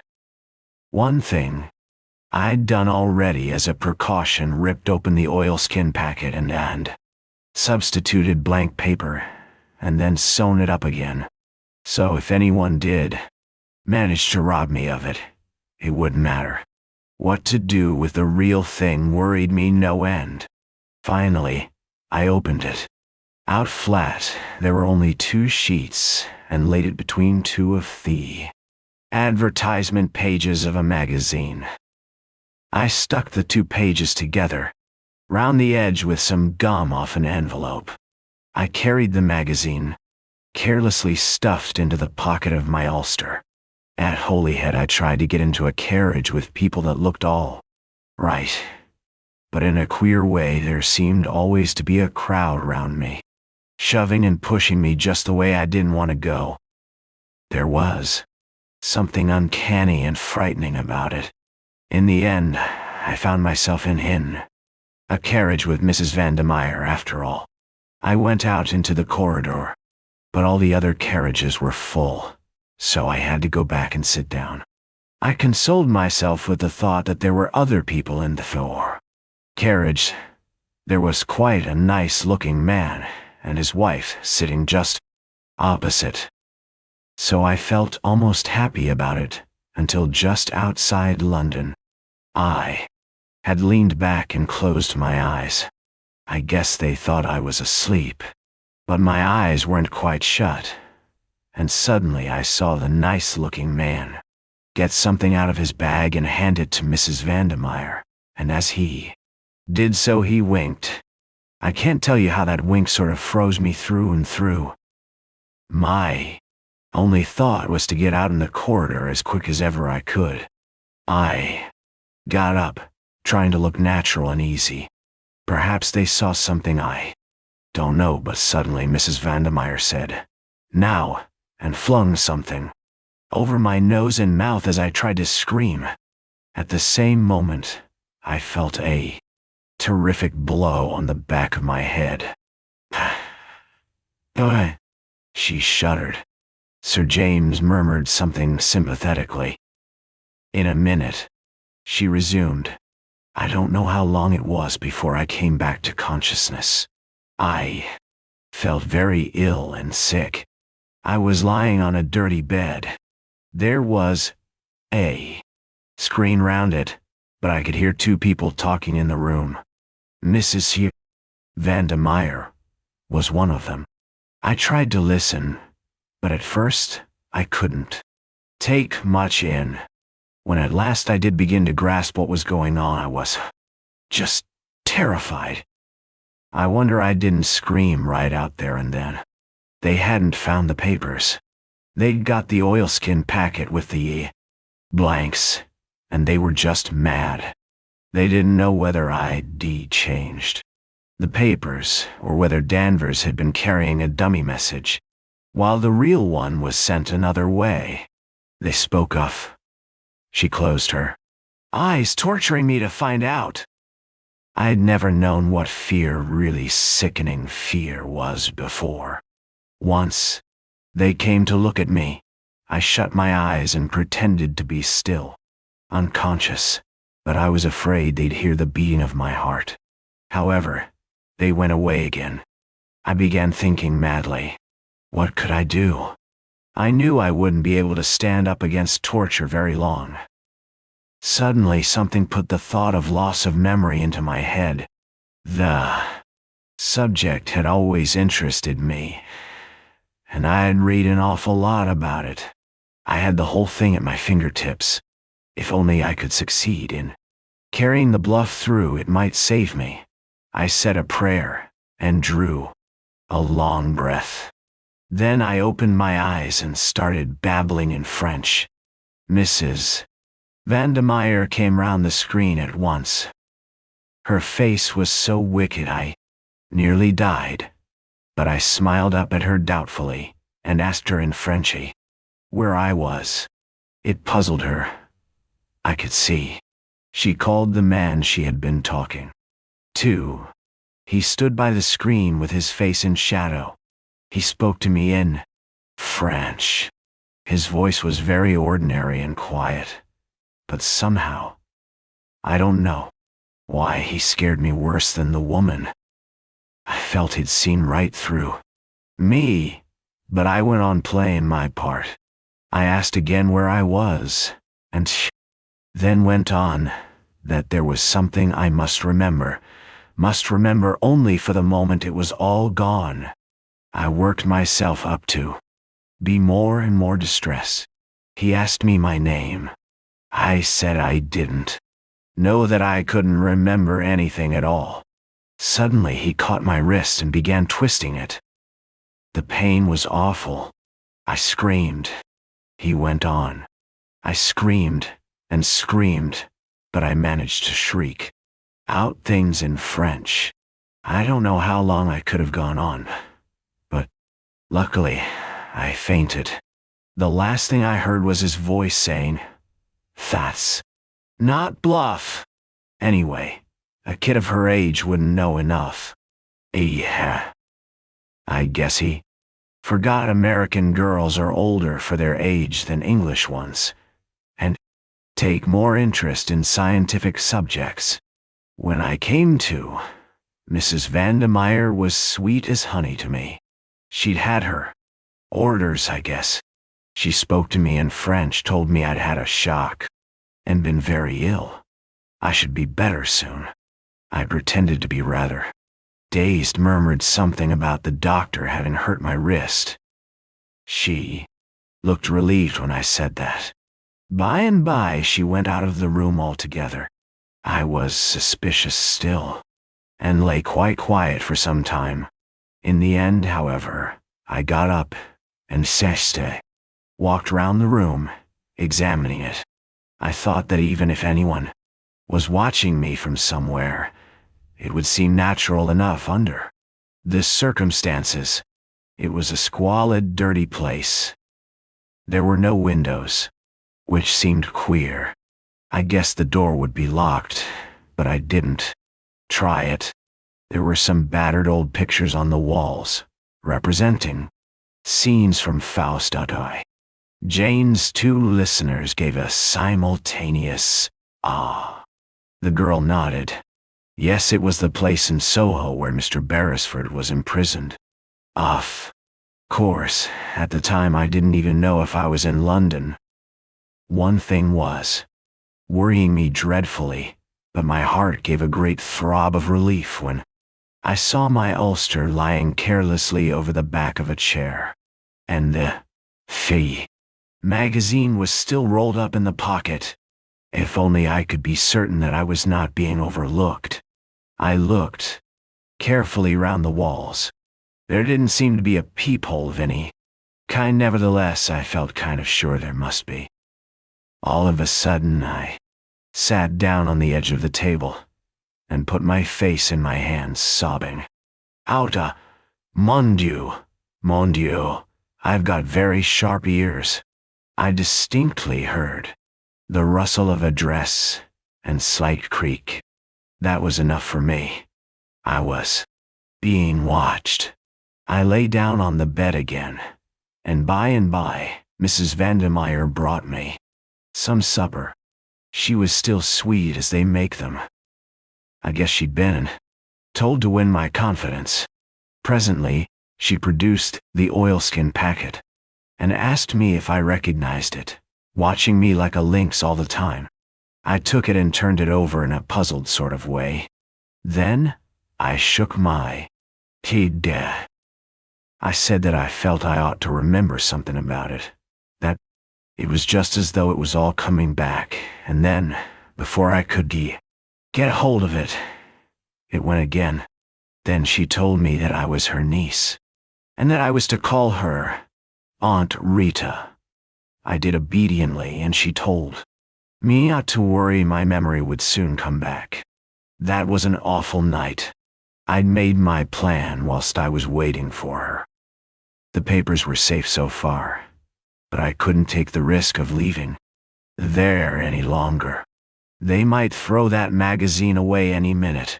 I lay awake waiting until I judged it must be about 2 o'clock in the morning. Then I got up as softly as I could and felt in the dark along the left-hand wall. Very gently, I unhooked one of the pictures from its nail Marguerite with her casket of jewels. I crept over to my coat and took out the magazine and an odd envelope or two that I had shoved in. Then I went to the washstand and damped the brown paper at the back of the picture all round. Presently I was able to pull it away. I had already torn out the 2 stuck-together pages from the magazine, and now I slipped them with their precious enclosure between the picture and its brown paper backing. A little gum from the envelopes helped me to stick the latter up again. No one would dream the picture had ever been tampered with. I rehung it on the wall, put the magazine back in my coat pocket, and crept back to bed. I was pleased with my hiding place. They'd never think of pulling to pieces one of their own pictures. I hoped that they'd come to the conclusion that Danvers had been carrying a dummy all along, and that, in the end, they'd let me go. As a matter of fact, I guess that's what they did think at first, and, in a way, it was dangerous for me. I learnt afterwards that they nearly did away with me then and there.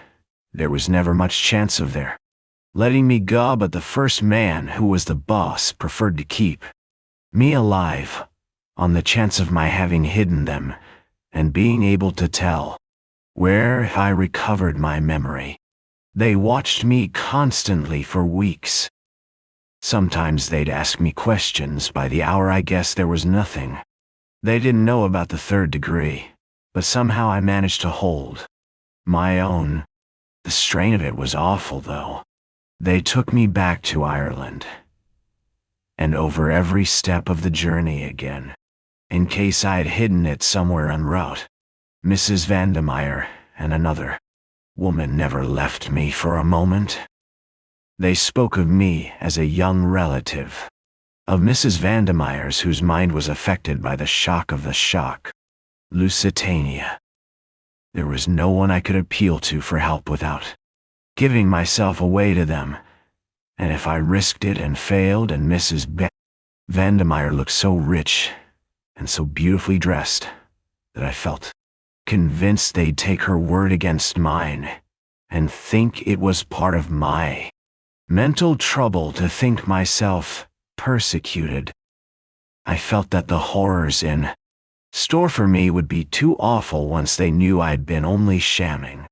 Sir James nodded comprehendingly. Mrs. Vandermeyer was a woman of great personality. With that, and her social position, she would have had little difficulty in imposing her point of view in preference to yours. Your sensational accusations against her would not easily have found credence. Ice! That's what I thought. It ended in my being sent to a sanatorium at Bournemouth. I couldn't make up my mind at first whether it was a sham, fair, or genuine. A hospital nurse had charge of me. I was a special patient. She seemed so nice and normal that at last I determined to confide in her. A merciful providence just saved me in time from falling into the trap. My door happened to be ajar, and I heard her talking to someone in the passage. She was one of them. They still fancied it. Might be a bluff on my part, and she was put in charge of me to make sure. After that, my nerve went completely. I dared trust nobody. I think I almost hypnotized myself. After a while, I almost forgot that I was really Jane Finn. I was so bent on playing the part of Janet Vandermeyer that my nerves began to play me tricks. I became really ill for months. I sank into a sort of stupor. I felt sure I should de-zone, and that nothing really mattered. A sane person shut up in a lunatic asylum often ends by becoming insane, they say. I guess I was like that. Playing my part had become second nature to me. I wasn't even unhappy in the end, just apathetic. Nothing seemed to matter. And years went on. And then suddenly things seemed to change. Mrs. Vandermeyer came down from London. She and the doctor asked me questions, experimented with various treatments. There was some talk of sending me to a specialist in Paris. In the end, they did not dare risk it. I overheard something that seemed to show that other friends were looking for me. I learnt later that the nurse who had looked after me went to Paris and consulted a specialist, representing herself to be me. He put her through some searching tests and exposed her loss of memory to be fraudulent, but she had taken a note of his methods and reproduced them on me. I dare say I couldn't have deceived the specialist for a minute. A man who has made it a lifelong study of a thing is unique, but I managed once again to hold my own with them. The fact that I'd not thought of myself as Jane Finn for so long made it easier. One night I was whisked off to London at a moment's notice. They took me back to the house in Soho. Once I got away from the sanatorium, I felt different, as though something in me that had been buried for a long time was waking up again. They sent me in to wait on Mr. Beresford. Of course I didn't know his name then. I was suspicious. I thought it was another trap. But looked so honest, I could hardly believe it. However, I was careful in all I said, for I knew he could be overheard. There's a small hole, high up in the wall, but on the Sunday afternoon a message was brought to the house. They were all very disturbed. Without their knowing, I listened. Word had come that he was to be killed. I needn't tell the next part, because you know it. I thought I'd have time to rush up and get the papers from their hiding place, but I was caught. So I screamed out that he was escaping, and I said I wanted to go back to Marguerite. I shouted the so name 3 times very loud. I knew the others would think I meant Mrs. Vandermeyer, but I hoped it might make Mr. Beresford think of the picture he'd unhooked one first day. That's what made me hesitate to trust him. She paused. Then the papers, said Sir James slowly, are still at the back of the picture in that room. Yes. The girl had sunk back on the sofa, exhausted with the strain of horror. The long story. Sir James rose to his feet. He looked at his watch. Come, he said. We must go at once. Tonight? Queried Tuppence, surprised. Tomorrow may be too late, said Sir James gravely. Besides, by Going tonight, we have the chance of capturing that great man and super criminal Mr. Brown. Well, there was dead silence, and Sir James continued. You have been followed here, not a doubt of it. When we leave the house, we shall be followed again, but not molested, for it is Mr. Brown's plan that we are to lead him. But the Soho house is under police supervision night and day. There are several men watching it. When we saw enter that house, Mr. Brown will not draw back. He will risk all on the fee. Chance of obtaining the spark to fire his mine, and he fancies the risk not great, since he will enter in the guise of a friend. Tuppence flushed, then opened her mouth impulsively. But there's something you don't know that we haven't told you. Her eyes dwelt on Jane in perplexity. What is that? Asked the other sharply. No hesitations, Miss Tuppence. We need to be sure of our going. But Tuppence, for once, seemed tongue-tied. It's so difficult, you see. If I'm wrong, oh, it would be dreadful. She made a grimace at the unconscious Jane. Never forgive me, she observed cryptically. You want me to help you out, eh? Yes, please. You know who Mr. Brown is, don't you? Yes, said Sir James gravely. At last I do. At last? Queried Tuppence doubtfully. Oh, but I thought. She paused. You thought correctly, Miss Tuppence. I have been morally certain of his identity for some time, ever since the night of Mrs. Vandemeyer's mysterious death. Ah, breathed Tuppence. For there we are up against the logic of facts. There are only two solutions. Either the chloral was administered by her own hand, which theory I reject utterly, or else, yes, or else it was administered in the brandy you gave her. Only 3 people touched that brandy, you, Miss Tuppence, I myself, and one other, Mr. Julius HERSHEIMMER. Jane Finn stirred and sat up, regarding the speaker with wide, astonished eyes. At first, the thing seemed utterly impossible. Mr. HERSHEIMMER, as the son of a prominent millionaire, was a well-known figure in America. It seemed utterly impossible that he and Mr. Brown could be one and the same. But you cannot escape from the logic of facts. Since the thing was so, it must be accepted. Remember Mrs. Vandemeyer's sudden and inexplicable agitation. Another proof, if proof was needed. I took an early opportunity of giving you a hint from some words of Mr. HERSHEIMMER's at Manchester. I gathered that you had understood and acted on that hint. Then I set to work to prove the impossible possible. Mr. Beresford rang me up and told me what I had already suspected, that the photograph of Miss Jane Finn had never really been out of Mr. HERSHEIMMER's possession. But the girl interrupted.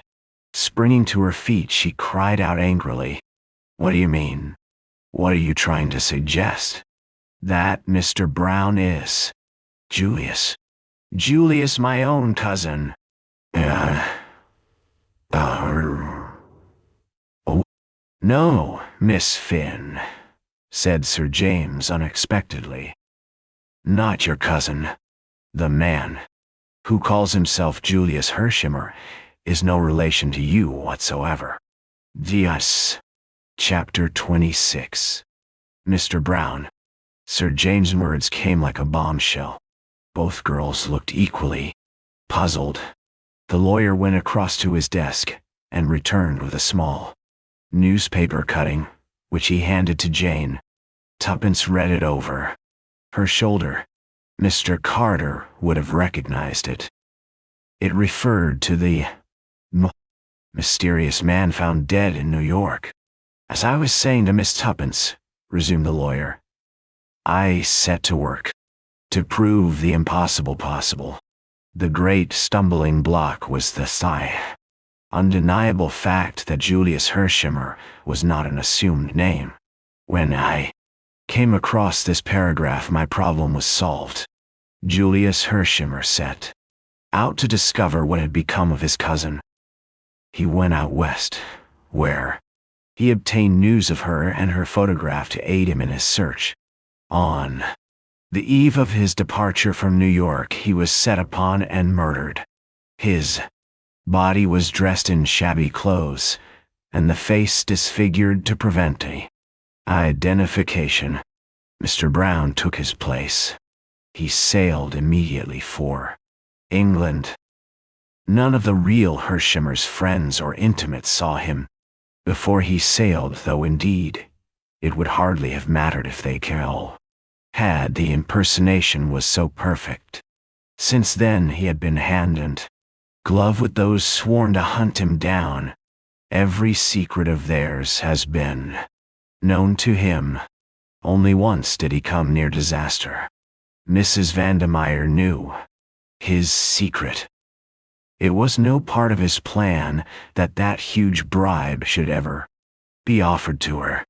But for Miss Tuppence's fortunate change of plan, she would have been far away from the flat when we arrived there.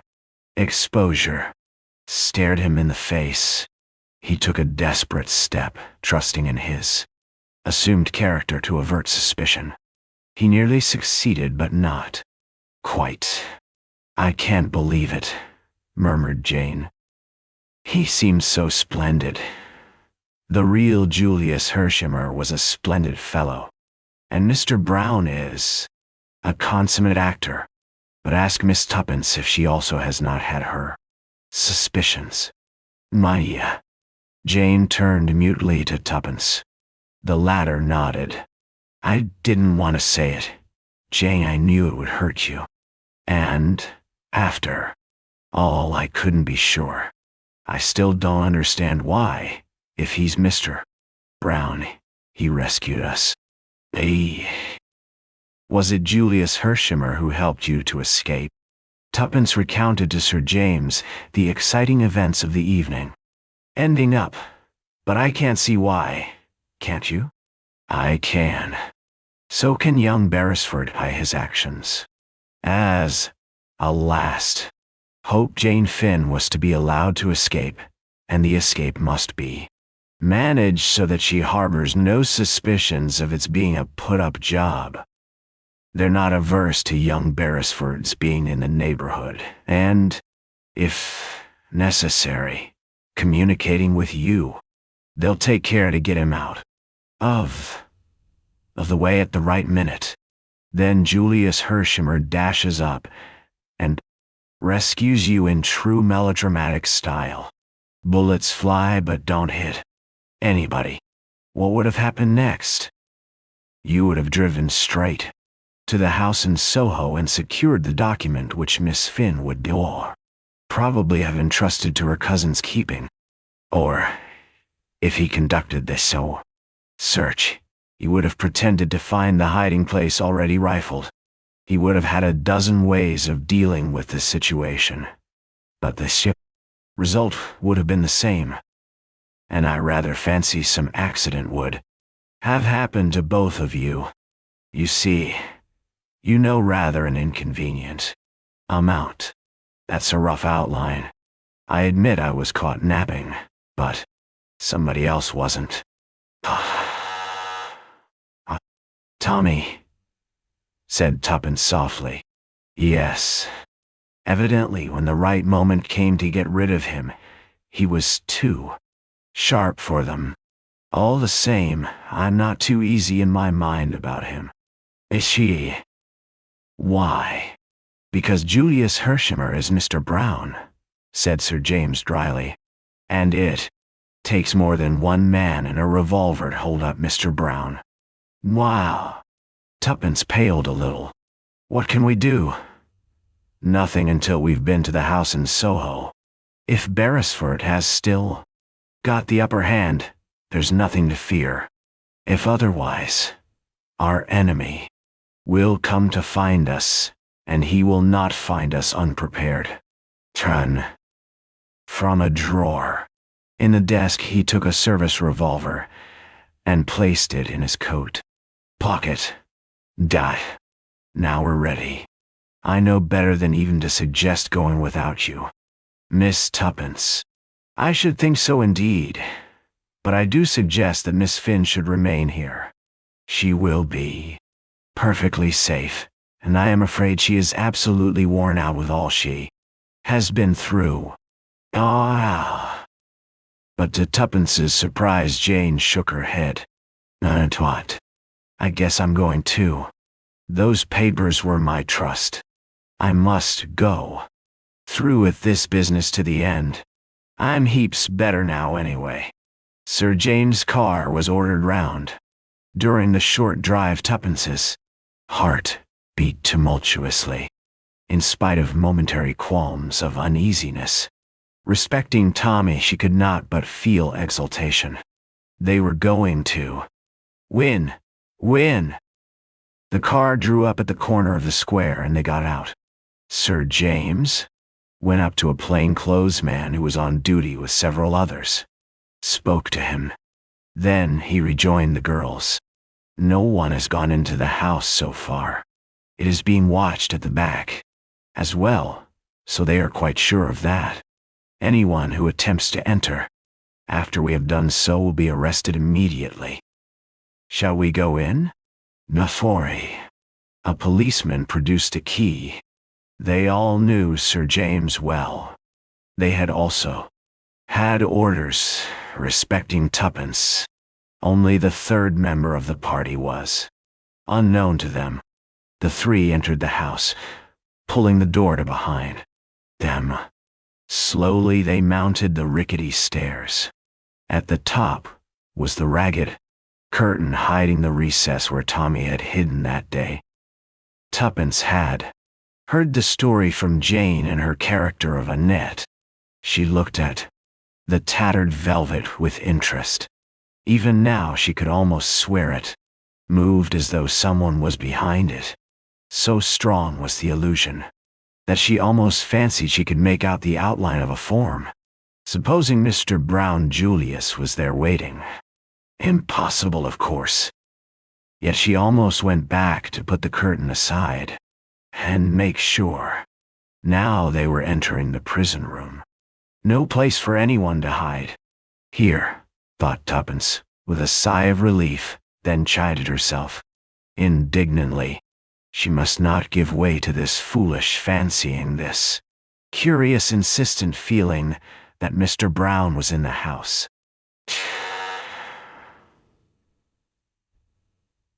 Now, hark. What was that? A stealthy footstep on the stairs. There was someone in the house. Absurd. She was becoming hysterical. Jane had gone straight to the picture of Marguerite. She unhooked it with a steady hand. The dust lay thick upon it, and festoons of cobwebs lay between it and the wall. Sir James handed her a pocket knife. She ripped away the brown paper from the back.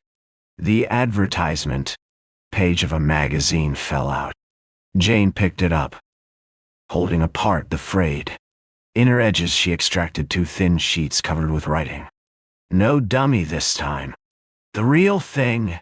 We've got it, said Tuppence. At last. The moment was almost breathless in its emotion. Forgotten the faint creakings, the imagined noises of a minute ago. None of them had eyes for anything but what Jane held in her hand. Sir James took it and scrutinized it attentively.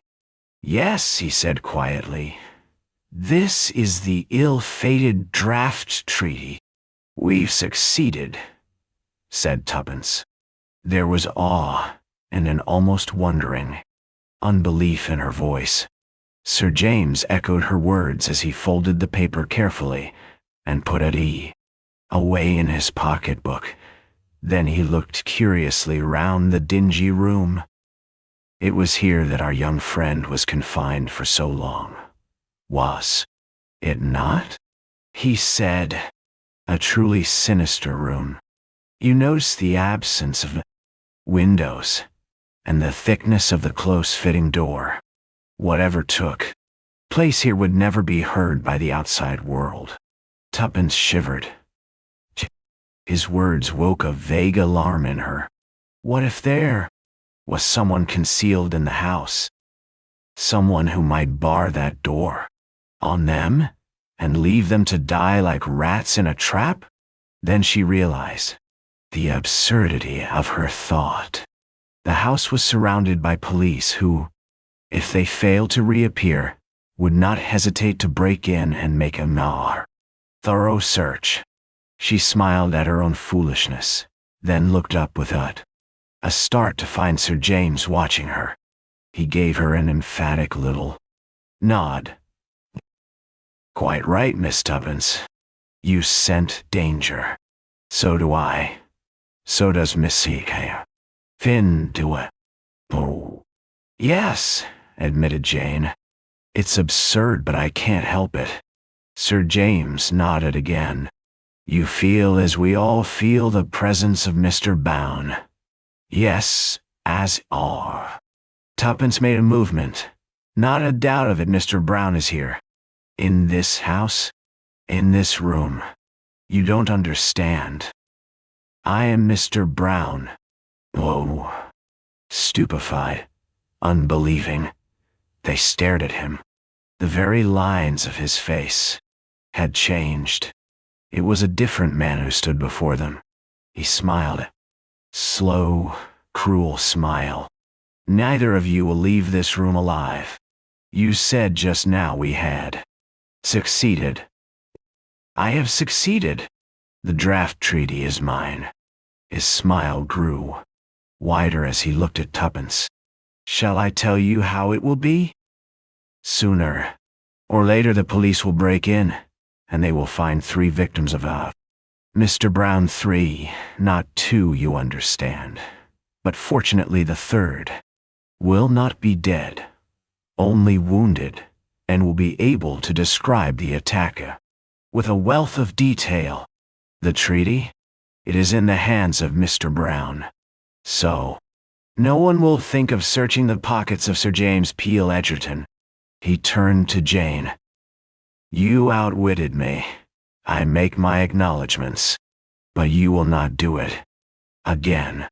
There was a faint sound behind him, but, intoxicated with success, he did not turn his head. He slipped his hand into his pocket. Checkmate to the young adventurers, he said, and slowly raised the big automatic. But, even as he did so, he felt himself seized from behind in a grip of iron. The revolver was wrenched from his hand, and the voice of Julius, HERSHEIMMER, said drawlingly, I guess you're caught red-handed with the goods upon you. The blood rushed to the KC's face, but his self-control was marvelous as he looked from one to the other of his 2 captors. He looked longest at Tommy. You, he said beneath his breath. You, I might have known. Seeing that he was disposed to offer no resistance, their grip slackened. Quick as a flash, his left hand, the hand which bore the big signet ring, was raised to his lips. Ave Caesar, timoraturi salutant, he said, still looking at Tommy. Then his face changed, and with a long, convulsive shudder, he fell forward in a crumpled heap, whilst an odor of bitter almonds filled the air. Chapter 27. A supper party at the Savoy. The supper party given by Mr. Julius HERSHEIMMER to a few friends on the evening of the 30th will long be remembered in catering circles. It took place in a private room, and Mr. HERSHEIMMER's orders were brief and forcible. He gave carte blanche, and when a millionaire gives carte blanche, he usually gets it. Every delicacy out of season was duly provided. Waiters carried bottles of ancient and royal vintage with loving care. The floral decorations defied the seasons, and fruits of the earth, as far apart as May, November, found themselves miraculously side by side. The list of guests was small and select. The American ambassador, Mr. Carter, who had taken the liberty, he said, of bringing an old friend, Sir William Beresford. With him Archdeacon Cowley, Dr. Hall, those two youthful adventurers, Miss Prudence Cowley and Mr. Thomas Beresford, and last, but not least, as guest of honor, Miss Jane Finn. Julius had spared no pains to make Jane's appearance a success. A mysterious knock had brought Tuppence to the door of the apartment she was sharing with the American girl. It was Julius. In his hand, he held a check. "Say, Tuppence," he began, "will you do me a good turn? Take this, and get Jane regularly togged up for this evening. You're all coming to supper with me at the Savoy. See? Spare no expense. You get me?" "Sure thing," mimicked Tuppence. "We shall enjoy ourselves. It will be a pleasure dressing Jane. She's the loveliest thing I've ever seen." "That's so," agreed Mr. Hersheimer fervently. His fervor brought a momentary twinkle to Tuppence's eye. "By the way, Julius," she remarked demurely, "I haven't given you my answer yet." "Nanji." "Answer?" said Julius. His face paled. "You know when you asked me to marry you," faltered Tuppence, her eyes downcast in the true manner of the early Victorian heroine, and wouldn't take no for an answer. "I've thought it well over." "Yes?" said Julius. The perspiration stood on his forehead. Tuppence relented suddenly. "You great idiot," she said. "What on earth induced you to do it?" "I could see at the time you didn't care a twoppenny dip for me. Not at all. I had and still have the highest sentiments of esteem and respect and admiration for you." Said Tuppence. "Those are the kind of sentiments that very soon go to the wall when the other sentiment comes along. Don't they, old thing?" "And I see." "I don't know what you mean," said Julius stiffly, but a large and burning blush overspread his countenance. "Shucks," retorted Tuppence. She laughed and closed the door, reopening it to add with dignity, "Morally, I shall always consider I have been jilted." "What was it?" asked Jane as Tuppence rejoined her. "Julius. What did he want?" "Really, I think he wanted to see you, but I wasn't going to let him. Not until tonight, when you're going to burst upon everyone like King Solomon in his glory. Come on. We're going to shop." To most people the 29th, the much heralded Labor Day, had passed much as any other day. Speeches were made in the Park and Trafalgar Square. Straggling processions, singing the red flag, wandered through streets in a more or less aimless manner. Newspapers, which had hinted at Forcy, a general strike, and the inauguration of a reign of terror, were forced to hide their diminished heads. The bolder and more astute among them sought to prove that peace had been effected by following their counsels. In the Sunday papers, a brief notice of the sudden death of Sir James Peel Edgerton, the famous K.C., had appeared. Monday's paper dealt appreciatively with the dead man's career.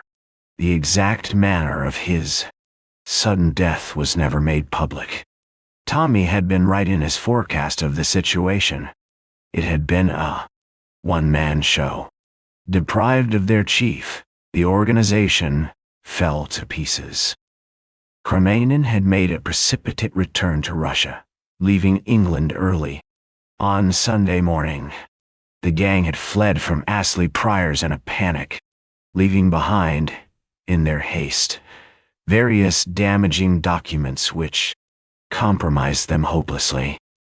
With these proofs of conspiracy in their hands, aided further by a small brown diary taken from the pocket of the dead man which had contained a full and damning resume of the whole plot, the government had called an 11th-hour conference. The labor leaders were forced to recognize that they had been used as a cat's paw. Certain concessions were made by the government, and were eagerly accepted. It was to be peace, not war.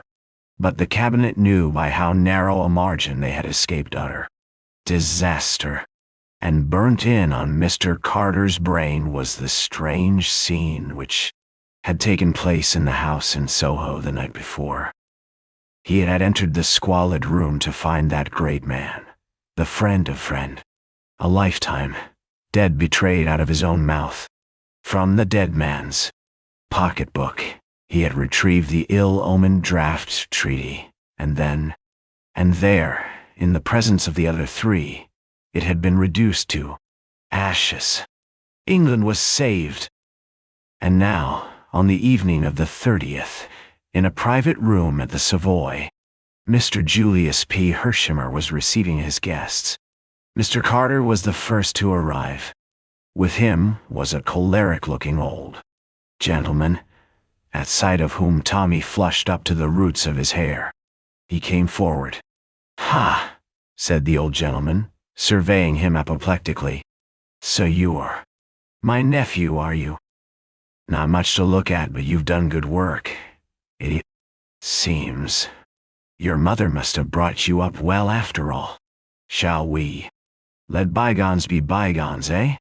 You're my heir, you know, and in future, I propose to make you an allowance, and you can look upon Chalmers Park as your home." "Thank you, sir. It's awfully decent of you.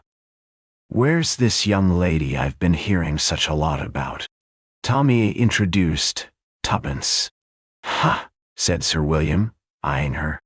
"Girls aren't what they used to be. In my young days." "Yes, they are," said Tuppence. "Their clothes are different, perhaps, but they themselves are just the same." "Well, perhaps you're right. Minxes then, minxes now.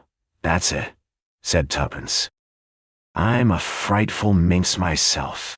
"I believe you," said the old gentleman, chuckling, and pinched her ear, in high good humor. Most young women were terrified of the old bear, as they termed him. Tuppence's pertness delighted the old misogynist. Then came the timid archdeacon, a little bewildered by the company in which he found himself, glad that his daughter was considered to have distinguished herself, but unable to help glancing at her from time to time with nervous apprehension. But Tuppence behaved admirably. She forbore to cross her legs, set a guard upon her tongue, and steadfastly refused to smoke. Dr. Hall came next, and he was followed by the American ambassador. "We might as well sit down," said Julius, when he had introduced all his guests to each other. "Tuppence, will you?" He indicated the place of honor with a wave of his hand. But Tuppence shook her head. "No, that's Jane's place. When one thinks of how she's held out all these years, she ought to be made the queen of the feast tonight."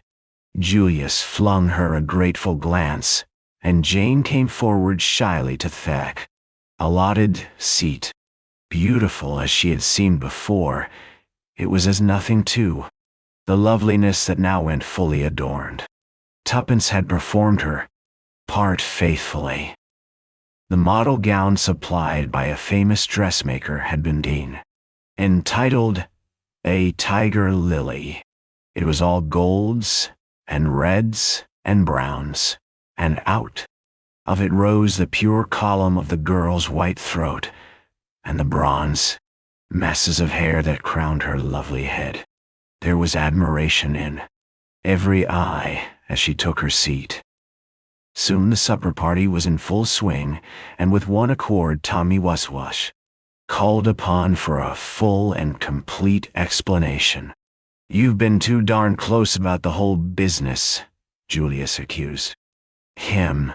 "You let on to me that you were off to the Argentine, though I guess you had your reasons for that. The idea of both you and Tuppence casting me for the part of Mr. Brown just tickles me to death." So, the idea was not original to them, said Mr. Carter gravely. It was suggested, and the poison very carefully instilled, by a past master into the art. The paragraph in the New York paper suggested the plan to him, and by means of it he wove a web that nearly enmeshed you fatally. 9.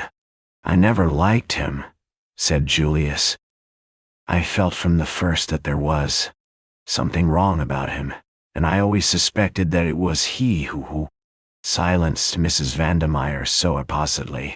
But it wasn't till I heard that the order for Tommy's execution came right on the heels of our interview with him that Sunday that I began to tumble to the fact that he was the fact. Big Bug himself. Yes. Oh, I never suspected it at all, lamented Tuppence. I've always thought I was so much cleverer than Tommy, but he's undoubtedly scored over me handsomely. Julius agreed. Tommy's been the goods this trip, and instead of sitting there as dumb as a fish, let him banish his blushes and tell us all about it. No, here. There's nothing to tell, said Tommy, acutely uncomfortable. I was an awful mug right up to the time I found that photograph of Annette, and realized that she was Jane Finn.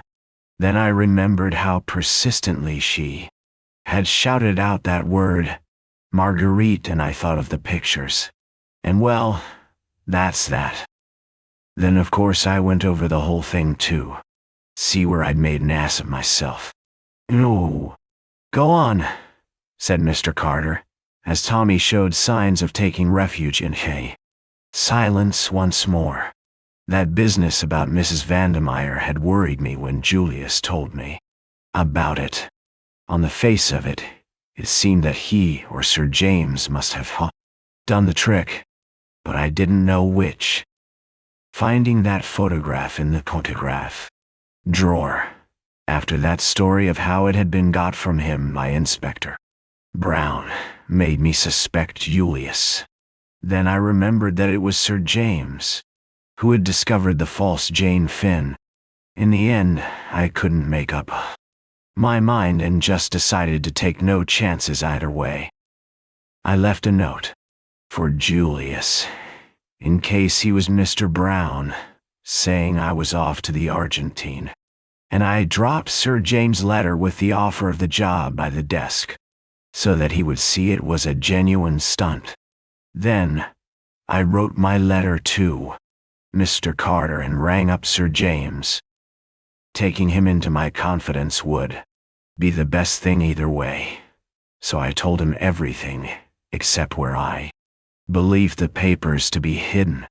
The way he helped me get on the track of Tuppence and Annette almost disarmed me, but not quite. I kept my mind open between the two of them, and then I got a bogus note from Tuppence and I knew. Russ. But how? Tommy took the note in question from his pocket and passed it round the table. It's her handwriting all right, but I knew it wasn't from her because of the signature. She'd never spell her name Tuppence, but anyone who'd never seen it written might quite easily do so. Julius had seen it. He showed me a note of hers to him once, but Sir James hadn't. After that, everything was plain sailing. I sent off Albert post-haste to Mr. Carter. I pretended to go away, but doubled back again. When Julius came bursting up in his car, I felt it wasn't part of Mr. Brown's plan, and that there would probably be trouble. Unless Sir James was actually caught in the act, so to speak. I knew Mr. Carter would never believe it of him on my bare word. I didn't, interposed Mr. Carter ruefully. That's why I sent the girls off to Sir James. I was sure they'd fetch up at the house in Soho sooner or later. I threatened Julius with the BOI revolver, because I wanted Tuppence to repeat that to Sir James, so that fact he wouldn't worry about us. The moment the girls were out of sight, I told Julius to drive like hell for London, and as we went along I told him the whole story. We got to the Soho house in plenty of time and met Mr. Carter outside. After arranging things with him, we went in and hid behind the curtain and in a recess. The policeman had orders to say, if they were asked, that no one had gone into the house. That's all. And Tommy came to an abrupt halt. There was silence for a moment. By the way, said Julius suddenly, you're all wrong about that photograph of Jane. It was taken from me, but I found it again. Nay, Ballad Sharona, always shower. Eight-tire. Where? Cried Tuppence. In that little safe on the wall in Mrs. Vandemeyer's bedroom. I knew you found something, said Tuppence reproachfully. To tell you the truth, that's what started me off suspecting you. Why didn't you say, do ya? I guess I was a mite suspicious too.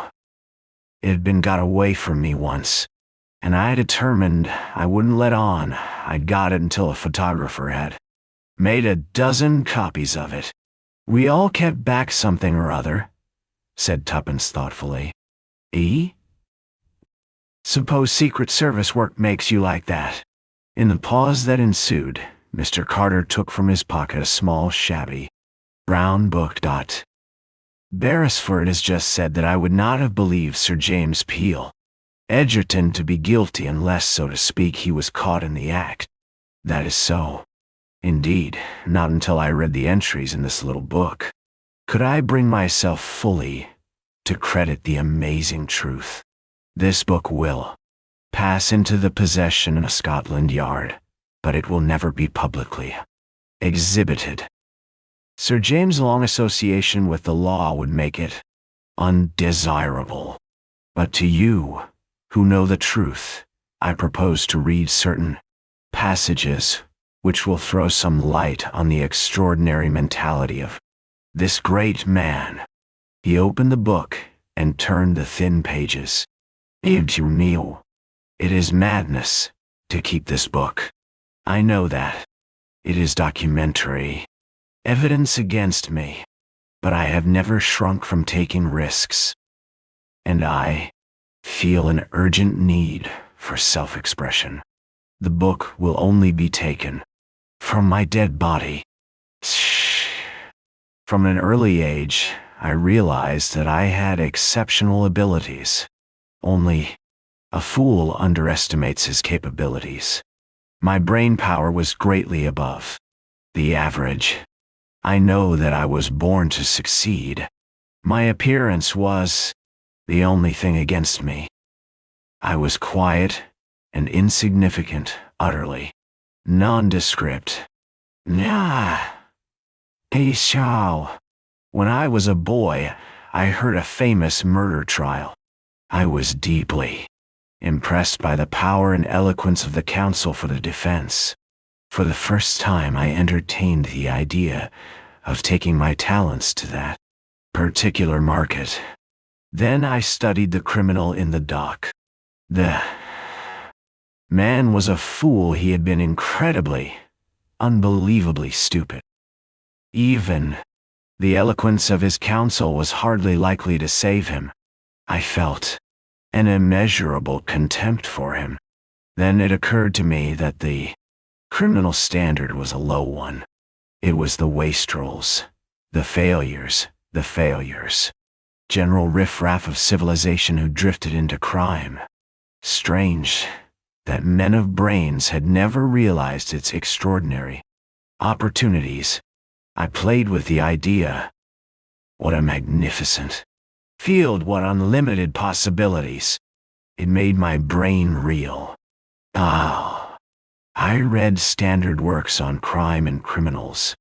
They all confirmed my opinion.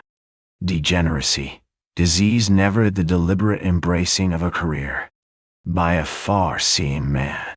Then I considered, supposing my utmost ambitions were realized, that I was called to the bar and rose to the height of my profession, that I entered politics, say, even that I became Prime Minister of England.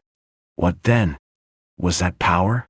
Hampered at every turn by my colleagues, fettered by the democratic system of which I should be the mere figurehead. No, the power I dreamed of was absolute.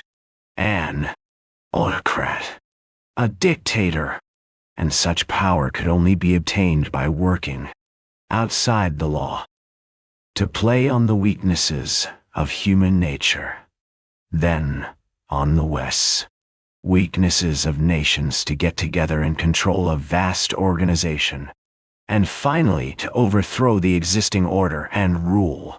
The thought intoxicated me. I saw that I must lead two lives. A man like myself is bound to attract notice.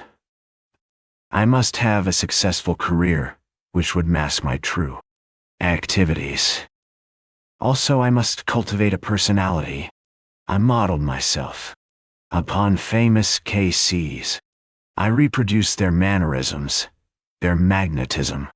If I had chosen to be an actor, I should have been the greatest actor living. No disguises, no grease paint, no false beards. Personality. I put it on like a glove. When I shed it, I was myself, quiet, unobtrusive, a man. Like every other man. I called myself Mr. Brown. There are hundreds of men called Brown. There are hundreds of men looking just like me. Oh, I succeeded in my false career. I was bound to succeed. I shall succeed in the other. A man like me cannot fail. I have been reading a life of Napoleon. He and I have much in common. I make a practice of defending criminals. A man should look after his own people. Once or twice I felt afraid. The first time was in Italy. There was a dinner given.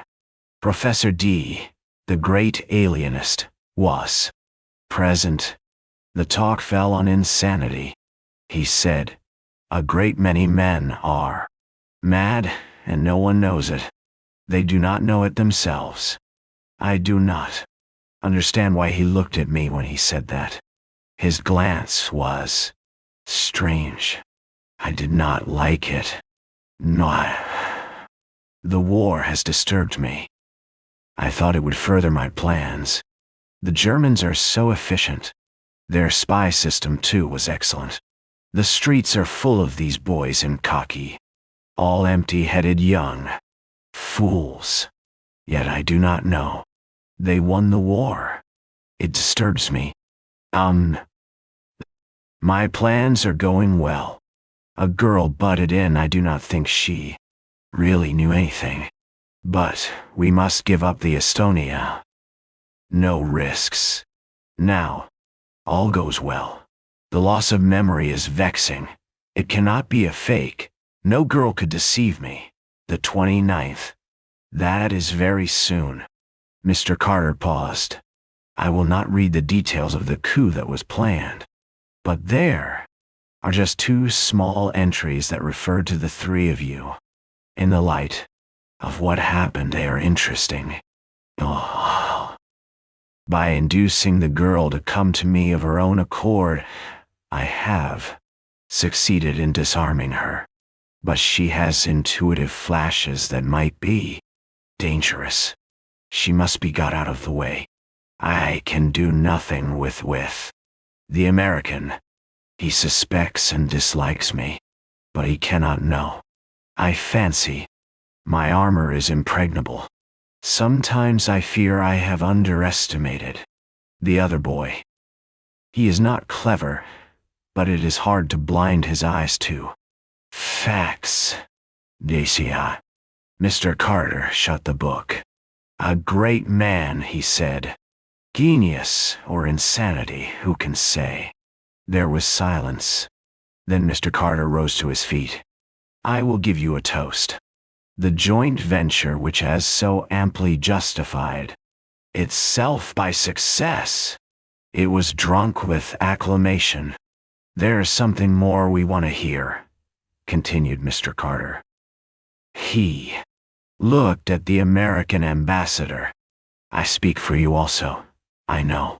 We'll ask Miss Jane Finn to tell us the story that only Miss Tuppence has heard so far, but before we do so, we'll drink her health.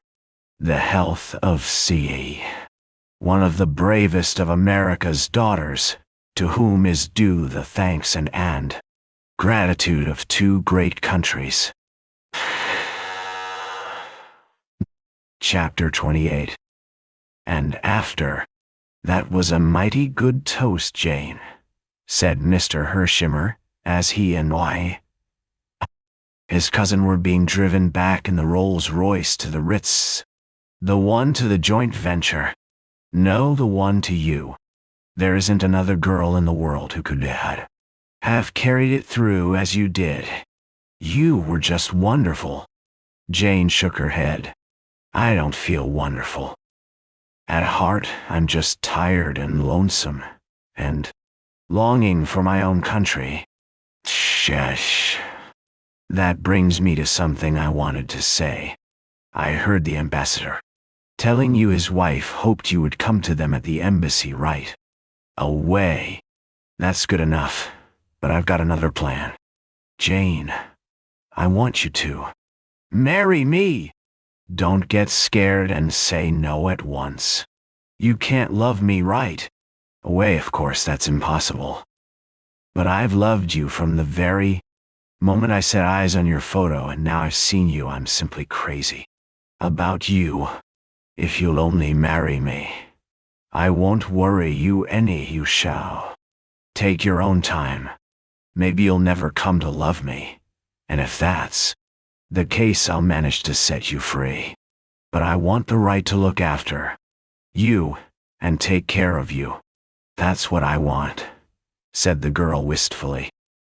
Someone who'll be good to me. Oh, you don't know how lonesome I feel. Sure thing I do. Then I guess that's all fixed up, and I'll see the Archbishop about a special license tomorrow morning. Oh, Julius. Well, I don't want to hustle you any, Jane, but there's no sense in waiting about. Don't be scared, I shan't expect you to love me all at once. But a small hand was slipped into his. I love you now, Julius, said Jane Finn. I loved you that first moment, in the car when the bullet grazed your cheek. 5 minutes later, Jane murmured softly. I don't know London very well, Julius, but is it such a very long way? From the Savoy to the Ritz? It depends how you go, explained Julius unblushingly. We're going by way of Regent's Park. Yeah. Oh, Julius, what will the chauffeur think? At the wages I pay him, he knows better than to do any independent thinking. Why, Jane, the only reason I had the supper at the Savoy was so that I could drive you home. I didn't see how I was ever going to get hold of you alone. You and Tuppence have been sticking together like Siamese twins. I guess another day of it would have driven me, and Beresford stark staring mad. Oh, is he? Of course he is. Head over ears. I thought so, said Jane thoughtfully. Why? From all the things Tuppence didn't say. There you have me beat, said Mr. HERSHEIMMER. But Jane only laughed. In the meantime, the young adventurers were sitting bolt upright, very stiff and ill at ease, in a taxi which, with a singular lack of originality, was also returning to the Ritz via Regent's Park. A terrible constraint seemed to have settled down between them. Without quite knowing what had happened, everything seemed changed. They were tongue-tied, paralyzed. All the old camaraderie was gone. Tuppence could think of nothing to say. Tommy was equally afflicted. They sat very straight and forbore to look at each other. At last, Tuppence made a desperate effort. Rather fun, wasn't it? Rather. Another silence. I like Julius, essayed Tuppence again. Tommy was suddenly galvanized into life. You're not going to marry him, do you hear? He said dictatorially. Forbid it. Nay, said Tuppence meekly. Absolutely, you understand. He doesn't want to marry me, he really only asked me out of kindness. That's not very likely, scoffed Tommy. It's quite true. He's head over ears in love with Jane. I expect he's proposing to her now. And then she'll do for him very nicely, said Tommy condescendingly. Don't you think she's the most lovely creature you've ever seen? Oh, I dare say. But I suppose you prefer Sterling Worth, said Tuppence demurely. Oh, dash it all, Tuppence, you know.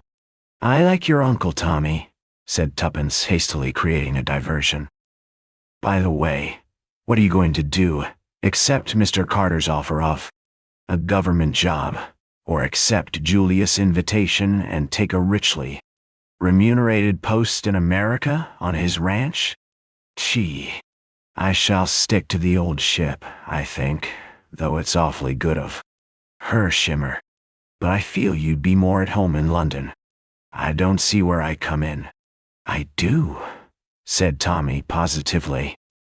Tuppence stole a glance at him sideways. There's the money, too, she observed thoughtfully. What money? We're going to get a check each. Mr. Carter told me so.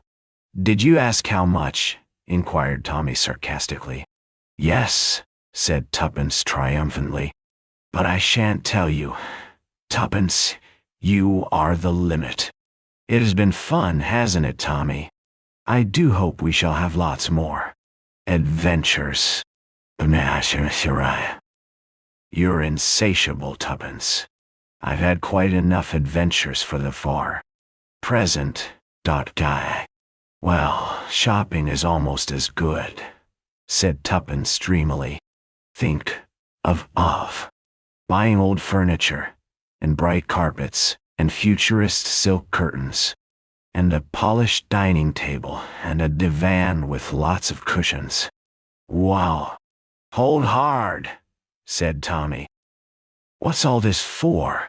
Possibly a house, but I think a flat. Whose flat? You think I mind saying it, but I don't in the least.